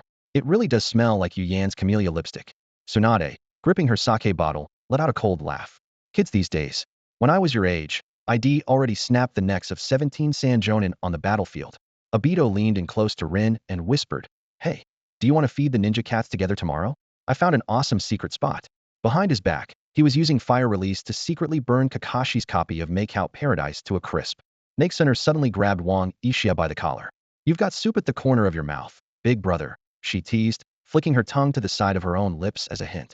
In that instant, Zion's ninja blade slid silently 3 inches from its sheath, the cold glint reflecting the sweat beading on Wang Yixi's brow. On a sweltering summer afternoon, the sound of cicadas cut through the heavy air. Rin knelt by the veranda, carefully wiping the low table. Strands of damp hair clung to her pale neck as she worked. She deliberately saved Kakashi's teacup for last, her gaze lingering on the faint scar mirrored in its glaze. The Sans Puppet Corps have set up 17 poison mist traps in the Land of Rivers, Minato said, polishing his tri-pronged kunai while tracing the border map on the blade with flowing chakra. Last month, I sent 500 crates of medicine to the front lines, but the elders called it a waste. Tsunade snapped, crushing her teacup in her hand. Shards of porcelain sparked as they struck Zion's blade. Those old fools are still using defense plans from 30 years ago. Jiraiya tipped back the last of his sake, drops spilling down his chin as his Adam's apple bobbed. War's like a downpour, you can't stop it. He waved his empty bottle at the blazing clouds on the horizon. But after the rain comes a rainbow. Short-sighted. Tsunade shot to her feet, her robe knocking over a fruit platter. And when the poison mist reaches Konoha's hospital, are you going to bury the wounded with your rainbow dreams? The medical unit needs 300 explosive tags and 50 tons of disinfectant alcohol. She kicked open the garden gate, sunlight glinting off the fresh Senju crest inked on her neck. Tell those old geezers not to mention the budget to me again. Hey, leaving already? Wang Yixia protested. What? Is my house just a cafeteria to you? Next time, remember to add my food bill to the financial report. Minato awkwardly explained he had paperwork at the Hokage's office. then hurried off with Kushina, dragging a reluctant Jiraiya with them. Soon, only the Enma squad and a few others, including Obito, remained in the yard. Is war really coming? Rin asked, worry in her voice. Kurenai nodded softly. I'm afraid so. Lately, all our missions have been about Sans movements. My father says it's a sign. What's the point of war anyway? Enko wondered aloud. It's probably about resources, Shien replied. I've heard the other nations all covet Konoha's prosperity. Obito suddenly leaped onto a stone bench, scattering moss everywhere. Who cares why? My ninja way is to protect. Obito, will fight for the village and become Hokage one day. Kakashi shivered. Listening to idiots talk is bad for your IQ. Nakesner popped a candy bean into Wang Yixi's mouth. Why aren't you saying anything, big brother? Enko glanced between Nakesner and the scowling Shien. Maybe he's thinking about how to handle a civil war. What do you think war is for, Uchiha? Rin asked quietly. Wang Uchiha pushed away the candy Nakesner offered it had just come from her own mouth. War? There's no real reason. It's just stray dogs fighting over scraps. Kakashi nodded in agreement. And you, Uchiha? Why would you fight? Me? Wang Uchiha finally accepted the candy from Nakesner. All I want is for the people around me to stay alive and enjoy a lazy, carefree life together. Nakesner gazed at him, her hand gently cupping his cheek. I think you're the real hero, big brother. Might Due and Guy clung to each other, sobbing. How tragic. Our captain has no motivation at all. Kakashi sighed. Fine. If anyone tries to mess with your laid-back life, he'll take care of them for you. At night, a cool breeze drifted through the hall, sweeping away the lingering heat in the room. Wang Uchiha had just finished his shower, droplets still clinging to the ends of his hair, and flopped carelessly onto the soft bed. As moonlight crept quietly across his pillow, he suddenly felt a weight on his chest at some point. Naisuner had slipped under his covers, clutching her giant white teddy bear. I had a nightmare, she whispered, her rosy lips brushing against his ear, her warm breath making his skin tingle. The gold chain on her wrist had somehow wrapped around both their pinkies, a silent bond between them. Your heartbeat sounds even better than a music box, she teased. If you keep pretending to sleep, they'll hang you on the balcony to bask in the moonlight. Wang Uchiha grabbed her by the back of her neck like a kitten and lifted her up. You're so stingy. Naisuner puffed out her cheeks, pulled out a tiny notebook she always carried, and dramatically crossed off the sleeping together achievement. Then, grinning, she wrapped herself around his arm. At least tell me a story. I want to hear the one about Shinchan and Kazama. All right. Wang Uchiha shifted to get comfortable and began recounting that tangled love story from the ambiguous feelings between Shinchan and Kazama to Kazama's secret crush on magical girl Cute P, the heiress Su Otome's deep affection for Shinchan, Sato Masami's quiet longing, and Daishin's silent endurance, all culminating in Shinchan and Kazama finally ending up together. What a passionate love story. Naisuner's eyes sparkled. They're so lucky. Where did you even get that from? Wang Uchiha looked genuinely puzzled. The night breeze fluttered the edge of the curtain. Naisuner's feet, clad in bell-adorned knitted socks, brushed against Wang Yixi's calf as she buried her face into his shoulder, breathing in a scent that was a blend of cherry blossom vinegar and cooking oil, the lingering trace from when Head made lamb liver for her earlier that evening. Yixich, she suddenly said seriously, if war broke out, would you go fight? I would. His answer resonated from deep in his chest, his fingers absent-mindedly playing with the bell at the end of her braid. What about me? Do I count as someone important to you? She clutched tightly at his sleeve. Wang Uchiha lowered his head, his lashes brushing against the lily-o-thievelly clip in her hair. The whole summer moon seemed to be reflected in her eyes. You do. At that, the bell in Naisuner's hair jingled joyfully. She bounced and spun on the bed, her hair brushing against his nose again and again. I knew you were special. She cheered, arms wide open. You know, the first time we met, I could tell from your scent that your soul was different from everyone else's. You really do have a puppy's nose, Wang Uchiha said with a helpless smile, rubbing his own nose. Naisuner made a silly face at him and went on, my father says, anyone whose scent I remember is someone who's left a mark on my bones. Her pinky hooked around his. So I begged for ages to stay in Konoha just to smell you. The tips of her ears burned red, and she tried to hide her racing heartbeat behind the sound of her bell. Wang Uchiha sighed, pulling her closer. You should know. They'll steal your lamb chops. Leave my socks everywhere. I'm selfish and... Before he could finish, Naisuner suddenly rose up and pressed her lips to his, sealing his words away. Her kiss was warm and tasted faintly of cherry yokan treat Shed sneaked while he was making soup. I know. She stepped back slightly, the corner of her mouth still glistening with his saliva, a mischievous sparkle in her eyes. When you crash someone's meal, you always order the most expensive dishes. When you shop, you argue over a few coins. And when we're out, you can't help sneaking glances at the girls on the street. Also, her words were abruptly cut off as Wang Uchiha clamped his hand firmly over her mouth, his voice coming in a mock-threatening growl by her ear. That's enough of the accusations now, get to the good part. Okay. Naisuner's eyes lit up. She broke free from his hand and began ticking off points on her slender fingers with exaggerated seriousness. Yixi is an amazing cook, but he only makes food for people he truly cares about. He's powerful, but he never bullies anyone kind. And when everyone else fights for their country or their village, you're the only one who dares to say you fight just for yourself and the people you care about. Wang Yixia spread his hands and gave a small, wry smile. I told you, I'm a selfish person. Nai Suner gazed into his eyes for a long moment, emotions churning in her own. Suddenly, she threw herself into his arms, hugging his waist tightly, her cheek pressed to his chest, her voice trembling. You're not. Or maybe. I like that about you, Yixi. I. I like you. Wang Yixia felt as if a heavy stone had crashed into his heart. He stiffened, leaning blankly against the headboard. When he finally came to his senses, he almost wanted to laugh, just been confessed to by a little girl. With mixed feelings, he glanced down at the girl in his arms and said softly, Suner, we've only known each other for about half a month, right? Nai Suner wrinkled her cute little nose and looked up at him directly. So what? Wang Yixia replied slowly. But do you know what it really means to like someone? Nai Suner looked a bit lost, confusion flickering in her eyes. I think I know, but I don't know how to explain it. Wang Yixia spoke gently. Liking someone is hard to describe, but I think it's something that comes from truly understanding each other, from spending time together, from learning to adapt to one another. Seeing the uncertainty on her face, he added, for example, what if after spending more time with me, you find out I really am greedy, lazy, and a bit of a glutton? Would you still like me?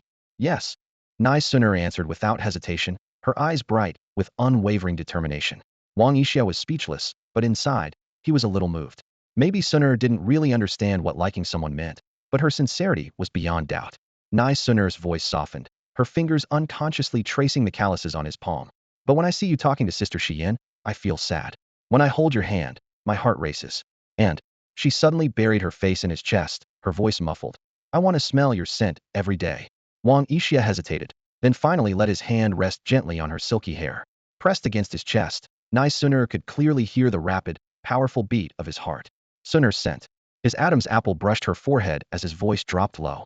It's like lilies of the valley mixed with roasted chestnuts, and he leaned in, inhaling with a faint smile, a hint of sugar candies like someone who sneaks sweets and gets a cavity. When Nai Suner looked up, she saw a starlight in his eyes, a softness she had never seen before. So, his voice was tentative, do you want to give it a try? Her heart skipped a beat, the garden's fragrance drifting in on the night breeze, moonlight spilling softly through the curtains. The two of them stayed close for a long time, neither willing to let go. Finally, when Nai Suner's hand started to wander, Wang Yixia grabbed the back of her neck. Up to your tricks again? Go back to bed now. Fine. Nai Suner puffed out her cheeks and reluctantly returned to her own room. She pulled out the Tianlang Yixia strategy manual from under her pillow and opened it, reading the neatly written notes. Progress. Living together. Feeding. Indirect kiss. Mission tips. Spend money. Seduction. She glanced at the big X next to sleeping in the same bed and pouted in frustration, then tilted her head and sweetly checked off, deep kiss achievement. The next morning, when Wang Yixia woke up, Nai Suner was already gone. In fact, Head sensed her leaving, but he didn't go to see her off, maybe because he couldn't face a farewell, or maybe because he was afraid he wouldn't be able to give her an answer. The faint scent she left behind lingered in the morning light. Wang Yixia leaned against the doorframe, his fingers tracing the grain of the pine writing desk where she had written her letter the night before. There were still a few fresh ink stains on the wood. The wind chimes tinkled softly. On the side cabinet, 200,000 silver notes were arranged in a clumsy heart shape, weighed down by a gold-flecked letter sealed with the stamp of Daming Prefecture. To the world's most greedy, lustful, yet gentle Ezegith graceful handwriting of Suner caught his eye as he unfolded the letter. Wang Yixi's gaze hungrily traced each word. By the time you read this, they'll already be on the carriage to Daming Prefecture. Don't worry, I made sure to leave you some pocket money. Did you count it? It's enough to buy 300 servings of tricolored dumplings. His fingers brushed over the ink, as if he could feel the warmth of her hand as she wrote. In the letter, she reminisced about how these days had been her happiest, wishing she could always live by his side, enjoy his cooking, and tidy up his room for him. The astrologer in the capital said the next full moon is the best time to share heartfelt feelings. He'll write a letter to the moon every day until then. If you get hurt on the battlefield, she continued, her words trailing onto the back of the page, where glowing letters appeared, you'll have to come to Daming Prefecture and apologize in the golden silk bathrobe I prepared for you. Ishiega, even if you're not perfect, I still like you. A single lilio-thievely petal slipped from between the pages, just like the ones she often wore in her hair. Wang Yixia brought it close to his nose. The delicate fragrance mingled with the sweet scent of roasted chestnuts and a trace of sugary syrup, reminiscent of the cavities she got from sneaking sweet soup. The memory of her tiptoeing to kiss the corner of his lips lingered, soft as a cherry blossom in spring.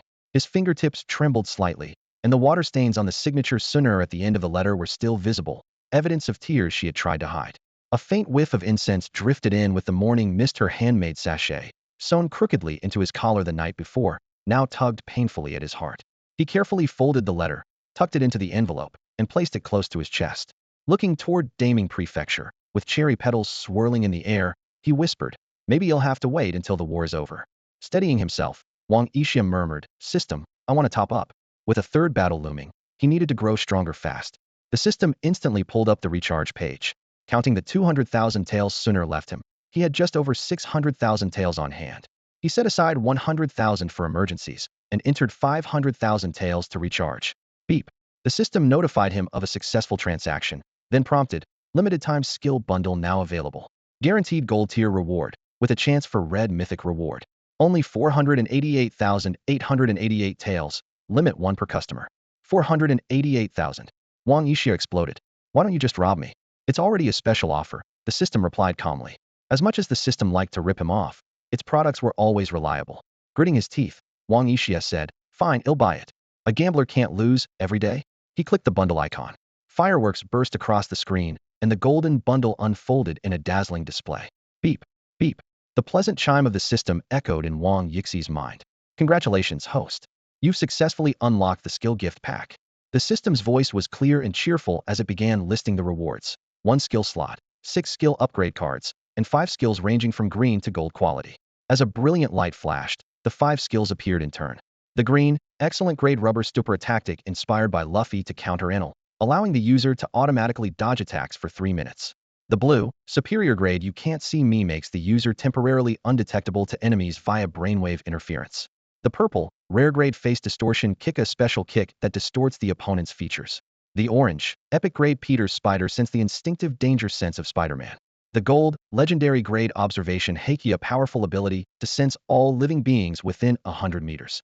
A faint smile tugged at Wang Yixi's lips as excitement welled up inside him. This set of skills seemed tailor-made for him, especially observation Haki, which perfectly compensated for his weaknesses in perception. Without hesitation, he equipped observation Haki into a skill slot. Instantly, a strange sensation swept through his entire body. With his eyes closed and mind focused, every detail within 100 meters came into sharp relief. Even the flight paths of birds overhead were crystal clear in his senses. Glancing at the last remaining skill slot, Wang Yixia decided to hold off for now.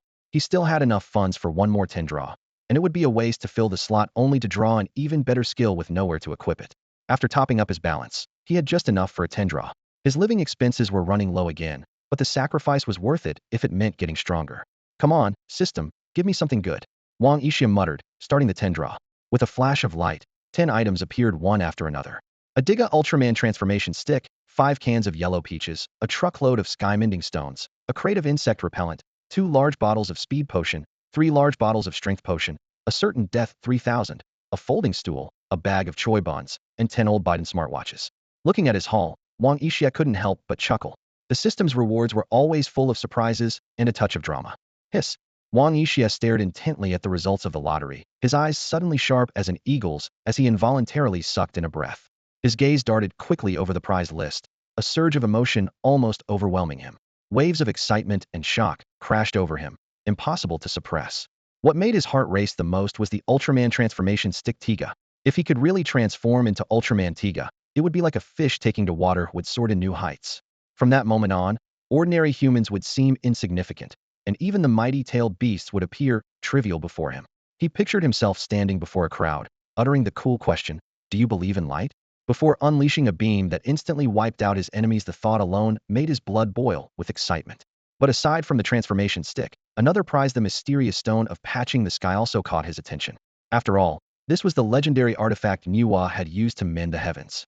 However, when he noticed the character for vehicle next to it, a sense of unease crept in and his brow furrowed. Could it be that such a legendary treasure was now being mass-produced? The idea flashed through his mind, and his curiosity burned even stronger. He couldn't hold back any longer, was desperate to learn more about these prizes. With a mix of anticipation and nervousness, Wang Yixia pressed the View Details button. The transformation stick's description was simple and direct. Ultraman Tiga transformation stick use to transform into Ultraman Tiga. These words struck him like a hammer, hitting the very core of his desire. It was true. This seemingly ordinary stick could really turn him into Ultraman Tiga.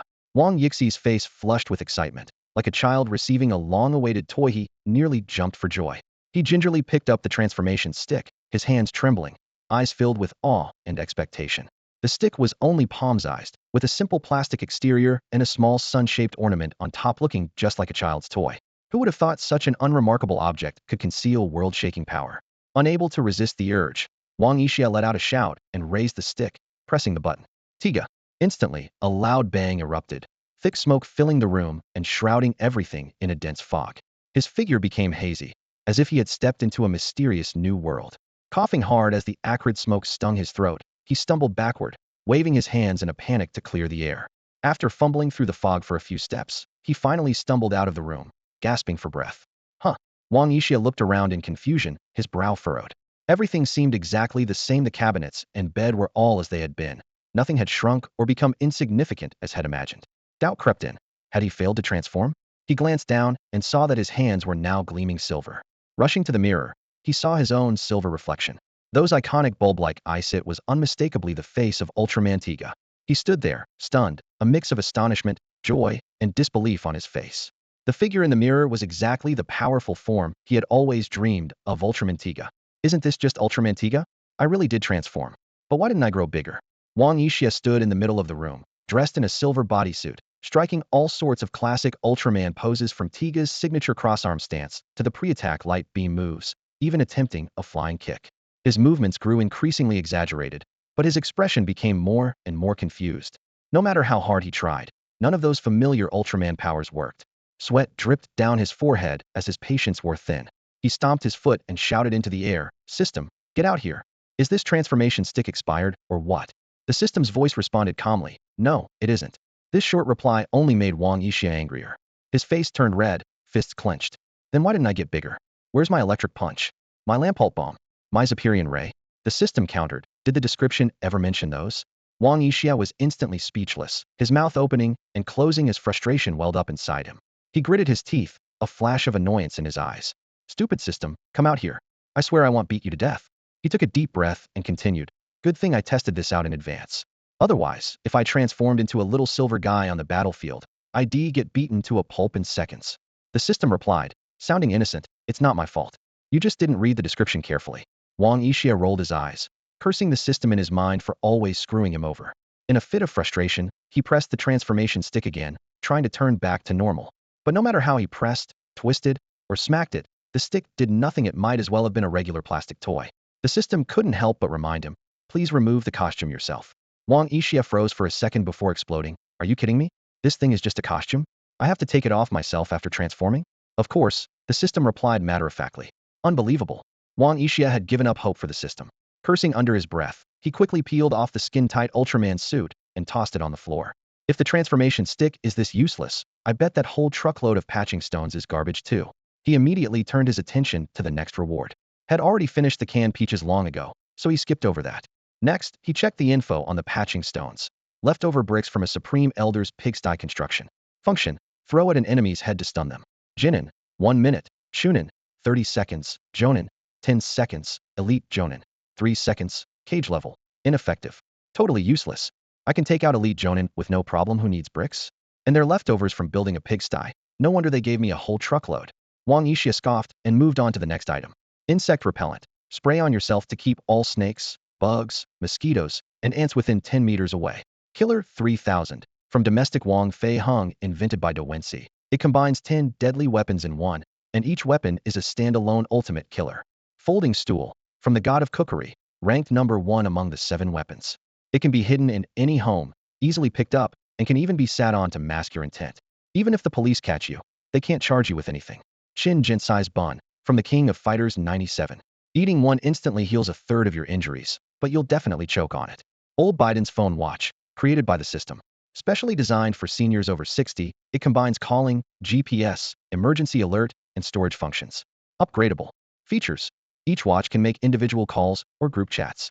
The virtual map inside shows the location of each watch. In an emergency, you can press a single button for help, and all watches will receive the alert.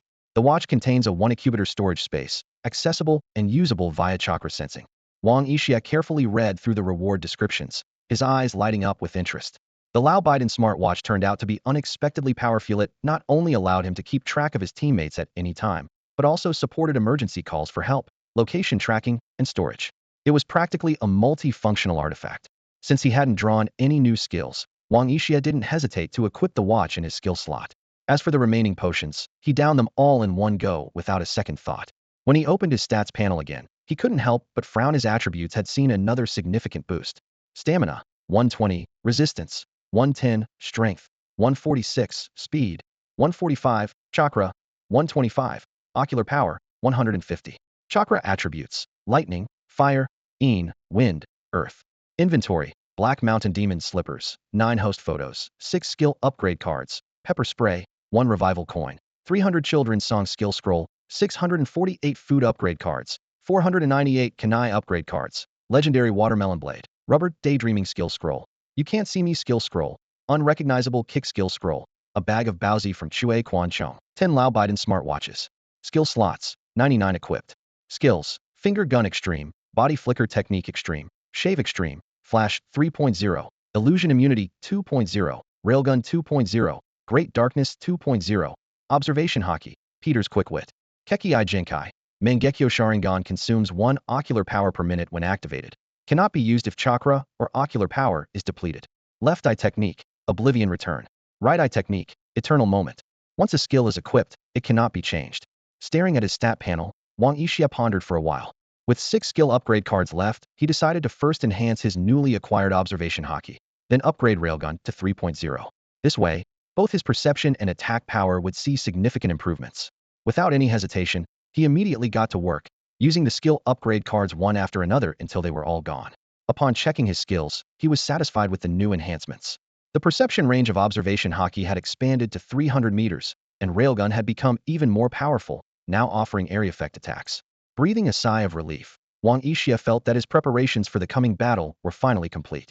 He took out the Lao Biden smartwatches and examined the colors of all 10: red, orange, yellow, green, cyan, blue, purple, black, white, and gray. Each one had its own unique features and scenarios for use, clearly designed by the system as emergency gear for himself and his teammates. Wang Yixia picked out a black wristband and put it on his left wrist. He found it quite stylish, and the controls were very simple. The middle part was a display showing the time and date.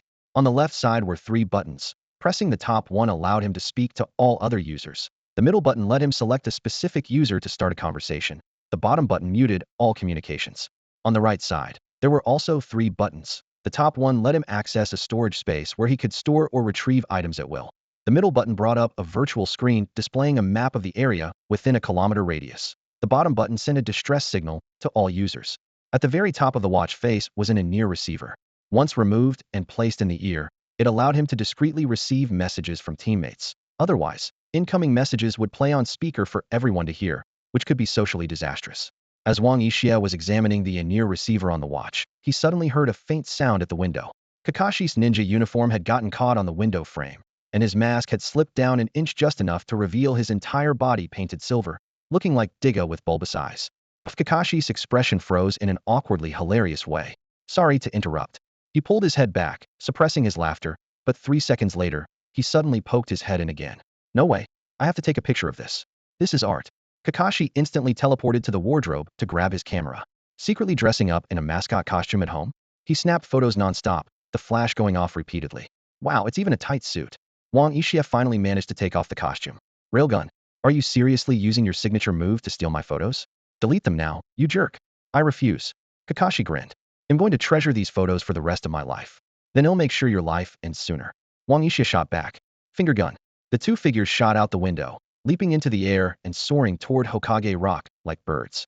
Kakashi darted and weaved among the treetops, his tired eyes curving into crescent moons. So, you have a thing for things that glow, huh? No wonder you're always watching my lightning release. Take this 4-timeter broadsword. Ha ha, I've been waiting for that move. Wait, when did your eyes level up again? Hee hee, great darkness. Kakashi's body froze for a second. When he snapped out of it, he realized the camera in his hand had vanished. He scratched his head in frustration. Damn, I was finally catching up to you, and now you've suddenly gotten so much stronger? Wang Yixia hadn't used his full illusionary powers just now, worried that Kakashi might not be able to handle it and turn into a fool. At this moment, he was tossing the camera in his hand, smugly pulling out the film. That's called steady progress. I told you to delete them earlier, didn't I? Before he could finish, he saw Kakashi holding up another strip of film. Guess how many copies I secretly hid? Damn it. In that case, I have no choice but to reveal my secret weapon. Wang Yixia solemnly pulled a few photos from his pocket. These are candid shots I took of you over the years, all in the nude. Gotta say, you're pretty cute, Xioxixi. Even with a little hook. You bastard. Kakashi lunged to grab the photos. Wang Yixia let him take them without resistance. Guess how many backups I made? He teased. 3 minutes later, the two of them were squatting on top of Hokage Rock, signing a non-aggression treaty. 1. Neither party may leak the other's embarrassing photos. 2. Wang Yixia must help Kakashi buy the latest volumes of Ica Paradise every month. 3. Kakashi is responsible for all of Wang Yixi's meals, within reasonable limits. The advisor's office was shrouded in the flickering glow of candlelight late into the night. Tsunade and Nara Shikaku sat at opposite ends of a long table, a death report laid out between them. In the corner, the shadowy figure of Hatake Sakumo lingered, his presence barely visible. Tsunade set her teacup down with a heavy thud, making the tea leaves inside the porcelain cup tremble. Noticing the storm brewing in her eyes, Shikaku discreetly shifted his chair half an inch back and spoke cautiously. Advisor, if I don't head home by now, my wife will start to worry. Before he finished, a faint, breathy laugh came from the corner. Moonlight happened to sweep across the wall, catching the tense line of Sakumo's mouth. Hey, Sakumo-senpai. Shikaku's face flushed red. Sakumo turned away, his shoulders shaking with laughter. Sorry. Tsunade glared at them, slapping the death report down in front of Shikaku. Save your henpecked act for someone else. 3 Chunin have died this month from the Hyuga clan's gentle fist. Danzo's planted spies in the Hyuga branch family. Her fist landed hard on the table. Shikaku ran his finger down the list, his expression grave. The Hyuga main family is recalling all the branch members to prepare for war, which gives Danzo the perfect chance for a purge. He looked up, half his face shadowed. Sunadesima, are you sure you want to move against Danzo before the war? Old Josie will probably seize the opportunity to make trouble. He's been lying low for years, just waiting for a chance to rise. Tsunade narrowed her eyes. At that moment, a knock sounded at the door. Minato entered, bringing Obito and Rin with him. Tsunadesima, another Chunin was killed. Looks like it was the Aburame clan's forbidden jutsu. When our team's Hyuga Yamaki was called back to his clan, the killer had already vanished. Jiraiya suddenly swung in through the window, his face dark. What is Danzo trying to do? Killing his own comrades like this? What did the old man say? Tsunade pressed. He says there's no evidence, so he can't move against Danzo. Tsunade kicked over the table in frustration. Senile fool. Does Danzo mean more to him than the village? She glared around the room. Go find the Enma squad and bring them here. I'm going to root out Danzo's power once and for all. Minato nodded and left, leaving behind a room heavy with tension. 10 minutes later, Might Guy and his father arrived one after another, followed by Kakashi. Kushina and Shizune were also summoned to the conference room by Tsunade. The only one missing was Wang Yixia, who still hadn't shown up. Tsunade frowned, her voice sharp with annoyance. Where's that brat? Minato scratched his head awkwardly and stammered. Yixia seems to be asleep at home. He put up a barrier around his house, and I can't get in. I tried everything, but he just won't wake up. Kakashi glanced at his wrist, where a brand new white watch glinted. He pressed a button and said nonchalantly, Moshi, this is Kakashi. Please report to the Hokage's office for a meeting within 10 minutes, or he'll be forced to release a certain someone's artistic photos. Everyone stared at him in confusion, not quite sure what he was up to. Suddenly, a furious voice crackled through the watch. You bastard. We just signed a non-aggression pact. Don't make me hang your little bugs on Hokage Rock. Unfazed, Kakashi calmly put his watch away. He'll be here soon. Kushina and Shizune, curiosity piqued, crowded around with mischievous glints in their eyes. Hey, Kakashi, what artistic photos? Show us. Kakashi shook his head, serious. Sorry, I signed a treaty. Tsunade rapped her knuckles on the table, cutting off their chatter. Enough. We'll start without him. With that, she pulled a meeting board from behind her desk, the words Root Purge Plan written boldly across the top. Shikaku Nara sighed and gave a brief explanation. To put it simply, Lady Tsunade has decided to deal with Danzo's subordinates before war breaks out. Direct and decisive, no mercy. Guy, eager as ever, jumped to his feet. Dad, let's get started. Might Due flashed a dazzling smile and gave a thumbs up, his teeth shining under the lights. That's right. Youth means charging forward without hesitation. Guy bounced around like an excited rabbit, turning to Tsunade. Lady Tsunade, where are the enemies? Shikaku couldn't help rolling his eyes. That's what we're here to figure out. You two, stand aside and keep quiet. Tsunade massaged her temples, looking a bit weary, and turned to Kakashi. Kakashi, your team's handled plenty of strength missions. You must have some ideas. Kakashi scratched his head, a little embarrassed. Well, we usually leave the thinking to our captain. We don't often have to do the planning ourselves. Tsunade shot him an exasperated glare. So, you're just muscle too. Minato ventured. Maybe we should start at the source? Track Danzo himself? Tsunade shook her head, her frown deepening. Danzo's holed up in the Shimura compound all day. We can't get anyone inside for long. Obito suddenly cut in. Why not just launch a direct attack? Minato Sensei is really strong.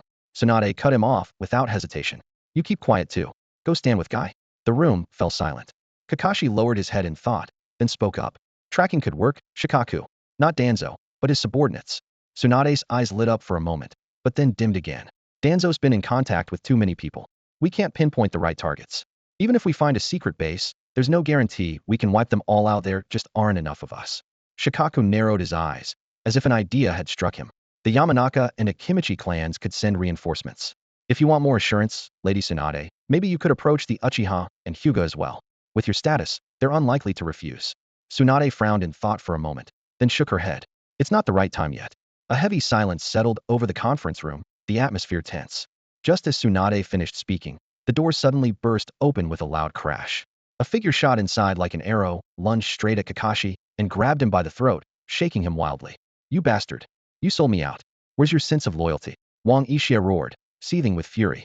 Kakashi was shaken so hard he saw stars. Barely able to stammer out a defense. Tu didn't I? A vein bulged on Tsunade's forehead. She landed a precise punch on Wang Yixi's head, grabbed him by the scruff of his neck, and tossed him aside like a misbehaving kitten. Brat, can you at least pick the right time to mess around? Humph. Wang Yixia didn't care. He calmly straightened his rumpled collar, his eyes full of annoyance. So why did you call me here? I'm telling you, I'm in no mood to cook. Tsunade clenched her teeth in frustration, her fist cracking as if she might punch him again at any second. Minato quickly stepped in to diffuse the tension. Ishia, Minato explained in a gentle tone. Lady Tsunade is planning to eliminate Danzo's faction before the war. We were just discussing how to track down his agents. He briefly summarized their earlier discussion. So, Lady Tsunade is considering whether to ask the Uchiha and Hyuga clans for support. I see. Wang Ishian nodded thoughtfully, rubbing his chin as he mulled it over. Then, his eyes landed on Nara Shikaku. He pointed at him, asking, What's with this guy? As he switched sides, Shikaku's mouth twitched as he forced a couple of awkward laughs. Well about that. He's one of us now. No need to be cautious, Tsunade cut in bluntly. Shikaku let out a bitter chuckle, feeling as if he'd just taken an arrow to the chest. Lady Tsunade, the way you said, one of us makes me want to go home. By now, Wang Ishia had walked over to Tsunade's desk and was intently flipping through several files, his frown deepening. You're going about this the wrong way. Tracking them won't work, he suddenly said. Tsunade's eyes lit up and she leaned forward. Brat, do you have an idea? Shikaku also looked over eagerly, curious to see what the legendary captain of Konoha's Enma squad was capable of. When there are too many targets to hunt down, don't waste time trying to find them all, Wang Ishia said, still rifling through the papers. Instead, you need to make the prey come to you. He paused for effect. So what does Danzo value most? The room fell silent as everyone thought it over. Rin scratched her head and whispered to Kakashi, Do you know what Ishia means? Kakashi, meanwhile, was absorbed in fiddling with the storage function on his new watch, a gift from Wang Ishia that morning, specifically chosen in his favorite white color. He replied in his usual deadpan, I'd rather not waste brain cells on this. He'll just tell us what to do anyway. Jiraiya stroked his chin, thinking for a moment before speaking up. If we're talking about what Danzo values most, it's probably the Hokage's seat, right? His eyes lit up. Wait, are we kidnapping the old man? Tsunade shot him a glare. If we did that, Danzo would probably thank us. I can't figure it out. Kushina grumbled, smacking the table. Ishia, just tell us already. Money, Shikaku suddenly exclaimed, standing up with a gleam in his eye. Whether it's funding his research, training agents, or bribing rogue ninja, Danzo needs a ton of cash. Without it, he can't do anything. Smart. Wang Ishia snapped his fingers, flashing a satisfied grin. The Shimura clan's little businesses aren't enough for Danzo. He must have other sources like. He paused, his tone meaningful. Our dear Hokage. His words struck like lightning, instantly clearing away the confusion in everyone's mind. Wang Ishia turned around, a confident smile on his face. If we trace the flow of certain mysterious funds, we'll find Danzo's stash. And once he realizes his dirty money has been stolen, he'll go berserk, sending all his men to stop us. That's when we. His voice trailed off into a sinister laugh that echoed through the room. Minato, infiltrate the finance department and get the ledgers, Wang Ishia ordered, his eyes gleaming with a hunter's excitement. Tsunade's decisive nature was on full display.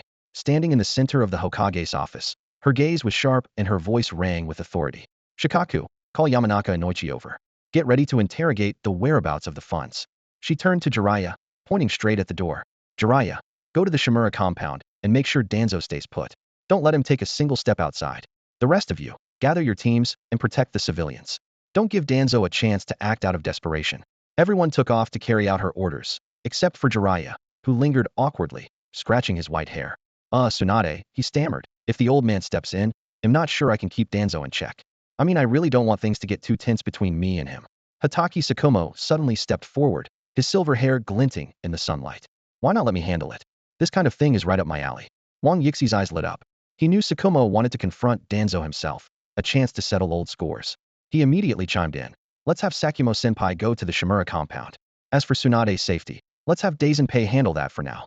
I was planning to assign him as your bodyguard during the war anyway, so this is a good chance for him to get used to the job. I'm not so weak that I need you worrying about me. Tsunade punched Wang Yixi's on the shoulder, nearly dropping him to his knees with the force. Still, she nodded. All right, Sakumo-senpai, I'm counting on you for Danzo. She turned and grabbed Jiraiya by the collar, nearly lifting him off the ground. Jiraiya, you're on civilian protection. If any civilians get hurt, they'll drain every last drop of your toad oil to make candles. I'm on it. Jiraiya paled, wriggled free, and bolted from the office in a panic. Sakumo gave Wang Yixi's a grateful nod before heading out to the Shimura compound, leaving only Tsunade and the members of the Emma squad. A small smile played at Tsunade's lips. Not bad, kid. You're clear-headed enough for the job. You haven't let the Emma squad down. Wang Yixi's grinned and bowed. It's all thanks to your guidance, Tsunade. You're the one with the real wisdom and vision. I'm just lucky to have learned even a fraction of your skills. Oh, Tsunade narrowed her eyes, eyeing him suspiciously. What are you scheming now? Rubbing his hands together like a cat about to steal a fish, Wang Yixi's said, Come on, what could I possibly be scheming? It's just Danzo probably has more than one secret stash. Maybe the Enma squad could get one of those to cover our expenses? You wish. Tsunade kicked him hard enough that he staggered forward. All confiscated funds are going to the war effort. Fine. Wang Yixi's rubbed his backside as he headed for the door. Let's go, Kakashi guy. Time for hot pot at my place. Daizenpai, you're coming too. No need to stick around here, someone like her isn't going down that easily. Some people just make the donkey work and never feed it. Tsunade watched him leave, half amused, until he disappeared from sight. Suddenly, she called out, but if this mission goes well, it'll count it as 2 rank missions for the Emma squad. 4. Wang Yixi's head popped back through the doorway, eyes gleaming with greed. 3. And that's final, Tsunade said, arms crossed and unyielding. Deal. Wang Yixia beamed, rushing back in, his face full of joy. See, I knew Tsunade would never let her own people take a loss. A few minutes later, Minato was the first to return. He had already left his flying thunder god mark in the finance department, so it only took a flash for him to retrieve the account books. I'm back. Minato gently placed the account book on the table. Before he had finished speaking, Nara Shikaku and Yamanaka Inoichi entered the room together. Without a word, Shikaku went straight to the account book. His slender fingers quickly flipped through the pages, his eyes scanning the dense rows of numbers. Suddenly, his finger stopped at a particular entry, his pupils narrowing. Something's wrong. Just this year, Lord Hokage secretly allocated more than 50 million ryo to Shimura Danzo. What? Tsunade slammed her fist down on the table, the wood creaking under the force. Has the old man lost his mind? What does he need that much money for? Shikaku pointed to a series of complicated records in the account book. Even more suspicious, these funds weren't transferred all at once. They were moved in batches through multiple different channels. So, Danzo might have several vaults. Inoichi leaned in for a closer look, frowning deeply. Wait, Shikaku's gaze locked onto another detail. Every allocation was handled by the same person, Aburame Shitoku. Aburame Shitoku? Tsunade narrowed her eyes. Wasn't he a former root member who had the cursed tongue eradication seal removed? Why is he still working for Danzo? I'll bring him in, Minato said, standing up, his tone resolute. Be careful. Don't tip them off, Tsunade warned. Minato nodded and vanished in an instant. Moments later, he returned with Aburame Shitoku, securely bound. Inoichi immediately stepped forward to use his clan's secret technique for interrogation. After some intense questioning, Aburame Shitoku finally broke down. Danzo does have 3 vaults, one hidden beneath an abandoned temple outside Konoha, another in a secret base behind the Hokage Rock, and the last one is actually in the basement of the Hokage Tower. Hiding in plain sight. How cunning, Tsunade sneered. By spreading them out, even if one is exposed, the others remain safe, Shikaku analyzed. What do we do next? Minato asked. Tsunade stood up, her eyes cold and determined. We take them all down at once. Minato, you handle the temple. Enma squad will go to Hokage Rock. Shikaku, you'll come with me to check the Hokage Tower. Inoichi, keep interrogating him. Hold on. Wang Yixi's suddenly interrupted. The Hokage Rock and temple jobs should both go to the Enma squad. Kakashi and Guy will handle the Hokage Rock. They'll take on the temple myself. Shikaku was about to object, but saw that Tsunade had already put away her seal. Reason. Danzo is definitely watching the Hokage Tower, Wang Yixi's said, twirling a kunai, its tip glinting coldly in the moonlight. If we send a large squad of umbu, help just hole up. But if it's just 3 kids causing trouble, he flashed a cold, toothy grin, his fang gleaming. He might throw everything he's got at us. Are you insane? Shikaku frowned. Danzo's vaults are heavily guarded. How can 3 of you possibly take 2 locations at once? And you, going to the temple alone, that's suicide? Well, do as he says, Tsunade decided. Tsunade suddenly tore the transfer order into pieces. Minato reacted quickly, leading 20 elite ninja to seal off the street.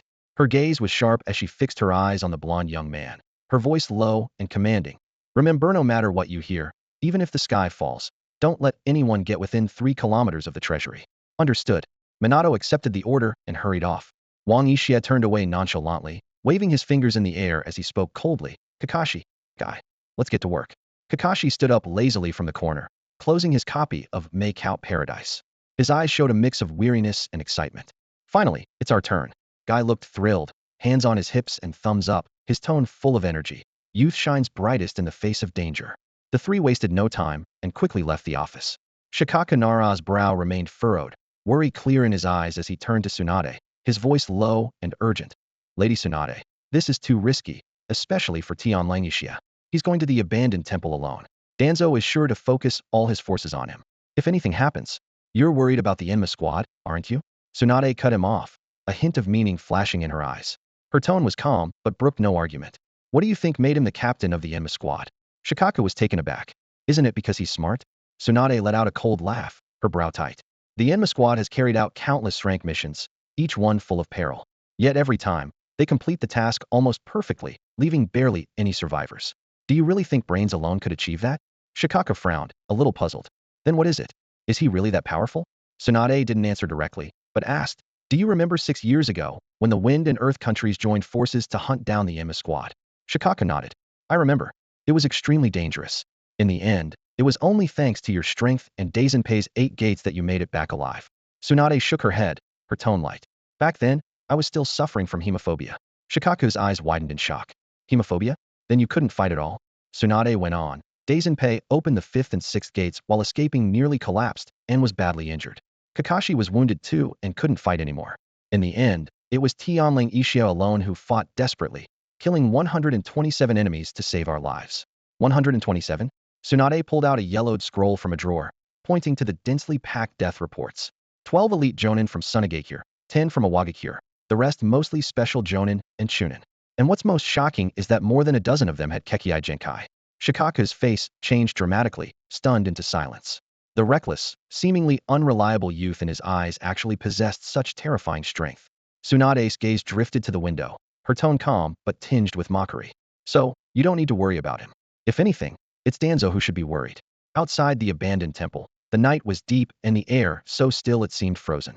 Wang Yixia stood at the ruined entrance, a blade of grass in his mouth as he lazily looked up at the collapsed eaves. Moonlight spilled through the cracks in the tiles, casting mottled shadows. Under the night sky, his shadow stretched long. Hey, everyone inside, stop hiding and come out so we can talk, all right? His voice echoed through the silent night, as if piercing the entire abandoned temple. Inside, it remained deathly quiet. Only the wind moaned through the broken windows. Wang Yixia sighed and shook his head. Seriously, do I have to do everything myself? He raised his hand slightly, faint lightning flickering at his fingertips. Then, he activated his observation haki, sensing everything around him. No movement could escape his notice. If you want come out, then I'll come in and find you myself. As soon as he finished speaking, he bit through the grass stem. The crisp snap rang out in the night, startling the resting owls into flight. The moment the blade of grass hit the ground, Wang Yixi's figure had already vanished without a trace. The night wind pouring through the shattered window suddenly stilled. From deep within the corridor came the dull thud of flesh slamming against stone.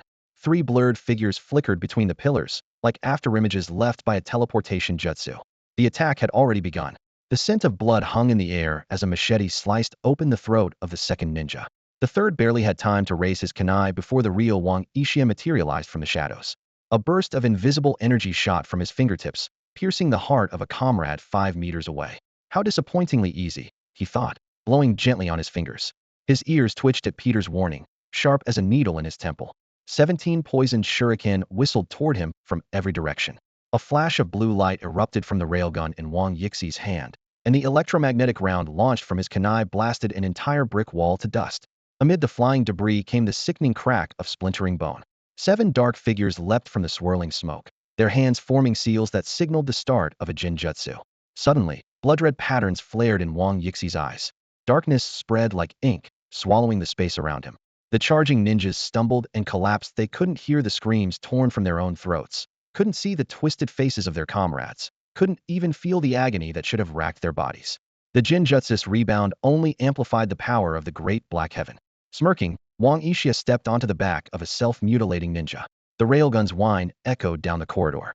When the last iron door was blasted open, he gazed at the mountain of scrolls piled inside the vault and chuckled. Danzo really is considerate. He even packed up all the money for us. Meanwhile, beneath the Hokage monument, the alloy gate to the underground base twisted and shattered beneath Guy's flying kick. Shrouded in the green steam of the 5th gate, he tore into the enemy ranks like a human hurricane, the shockwave slamming 3 root ninjas into the wall. At that moment, Kakashi's frost moon blade cut into the fray, its tip humming almost inaudibly as it swept past an enemy's throat, leaving a fine mist of blood in its wake. 7 bodies hadn't yet hit the ground before the white flash of Chidori punched straight through a ninja holding explosive tags. Guy shouted mid-spin, 21-19. The ninja he kicked crashed into a row of storage racks. Kakashi flicked the blood from his blade, his gaze catching the poison mist seeping from the ceiling. The instant the frost moon blade struck the ground, lightning chakra surged through the underground water veins, electrocuting 12 ambushers as they burst from below, their bodies convulsing and smoking. Wang Yixia emerged from the temple, dragging the unconscious Aburame Longma behind him, just in time to see the flash of Chidori rise over the Hokage monument. He spoke lazily into his watch. Kakashi, remember to leave someone alive for Hai to interrogate. What? Wipe them all out. You could at least leave some cleanup for the rest of us. Back in the Hokage's advisory office, Shikaku Nara still looked uneasy.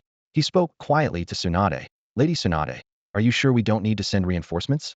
Tsunade shook her head, a knowing smile playing on her lips. No need. You'll soon understand why Team Enma has made such a name for itself in the ninja world.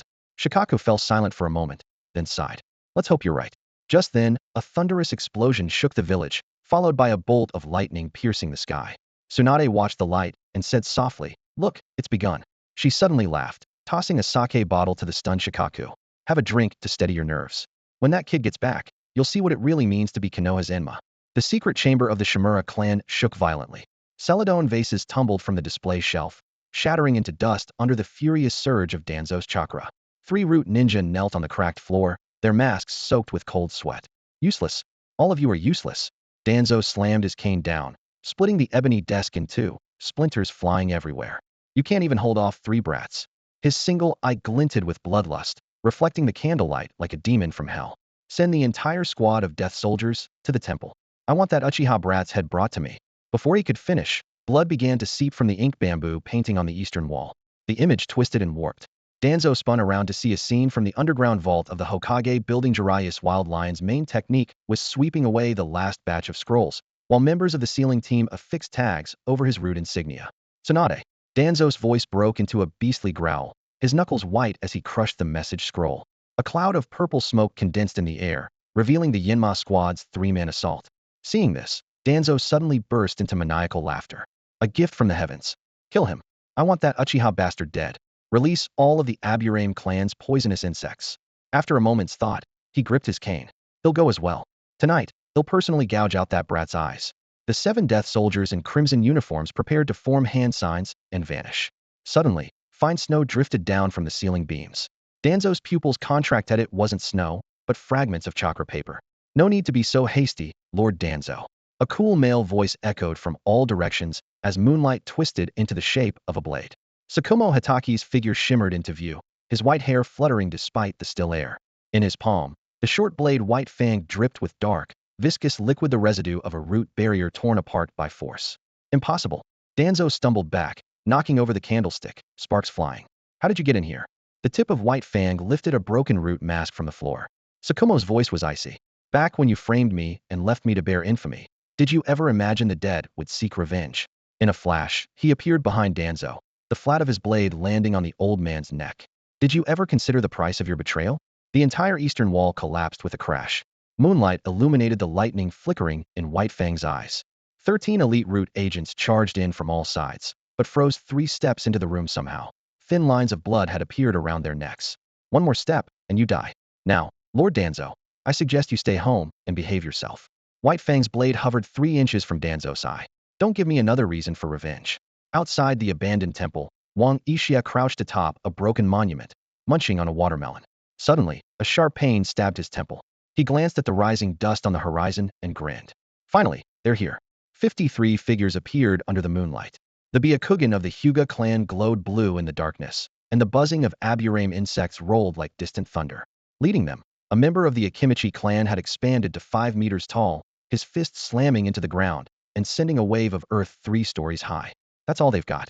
Wang Yixia spat out a watermelon seed. His afterimage from a body flicker was instantly smashed by the Akimichi's fist. His real body appeared from the fading blur, and a finger gun pierced the foreheads of 3 Yamanaka clan members from a distance.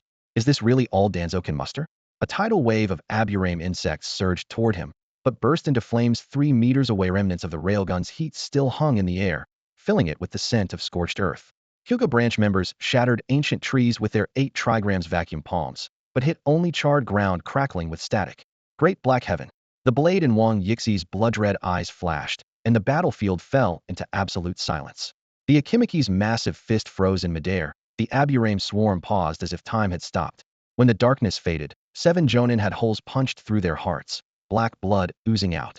On a tree branch atop the Hokage rock, Guy watched the flashes of blue lightning in the distance and sighed. Looks like there's nothing for me to do. Kakashi, slicing a rack of lamb with his kunai, pointed a piece of meat toward the battlefield. 10,000 Ryo says it's over in 3 minutes. Before he finished speaking, the final railgun blast shook dust from the mountain. Wang Yixia stood atop the still massive corpse of the Akimichi, grumbling into his communicator. You two are unbelievable, just sitting back and watching your captain get bullied. Kakashi's voice came through the watch. We saved you 2 skewers of lamb kidneys. If you don't come soon, they'll get cold. At the top of the Hokage rock, a team sent by Tsunade was struggling to push 20 carts loaded with a huge haul of newly confiscated supplies. Shikaka Nara held the inventory list in his trembling hands. Just the gold seized from the temple's vault amounted to 300 million Ryo in cash. On top of that, there were tanks labeled as containing Hashirama cells. But what shocked him most were the neatly arranged corpses lying on the ground. He couldn't help but look up at Wang Yixia, who was munching on a grilled chicken wing, and asked in a shaky voice, "Did you kill all these people by yourself?"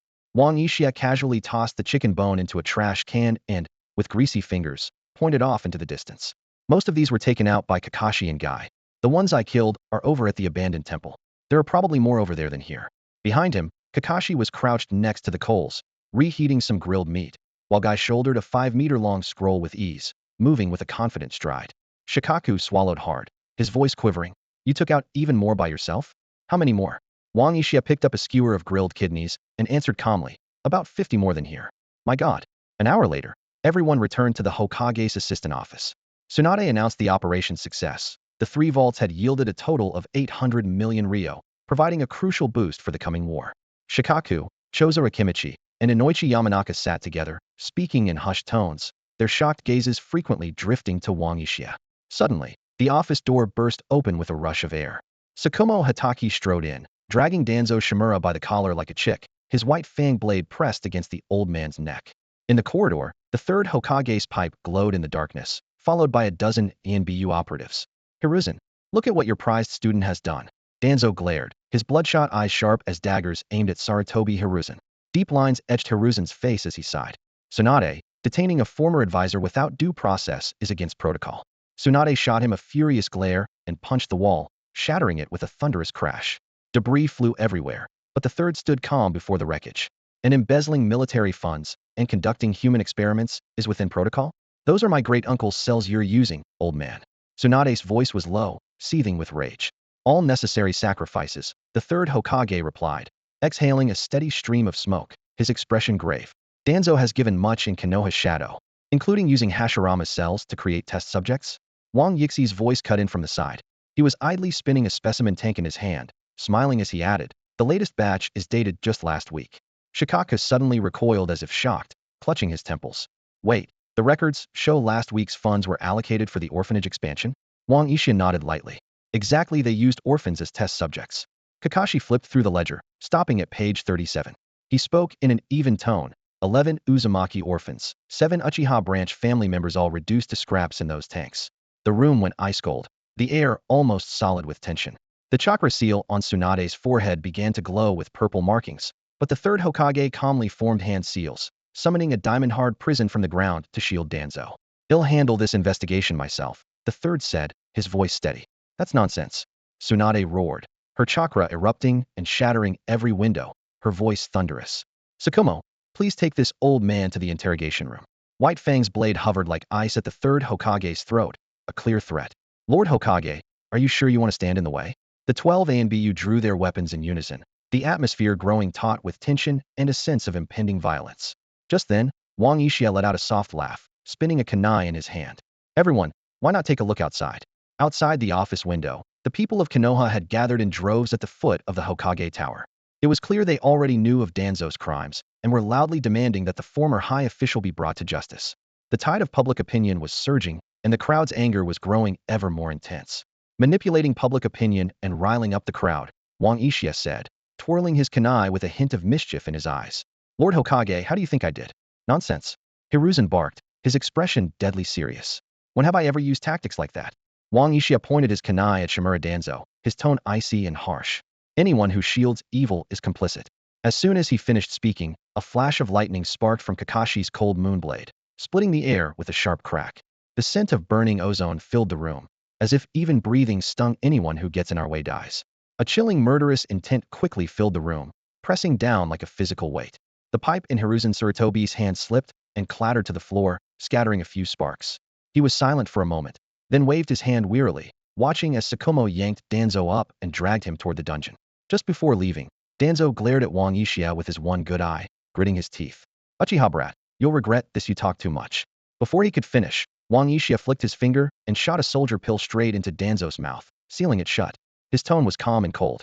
"Well, make sure you enjoy your retirement, Trumer. Has it Orochimaru's lab. Needs an old man to wash test tubes." Danzo spat the pill out angrily, fixing Wang Yixia with a wolfish glare. Kakashi sheathed his blade and smirked. "Told you, even dogs won't eat those soldier pills." Nara Shikaka stood by, watching the whole performance a mix of anger and mockery, then turned and spoke quietly to Shizune, who was making tea. "Pour me a drink too, would you?" 7 days later, the main square of Konoha was packed tight, hardly a spot to stand. When Tsunade stepped onto the platform in her wooden sandals, the crowd erupted in a thunderous cheer that sent dust cascading from the Hokage rock. From this day forward, Shimura Danzo is permanently stripped of his elder status. Tsunade's voice, amplified by a jutsu, echoed through the entire village. As she spoke, 9 enormous scrolls unfurled in the sunlight, each displaying damning evidence tanks containing sharingan eyes, experiment logs filled with orphans' names, and letters revealing secret dealings with Amigakure. Everything was clear and undeniable. The square fell silent. Danzo, shackled and bound to a pillory with sealing chains, had forbidden symbols from the third Hokage burning into his skin, sending up wisps of smoke. When the image of an infant experiment appeared on the scroll, the first rotten egg hit him square in the face. "Death! Cut him to pieces!" Furious shouts rose from all sides, the noise threatening to topple the platform. Tsunade raised her hand to calm the crowd, her voice steady. Interrogation revealed that Shimura Danzo controls a network of rogue ninja contacts across the nations. She spoke louder. "So for now, he cannot be executed." The public's anger exploded again, with rotten vegetables, stones, and mud raining down on the pillory. Danzo was soon smeared with filth. Nara Shikaku's expression shifted as he noticed Wang Yixia crouched atop the pillory, his eyes clear and voice carrying over the chaos. "Everyone, while we can't kill him just yet, every day at noon, this gentleman will be paraded through the streets for a week." He shook a special collar in his hand. "Courtesy of the Inazuka clan, a stink spray device. Every time someone curses at him, ITLL spray him with sewage." The crowd burst into laughter. Kakashi, standing below the stage, rubbed his forehead. "He's definitely settling a personal score. Didn't you donate 10 pounds of expired soldier pills for ammo yesterday?" Mike Guy, waving a banner that read "Eradicate Evil," shouted enthusiastically. "Youth means rooting out evil to the end." Tsunade struggled to keep a straight face as she solemnly struck a gong. "From today, all of Shimura Danzo's assets will be confiscated and added to the War Relief Fund." She formed a summoning sign, calling forth a 20-turtle pile of scrolls. Heirase the 800 million Rio seized from his vault. It will be displayed in the mission hall for a week. Everyone is welcome to supervise. As the crowd roared, "Long live Lady Tsunade!" Hiruzen Sarutobi quietly extinguished his pipe in the shadows. Koharu Udatane, watching Danzo squint through the sewage, asked in a trembling voice, "Are we really letting them run wild like this?" Hamura Mitakado's gaze was deep as he pointed at Shizune, who was happily handing out flyers in the crowd. "Can't you see? Even the medical team drew Danzo's caricature on those flyers. This is what the people want. Beneath the pillory, Wang Yixia handed out candy as he lectured a group of children. Remember, when you grow up, be like Lady Tsunade righting wrongs. Whatever you do, don't end up like this old orange. Chozo Akimichi, munching on a crispy snack, glanced at Danzo convulsing in the sewage and whispered to Shikaku, "Now I believe that kid really could take down 50 jonin on his own." "That's not all," said Inoichi Yamanaka, pointing to a shadow under the pillory. "See that Danzo dummy kneeling there? He started prepping all these props 3 days ago. He had started preparing all these props 3 days ago." The 7-day parade was still going strong, with the streets and alleys of Konoha village filled with the people's fervent determination to bring justice to the traitor. Sunlight poured over the bustling roads as Shimura Danzo, bound in iron chains, struggled forward under the scornful eyes of the crowd. A special device hanging from his body sprayed foul-smelling sewage at intervals, leaving him in utter disgrace. The villagers showed no mercy, waving signs and hurling insults at the man who had brought so much suffering to their home. However, Wang Yixia had long since lost interest in the spectacle. The novelty had worn off after a few days, and he returned home to a leisurely, idle life. Lying on his tatami mat, warm sunlight streamed across his face through the window, filling him with a sense of peace and comfort. The 3-rank mission reward Tsunade had given out totaled 1.2 million ryo. Although Might Dewey had refused to take a share since he hadn't participated, Wang Yixia, Kakashi, and Guy each received 400,000 ryo. He planned to save the money, calculating that it might be enough to upgrade his sharingan once more, a crucial step in strengthening his abilities. One day, as Wang Yixia was lost in a sweet dream, a sudden, thunderous knocking shattered the silence of his home. He frowned, muttered a few complaints, and reluctantly opened his eyes. Using observation haki to sense outside, he was startled to find a group of more than 10 people at his door, and the air instantly grew tense. Now fully awake, he nervously opened the door to see Tsunade leading a formidable group, and he immediately realized the gravity of the situation. Tsunade shoved the door open, pushing him aside without ceremony and striding into the house, grumbling, "You brat, sleeping in at this hour. If your door weren't so sturdy, I would have broken it down ages ago." Her voice was tinged with annoyance, but there was a familiar warmth behind it. Kakashi, hands casually behind his head, chimed in with a relaxed tone, "She's right, but at least with a door this strong, we don't have to worry about breaking it and owing him for repairs." Jiraiya laughed heartily, following the group inside, while Minato looked a little embarrassed as he smiled and said, "Sorry for the intrusion, Uchiha. Lady Tsunade called us here early this morning." Tsukumo Hatake smiled gently, his tone warm and reassuring. "Lady Tsunade must have something important she wants to discuss with us. Let's go inside and not keep her waiting." As everyone settled in the living room, the house fell silent. They exchanged curious glances, a sense of anticipation hanging in the air. Unable to hold back, Wang Yixia broke the silence with a teasing remark. "Hey, Tsunade, did you barge in early this morning just to mooch breakfast off me again?" Tsunade shot him an exasperated look, then glanced around the room before fixing her gaze on him, her tone turning serious. "Listen, kid, I heard your place is especially secure. No one can eavesdrop on conversations here. That's why I brought everyone over to discuss some important matters." Wang Yixia raised an eyebrow and replied calmly, "Don't worry. As long as we're in this room, no one can hear a thing." Tsunade nodded, her expression growing even more grave. "As you all know, war is about to begin. I've just been appointed as the commanding officer, and tomorrow I'll be leading the team to the border of the Land of Wind to set up our defenses." As soon as Tsunade finished speaking, Jiraiya frowned, a hint of confusion flickering in his eyes.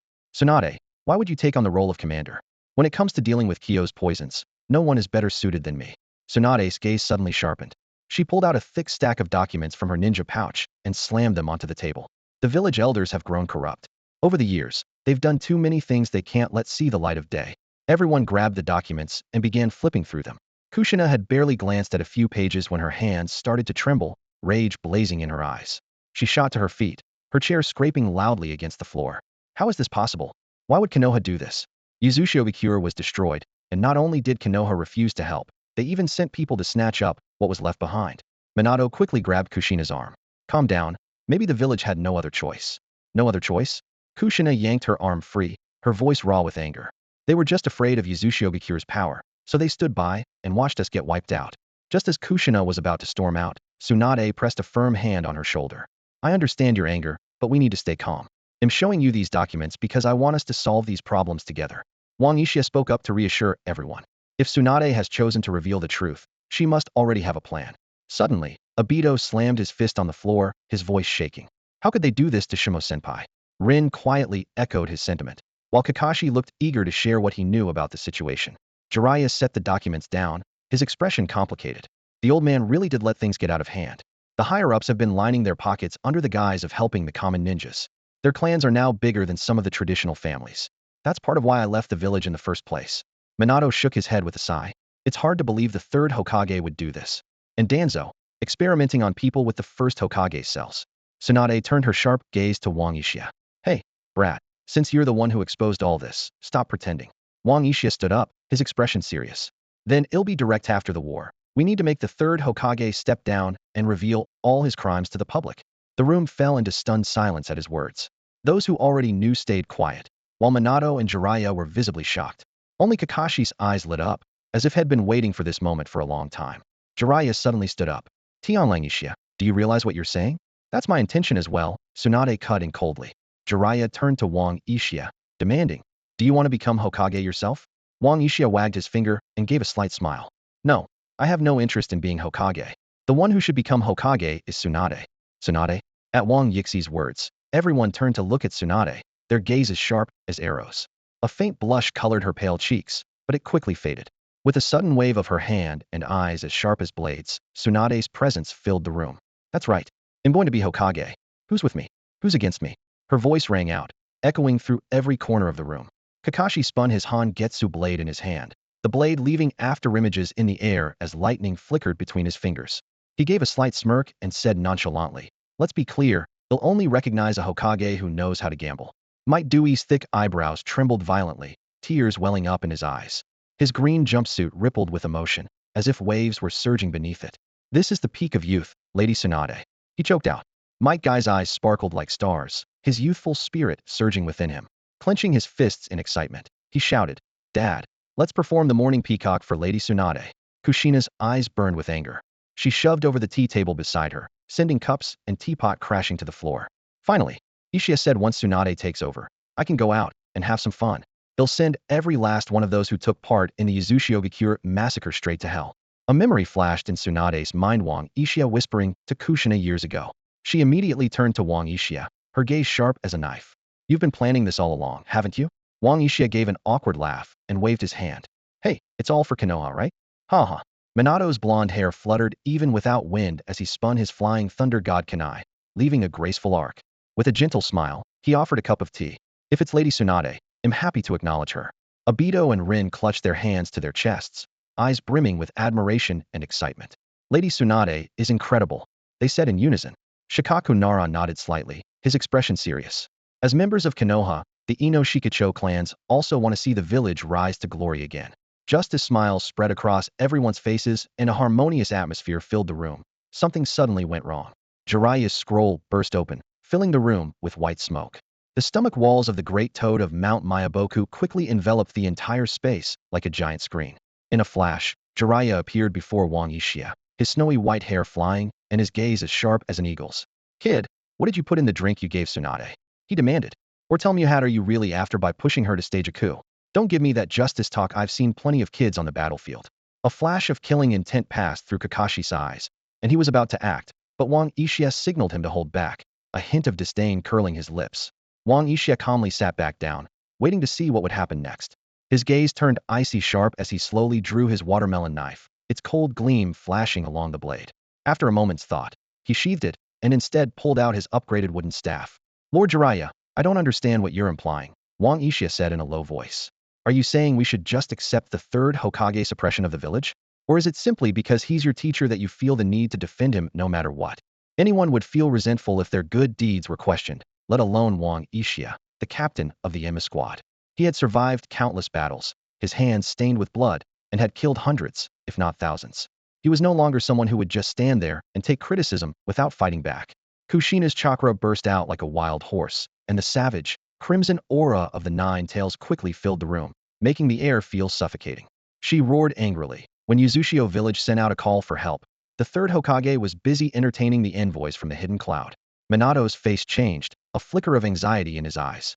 He quickly placed a hand on her shoulder, the faint glow of his flying thunder god seal pulsing beneath his palm, and tried to calm her in a low voice. Kushina, take it easy. Try to control your emotions. Control? Kushina's eyes flashed with madness. Her chakra was already completely out of control, and the sealing techniques unique to the Uzumaki clan flickered before her eyes. She shouted back, When they put my clan into tanks like lab specimens, who talked about control then? Kakashi's expression shifted as he quickly pulled Minato aside, whispering, "Big bro Minato, better stand back.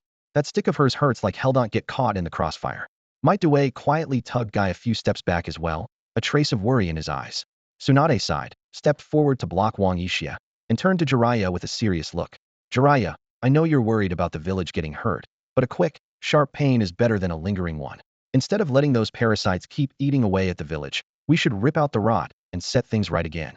Jiraiya hesitated, his expression complicated. He looked at Tsunade for a long moment, then finally sighed and said softly, "All right. They'll put my trust in this kid for once. I hope you can lead the village to a better future." Wang Yixia smirked, casually tucking his stick 2.0 back into his waistband. "Whether you trust me or not doesn't matter. Once Tsunade becomes Hokage, he'll just quit, go home, marry a few wives, and spend my days making babies." Tsunade's eyes narrowed in anger. "Don't you dare. He'll be working myself to death as Hokage, and you want to live the easy life? In your dreams." Shizune, seeing the tension in the air, quickly spoke up, "Let's not argue. Lady Tsunade, could you tell us what the next steps are?" Tsunade took a deep breath and, with steady hands, pinned 3 kunai precisely onto the map, her gaze unwavering. "Shikaku will oversee overall coordination. Senior Due and Senior Tsukumo will serve as the main commander's guards." She then tossed a gold-embossed scroll to Might Due, her tone serious. "This is your special Jonin appointment. You've earned it." Might Dewey's hands trembled as he unrolled the scroll, tears shimmering beneath his thick brows. His voice shook with emotion. 37 years. At last suddenly, he threw his arms around Guy and burst into loud sobs. "Guy, this is the echo of youth." Guy struggled to show half his face, beaming with pride. "It really is amazing." Kakashi rolled his eyes, but even his usual deadpan look showed a hint of emotion as he muttered, "Idiots." Tsunade pointed at 3 red crosses on the map, her gaze full of resolve. "Minato, you'll lead the assault on the front lines." Wang Yixia suddenly chimed in, "Minato, you're the fastest. During battle, make saving comrades and danger your top priority. If anyone asks, just say Lady Tsunade gave the order. Our comrades' lives come first." Minato ran a hand through his blonde hair with a wry smile. "Isn't that a bit too obvious?" "That's the point." Wang Yixia shot him a playful look, then used his stick to nudge Obito's goggles. "And when this guy's rescuing people, make sure he trips a few times so the medics can get some dramatic close-ups." "Hey." Obito hurriedly snatched back his goggles, his face flushing bright red. "I'm not some loser, you know." Rin quickly stepped forward, her signature gentle smile on her face as she smoothly changed the subject. "ECM means we're supposed to build a more approachable image, right? Smart move." A sly glint flashed in Wang Yixi's eyes as he suddenly pulled out a camera from his ninja pouch. "When the time comes, he'll snap photos of you guys treating the wounded, print 3,000 copies, and plaster them all over the Hokage rock." Tsunade's expression turned serious. "I'm granting the Yinma squad full autonomy, and you're allowed to recruit new members as you see fit. Then I'd like to have Rin and Obito on my team first," Wang Yixia said after a moment's thought. "We can talk about the others later. We get to join the Yinma squad for real." Obito was so excited he pumped his fists like a little kid. Rin just stood quietly to the side, her eyes curved in a gentle smile, fingers trembling slightly as she silently thought, "Kakashi, I can finally fight alongside you. What's your plan?" Tsunade looked Wang Yixia straight in the eye. "I'm going to rack up military merits for you." Wang Yixia replied confidently. Kushina tilted her head in confusion. "Rack up military merits? How?" "In a word, action." Wang Yixia grinned. "That's 3 words," Obito muttered under his breath. Wang Yixia shot him a glare and continued, "Well, capture enemy informants, cut off supply lines, assassinate key targets, and launch surprise attacks on enemy bases.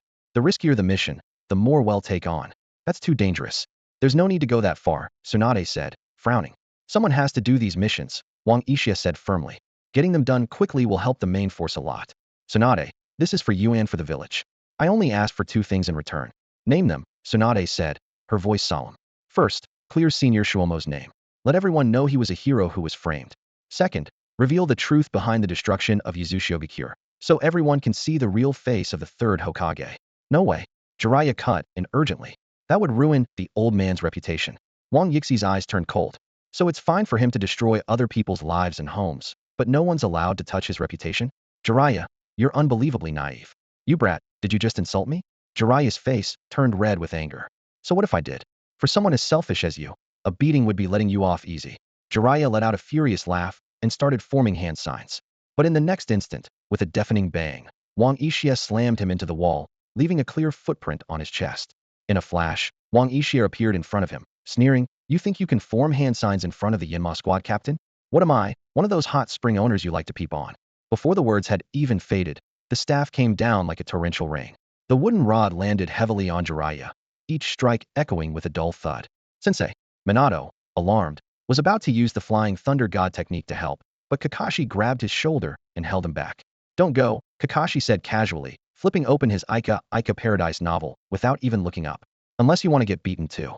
Tsunade stood nearby with her arms crossed, a cold smirk on her lips. Let him take a beating. Maybe ITLL knocks some sense into him. Obito stared in shock at the scene, his jaw nearly hitting the floor. How is this possible? Wang Uchiha is actually this strong, even Jiraiya can't handle him. Humph. Kakashi shot him a disdainful glance. You're easily surprised. Jiraiya spat out a mouthful of blood, gritting his teeth against the pain as he started forming hand signs. But before he could finish, Wang Uchiha whipped out 3 pieces of Batian stone and slapped them down on Jiraiya's head in quick succession, his hand moving so fast it left only afterimages.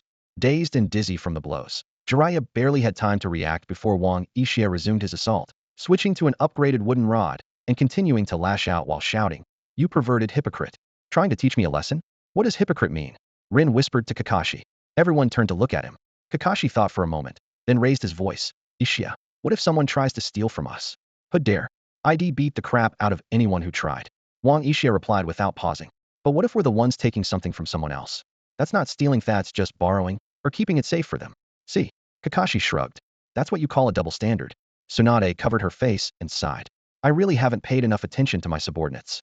Tsunade, please help Jiraiya. He's going to get beaten to death." Minato pleaded anxiously.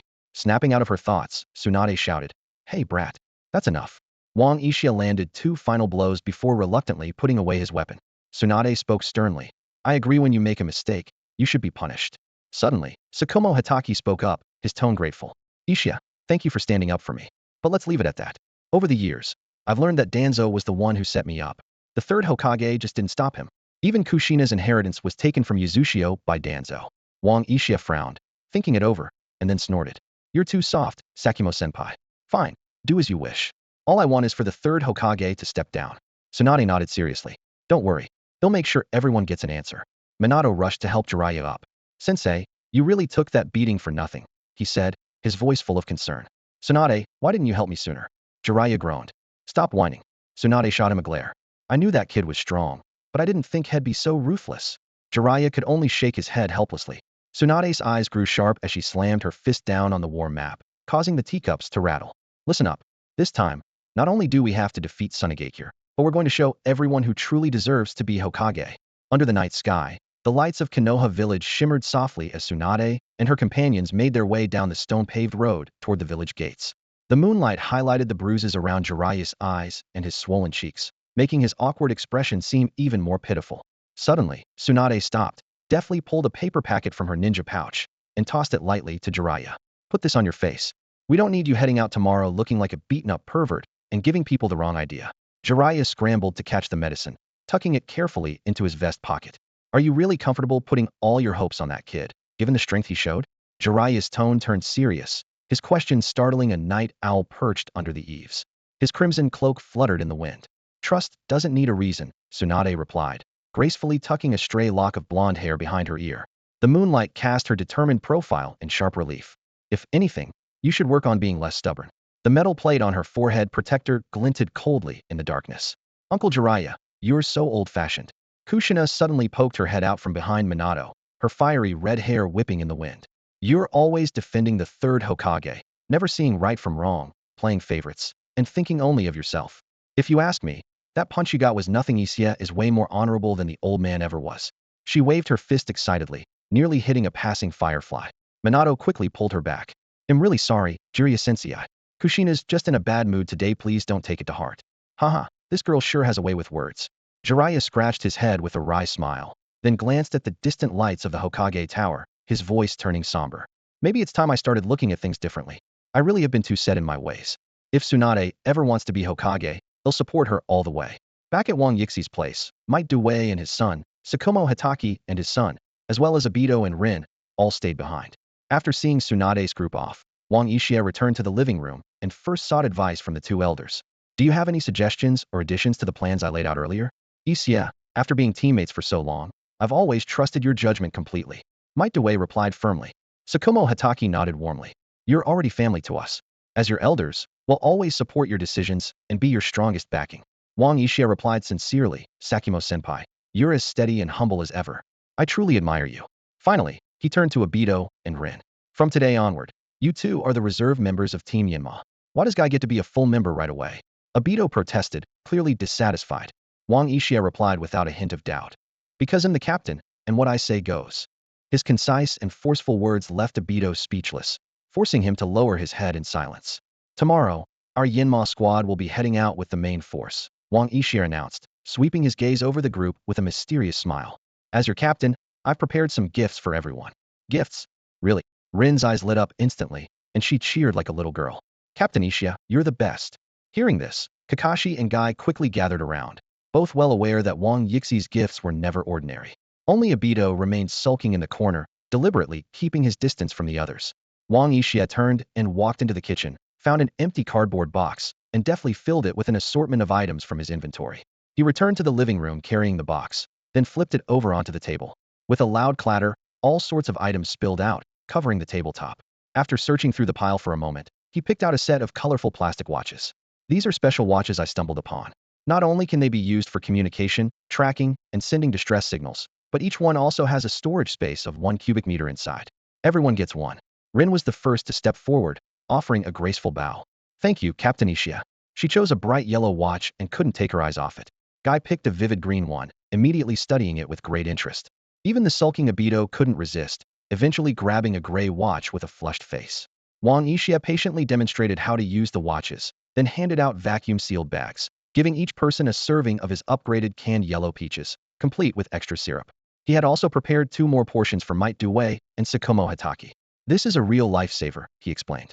A bite of the peach restores chakra and stamina, and the syrup can cure any poison. He continued distributing all sorts of odd items from the box. Insect repellent, Choikwan-chong steamed buns, explosive kunai, even worn-out slippers, and embroidery needles. The group stared in disbelief, unable to imagine where he had found all these things. How do you even scrub your own back by yourself? Kakashi asked, picking up a bath towel with a puzzled look. Only you would focus on that. Wang Yixia replied, half amused, half exasperated. He then selected a skill scroll had never used before and handed it to Rin. This one's called You Can't See Me. It's a camouflage ninjutsu, perfect for your medical support role. Rin thanked him repeatedly, clearly delighted. Next, he gave Guy 3 scrolls. These are Rubber Stupor, Face-Changing Kick, and Deadly Scissors Kick. They're advanced taijutsu techniques, great for you. You and Daisenpai can practice them together. He added a special warning. Face-Changing Kick is extremely powerful, never use it on teammates, not even during training. Kakashi curiously picked up one of the scrolls and flipped through it. With names like Stupor and Face-Changing, these don't sound like normal ninjutsu. Are they as weird as your clothes-shedding technique? Just give them a try, the results will surprise you, Wang Yixia said, handing him another scroll. Here, this one's the 8 Directions Dragon Trap Array. Have fun with it. Now that's a cool name. Kakashi's eyes lit up. Hey, everyone else is getting jutsu, where's mine? Obito pressed, edging closer. Wang Yixia tossed him a scroll. This is the last one. It's yours. Obito eagerly opened it, only to freeze. 300 Children's Songs Technique? What kind of jutsu is this? This one's tailor-made for you, trust me. It's powerful, Wang Yixia said with a straight face. Practice hard, kid. The morning mist had yet to lift before dawn as a tide of 5,000 ninjas swept forward, dewdrops crushed beneath their feet. Leading the way was Tsunade, her dark green cloak billowing in the wind, the signature emerald earrings of a medical ninja glinting in the first light. Close behind, Shikaku Nara kept pace, a tactical map in his hands rustling in the breeze. At their current pace, the troops would reach Mount Kikyo before sunset 2 days from now. With Tsunagekyu's forces growing increasingly active and a large-scale attack looming, Tsunade had ordered that they reach the border within 3 days. During the march, an enticing aroma drifted from the middle ranks. 20 paces away, the Yinma squad's field kitchen was in full swing. Obito expertly controlled the flames beneath a cast-iron pot with his fire-style flame bullet, as packets of Heixiang instant noodles danced in boiling water. Kakashi, fingertips crackling with lightning-style chakra, sliced wild boar meat into paper-thin shavings. Rin focused on mixing a secret sauce from the medical kit, while Guy, balancing upside down on a tree branch, whisked eggs with vigor. Aren't ninja supposed to live off ration pills on missions? Especially during a forced march, Shikaku trailed off as Kakashi handed Tsunade a steaming bowl of tonkatsu ramen, the rich aroma of broth overpowering even the metallic tang of the battlefield. When Shikaku found a bowl of char siu noodles thrust into his own hands, he finally understood why Hayashi Hyuga had devoted 3 whole pages to describing Yinma Squad's cooking. Slurp. Shikaku couldn't help himself, quickly finding himself in the same predicament as Hayashi. What were you about to say? Tsunade asked between mouthfuls. Oh, I was just saying the commander should eat well to keep up her strength. Shikaku replied, still eating. Kakashi, could I have another bowl? Tsunade shook her head, amber eyes scanning the crimson marks on the map. 8 lookout posts. Tsunagekyu's gotten smarter. The real problem is the hidden sentries, Shikaku said, using his chopsticks to draw on a stone slab dipped in broth. Their sensory barriers cover the entire border. We're basically carrying torches through the night. What about a full-scale assault? Tsukumo Hatake suggested. Too obvious and slow would be spotted and targeted right away, Shikaku replied, dismissing the idea. Just then, the buzzing of Aburame clan insects swept over the treetops, their wings tinged with unease. Tsukumo's short blade slid 3 inches from its sheath. Protect Lady Tsunade. Suddenly, an explosion rang out from the northwest, sending flocks of birds into the sky. Midway through explaining a tactical watch to Obito, Wang Ishia jerked his head up, his observation haki rippling outward like water. There was a squad under ambush to the northwest. He drew his watermelon blade, combat uniform snapping in the air. Yinma squad, time to move. When the group arrived, the chakra threads of the Tsunagakure puppeteer were still tangled around the withered tree. The bodies of 3-leaf shinobi had been arranged in a humiliating kneeling position, poisoned sunbon piercing their throats, and the stench of decay drifted through the night air. Obito covered his nose and mouth, stepping back half a pace, his pupils trembling in the shadows. Kakashi crouched down to examine the scene, lightning chakra flickering at his fingertips as he quickly spotted marks left by puppet joints on the corpses. His gaze sharpened, and he suddenly slashed through a tree root on the left, instantly disarming an explosive tag hidden beneath the rotting leaves. 300 meters, 10 o'clock. Guy's voice had barely sounded before his green silhouette shot forward, leaving only an afterimage. The first gate of the 8 gates technique burst open with a roar, and he crashed into the underbrush like a cannonball, scattering the night owls as a hidden sand sentry's scream pierced the silence. Rin's medical chakra transformed into blue threads, wrapping around Obito's wrist. Don't stray too far from me. Wang Ishia plunged his cleaver into the ground, spreading his observation haki like a web.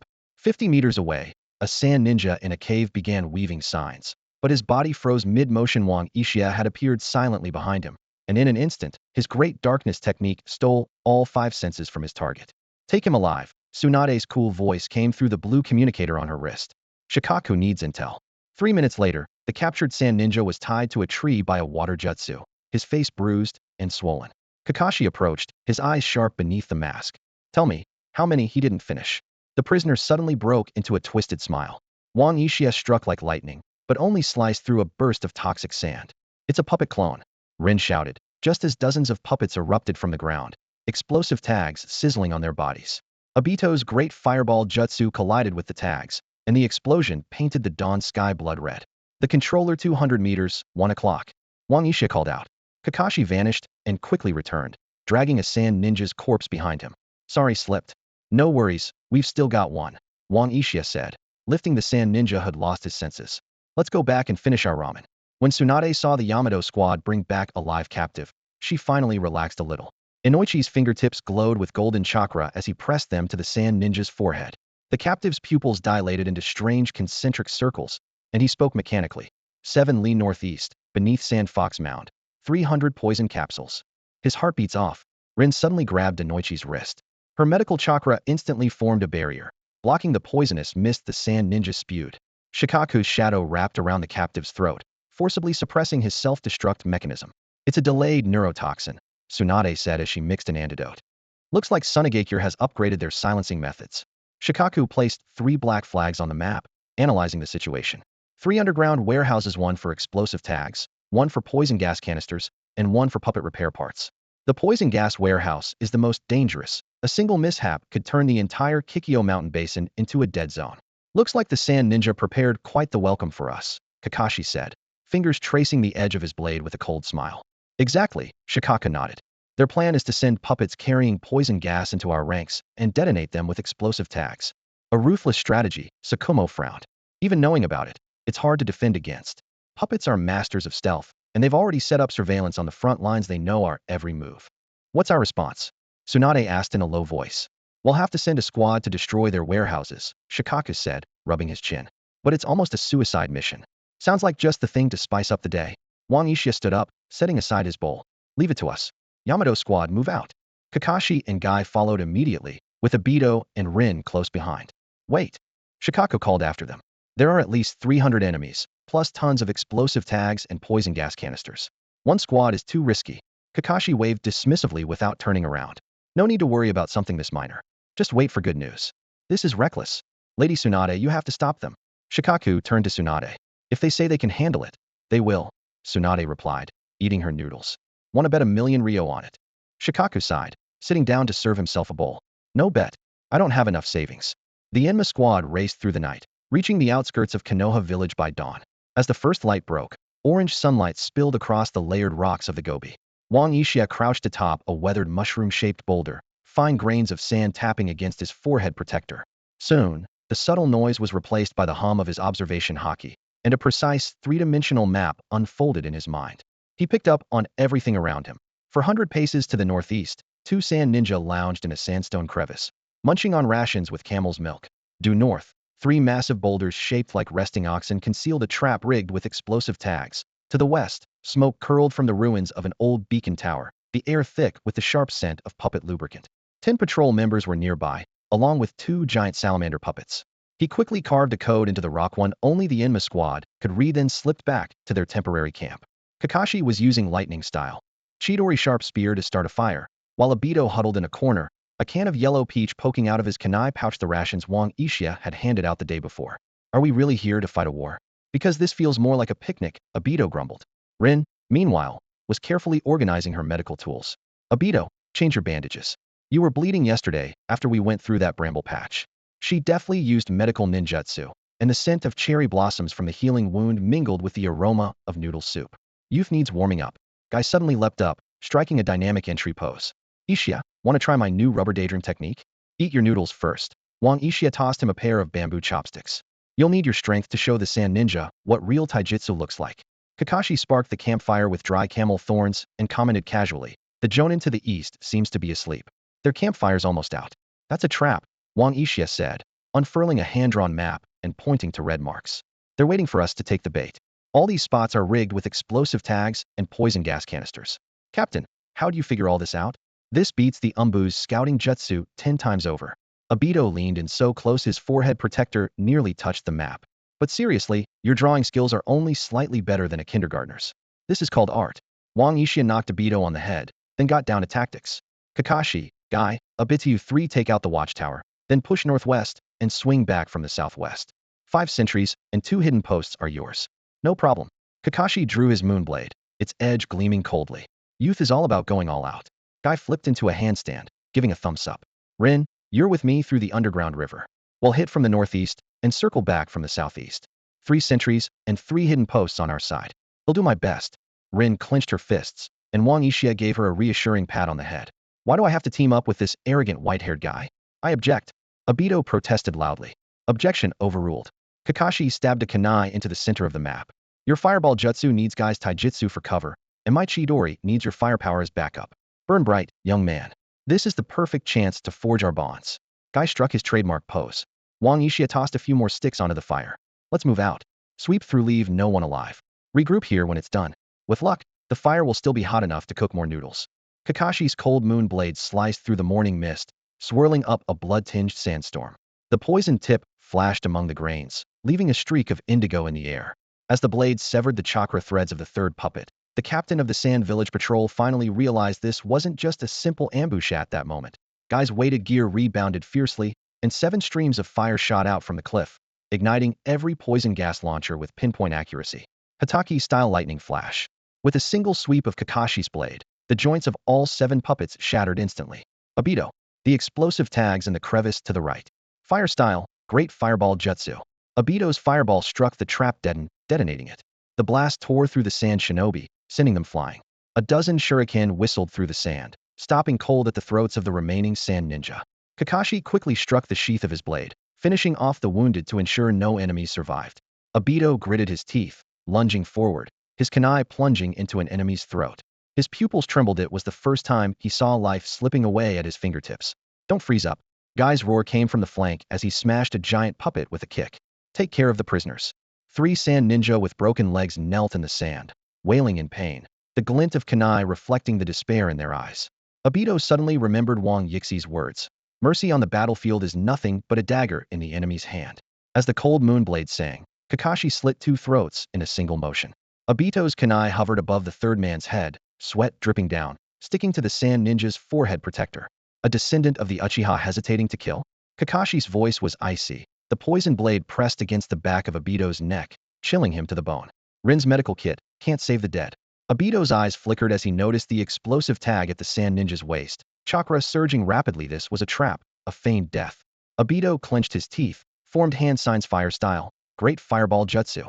The fireball engulfed the trapped sand ninja, and the explosion sent a fresh wave of sand billowing into the air. Not bad.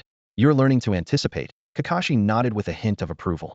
Obito braced himself with both hands on his knees, breathing deeply, the acrid scent of scorched earth and sand filling his nostrils. Just then, Guy's shout rang out again. 50 meters southwest. 3 salamander puppets.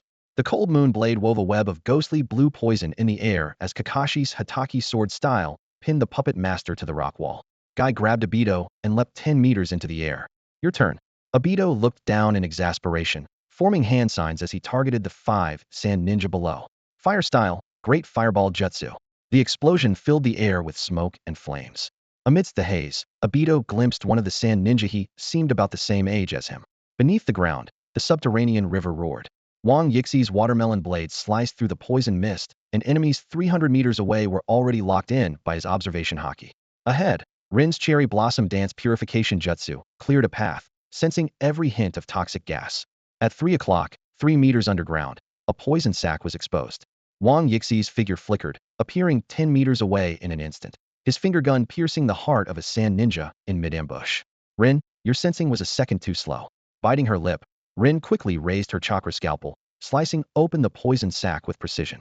A storm of pink cherry blossoms swept the poison back, instantly corroding the gas masks of 3 sand ninja and revealing their twisted faces. Don't just stand there, cut off the poison at its source, or we're not getting out of here. Wang Yixi'a darted from shadow to shadow like lightning, each swing of his blade claiming another life. Rin followed closely, severing the 7th poison conduit with exacting skill. Just as she prepared to purify the last 3 sacs, a barrage of poisoned Senbon suddenly shot out from a crevice in the rock, radiating deadly intent as they hurtled toward her. Wang Yixi's machete sliced through the air, its sharp aura grazing Lin's ear. The shockwave scattered hidden weapons and, with precise force, severed the attacker's Achilles tendon. As a medical ninja, Lin had to keep her chakra flowing in perfect rhythm. Sweat beaded on her forehead, but the healing aura she controlled only grew steadier. A cold glint flashed in her eyes as she realized the 4th poison pouch was linked to a vibration sensor. Just then, Wang Yixi's voice cut through the chaos of battle. You have 10 seconds. Lin's movement sped up instantly. Without hesitation, she hurled her medical kit toward the mountaintop. The antidote inside burst on impact, forming a protective cushion of gas. As the poison pouch fell, her chakra threads wove rapidly into a triple-layered filter, a technique she had barely mastered after Wang Yixi's half-hour lecture. In a flash, she launched an electrified kunai like an arrow, precisely detonating the explosive tags on the cliff face. The shockwave sent them both flying. Wang Yixi's teleportation skills switched their positions in an instant, and he shielded Lin with his own body. Remember, there's no second place on the battlefield, Wang Yixi'a said, his voice cold and resolute. His machete swept past Lin's ear again, decapitating the would-be assassin. Your scalpel must always be 3 times faster than your enemy's weapon, he said, his words cutting straight through her thoughts. As they charged into the central poison storage, several sand ninja were busy setting off the devices. Without hesitation, Lin unleashed her cherry blossom burst. The pink chakra shockwave tore through the air like a rift in the sky, instantly destroying all the poison pouches and blasting open the chests of 3 enemy chunin. Nice work, Wang Yixi'a praised coolly, then activated his great darkness skill, stripping the remaining enemies of their senses. Now, use your medical ninjutsu on the wounded. Treat them? Lin hesitated, unsure of his meaning. Wang Yixi'a gave a cold smirk. Yes, literally, deal with them. Before the words had fully left his lips, his hand clamped around Lin's throat, pinning her against the rock wall. Why didn't you spot the puppet at the ventilation shaft? In that split second, Lin sensed a chakra fluctuation from half a second earlier. A trap, disguised as a vent, was dripping corrosive liquid. She reacted instantly, her surgical ninjutsu severing the mechanism just in time. For a moment, she could almost hear time itself ticking by. If you're 0.01 seconds slower next time, you'll die, Wang Yixi'a said, releasing his grip. A hint of satisfaction flickered in his eyes. This time, you did well. The sound of the underground river echoed between the stone walls as Lin's chakra scalpel sliced precisely through the final puppet's joint. The moment poison spurted out, she spun gracefully, tossing 3 antidote pills from her fingertips. They burst midair into a green mist, instantly solidifying the corrosive liquid into amber-like crystals. 3 o'clock, ventilation shaft. Wang Yixi's machete pinned a fleeing sand ninja's foot to the ground in a flash, the blade sinking deep into the earth. You missed one who can use earth style.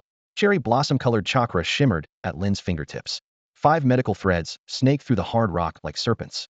A muffled groan came from below as she pulled a sand ninja up from 3 meters underground. A poisoned Simban embedded in his throat, the very weapon had meant to use to kill himself.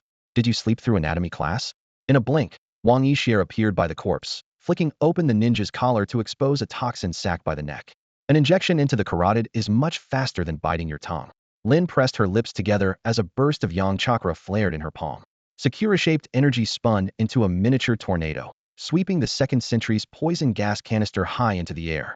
A blue flashed, the signature of the railgun shot past, 10 coins piercing the canister at supersonic speed, turning it to a shower of metal shards. Last century, this way. Wang Yixi's observation hockey locked onto a chakra fluctuation 300 meters away.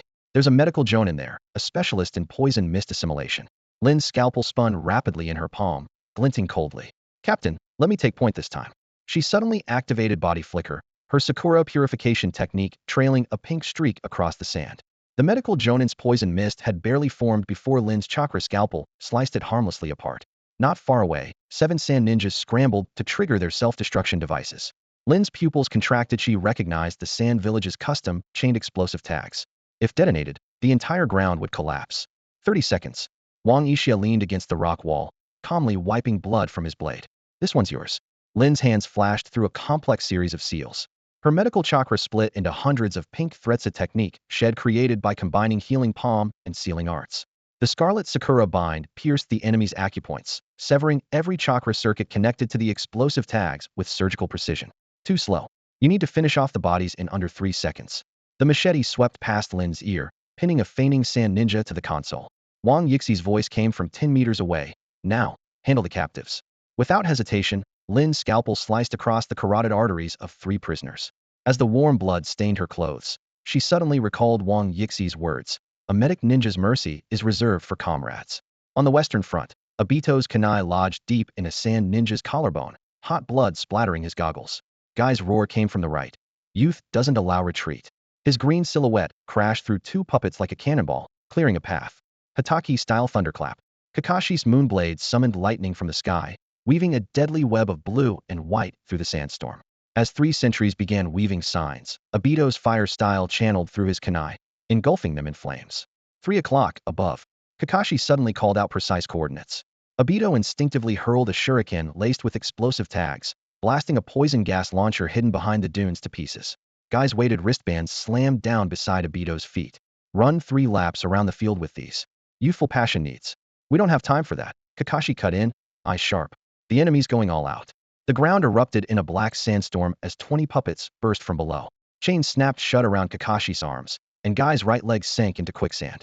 Obito watched as the young sand ninja he had burned struggled to assemble an explosive tag array, his own goggles suddenly shattering. As he lunged for the detonator, the world seemed to slow. Everything became painfully clear, the sand ninja's fingers forming seals, the surge of the 6th gate chakra within Guy, and the lightning release reversing in Kakashi's hand. In that instant, the first tomo appeared in Obito's eye, and his kunai pierced the enemy's heart with precision. Fire style, Great Fire Dragon Jutsu. Obito formed the seals without hesitation. A dragon of fire, 3 times more powerful than usual, roared forth, severing every puppet string in its path. A brank jutsu had never truly mastered now came effortlessly. Not bad. Kakashi darted past him. But your fireballs are still too slow. Gritting his teeth, Obito formed seals again. Fire style, Dragon Flame Jutsu. An orange fire dragon tore through the stone barricade. 10 sand ninjas screamed as flames engulfed them. Suddenly, his vision sharpened, could see the arc of Kakashi's blade and the rhythm of Guy's taijutsu, as if in slow motion. Guy? 10 o'clock, left side. For the first time, Obito issued a tactical command. Guy instantly understood, vanishing and kicking a hidden puppeteer to the ground. Fire style, Phoenix Flower Jutsu. 7 fireballs shot out, each one finding its mark among 7 sand ninja feigning death. The single tomo in Obito's eye spun slowly. Kakashi's blade, Cold Moon, split into three distinct motions in his vision. Instinctively, Obito threw a kunai, perfectly syncing with Kakashi's deadly strike. When the final sentry fell, Obito collapsed to his knees, gasping for breath on the sand. The pain in his right eye beneath his goggles was unbearable, but the rhythm of battle had become the blood-red tomo spinning in his pupil. Congratulations, you're still alive. Kakashi tossed him a can of yellow peaches. That's your first lesson as a Yama team member, barely a passing grade. Don't get cocky. Obito snapped, swallowing the peaches in one gulp. That sand ninja kid, was he a test you guys set up? Rookies need to learn some hard lessons, Kakashi said, gesturing at Obito's eye. But you did well, didn't you? Did he really have to die? Obito's voice trembled. Suddenly, Kakashi grabbed his collar. You think this is a game? Still dreaming of ninja school fantasies? This is a battlefield. It's kill or be killed. No perfect intel, no timely rescue, and definitely no mercy. Obito's face burned with shame. Sorry, I was wrong. Go deal with the bodies, Kakashi said, letting him go. Move fast, or you'll miss a hot meal back at camp. Back at the camp, Wang Uchiha was boiling the third pot of noodles. Rin used medical chakra to clean the blood from the corner of Obito's eye, secretly mixing in a sedative. Guy, reporting while doing a handstand, announced. We eliminated 312 enemies across the east and west, destroyed 15 poison gas devices, and seized 1,000 explosive tags. The tags have already been split up, Wang Uchiha said, noticing Rin's downcast expression. He gently patted her head. What's wrong? Think I was too harsh? You jerk of a captain. Obito leapt up. If you dare yell at Rin, I challenge you to a duel. Sit down. Kakashi smacked him back into place. Rin shook her head. It's not that, Yixiken. I just feel like I'm not good enough. Everyone feels that way at first, Wang Uchiha reassured her. You did great, better than a certain dead last over there. Rin looked at her steady hands. Captain, next time, can I take the lead? Finish your mission report first, Wang Uchiha said, standing up.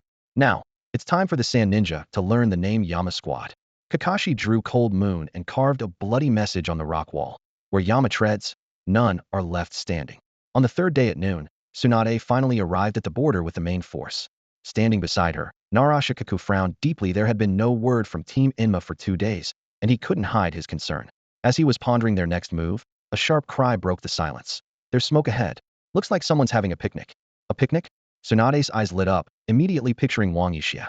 Still, she remained cautious and waved her hand, giving the order, send the Hyuga clan to scout. Report back immediately. Moments later, a Hyuga branch member knelt on one knee. Lady Tsunade, there are 5 people ahead having a picnic. Their chakra matches Team Inma's. Understood. Tsunade signaled for him to withdraw. Why would they be having a picnic out there? What happened these past 2 days? Shikaku hadn't finished his question before Tsunade flashed a confident smile. Let's go take a look and see for ourselves. They'll bet $1 million they've already finished the mission. I'm not betting. Shikaku shook his head. You've got that communicator to reach them. I swear on my honor, they haven't contacted me these 2 days. Refused. Gamblers have no honor. What did you say? Tsunade raised her fist. Shikaku immediately turned and ran. I want to see what they're cooking. With a snort, Tsunade ordered Minato to have the main force set up camp, then headed to the scene with Might Due and Tsukumo Hatake. The sight that greeted them was astonishing. 5 young shinobi sat around a grill, with Rin's bloodstained uniform in plain view and Obito's sharingan glowing with a single tomo. In the distance, the Sand Ninja encampment was engulfed in flames. Piles of confiscated poison pouches and puppet cores littered the ground, while the mouth-watering aroma of grilled meat filled the air. Report. Shikaku, gripping the mission report, spoke with a trembling voice. Team Inma has wiped out the Sand Ninja at the border. Not a single enemy captured. Tsunade looked at the blood-red writing on the rock face and smiled. Tell logistics to send them 10 extra sheep. Put it on the 3rd Hokage's tab. Might Due was moved to tears. This is the power of youth. As Tsunade reached for some barbecue, Wang Uchiha slapped her hand away. Don't touch it, it's not done yet. Lamb fat dripped onto the coals, sending up blue flames. At that moment, Sarutobi Kangwu stepped over the remains of puppets, just in time to see Kakashi skewering a bleeding lamb's heart with a Kanathe prized desert rock sheep of Sunagakure. As a relative of the 3rd Hokage, Sarutobi Kangwa's armor gleamed coldly in the sun. His tactical visor swept over Obito's sharingan, Rin's bloodied clothes, and Kakashi's gleaming blade. He sneered, unbelievable. With the enemy at our gates, you're having a cookout? Quartermaster, Shikaku handed him the report. Team Inma has completed the border sweep. Absurd. Yuanfei Kangwu flipped through the report absent-mindedly, then suddenly tossed it into the burning coals, nearly knocking over the grill. 13 strongholds, over 300 sand shinobi, just those 5 kids? Impossible. Absolutely impossible. He glared at the skewers roasting over the fire, sneering. I bet these kebabs are the only thing they actually managed to take down. Damn it. Lin worked so hard on that report. Obito's single sharingan spun to life, his skewer twirling between his fingers and slicing through the air like a blur. Old man, want to try some special sharingan grilled meat? His cold gaze flashed with a deadly sharpness.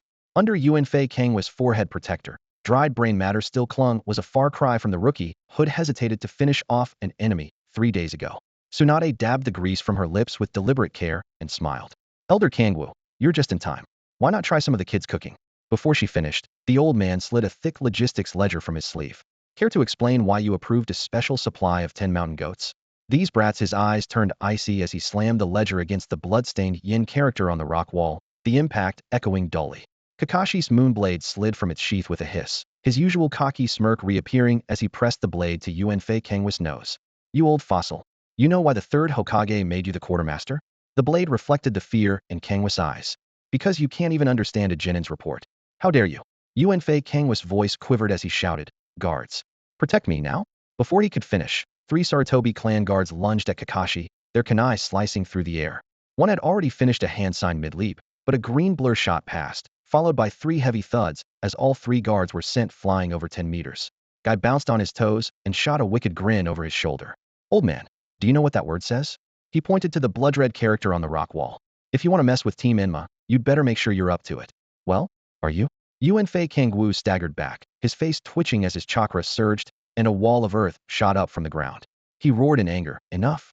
There are over 300 puppet troops from Sunagakure stationed at Kikyo Mountain. And you expect us to believe that just a handful of kids did all this in a single day? Lin's palm flipped over as she unleashed her chakra scalpel, slicing the earth wall into 3 neat sections in the blink of an eye. She said coldly, if you maliciously destroy your comrades' hard work, I reserve the right to report you to the commander. No need to hold back. Tsunade leapt forward, flicking a bamboo skewer that landed next to the blood-red character on the rock wall with pinpoint accuracy. Her voice was icy. Destroying strategic reports and slandering heroes on the front lines. I have full authority to execute you on the spot. Wang Yixia hurriedly handed over a skewer of grilled meat, and Tsunade's eyes flashed with satisfaction. This isn't fair. Yuanfei Kangwu was completely panicked, his voice trembling. Tu was just raising a reasonable suspicion. You can't punish me for that. You weren't suspicious, you were certain, Lin retorted coldly, kicking a puppet core aside. There are 217 here. The rest are in the southwest canyon. If you want to verify, you'll have to wait for the Sands recovery team. Tsunade glanced casually at the scattered puppet cores on the ground. The battle report is confirmed. Yuanfei Kangwu, for willfully destroying strategic intelligence and slandering frontline heroes, your crimes are doubled. You are demoted to a member of the Chunin assault squad as a warning to others. As for the quartermaster position, Nara Shikaku will take over for now. Yes, ma'am. Nara Shikaku responded immediately, silently marveling at how fiercely Tsunade protected her own. He made a mental note never to cross Team Enma. Honestly, he wouldn't have dared anyway. Wang Yixia immediately followed up with flattery, bowing deeply with a sycophantic grin. Lady Tsunade, your wisdom and decisiveness are unmatched. Your fairness commands my endless admiration like a mighty river that never ceases to flow. It's as unstoppable as a flood. Tsunade nodded in satisfaction, a slight smile tugging at her lips. Well said. If you know how to talk, keep it coming. She tapped her fingers on the table, a calculating gleam in her eyes. The dusk was blood-red, painting the endless desert sands. Sarutobi Kangwu, now clad in standard Chunin attire, led his 3 anxious subordinates toward the front lines, his face grave. Behind them, the Yinma squad's raucous laughter echoed without restraint. Don't forget to pay for the sheep. Wang Yixia called out smugly, tossing the Suna coin pouch in his hand with a hint of menace. With the wartime interest rate, it triples by tomorrow. His fingers flicked the pouch, making the coins inside ring crisply.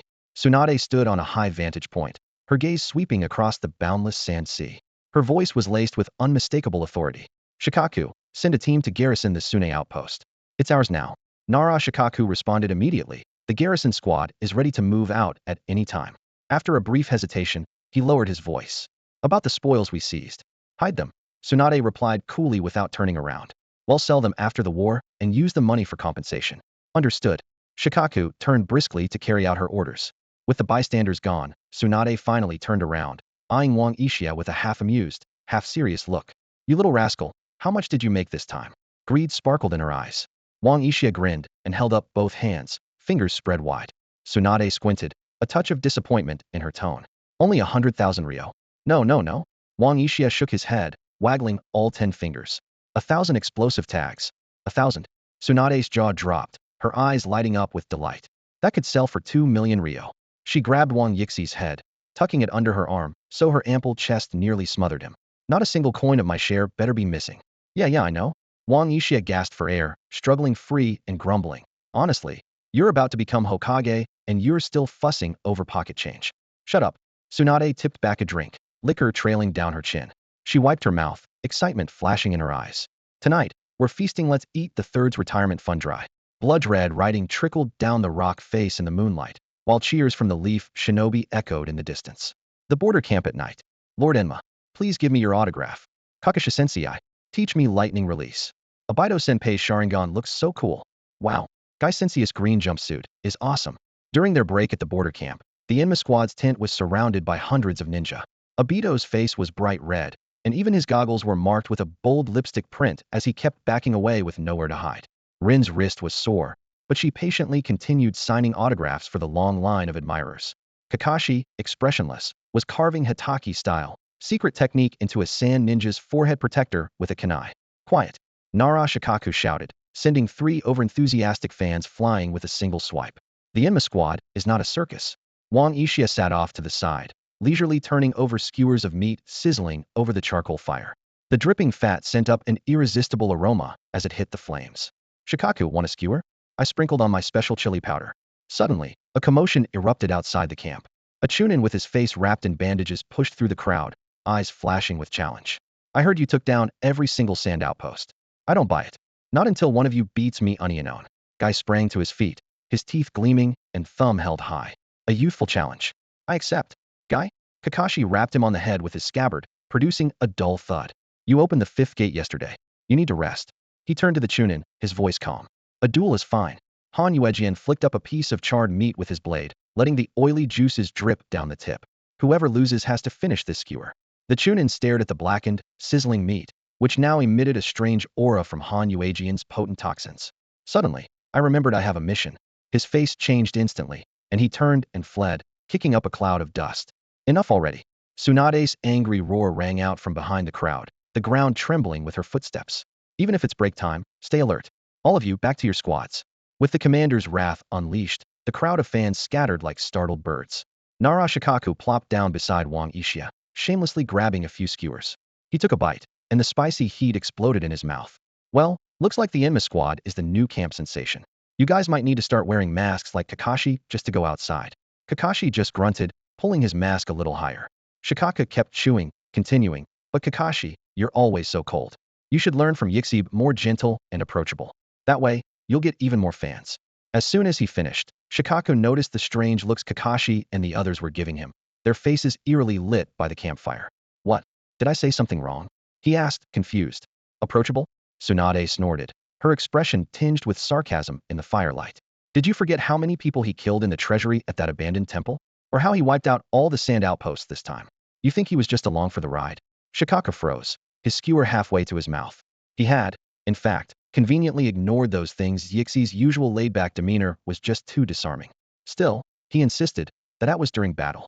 I'm talking about how he is normally. Kakashi raised an eyebrow, his tone calm but with a hint of teasing. Back in school, a classmate startled him once and couldn't get out of bed for days. Guy stroked his chin, recalling, when he first graduated, someone accidentally made eye contact, and he beat them until their face was swollen like a pig's. Might Dewey scratched his head and added honestly, when I teamed up with Uchiha, most of the killing was done by me, Kakashi, and Guy. Uchiha mostly just beat people half to death and left them for us.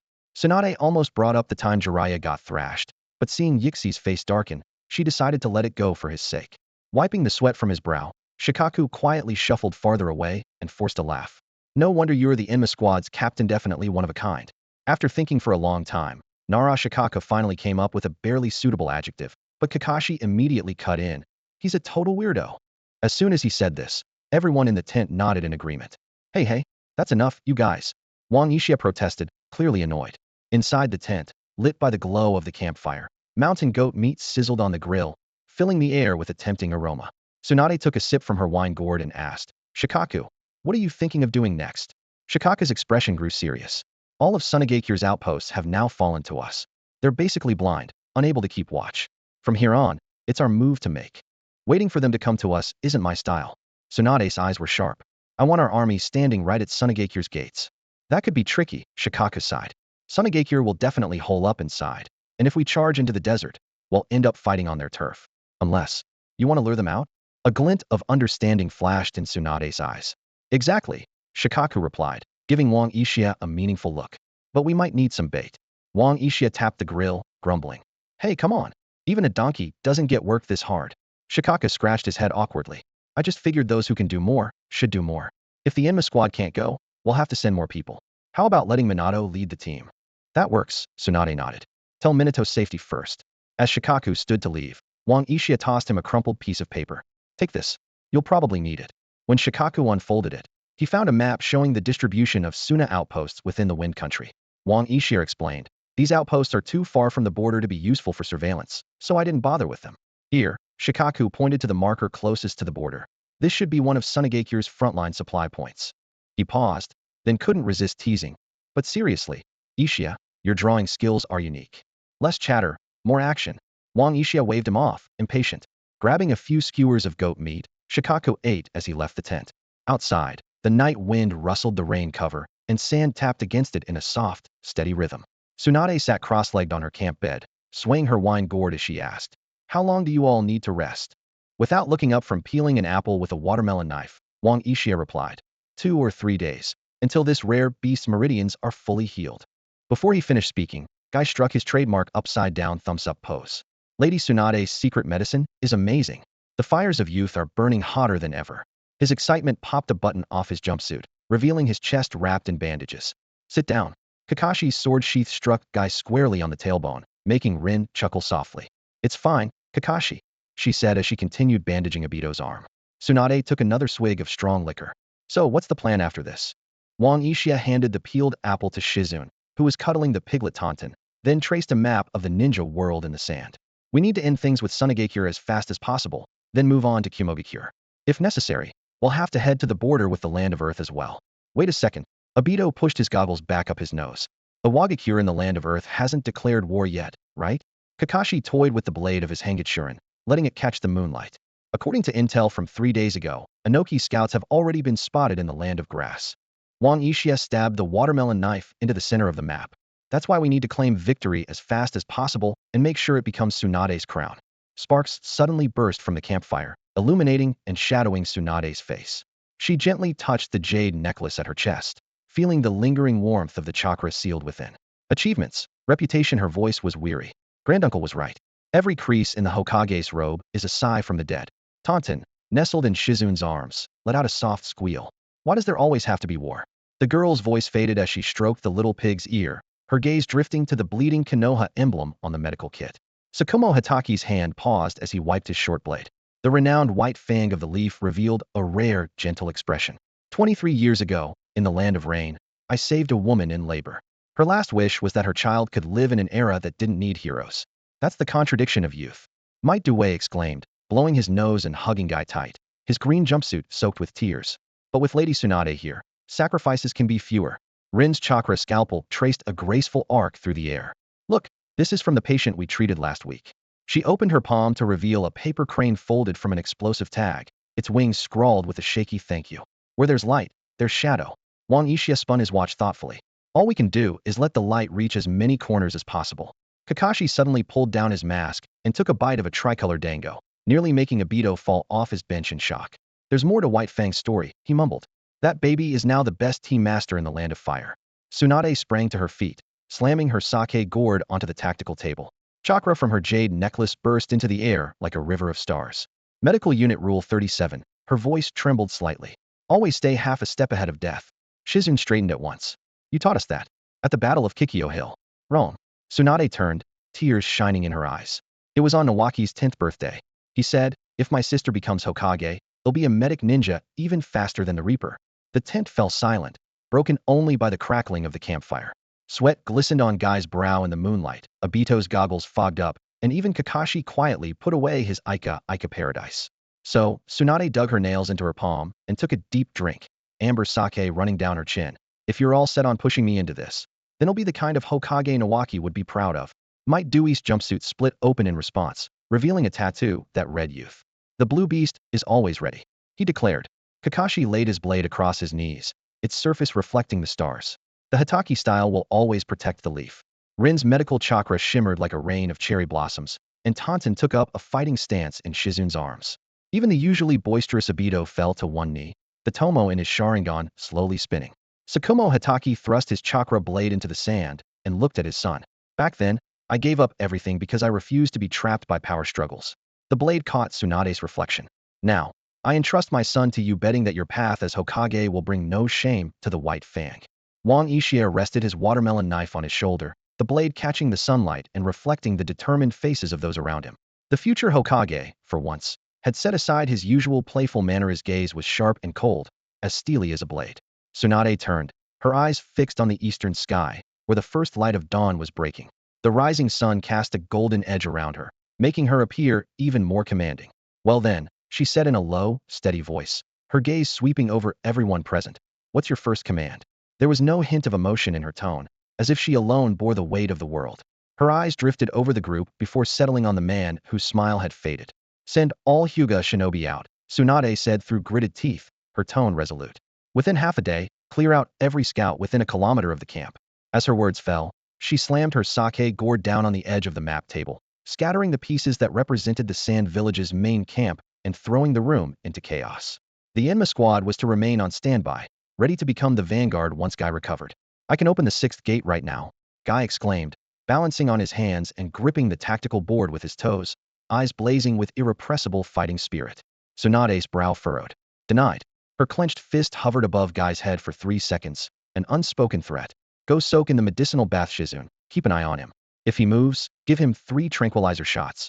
Guy immediately dropped his head, refraining from further protest, and hurried off to the medical area. Meanwhile, in the Kazakage's office in Sunagakure, the soft hiss of sand in an hourglass filled the room. Raza clenched his hand, and the intelligence scroll in his grasp turned to golden dust, scattering into the air. His gaze was sharp as he stared out at the raging sandstorm beyond the window, the wind causing the metal plate on his forehead to flicker uncertainly, like drifting sand impossible to grasp. Golden sand gathered at his fingertips, forming a miniature map of the border, marking the rapid advance of Konoha's forces with red dots eating away at Sunagakure's defenses. All 13 border outposts, both visible and hidden, are gone. 3 warehouses of strategic supplies have been raided, he said coldly, his hand tightening into a fist. I've just become Kazakage, and already I've failed to protect these lands. Konoha's enmity truly live up to their reputation. A knock sounded at the door. Moments later, an ANBU ninja entered, his tone grave. Kazakage-sama, we've just received word the supply point 10 miles out has been taken by Konoha. Leading them is Namikaze Minato. Raza's anger flared instantly, his fist clenching so hard it creaked. Useless fools. It took me 3 years to secretly establish those 13 bases, and they've all been destroyed in less than 3 days. Now we can't even hold a supply point. What are the frontline troops doing? The ENBU ninja bowed his head in silence. Raza took a deep breath, forcing himself to calm down. Send reinforcements immediately. Recover those supplies at all costs. Yes, Kazakage-sama. The ENBU responded and turned to carry out the order. Wait. Raza called suddenly. The ENBU quickly turned back and bowed. Kazakage-sama, is there anything else? Staring at the map, Raza fell silent for a long moment before speaking quietly. Tell Yitsong that the supply point at the front has fallen to Konoha. Over 10,000 comrades are in danger. She, as the village's hero, must go to their aid. He paused, then added softly, and summoned Jonin Ming Lien to see me. The ENBU accepted the orders and left. The silence at the door seemed to freeze the air. Raza's gaze grew distant as he murmured, Yitsong, don't blame me. Your reputation is simply too great. Let Konoha grant you one last heroic deed. He then turned his palm, letting the golden sand swirl between his fingers before forming 2 characters Imma. With a tight squeeze, the sand crumbled to dust and vanished. They'll handle this myself. They will never leave this desert alive.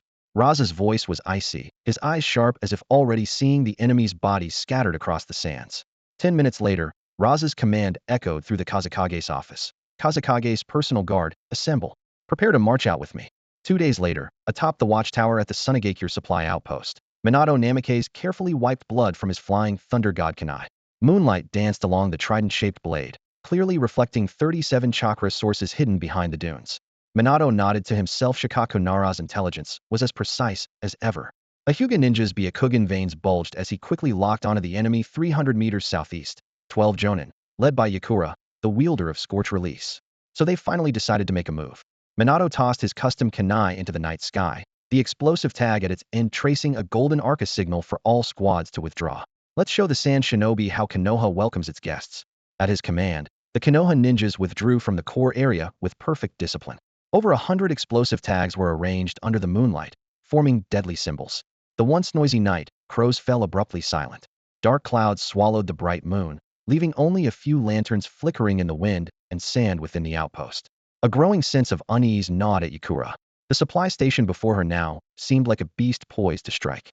She had been waiting here all day when the jonin behind her, Minglian, whispered, "The moon's hidden tonight perfect conditions for an assault. If we miss this chance, supplies for over 10,000 of our comrades will be delayed." 10,000 comrades. Yakura clenched her teeth, then gave swift orders. In 10 minutes, he'll lead all jonin and 100 chunin in a frontal assault to draw their attention. Minglian, you take the remaining 50 and circle around. Prioritize the supplies, don't get bogged down in a fight. Understood, came the unanimous response. 10 minutes passed in a flash. Yakura led her team toward the outpost, clearly spotting Minato atop the watchtower. But as her scorch release fireball lit up the canyon, her pupils contracted in shock. The warehouse was completely empty. For large words were carved into the rock wall. "Surrender, and you will be spared." Ret. Her warning was cut short as 7 flying thunder god seals flared on the sand beneath their feet. Golden light exploded through their ranks, and 2 jonin fell, blood spurting from their throats. A puppet string had just latched onto Minato's afterimage when a cold blade pressed against its master's back. Too slow. Minato's voice echoed from all directions as 4 puppet cores were pierced by explosive tags.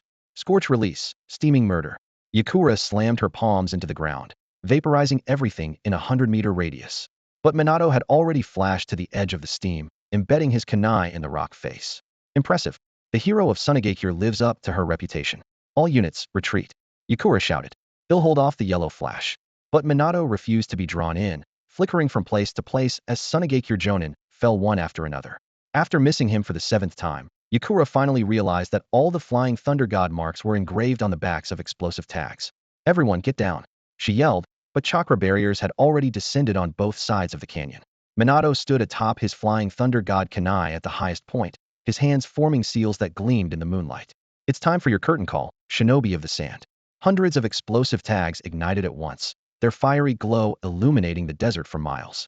Golden chains of lightning tore through the sandstorm, while roaring clouds of dust shattered the rocky terrain. Yitsong's bare back was a bloody mess, and she coughed up a mouthful of blood onto the yellow sand. In a desperate moment, she seized 2 nearby chunin, breaking through the encirclement just as the barrier shattered. "Captain Yitsong." Minglian's voice came from ahead. Only a dozen or so chunin remained behind him. Konoha had over 100 men lying in ambush behind the supply station. "Only we made it out. It was a trap, and their pursuers are right behind us." Gritting her teeth against the pain, Yitsong led the remnants of her squad deeper into the desert. Meanwhile, in the Konoha camp, Tsunade's command tent was filled with the aroma of a steaming hot pot. Shikaka Nara pushed aside the tent flap and entered, his eyes lighting up before he squeezed in to sit next to Guy. As he shoveled food into his mouth, he mumbled, "Lady Tsunade. MMPH. There's been some trouble at the outpost up front." "Honestly," Tsunade said, visibly annoyed, "as deputy commander and chief quartermaster for the Wind Country front, could you at least try to act a little more dignified?" Shikaka flushed, but showed no shame. "Well, it's just us here. By the way, what is this dish?" "Looks like sukiyaki, but it tastes way better. It's called hot pot," Kakashi said with a hint of disdain. "And to think you're the head of the Nara clan, have you never seen one? Don't act so high and mighty." Shikaka shot back. Tsunade, skewering 2 shrimp balls, cut in, "Enough. What's the situation at the outpost?" "The plan only half worked," Shikaku replied. "The enemy did attack, but there were fewer than 200 of them. Their leader was Yitsong, the hero of Sunagakure. She's got some strange abilities. Minato couldn't stop her, and she escaped with a handful of people. Still, our losses were minimal. Just a few hundred explosive tags used, and we captured 3 jonin, 22 chunin, and 10 genin." At that, everyone turned to look at Wang Uchiha. As expected, he immediately jumped up. "You call that minimal? Hundreds of explosive tags, tats, hundreds of thousands of Rio. We could circle the entire Nara estate with that money. And all we got was a handful of prisoners." Just then, Minato entered the tent, ready to report. Wang Uchiha didn't hold back. "What are you looking at?" "I'm talking about you. What's the point of the Flying Thunder God if you can't finish the job?" Obito and Rin quickly covered Wang Yixi's mouth. "Don't say that, Captain. It wasn't Minato Sensei's fault." Rin gave Minato an apologetic look. "Sorry, Minato Sensei. Captain Uchiha is just worried about the budget." "No need to take it personally," Kakashi said between bites of duck blood tofu. "He always acts like this when money's involved." He glanced at Shikaku. "Especially when someone's wasting it." "It's not like I'm wasting his money," Shikaku muttered, only to get hit in the face with Wang Yixi's shoe. As Obito struggled to restrain the furious Wang Uchiha, Tsunade said nonchalantly. It's fine. Well, interrogate the prisoners and execute them afterward. Shikaku immediately jumped up and ran outside. He'll get right on it. Minato sat awkwardly in Shikaku's spot and handed the shoe back to Wang Ishia. It really was my mistake this time. But Kushina wasn't bullying me. Everyone. After finishing the hot pot, Wang Ishia stood up and donned his ninja outfit. His eyes grew sharp as he spoke in a cold voice. Emma squad, move out. Tsunade frowned and asked, where are you going? Wang Ishia fastened his collar impatiently. Obviously, I'm going to recover our losses. That hero is worth a fortune if we capture him alive. Sunagakure will have to cough up at least 10 or 20 million ryo to ransom him. Besides, they're all injured and won't get far. If we leave now, we might just catch up. Tsunade nodded after a moment's thought. All right, but be careful. Intelligence reports that Raza is leading a large force to the front lines. If you run into them, withdraw immediately. Okay. Wang Ishia flashed a hand sign, his eyes unable to hide his fighting spirit. Just then, Minato stood up, his tone gentle but firm. How about I come with you? An extra hand couldn't hurt. Wang Ishia grinned and patted him on the shoulder. Big brother Minato, we'll help you chase down Yi Song. In return, can you do me a favor? Minato nodded. Of course, as long as it's within my ability. Well, Wang Ishia rubbed his hands together with a mischievous smile. You left a flying thunder god mark in the village, right? The watermelons in my yard should be ripe by now. Could you pick them and sell them for me? He leaned in and whispered, he'll cut you in on the profits, just don't tell Kushina. Minato's eyes lit up. That sounds good. But he turned to Tsunade. He'll need Lady Tsunade's approval for leave. Tsunade tossed him the commander's seal. Write it up yourself and deduct the time. Also her tone shifted, eyes glinting slyly. As commander, I've decided our unit will buy all those watermelons. Including transport, 1,000 ryo each. Minato, make a few extra trips and bring them all back for the troops. She added, remember to get reimbursed from the old man. Minato looked dismayed. 1,000 watermelons, and with the distance, he'd have to make more than 20 trips. Tsunade saw his expression and reassured him with a smile. Don't worry about chakra. Shizen will prepare enough soldier pills for you. Minato's face fell even more. Ever since he got used to Wang Yixi's cooking, soldier pills tasted so bad that, as Kakashi said, not even a dog would eat them. But thinking of his secret stash now, thinking of letting the troops enjoy watermelon, gritted his teeth and agreed, he'll do it. The scorching sun baked the dunes, heat mirages shimmering above the sand. Sweat beaded beneath Wang Yixi's forehead protector as he dragged his watermelon knife's sheath through the burning sand, leaving a winding trail like a snake's path. Captain, my canteen's almost empty, Obito grumbled, tugging at his collar and fanning himself. His goggles left a sweaty mark on his nose as he muttered, there's not even a scorpion in this godforsaken place. Without warning, Kakashi stabbed his Hangetsuren blade into the sand by Obito's feet, the blade reflecting the half-buried Sunagakure forehead protector 10 meters away. He said coolly, your complaining's louder than camel hooves. The enemy should give you a tracking award. There are blood crystals 300 meters ahead, Rin said quietly. Medical chakra in her hands formed a swarm of butterflies, fluttering and scattering in the heat haze. Looks like marks left by a scorch release technique. She casually sent a water-style stream into Obito's canteen. Steam billowed up, making the boy yelp at the heat. Guy leapt overhead in his green jumpsuit, sunlight glinting off the fabric. This is the power of youth's special training. Captain, do you want to race to see who finds? Before he could finish, the watermelon knife's sheath swept sideways, smacking him into a sand pile with a thud. Wang Ishia narrowed his eyes, his observation haki rippling out like water. He said coldly, 300 meters northwest there are signs of human activity. Understood. Kakashi was the first to dash out, his figure darting between the dunes. The others followed close behind. As they crossed a crescent-shaped dune, Obito stumbled, nearly stepping on a half-buried puppet limb in the sand. Inside the abdomen of the giant salamander puppet, a charred Sunagakure forehead protector was still smoldering, thin wisps of blue smoke curling upward, clear evidence of an explosive tag's aftermath. Kakashi used the tip of his blade to lift out melted gears, his expression grave as he signaled to the team that they were closing in on their target. Wang Ishia suddenly crouched down, his fingers brushing over a few grains of dark red sand. At least 15 people stopped here an hour ago, he murmured. He crushed a handful of crystal sand, bringing it close to his nose. A sharp, acrid scent lingered, unmistakably puppet lubricant. Then, a crisp, lingering aroma of fine sake drifted past his nostrils. Rin pulled a pouch of phosphorescent powder from her ninja tools and scattered it across the ground.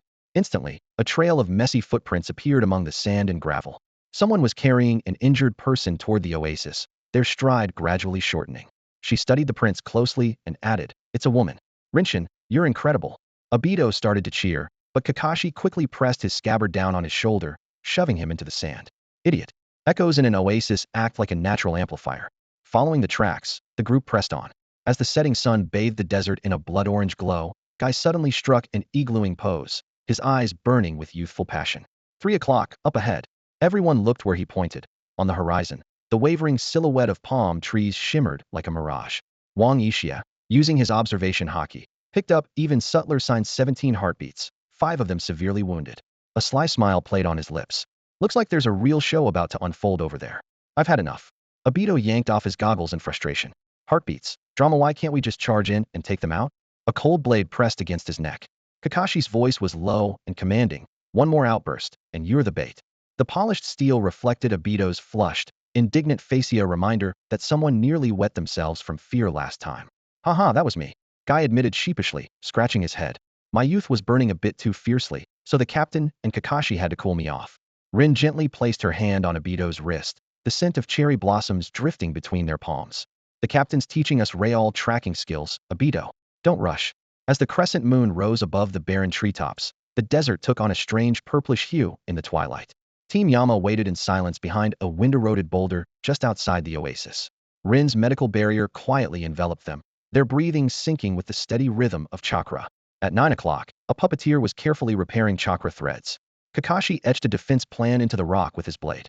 At 2 o'clock, by the water's edge, Yitsong's chakra flickered weakly, like a candle about to go out. Obito was about to speak when Wang Yixia swiftly covered his mouth. Faint voices drifted from afar. Ming Lian was stealthily slipping a dagger up his sleeve. What a show, Wang Yixia muttered, his observation haki locking onto every corner of the oasis. A predator's grin flashed across his face. Third-rate traitors, second-rate actors, and a clueless Sunagake, your hero.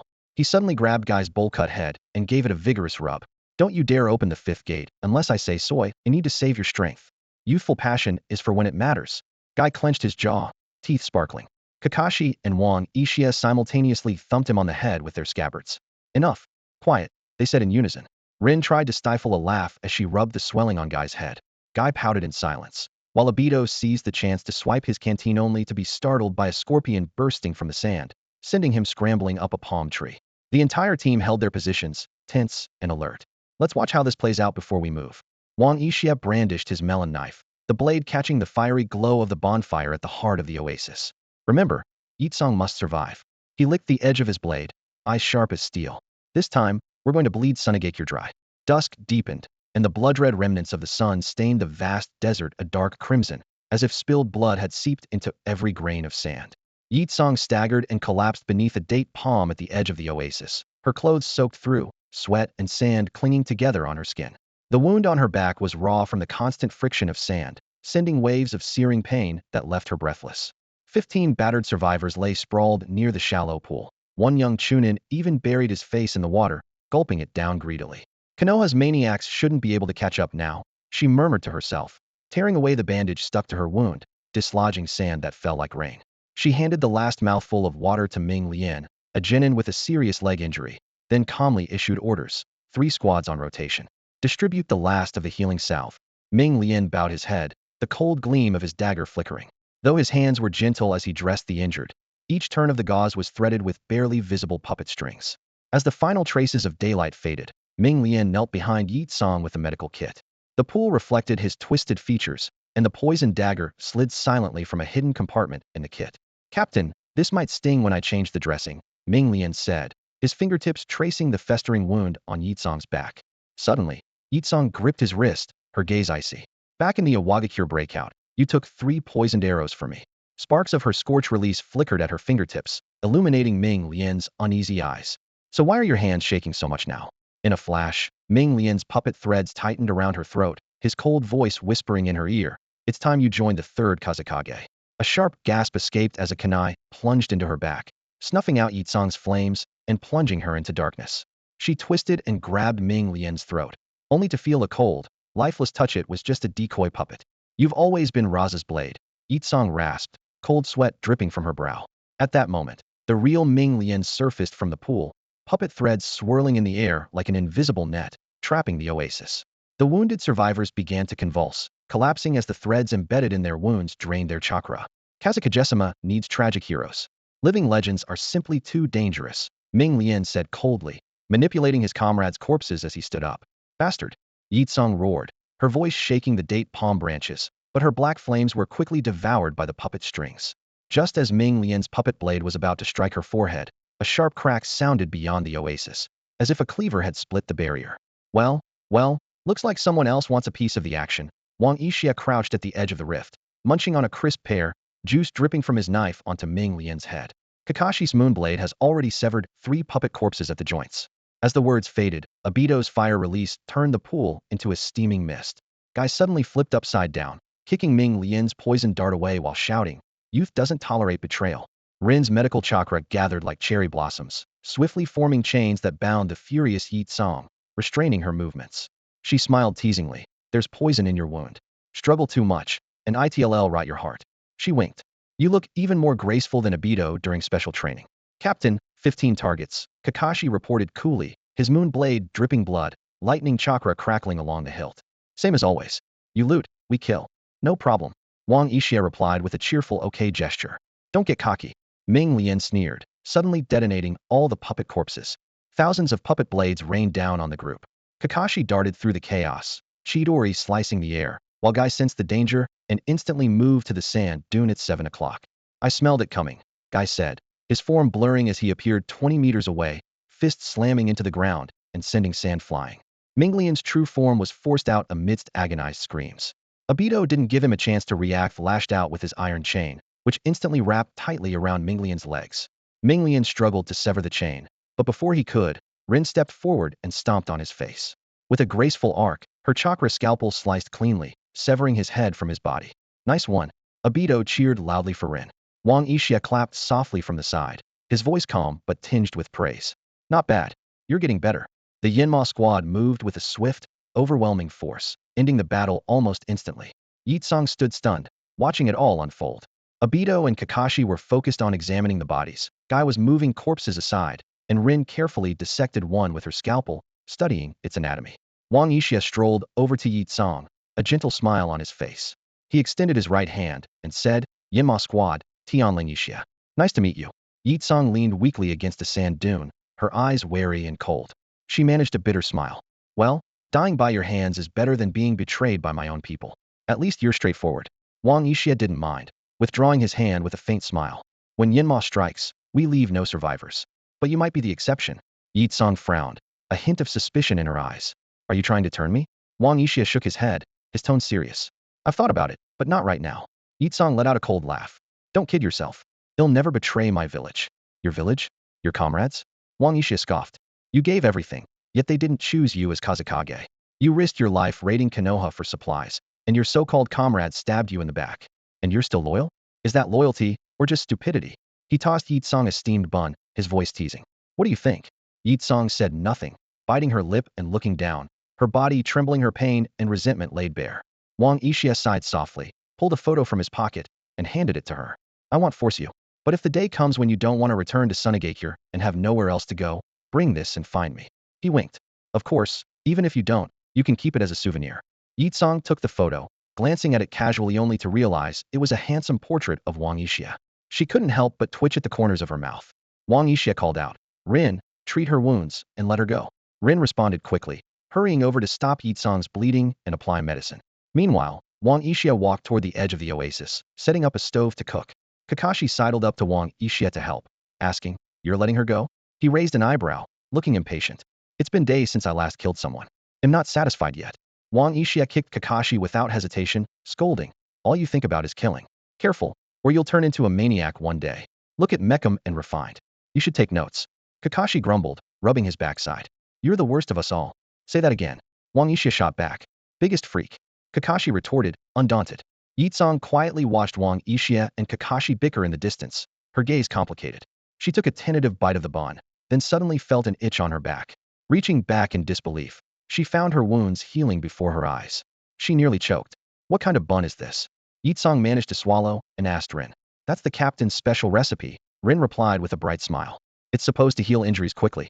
Yi Tsong didn't respond, finishing the bun in a few more bites, almost fainting as she swallowed. She glanced at Wang Yixia, her eyes filled with gratitude, resentment, confusion, and uncertainty. As the sun rose, 15 bodies lay quietly in the oasis, covered with white cloth. Yi Tsong stared at Ming Lian's twisted face, then tore off the armband of the Sunagakure squad leader. The Sand's frontline defense map in exchange for my subordinates' bodies being returned home intact. No need. Wang Yixi's voice came from behind. The tricks Sunagakure uses to hide things are easier to find than the birthmark on Obito's, but… Damn it, Captain. How do you know I have a birthmark there? Obito's face flushed bright red. Wang Yixia shrugged, answering matter-of-factly. Maybe you shouldn't sleep without clothes. Ah, I challenge you to a duel. The scorching sun baked the sea of sand into shimmering, distorted waves. Yekang's ninja boots had long since been melted through by the blistering gravel. She staggered past the desiccated remains of a camel, black blood oozing from the wound on her back, where an explosive tag had torn through her flesh, leaving a trail of dark stains across the golden sand. The brutal ambush from the previous day still haunted her mind. Minglian's twisted grin, the sharp sound of puppet threads ripping through her comrade's chest, and the contemptuous judgment from the young man in the Enma squad wielding a watermelon knife. A violent cough spattered blood onto her Sunagakure forehead protector. Yetsong immediately seared the stain away with her scorch release, her last shred of dignity.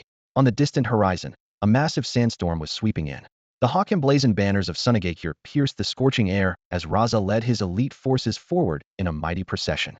A patrolling scout suddenly froze, stunned by the sight before him. Yikangsama? Take me to Raza, Yetsong rasped, her voice scattering the poisonous scorpions hiding in the cracks. Now. The scout hesitated for a moment, then quickly gave instructions to his comrades and led Yetsong toward the heart of the formation. She gritted her teeth against the pain and followed, drawing countless shocked stares and whispered speculation from the Sunagakure shinobi as she passed. In front of an ornate camel carriage, the scout stepped forward to announce her arrival, but Yetsong shoved him aside and staggered forward, shouting, Raza, come out here. The glass bead curtains on the carriage chimed as Raza toyed with a chess piece formed from magnetic gold dust. Sensing the familiar heat of her chakra, the piece instantly morphed into Yekang's likeness, only to be crushed mercilessly in his hand. A traitor dares return?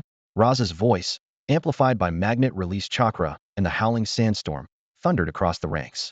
Behind him, gold dust coalesced into the shadowy figure of the third Kazekage. 13 outposts destroyed, 3 warehouses looted, 100 elite shinobi lost to the desert. Is this how you honor your heroic name? Yetsong? The Sunagakure soldiers erupted. Veterans stared at the diamond-shaped burn scar on Yekang's back, a mark of valor earned when she took a scorch release attack to save the third Kazekage. Younger ninja, burning with anger, hurled kunai engraved with avenge my brother at her feet. Slander! Yetsong roared, flames of scorch release igniting in her palm. Raza, only you knew the locations of those secret outposts. But before her attack could reach Raza, Kyo's puppet threads shredded it to pieces. How dare you? She commanded as a giant hand of gold dust crashed down, slamming Yetsong into the sand like a broken kite. Kyo's deep gaze swept over Raza. Though she sensed there was more to the story, she had no choice but to support him. With war against Konoha looming, any challenge to Raza's authority could spark civil unrest, making the coming conflict unwinnable. The Chikamatsu 10, emerging from the shadows of the camel-drawn wagon, made their presence known with a cold snort. Suddenly, the white secret technique, red scorpion shackles pierced through Yitsong's ankle, a forbidden jutsu, reserved only for interrogating the most dangerous criminals. Under the scorching sun, the old woman's wrinkles seemed carved by a knife, her face twisted into something even more menacing by the relentless heat. Stop your pointless struggle, Yitsong. Surrender quietly, and I'll plead for mercy on your behalf, she threatened, her tone brooking no argument. When Yitsong saw even Chio standing with Raza against her, utter despair swallowed her whole. Her gaze turned frigid, locked on Raza and Chio with unyielding hatred, her voice trembling with fury and pain. You treacherous, heartless beasts. Just you wait if it's the last thing I do. Even as a ghost, they'll never forgive you. They'll kill you all, every last one of you. Raza sneered at Yitsong's rage, his eyes reflecting only cold contempt. He was about to order her execution when Chio interrupted. Take Yitsong to the black prison in the rear and keep her under strict watch. She is not to have any contact with anyone. Several of Raza's trusted followers hesitated, glancing at him for direction, but ultimately did nothing. Chio met Raza's eyes calmly, her tone detached. Kazekage, Yitsong may have betrayed the village, but she's done much for us. Spare her life for now. With war against Konoha looming, who knows if she might still be useful? The implication was clear. Raza gave a dissatisfied grunt, but since Chio had confirmed Yitsong's betrayal, he could only nod. Fine. Well, do as Elder Chio says. Yet as Chio turned away, Raza subtly signaled one of the captains of his personal guard. The man gave a slight nod and quietly slipped away to carry out his orders. Tension simmered throughout the Sand Shinobi ranks as word of Yitsong's betrayal quickly spread. Yitsong was a hero of the village. How could she turn traitor? Someone whispered. Another scoffed. So what if she was a hero? I bet she's just bitter she never became Kazekage and wanted revenge. Others chimed in. Exactly. Even Lady Chio admits she's a traitor. What more proof do you need? The first man fumed. Unbelievable. She betrayed all those comrades. She deserves whatever she gets. The sandstorm wagon rattled over the burning sands. Yi Tsong dragged behind, suspended by the red scorpion shackles. The chains bit deep into her wounds, torn flesh festering and attracting clouds of vultures to the rising mist of blood. The one-eyed veteran pushing the cart jabbed her ribs hard with his kunai's hilt, sending waves of pain through her body. 20 years ago, in the poisoned mists of the land of rain, Yi Tsong had slit her own wrist to save this very man. Hero? He spat in her eye, his voice thick with anger and hatred. Should have left you to rot in that poison swamp back then. Rumors spread like wildfire in the scorching wind. The younger soldiers vented their fury by pelting Yi Tsong with rotten vegetables and scraps. A freckled boy even cut his own finger, letting the blood drip onto the sand to trace a curse against the traitor. Her right eye was smeared shut with the stench of rotten eggs, but her left remained fixed on Raza in the distance. As the saying goes, when a wall falls, everyone gives it a push. When a drum breaks, everyone takes a swing. As Yi Tsong was dragged through the camp, the surrounding sand shinobi hurled insults without mercy. Rotting fruit peels and foul eggs rained down on her. Some even spat at her, reveling in the humiliation of their former hero. Despite it all, Yi Tsong refused to cower. She struggled fiercely, shouting with rage, "You ungrateful cowards! You despicable scum! They'll never forgive you. You'll all pay for this." The captain of the personal guard stepped up, sneering as he kicked her hard in the face. "Shut your filthy mouth, you wretch. Still acting tough when you're about to die? Just wait until no one's looking. It'll make you pay." The setting sun cast eerie shadows across the sand dunes. The Yinma squad had already gathered, with Hyuga Nikisithir, former ally, standing nearby. Just a kilometer ahead, Raza was assembling the main sand village force. Wang Yixia idly scraped his watermelon knife against the sand at his feet. His observation Haki 2.0 could only sense up to 300 meters, so had specifically asked for the help of Hyuga Nichiza and his Byakugan. He wasn't keen on killing a powerhouse like Yi Tsong unless absolutely necessary. If she could be recruited, it would undoubtedly strengthen Yinma's squad. But if she insisted on resisting, death was the only option in iron rule of the squad. Nichisa's forehead veins bulged as his Byakugan pierced through the swirling sands a kilometer away. The main force is on the move. They'll reach the border in about 2 days. He shifted his gaze. The wagon carrying Yi Tsong is heading in the opposite direction, escorted by 20 men, including a Jonin. How is Yi Tsong holding up? Nichisa's Byakugan flickered. 7 of her chakra points are severed. Chakra flow is blocked, especially at the Baiwi point. She's been poisoned with at least 3 different toxins. Her lungs are bleeding. Frankly, it's a miracle she's still alive. As long as she's alive, that's all that matters, Wang Yixia said, stretching. Let's move. We need to catch up. Kakashi slowly sheathed his Hanyu blade. We'll need to take a detour to avoid the sand scouts. What about Obito? He's taking a leak. He'll be back soon. Came the irritated shout from 100 meters away. Rin flipped her chakra scalpel, its glow shimmering. We need to hurry. I doubt she can hold out much longer. Meanwhile, the prison wagon was struggling through a sandstorm. Fierce winds hurled pebbles against the black iron cage, producing a constant, muffled clatter. The chains on Yi Tsong's wrists scraped her wounds with every jolt, and blackened blood from her rotting flesh had already formed a web of scabs. The captain of the guards ground his boot into her old knee injury, his poisoned kunai glinting a strange blue in the dusk. Such a beautiful heroine, he sneered, smacking her sunken cheek with the flat of his blade. I heard you once burned through Iwagakure's defenses by yourself in the land of Earth. Now look at you like a crippled wild dog. Yi Tsong spat out a mouthful of blood, only for the wind to carry it away before it touched the ground. Suddenly, the captain seized her throat, stabbing his kunai precisely into the nerve cluster on the outside of her thigh, twisting the blade slowly through the muscle. Don't worry. They'll make sure you live long enough to see exactly how you die. Sir, we're approaching the black prison. Awaiting your orders, someone reported. Take this wretch inside. I'll interrogate her myself soon, the captain ordered with a sinister grin. 500 meters away, Yinma squad was barely visible in the growing darkness. Nichisa's Byakugan gleamed coldly, veins standing out at his temples. Northeast, at the sand supply station. Yi Tsong is held in the underground prison. 3 Chunin guards, 1 Jonin in charge of interrogation. We really owe you one for this, Nikisa-senpai, Wang Yixia said with a smile. Hinata Nichika looked a bit embarrassed, rubbing his hands together. It's nothing really, just that. I haven't eaten since I got here. That's easy to fix. Wang Yixi's eyes lit up. Once we're done, I'll have Obito catch something wild so we can cook up a real meal for you. Hinata Nichika grinned. In that case, they'll gladly accept your hospitality. Wang Yixia crouched down, quickly sketching a rough map in the sand with his fingertip. Kakashi and Guy, you'll take the frontal assault. Obito and Rin will flank from the side, stir things up. He glanced at Kakashi. Once we're in, same plan as always. Kakashi rested his hand on the Hanyu blade and finished the sentence. You give the orders, we do the killing. Hey, wait a second. Abito suddenly popped out from between the rocks, fastening his pants and protesting. Why do I always have to be the bait? Before he could finish, Guy had already grabbed him and dragged him forward. The fires of youth need your sacrifice. Beneath the supply station, deep in the black prison of Sunagakure, pale green fluorite was set into the shadowy stone walls, casting an eerie glow over the interrogation chamber. Yitsong hung in the center, suspended by iron chains, with 12 steel spikes driven through her shoulder blades. Blood trickled down from her toes, pooling into winding streams across the obsidian floor inscribed with curses. She stared blankly at the blood dripping beneath her feet, a bitter smile tugging at her lips. The cell door screeched open. Yitsong looked up, her eyes instantly sharp and furious. The one entering was the captain of the royal guard who had dragged her here. Are you here to kill me? She rasped. Don't blame me.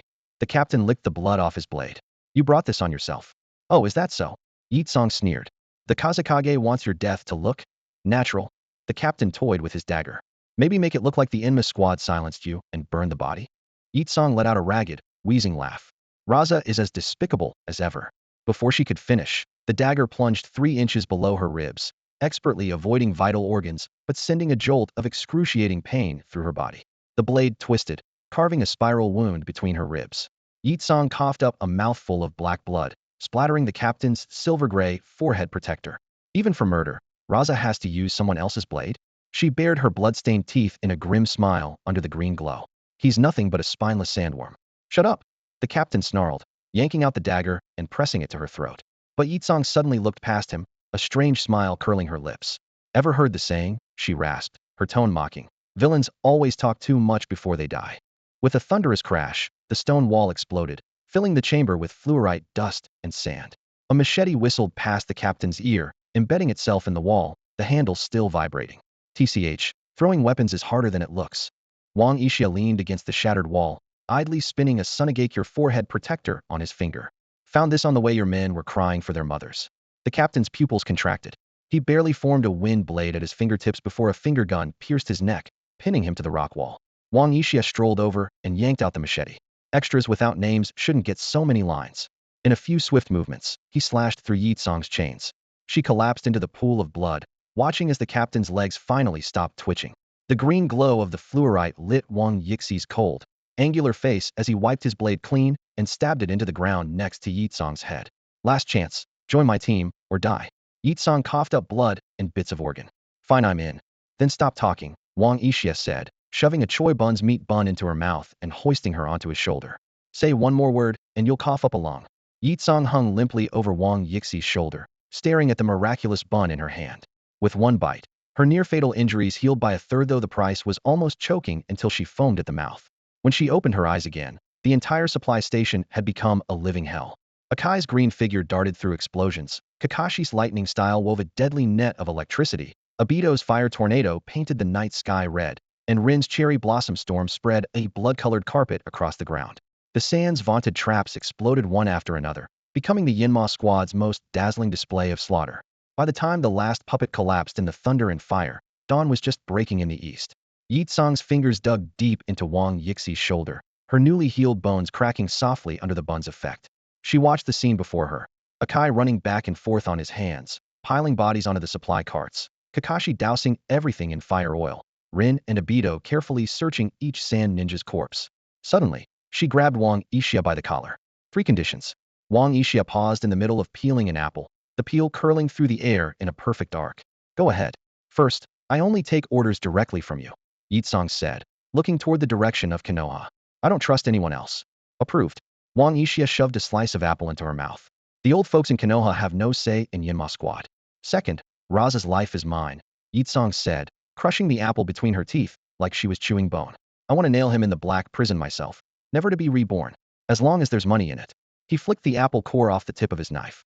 Third, Yitsong snatched up the watermelon knife and drove it into the sand, the handle pointing straight at a sand guard who was pretending to be dead. Leave him alive to send Raza a message. Denied. Wang Yixia pulled the knife free, and Abito's fire style instantly turned the guard to ash. Yenmo's rule, he pried open Yitsong's stiff fingers, pushing the knife handle back into her grip. Leaving survivors only lowers the mission rating. Yitsong stared at the charred pattern on the knife's handle in her palm, then suddenly grabbed the canteen Rin handed her and gulped it down. Muddy water and sand dripped from her chin as she rasped. You call this rules? It's more like a madhouse code. Captain says that's Yenmo's corporate culture. Akai floated by upside down, kicking a burning puppet head with his feet. Kakashi calmly set the supply carts on fire. Just a reminder, only a crazy person calls everyone else crazy. Yitsong rolled her eyes so hard it was a miracle they didn't fall out, then chucked the empty canteen at Obito's grinning face. In the morning light, the ruins of the sand supply station crackled and burned, like a bonfire welcoming a new member. I have an announcement. Wang Yixia clapped his hands. From this moment, Yitsong officially joins Yenma squad. Welcome, welcome. Rin was the first to jump up, her first aid kit jingling. This is great. I finally have another girl on the team. She pulled out a brand new bandage and handed it to Yitsong. Hey Race, a welcome gift pre-treated with bug repellent. A new chapter of youth begins. Akai somersaulted out from behind the burning supply pile, his green jumpsuit covered in ash. Kakashi, counting the cash head taken from the sand ninja corpses, added, payment gets split the usual way. If you injure a teammate during a mission, you pay double. Obito, his hair singed into a spiky mess by his own fire jutsu, popped up from the sand. Let's get one thing straight first. Hey, you're not allowed to bully Lin. Before the words were even out, Lin's chakra threads wrapped neatly around the speaker's mouth and yanked him aside. Yitsong stood her ground, the roll of bandages in her hand trembling slightly as her expression hovered somewhere between annoyance and amusement. Just then, Wang Yixia casually tossed her half a jujube had been munching on and grinned. You'll get used to it. In our squad, that apple you just ate might be the only normal thing you see for a while. Hey, Yitsong raised her voice, holding the half-eaten jujube. Can you put me down first? And would you kindly get your hand off my butt? Oh, sorry. Wang Yixia hurried to set her back on the ground, scratching his head awkwardly. No wonder it felt so nice. Under Yitsong's sharp glare, Wang Yixia quickly changed the subject. Anyway, on behalf of Team Yenma, welcome aboard. He pulled out a box of old-school beeping smartwatches from his pants pocket. Here, pick one you like, everyone gets one. Yitsong's eyes lit up. She had already noticed Kakashi and the others wearing matching watches, and they looked pretty high-tech. Deliberately ignoring the odd place Wang Yixia had produced them from, she picked out an orange watch that matched her abilities. Lin immediately came over, enthusiastically explaining all the functions. Once Yitsong was familiar with the watch, Wang Yixia handed her the rest of the standard gear. Canned peaches, Kanai 2.0, insect repellent, and everything else she'd need. By then, the sand ninja corpses in the distance had almost finished burning. Suddenly, Obito came running over from afar, dragging a squirming burlap sack. Captain, he shouted, look what I found. Lin, hiding behind Kakashi, asked worriedly. Obito, that's not a bag of vipers or scorpions, is it? Of course not. Obito yanked the sack open, and 7 or 8 fat desert chickens burst out, sending feathers and sand flying in his face. Didn't you want something wild to eat? There's nothing here but scorpions, but I found these chickens the logistics team was secretly raising. Lin gingerly poked a fluffed-up rooster. Poor thing, they're so fat. They're called emergency rations. Obito grabbed a flailing chicken leg. While sand ninjas are gnawing on dry rations, these guys have been feasting on sea buckthorn berries every day. Suddenly, a speckled hen broke free and made a beeline for Guy's head. Youthful chicken catching technique. Guy pinched its neck with 2 fingers, catching it perfectly, though his green jumpsuit was now covered in feathers. Kakashi's Hanyu blade flashed in the sunlight, pinning 3 feathers to the ground. They'll pluck them first, so we can stew them as soon as we get back. With a crackle of lightning, the feathers stood on end. You're all animal abusers. Lin's chakra scalpel flashed as she swiftly beheaded the chicken. You have to be gentle, this way it won't suffer. She turned to Wang Yixia with a sweet smile. Captain, I want braised chicken wings. Kakashi stared at the headless hen still running around, and his face stiffened. You might be the real demon here. Just as Lin noticed Obito using a fire jutsu to roast the chickens, but she quickly called out, Obito, you have to pluck it first. You need to scald it with hot water. Wang Yixia stuffed all the chickens back into the sack. Let's deal with them, later let's go meet up with Senior Nichi. They'll make you all a whole chicken feast for lunch. Yeah. For cheers rang out in unison. Watching her teammates celebrate, Yitsong couldn't help but smile. Maybe this isn't so bad after all. The setting sun cast the sand dunes in a fiery golden glow, stretching the shadows of the Yenma squad long across the desert. The coarse burlap sack bounced on Obito's shoulder, and inside, 7 or 8 desert chickens shrieked miserably, startling a flock of sand sparrows into flight. Guy, still radiating heat from his recent use of the 8 gates, gave off waves of warmth that curled the feathers of the chickens in the bag. Obito, your chickens are begging for a taste of Guy's youthful flames. Wang Yixia teased, his voice ringing clear in the dry desert air. Shut up, Rin snapped, brushing away the 5th tuft of fluff from her hair, her brow furrowed. If chicken droppings get on the medical kit again, you 2 are washing the bandages tonight. Yitsong walked quietly at the rear of the group, the scorch release flickering in her palm and lighting her thoughtful face. Half an hour ago, she had watched Kakashi bleed a chicken with Chidori while Guy plucked feathers with a leaf hurricane. The memory still left her reeling was the infamous, cold-blooded Yinma squad really just preparing dinner? At the edge of the oasis, Hayashi Hyuga suddenly activated his Byakugan, veins bulging at his temples as his gaze pierced through distant dunes. They're back, and at that speed he muttered, then let the Byakugan fade. No matter how many times I see them in action, it's always impressive. He rubbed his hungry stomach with a sigh. Well, at least we'll finally eat. I haven't had a bite since yesterday. Hey, Hayashi-senpai, we're back. Obito called out from afar, his voice echoing across the sands. Hayashi stepped forward, anticipation on his face. Good work, everyone. How did it go? Wang Ishia gestured proudly at Yitsong behind him. We took out a sand village supply post and brought back a hero from Sunagakure. Yitsong shot Wang Ishia an annoyed glare, then stepped up and bowed respectfully to Hayashi. It's an honor to meet you, Hayashi-senpai. I'm Yitsong, formerly of Sunagakure. I've joined the Yinma squad and pledged myself to Konoha. Oh, nice to meet you, Yitsong. Hayashi was surprised by the defection, but quickly returned the bow. Since we're comrades now, there's no need for such formality. I've been friends with the Yinma squad for a long time. That's right. Old friends indeed. Wang Ishia grinned, then turned to Obito with a raised eyebrow. Hayashi-senpai, guess what we brought back? Where are the chickens? Right here. Obito swung the sack off his shoulder, and 7 or 8 chickens flapped out toward a nearby date palm. Check out our spoiled Sunagakure's own free-range chickens. What is this? When Hayashi saw the live chickens, the bamboo skewer head prepared for lamb kebabs slipped from his hand, his face falling. No sheep? Can you even roast chicken? I even brought cumin all the way from Konoha. Obito scratched his head awkwardly. Sorry, there's no sheep anywhere around here. These chickens were being raised by the sand guards. It's all the same, roast chicken is just as tender. Wang Ishia grabbed a speckled hen, pinning it skillfully. We haven't cooked chicken before, so tonight, you're all in for a feast. Hayashi eyed the flapping chickens with some doubt, but bent down to retrieve his skewer.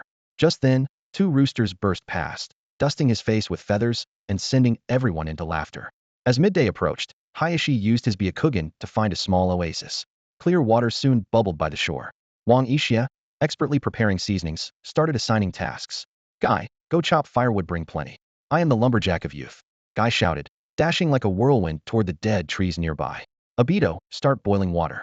If there's no wood, use your fire style, Wang Ishia continued. Grumbling, Obito set up the pot, muttering as he breathed fire beneath it. Kakashi, pluck the chickens. Make sure to drain the blood first, and scald them for easier plucking. Yeah, I know, Kakashi replied without looking up, already holding a chicken. Rin, you handle butchering separate the meat by parts. No problem, Captain. I'm good at this. Rin bounced over to Kakashi, eyes sparkling. Kakashi, I'll help you. Finally, Wang Ishia turned to Yitsong. Yitsong, don't just stand there, help out wherever you're needed. Yitsong glanced around and decided to help Obito boil water first. But with a single blast of her scorch release, she nearly burned a hole through the pot. Obito shoved her aside, exclaiming, Go, go, go. You are just making things worse, I was almost done. Left with no choice, Yitsong turned to help Rin chop the chicken. On her first try, she sliced the chicken clean in half. Thankfully, Rin, ever gentle, took the kunai from her and said softly, Easy, Yitsongjia. She patiently explained, you need to separate the fascia along the grain. Hayashi Hyuga watched this group of would-be chefs, each deadly in battle, now equally dangerous in the kitchen. Especially Wang Ishia, the infamous demon who once joked his way through the destruction of an enemy stronghold, now humming a tune as he massaged chicken drumsticks. His watermelon knife flashed, turning garlic into a fine mist. The scene was almost terrifying. Still, Hayashi was unfazed, having learned from his last embarrassing experience. He rubbed his hands together and approached Wang Ishia. Yixiken, is there anything I can help with? Please, don't hesitate to let me know. Wang Ishia didn't stand on ceremony, pointing at the marinated chicken breasts. Hayashi-senpai, you can skewer these for me. Hayashi eagerly picked up the chicken and got to work. An hour later, a sumptuous chicken feast was laid out before them. Chicken stew, braised chicken, spicy fried chicken, beggar's chicken, white-cut chicken, kung pao chicken, grilled chicken skewers, salt and pepper chicken bones, and finally, chicken and mushroom soup. 8 dishes and 1 soup, each more tempting than the last. The chicken gleamed invitingly in the firelight, its aroma carried by the desert night breeze, tantalizing everyone's senses. I'm digging in. 6 voices rang out in unison as Obito reached straight for the spicy chicken. He grabbed a piece and stuffed it in his mouth. The fiery heat of the chili made his sharingan spin, leaving afterimages. Water. This chili's even stronger than Rin's disinfectant alcohol. He gulped down a whole jug of iced tea but refused to spit out a single bite, mumbling, but this is amazing. Even as he ate, he tried to steal food from Rin's plate. Rinshin, here, have some kung pao chicken. But his hand shook, and the chicken pieces fell right into Guy's soup. Kakashi calmly broke off a drumstick from the beggar's chicken. At the first bite, His pupils narrowed slightly. He followed up with a piece of braised chicken, and the corners of his mouth lifted beneath his mask. In a flash, his kunai appeared, and half the beggar's chicken landed in his bowl. Kakashi. Rin started to protest, but saw Kakashi already grabbing grilled chicken skewers with one hand, beggar's chicken with the other, moving so quickly it looked like afterimages. This is the taste of youth. Guy picked up his plate and tore into the chicken stew, the sound of his teeth tearing meat reminiscent of taijutsu clashes. Suddenly, he spotted Obito trying to sneak some salt and pepper chicken bones into Rin's bowl. Without hesitation, Guy flicked the bones away with his chopsticks. No stealing food in the name of youth. The bones arced through the air and landed perfectly in Yitsong's bowl. Obito, save some for Yitsongja. Rin, holding a bowl piled high with food, looked a bit embarrassed. She tried to share with Yitsong, only to find Yitsong already attacking the white-cut chicken. Yitsong gracefully picked up a slice of white-cut chicken and dipped it in special sauce. The moment it touched her tongue, a burst of scorch-release flames shot out of her nostrils. Well, what kind of magic is this? Forgetting her image, she moved her chopsticks so fast that half the plate disappeared in seconds. Hayashi blinked in surprise. His braised chicken was already gone. Activating his Byakugan, he locked onto the last piece of Kung Pao chicken. Gentle fist. 8 trigrams, 64 chopsticks. He snatched it up in a flash, muttering, "What a bunch of starving wolves." Wang Yixia emerged from behind, carrying a large platter with neatly arranged portions of every dish. "I knew you wouldn't leave me any." He calmly picked up a piece of spicy chicken, raising an eyebrow.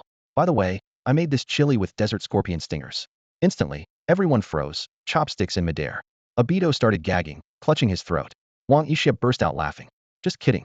It's regular chili." The group all shot him looks of contempt. When Guy finished gnawing the last chicken bone, the firelight cast the warmest of shadows across the desert.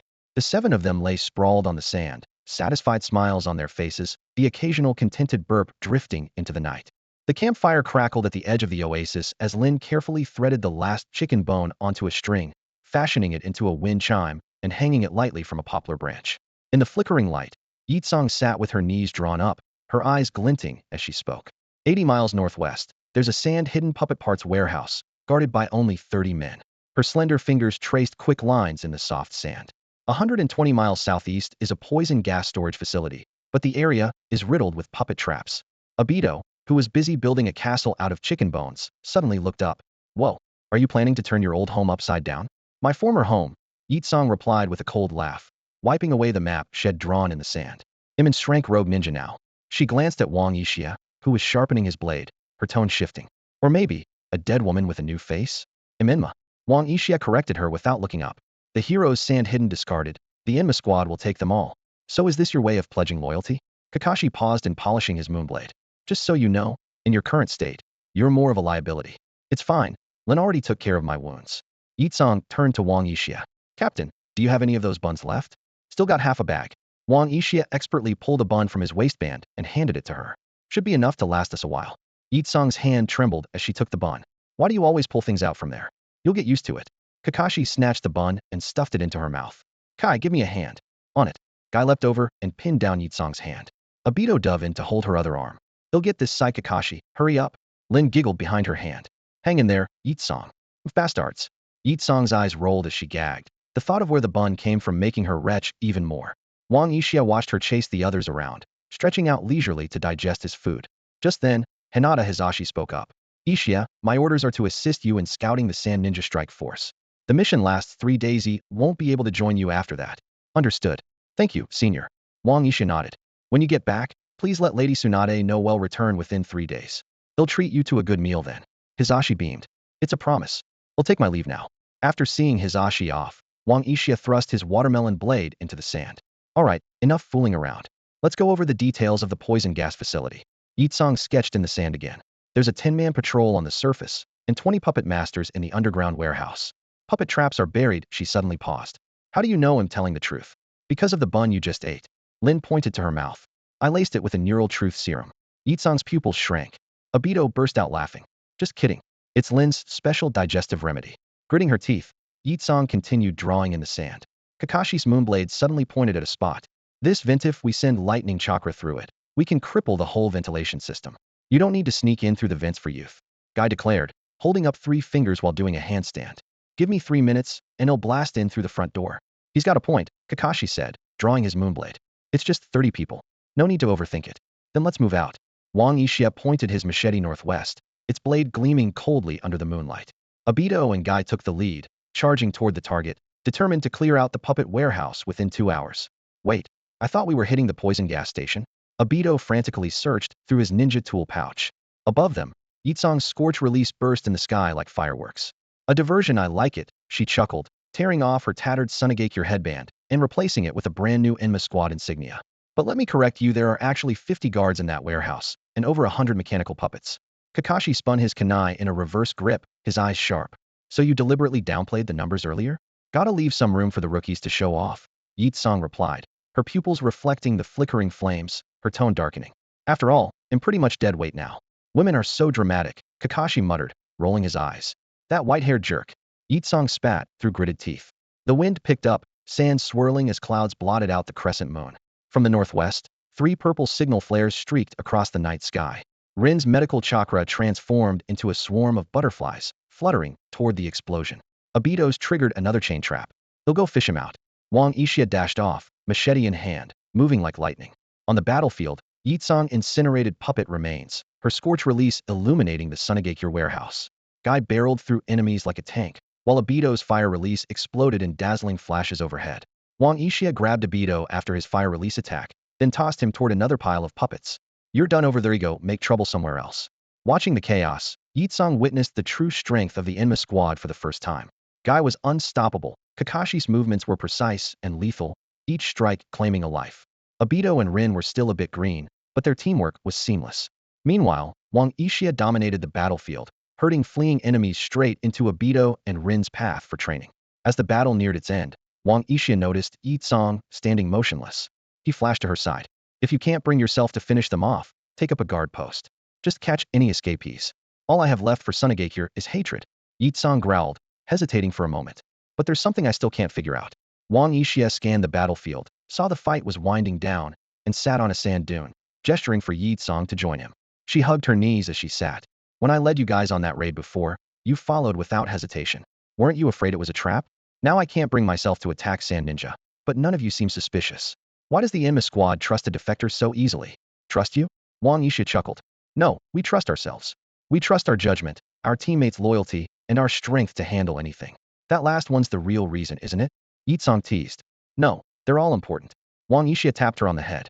Remember that it'll be on the test. Hey, I'm your senior. Yitsong bristled. In the Enma squad. In the senior, you idiot. Wang Yixia tugged at her cheeks. Fine. You jerk. Yitsong broke free. Next question.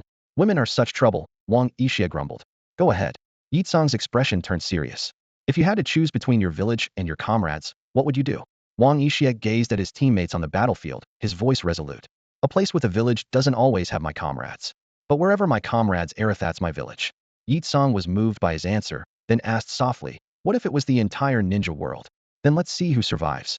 Wang Yixia grinned coldly, his teeth flashing in the moonlight. Let's see which side wipes out the other first. The broken moonlight spilled across the vast sea of sand, casting Yitsong's shadow long and slender. Her gaze was fixed on the man before her, noticing the faint, elusive smile at the corner of his lips and the glint of the cold watermelon knife at his waist. Wang Yixia seemed to blend seamlessly into the surrounding desert, his radiant smile both dazzling and unsettling. Yet, his words were as sharp as blades, and this striking contrast felt strangely harmonious in him. Yitsong stared at him, her thoughts drifting back to her own past. She took a deep breath and spoke with determination. I understand, Captain. From now on, I'll do my best to fit in with the team. As soon as she finished, a sly grin appeared on her face. But you'd better watch out if I find you're not strong enough. I'll be coming for your position as captain. You want to be captain? Wang Yixia's pupils suddenly spun into a six-bladed pinwheel, and a dark red chakra enveloped the area in an instant. Great darkness. Before Yitsong could react, her consciousness was pulled into a void. In that place, the laughter of children from Sunagakure echoed, the dying gaze of the third Kazakage lingered, and Raza's words, a hero must die in the right place, reverberated again and again. When her awareness returned to reality, a burning sensation flared twice across her backside. Yitsong froze, stunned. I was caught in a jinjutsu. Are you an Uchiha? Sort of, Wang Yixia nodded. I have Uchiha blood. You. Yitsong gritted her teeth, her ears flushed bright red. Is that what the Uchiha bloodline is for, pulling off stunts like this? Wang Yixia rubbed his fingertips, half smiling. Sometimes, you have to reach the soul to teach a rookie. He lowered his voice and added, and, just to confirm, it really does have a nice feel. When Kakashi and his squad returned with their spoils, they arrived just in time to see Itsong's scorch release fire surging after Wang Yixia, spreading wildly across the sand dunes. Amidst the waves of fire, the cold gleam of the watermelon knife flashed like a shooting star. Are you training? Lin clutched the medical kit tightly, quickly stepping back 3 paces, a hint of confusion in her eyes as she nimbly dodged the splattering lava. She carefully avoided the intense waves of heat around her, the air thick with a pungent smell. Without hesitation, Wang Yixia used Flash Step and vanished from sight, reappearing instantly behind Kakashi. Yitsong kept her gaze fixed ahead, her steam release instantly vaporizing a massive boulder. Wild flames spread with the heat, filling the air with an acrid scent. Kakashi swept his signature deadfish eyes across the group, glancing from Lin to Wang Yixia, then to Yitsong. He pulled a book from his ninja poucha magazine with Make Out Paradise on the cover. Just as Wang Yixia was about to crack a joke, Yitsong's fireball shot past, turning the entire watchtower into molten iron in an instant. Wang Yixia waved his hand dismissively. Quiet, he said with a hint of a smile. Then he added, all right, enough fooling around. Taking advantage of the brief pause, Wang Yixia immediately interrupted Yitsong's spell, grinning. Let's take a break. We've got another round coming up. Another round? Lin looked puzzled, her brows knitting together. Aren't we heading back now? Abito chimed in quietly from the side. I thought we wouldn't have to deal with the other poison gas tanks if we picked this side. Wang Yixia knocked Abito on the head, his smile turning sly. There are no real choices in the adult world, he said, the corners of his mouth lifting. I want it all. Hey, Lin shot back. You're not even an adult yet, Captain. Her tone was playful, her eyes crinkling with mischief. Enough talk. Move out, Wang Yixia ordered. Yes, sir. The team responded in unison, their voices echoing across the empty desert. Team Yinma adjusted their formation and headed southeast. Yitsong, as always, said nothing extra, her cold demeanor unchanged as she silently led the way. When they reached the second Sand Ninja camp, Yitsong's aura suddenly grew fierce. Like a wife venting her anger, she unleashed her frustration on the surrounding Sand Ninjas. Her dark green hair whipped in the heat, and under her control, the scorch release flames surged forward like 9 raging dragons, burning the quicksand traps into glassy crystals. A Sand Jonin had just finished forming hand seals when he realized his wind release chakra was trapped, leaving him defenseless. Yitsong leapt into the air with the wind, hands pressed together. In an instant, the moisture in the air evaporated, and over 30 Sand Ninjas were reduced to desiccated corpses, falling to the ground. Is this a sabotage mission or demolition? Abito muttered in shock, his fire release stance frozen in midair. Lin hurried to salvage half-burned ledgers, a worried look on her face. Yitsong's chakra is even more unstable than when she was badly injured. Captain, what did you do? Guy's leaf-style taijutsu was a blur of motion, sending several fleeing Sand Ninjas flying. He clenched his fists excitedly, shouting, this is the prelude to the passion of youth. Shut up. Yitsong's scorch release fireball nearly singed Guy's head, the heat wave instantly melting the watchtower into molten iron. Kakashi crouched calmly next to Wang Yixia, peeling an apple as he muttered, player. It's tactical motivation. Wang Yixia retorted, tossing the apple core at a Sand Ninja playing dead. Didn't you see her efficiency triple? After Yitsong finally vaporized the last poison gas tank, her chakra was spent.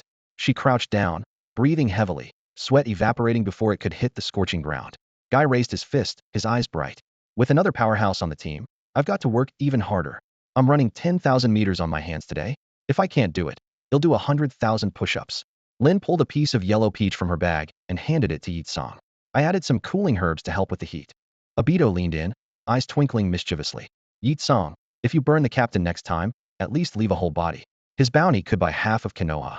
A flash of annoyance crossed Wang Yixi's eyes, and he smacked Abito on the head with his sheathed watermelon blade. There are 3 strongholds 20 miles southwest. You're leading the charge. Yes, sir. The team responded quickly, the weight of Wang Yixi's command driving them forward. As dusk settled, Team Yinma set off once more, their figures fading into the edge of the desert sea. Yitsong lowered her head, fingers brushing over the photo of Wang Yixia hidden beneath her tactical vest. The scorch release flame in her hand spun into a tiny 6-bladed windmill.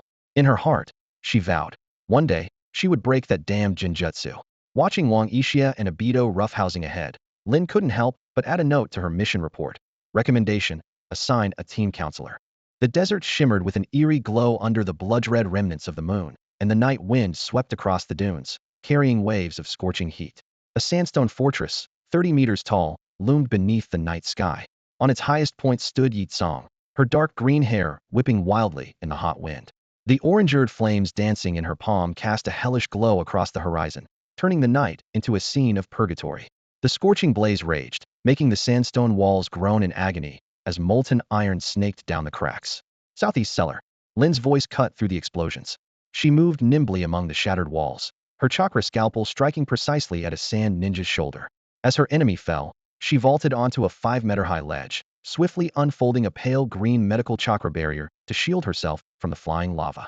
Obito's great fireball roared out, slamming into the fortress arrow tower in a fiery collision, sending sparks cascading like a waterfall. The single tomo in his right eye spun wildly. Suddenly, he grabbed Kakashi by the collar and yanked him back. Watch out. 3 poison bolts whistled past their heads, embedding themselves in the rock with a sickening, corrosive hiss. Kakashi reacted instantly, his Hangetshuren blade tracing a silver arc in the moonlight. His lightning release. Chidori sharp spear followed the bolt's path, slicing the ballista 50 meters away clean in two. Move. Yitsong's shout echoed across the sands. Her hands flashed through seals, and chakra erupted around her, forming a blazing white circle. Scorch release. Infernal prison. A ring of fire 100 meters wide contracted in a flash, vitrifying sand and vaporizing metal in its wake. 3 sand jonin, caught mid-hand seal, were reduced to charcoal in an instant. Guy burst through the flames, his green figure a whirl of power as the 5th gate of the 8 inner gates roared open. Konoha Rindan. A storm of fists collided with the fire ring, tearing open a gap in the barrier. At the top of the fortress, a magnet release device was exposed under the moonlight.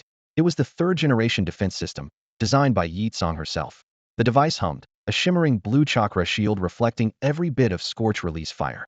Damn it, this thing's absorbing my chakra. Yitsong gritted her teeth. Wang Yixia stepped back, 3 custom kunai slipping into his palm. Black lightning arced between his fingers, a piercing hum filling the air. Super electromagnetic cannon. Golden runes flickered on the kunai, which became streaks of light under electromagnetic acceleration. The first tore through the shield, the second shattered the core glyph, and the third triggered an explosion deep inside the device. Get down. Kakashi barely had time to raise a lightning release shield before the magnet release device was obliterated in a storm of electromagnetic energy. The residual current pulled Obito's fireball into a spiraling arc, sweeping up every fleeing sand ninja in its path. Yitsong watched as iron sand drifted through the night sky, extinguishing the flames in her hand. The technique, which accelerated metal to its limits, reminded her of the secret magnet release cannon Sand Village had been developing. Looks like becoming captain won't be easy for me, Yitsong said, glancing at Wang Yixia. How did you do that? I paid for it. Wang Yixia replied honestly, earning a dramatic eye roll from Yitsong. Before dawn, the flickering fire cast shifting light over the tactical map. Yitsong used a scorched branch to draw 2 secret marks in the sand locations she had discovered by chance 3 years ago while hunting rogue ninja, places so well hidden that even Sunegakure's strategists hadn't noticed them. The firelight burned black outlines into the sand, and those marks had become key sites for Raza's private training grounds and black market supply transfers. Wang Yixia suddenly drove his watermelon knife into one of the marks. The magnetic core embedded in the hilt dripped thick liquid, slowly and deliberately seeping into the ground. If they could destroy all traces now, their enemies would have no way out. With a wave of Yitsong's hand, the flames roared higher, instantly turning the nearby water flasks into white mist. Wang Yixia remained calm, drawing his blade and gently flicking the sand. The magnetic core landed precisely in the fire, as if he were waiting for prey to relax before springing the trap. Obito, roasting a scorpion on his kunai, chimed in when he heard the commotion, like when Kakashi secretly saves half a beggar's chicken for a midnight snack. As soon as he finished, a flash of steel split the scorpion into 8 equal pieces. Kakashi had sliced it with his cold moon blade.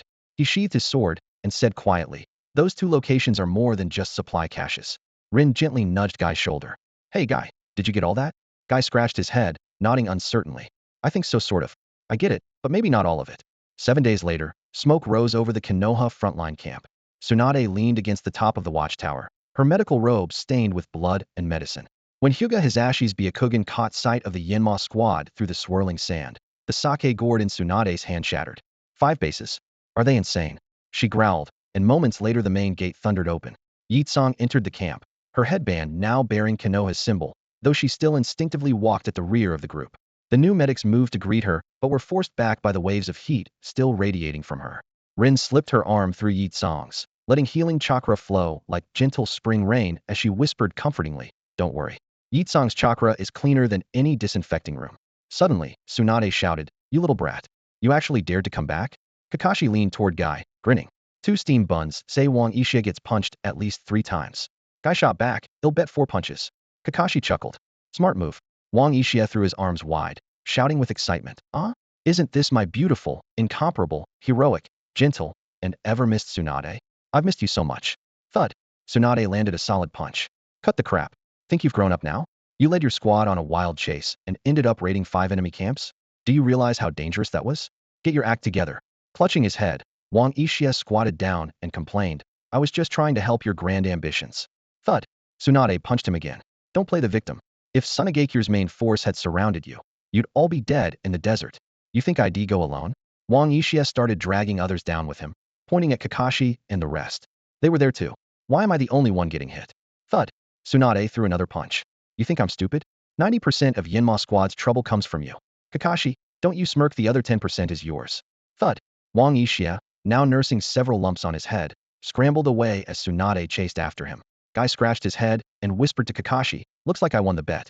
Back in Tsunade's command tent, the core members had all gathered. With one swift kick, Tsunade sent the empty sake bottles flying across the floor. She raised an eyebrow, swept her sleeve, and scattered the pieces on the strategy board. Her voice was cold as she spoke. Now, report our casualties. Kakashi pulled a scroll from his ninja pouch and quickly organized the numbers. 5 outposts taken, 3 magnet release devices destroyed, and 2 puppet workshops demolished. That's not what I asked. Tsunade slammed her hand down, cracking the table's edge. I want to know how badly all you maniacs are hurt. Rin flicked a chakra scalpel through the air, starting to log the injuries. Obito has minor burns. Guy's muscle strain from opening the 5th gate is already healed, and Yitsong's chakra pathways. She doesn't count. Tsunade abruptly pointed at Yitsong, who stood in the corner with arms crossed, and said coldly, 3 days ago, this woman was still a hero of Sunagakure. Wang Yixia suddenly spoke up. With a flourish, he drove a watermelon knife into the center of the strategy board. The Konoha headband on the hilt clinked sharply. I swear on the name of Enmaif, Yitsong betrays us. I'll snap her neck myself. Kakashi tapped the back of the knife with his moonblade and sneered. The Hatake style only needs 7 seconds. Guy raised his bloodied thumb and shouted, let the power of youth prove my resolve. Obito formed a fire release emblem in his palm, the Konoha symbol glowing, his eyes full of determination. My Sharingan is watching her. Rin's medical chakra transformed into a chain of cherry blossoms, gently wrapping around Yitsong's wrist. She said softly, Yitsong has already proven her loyalty. Without warning, Yitsong tore open her collar, revealing a fresh Konoha mark burned into her collarbone by scorch release. Her expression was blank as she said, now, am one of you lunatics too. At that moment, Might Dewey suddenly burst from the corner, his voice brimming with passion. This is the bond of youth. He'll vouch for her with the 8 gates. His green tracksuit squeaked as he moved, and Tsukumo Hatake, covered in glowing powder, frowned. Hey Dewey, let's not get too worked up. Heh, looks like you're making friends fast, Tsunade said to Yitsong with a smirk, her wooden sandals coming to a halt as she stood before her. In that case, I officially welcome you to Konoha. Remember, as long as you're part of Team Enma, I've got your back. Anyone who wants to mess with you will have to answer to my fists first. Wang Yixia immediately cheered. Lady Tsunade, you're awesome. Rin chimed in, laughing. Lady Tsunade, you're so cool. You're my idol. Thank you. A faint blush crept onto Yitsong's face. For the first time, she felt what it was like to have someone powerful at her back, a sense of security she'd never known. All right, let's get back to business. Tsunade returned to her seat, cutting off the moment. Shikaku, what's our next move? Nara Shikaku paused to think, then nodded. According to the intel team Inma brought back, most of Sunagakure's supply depots are destroyed. I think it's time to push forward. He moved to the map, pointing out several key locations. From what I can tell, soon as food supplies will only last 2 more days. With their depots gone, they have 3 options: 1. Retreat. 2. Launch a full assault. Or 3. Raid the land of rivers for supplies. Hold on, Wang Yixia interjected, stepping forward and pointing to 2 spots in the desert. They might have a 4th option. Oh, Shikaka looked at him, intrigued. Yitsong once found 2 secret camps where Raza trained his private troops and stored black market goods. As Wang Yixia spoke, he circled the locations on the map. We deliberately left those places untouched. Raza might try to pull troops or supplies from there. Shikaku's eyes lit up. So Raza could move forces or food from those camps. Wang Yixia nodded, drawing an X on the map's main route. Exactly. If we set up an ambush along this path, when they come through. He made a dramatic explosion gesture, a sly grin on his face. Impressive, Shikaku said sincerely. Team Enma's plans always take me by surprise. Smack! Tsunade's wooden sandal landed squarely on Wang Yixhia's head. She shouted furiously, idiot! Stop scribbling all over the tactical map. Minato raised his hand, looking a bit hesitant. May I ask, what if Raza doesn't transport supplies from these 2 camps? Shikaku Nara squinted with a smile and replied, don't worry. We'll set explosive tags in advanced in, or so people will be enough. Even if they don't move supplies from there, it's just a wasted trip for us, nothing lost. All right, that's settled then. Tsunade slammed the seal down and turned to Minato. Take 20 men and set up an ambush here. Bring plenty of explosive tags, don't be stingy. Remember, safety comes first. If anything seems off, use flying Raijin to bring everyone back immediately. Understood. Minato accepted the order and hurried off. Wang Yixia raised an eyebrow. We're not going? If Raza finds out you're there, he'll go all out to kill you. Tsunade shot him a glare. Emma's squad gets 3 days of rest. Fine, we'll take a break then. Wang Yixia immediately brightened up. Abito, go get us 2 sheep. We're having a barbecue tonight. Tsunade glared at him again, then turned to Shikaku. Order the whole army to prepare for battle. If the enemy advances, we retreat. If they retreat, we pursue. If they're exhausted, we harass them. In 3 days, we launch the full assault. Understood. Shikaku was about to leave when Tsunade stopped him. Wait, before that, we need to boost morale. Soon, Shikaku's voice echoed throughout the Konoha camp via the amplification barrier.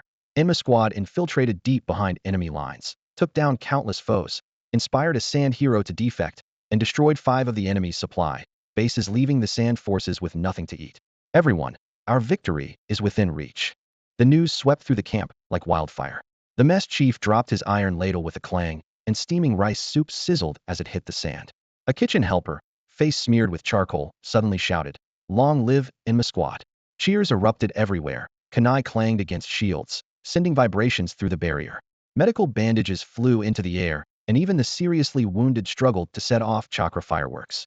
Hyuga ninja in the watchtowers were surprised to find that overnight, every patrol had embroidered Enma on their sleeves. The fervor quickly turned into a camp-wide celebration. Soldiers drew machetes on their uniforms, the cookhouse rolled out a fiery Enma special, and even the summoned dogs were dressed in green bodysuits. When the medics started stitching chibi Enma squad faces onto bandages, Tsunade couldn't help but ask, "Isn't this getting a bit out of hand?" A female medic laughed and replied, "But the patients all say their wounds heal faster when they see Lord Enma. Fame can be dangerous, you know." Wang Yixia sighed at the tent entrance. "Hey, Yixia, what are you mumbling about? Get back here and play cards." Kakashi, mask off and a toothpick in his mouth, called out. 3 of a kind. Oh right. Wang Yixia hurried back to the table. 3 of a kind? Ill pass. Yi Song, the landlord, tossed down her cards. "I'm out. 3 taels each, pay up." Kakashi froze for a moment, then suddenly grabbed Wang Yixia by the neck and shook him. "You idiot. You passed on 3 of a kind." Wang Yixia quickly grabbed him back. "The landlord already declared doubles, why are you playing a pair?" The scent of sandalwood rose in delicate wisps through the Hokage's office, curling in the morning light. Sarutobi Hiruzen's pipe cast a wavering shadow across the stacks of battle reports. When the bold gold characters of Enma squad caught her eye, Shimura Koharu slammed her palm on the solid wood desk, sending the crystal chandelier above into a violent tremor.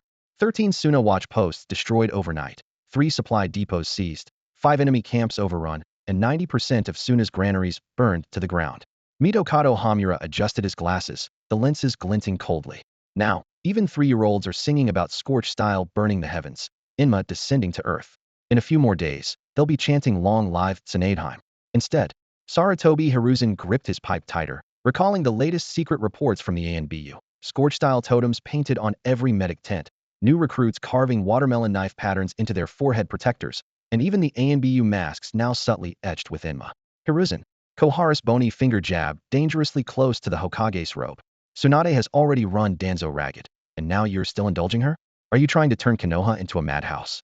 A spark flew from the pipe. In the haze of smoke, Hiruzen seemed to see the young Sannin as they once were.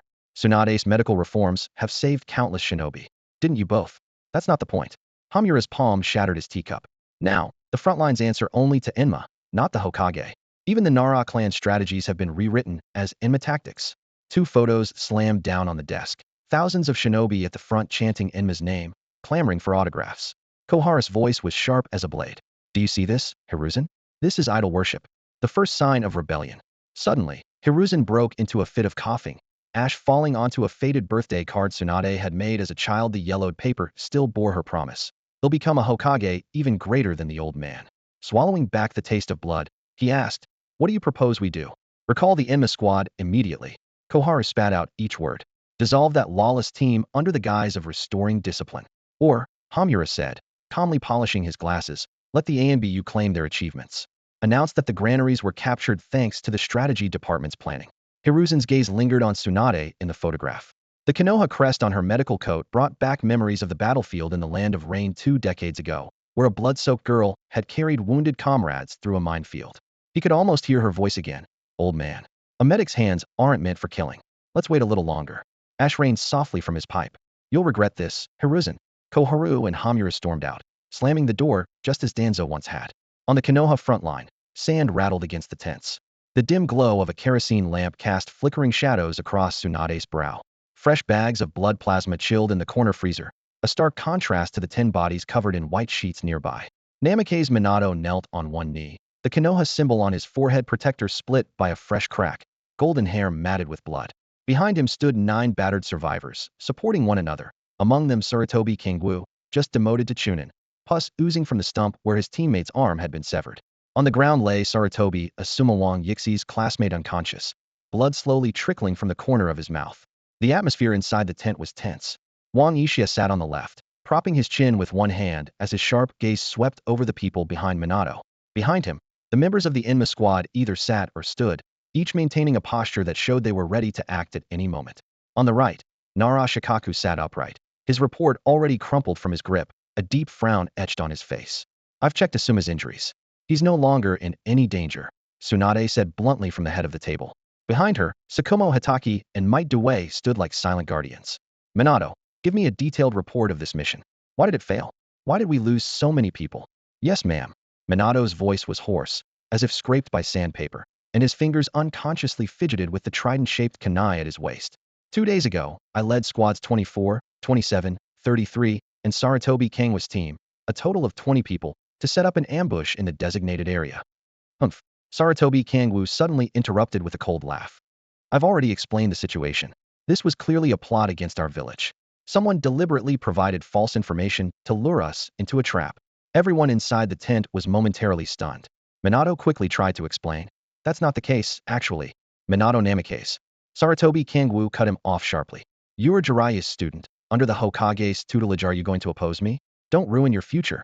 A faint, mocking chuckle escaped Wang Uchiha as he looked on.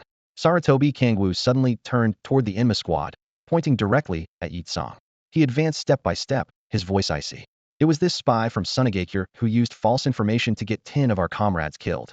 Yi Tsang stood up in a panic, her voice trembling. I didn't. The supply point locations were all real. Please believe me. Wang Uchiha gently patted her arm and winked. Sit down. No need to explain. The simple gesture instantly put Yi Tsang at ease. Old man, get lost. Guy blocked Sarutobi Kangwa's path. What did you say? Obito and Rin simultaneously drew their kunai, blades glinting coldly. Didn't you hear? We told you to get lost, old man.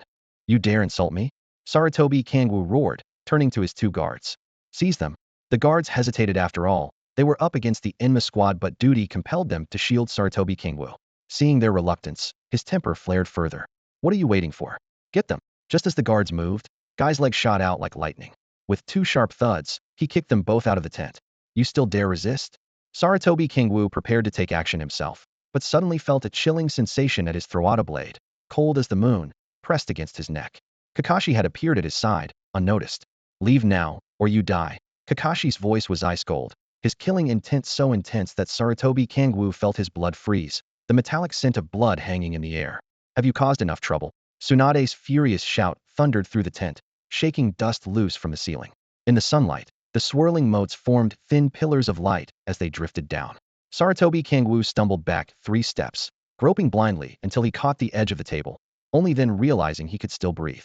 He looked like a stranded fish, mouth agape, cold sweat pouring down his forehead and soaking the front and back of his clothes. His battle cloak, embroidered with the Sarutobi clan crest, now clung to him in rumpled, damp folds, looking more like a faded rag than a symbol of pride. Tsunade eyed his pitiful state with disdain and could not be bothered to say another word. She slammed her palm onto the table, splitting the rosewood surface with a crack as fissures spread along the grain. Minato, continue. Yes, ma'am. Minato shot a cold glance at the crumpled Sarutobi Kangwu, his golden hair slicing a sharp arc as he turned. Straightening his posture, he spoke clearly and firmly. We set up 200 explosive tags along both cliffs of the gorge, spacing each tag 5 meters apart and linking them with chakra threads into a triple-layered net.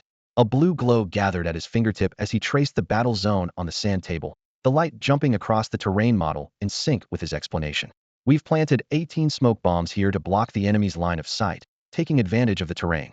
The short sword at Tsukumo Hatake's waist vibrated faintly in its sheath, as if humming in approval of the flawless strategy. A perfect pocket formation. Minato's tone suddenly darkened, the glowing points on the sand table trembling.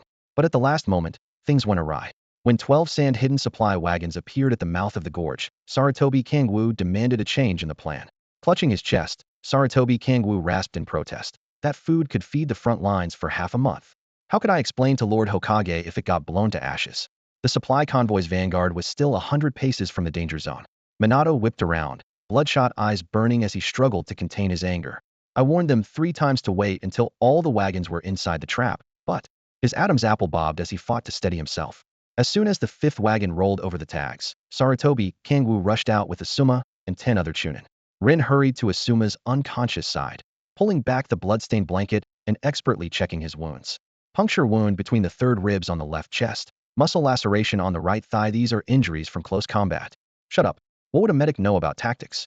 Sarutobi Kangwoo swung his hand, aiming to slap Rin. But Rin was faster. Her slender figure flickered like a ghost, surgical scalpel flashing coldly. Sarutobi Kangwoo felt a chill on his right hand, 2 fingers severed at the base. Before he could scream, Rin swept his legs out from under him, sending him crashing to the ground. As he tried to shout, a sand-stained ninja boot pressed down on his mouth. Shoo! Rin bent down, chakra scalpel poised at his throat, the blade's tip gleaming with icy blue light. Keep quiet, and let Minato-sensei finish. Minato nodded approvingly at Rin and continued, they outnumbered us by more than 10 to 1, with 3 Jonin among them. The moment Sarutobi Kangwoo and his team charged in, they were hit by a coordinated jutsu. 6 men killed instantly, the rest surrounded, and Asuma gravely wounded. His voice quivered with restrained fury. It was too late for anything else. I had no choice but to risk everything for a rescue. But the enemy had already seized the advantage. I ran out of chakra and couldn't save everyone. Only 10 made it back with me. I managed to stick an explosive tag to one of their supply wagons at the last second, but I doubt it did much damage. Lady Tsunade, that's the full account of the mission. The tent fell into dead silence. Everyone stared at the subdued Sarutobi Kangwoo, their expressions strange. Even Might Due and his son could see the truth. The old man's reckless actions were nothing but a selfish attempt to steal the credit for himself and Asuma. He had seriously underestimated the strength of the Sand Village. Kakashi stood outside the tent, watching Sarutobi Kangwoo hanging from the flagpole in the distance, his eyes cold and expressionless. Inwardly, he shook his head. That guy probably thought that since the Enma squad could take down so many sand ninjas, he could do the same. Kakashi's lips curled into a faint, disdainful smile. The Enma squad was able to charge through enemy lines only because of years of teamwork and exceptional killing skills. Even newcomers like Obito and Rin had seen their share of blood on countless missions. Though they weren't as strong, they were never a burden. In contrast, the people Sarutobi Kangwoo brought along were all pampered members of the Sarutobi clan. They only accepted easy missions and had never truly faced life-and-death battles. Forget about fighting outnumbered, most of them probably hadn't killed anyone before. Failure was inevitable. Inside the tent, Sarutobi Kangwoo glared at Minato with hatred, pinned under Rin's foot. Minato's face was calm, but his eyes burned with suppressed anger. With a bang, Tsunade slammed a stack of medical files onto the strategy table, sending shards of stone and sparks flying. Sarutobi Kangwoo, do you have any idea what you've done? Sarutobi Kangwoo struggled to shove Rin's foot away, his neck straining as he argued. In the end, I just didn't trust that Sand Village traitor. We can't rely entirely on her intel. Everything I did was for the village. Tsunade let out a cold laugh. For the village? That excuse is pathetic. She stepped closer to Sarutobi Kangwoo, the seal markings on her forehead glowing. Because of your recklessness and selfishness, 20 kids went out, and only 10 came back. 6 of them had just celebrated their comingafage. She grabbed him by the collar. You're not even worth pity. With that, she flung him to the ground. After that, things moved quickly. Shikaka Nara was ordered to record the charges, while Minato and Obito dragged Sarutobi Kangwoo out of the tent. At Wang Yixi's signal, Kakashi followed, ready to teach the old man a lesson. Yetsong poked Wang Yixia curiously, and he casually explained that Kakashi was just going to help loosen him up. After Rin whispered the truth to Yetsong, the 2 girls huddled together, giggling, until Tsunade shot them a glare, and they fell silent. Night fell thick and dark, and Sarutobi Kangwoo's wails echoed through the camp. You can't do this to me. I'm an elder of the Sarutobi clan. Lord Hiruzen will never let you get away with this. Minato sneered. Lord Hiruzen? Even if he were here in person, he couldn't save you. He looked in the direction of Konoha, disappointment heavy in his voice. Now I finally understand why Lady Tsunade is so disillusioned with the older generation. With a swift chop, Kakashi knocked Sarutobi Kangwoo unconscious. Obito quickly tied him to the flagpole, his bulky figure swaying in the moonlight. Kakashi, Minato suddenly asked, "Do you think we can win?" Kakashi looked up at the stars. "If our captain says we can, I won't let him down." Meanwhile, the strategy meeting inside the tent continued.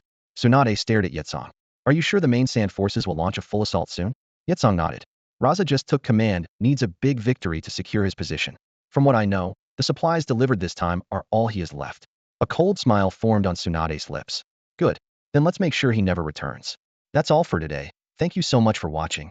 I hope you guys enjoyed. If you wish to have another part of this recap, please give us at least 1,000 likes. Please don't forget to comment and subscribe to our channel for more content like this. Until next time.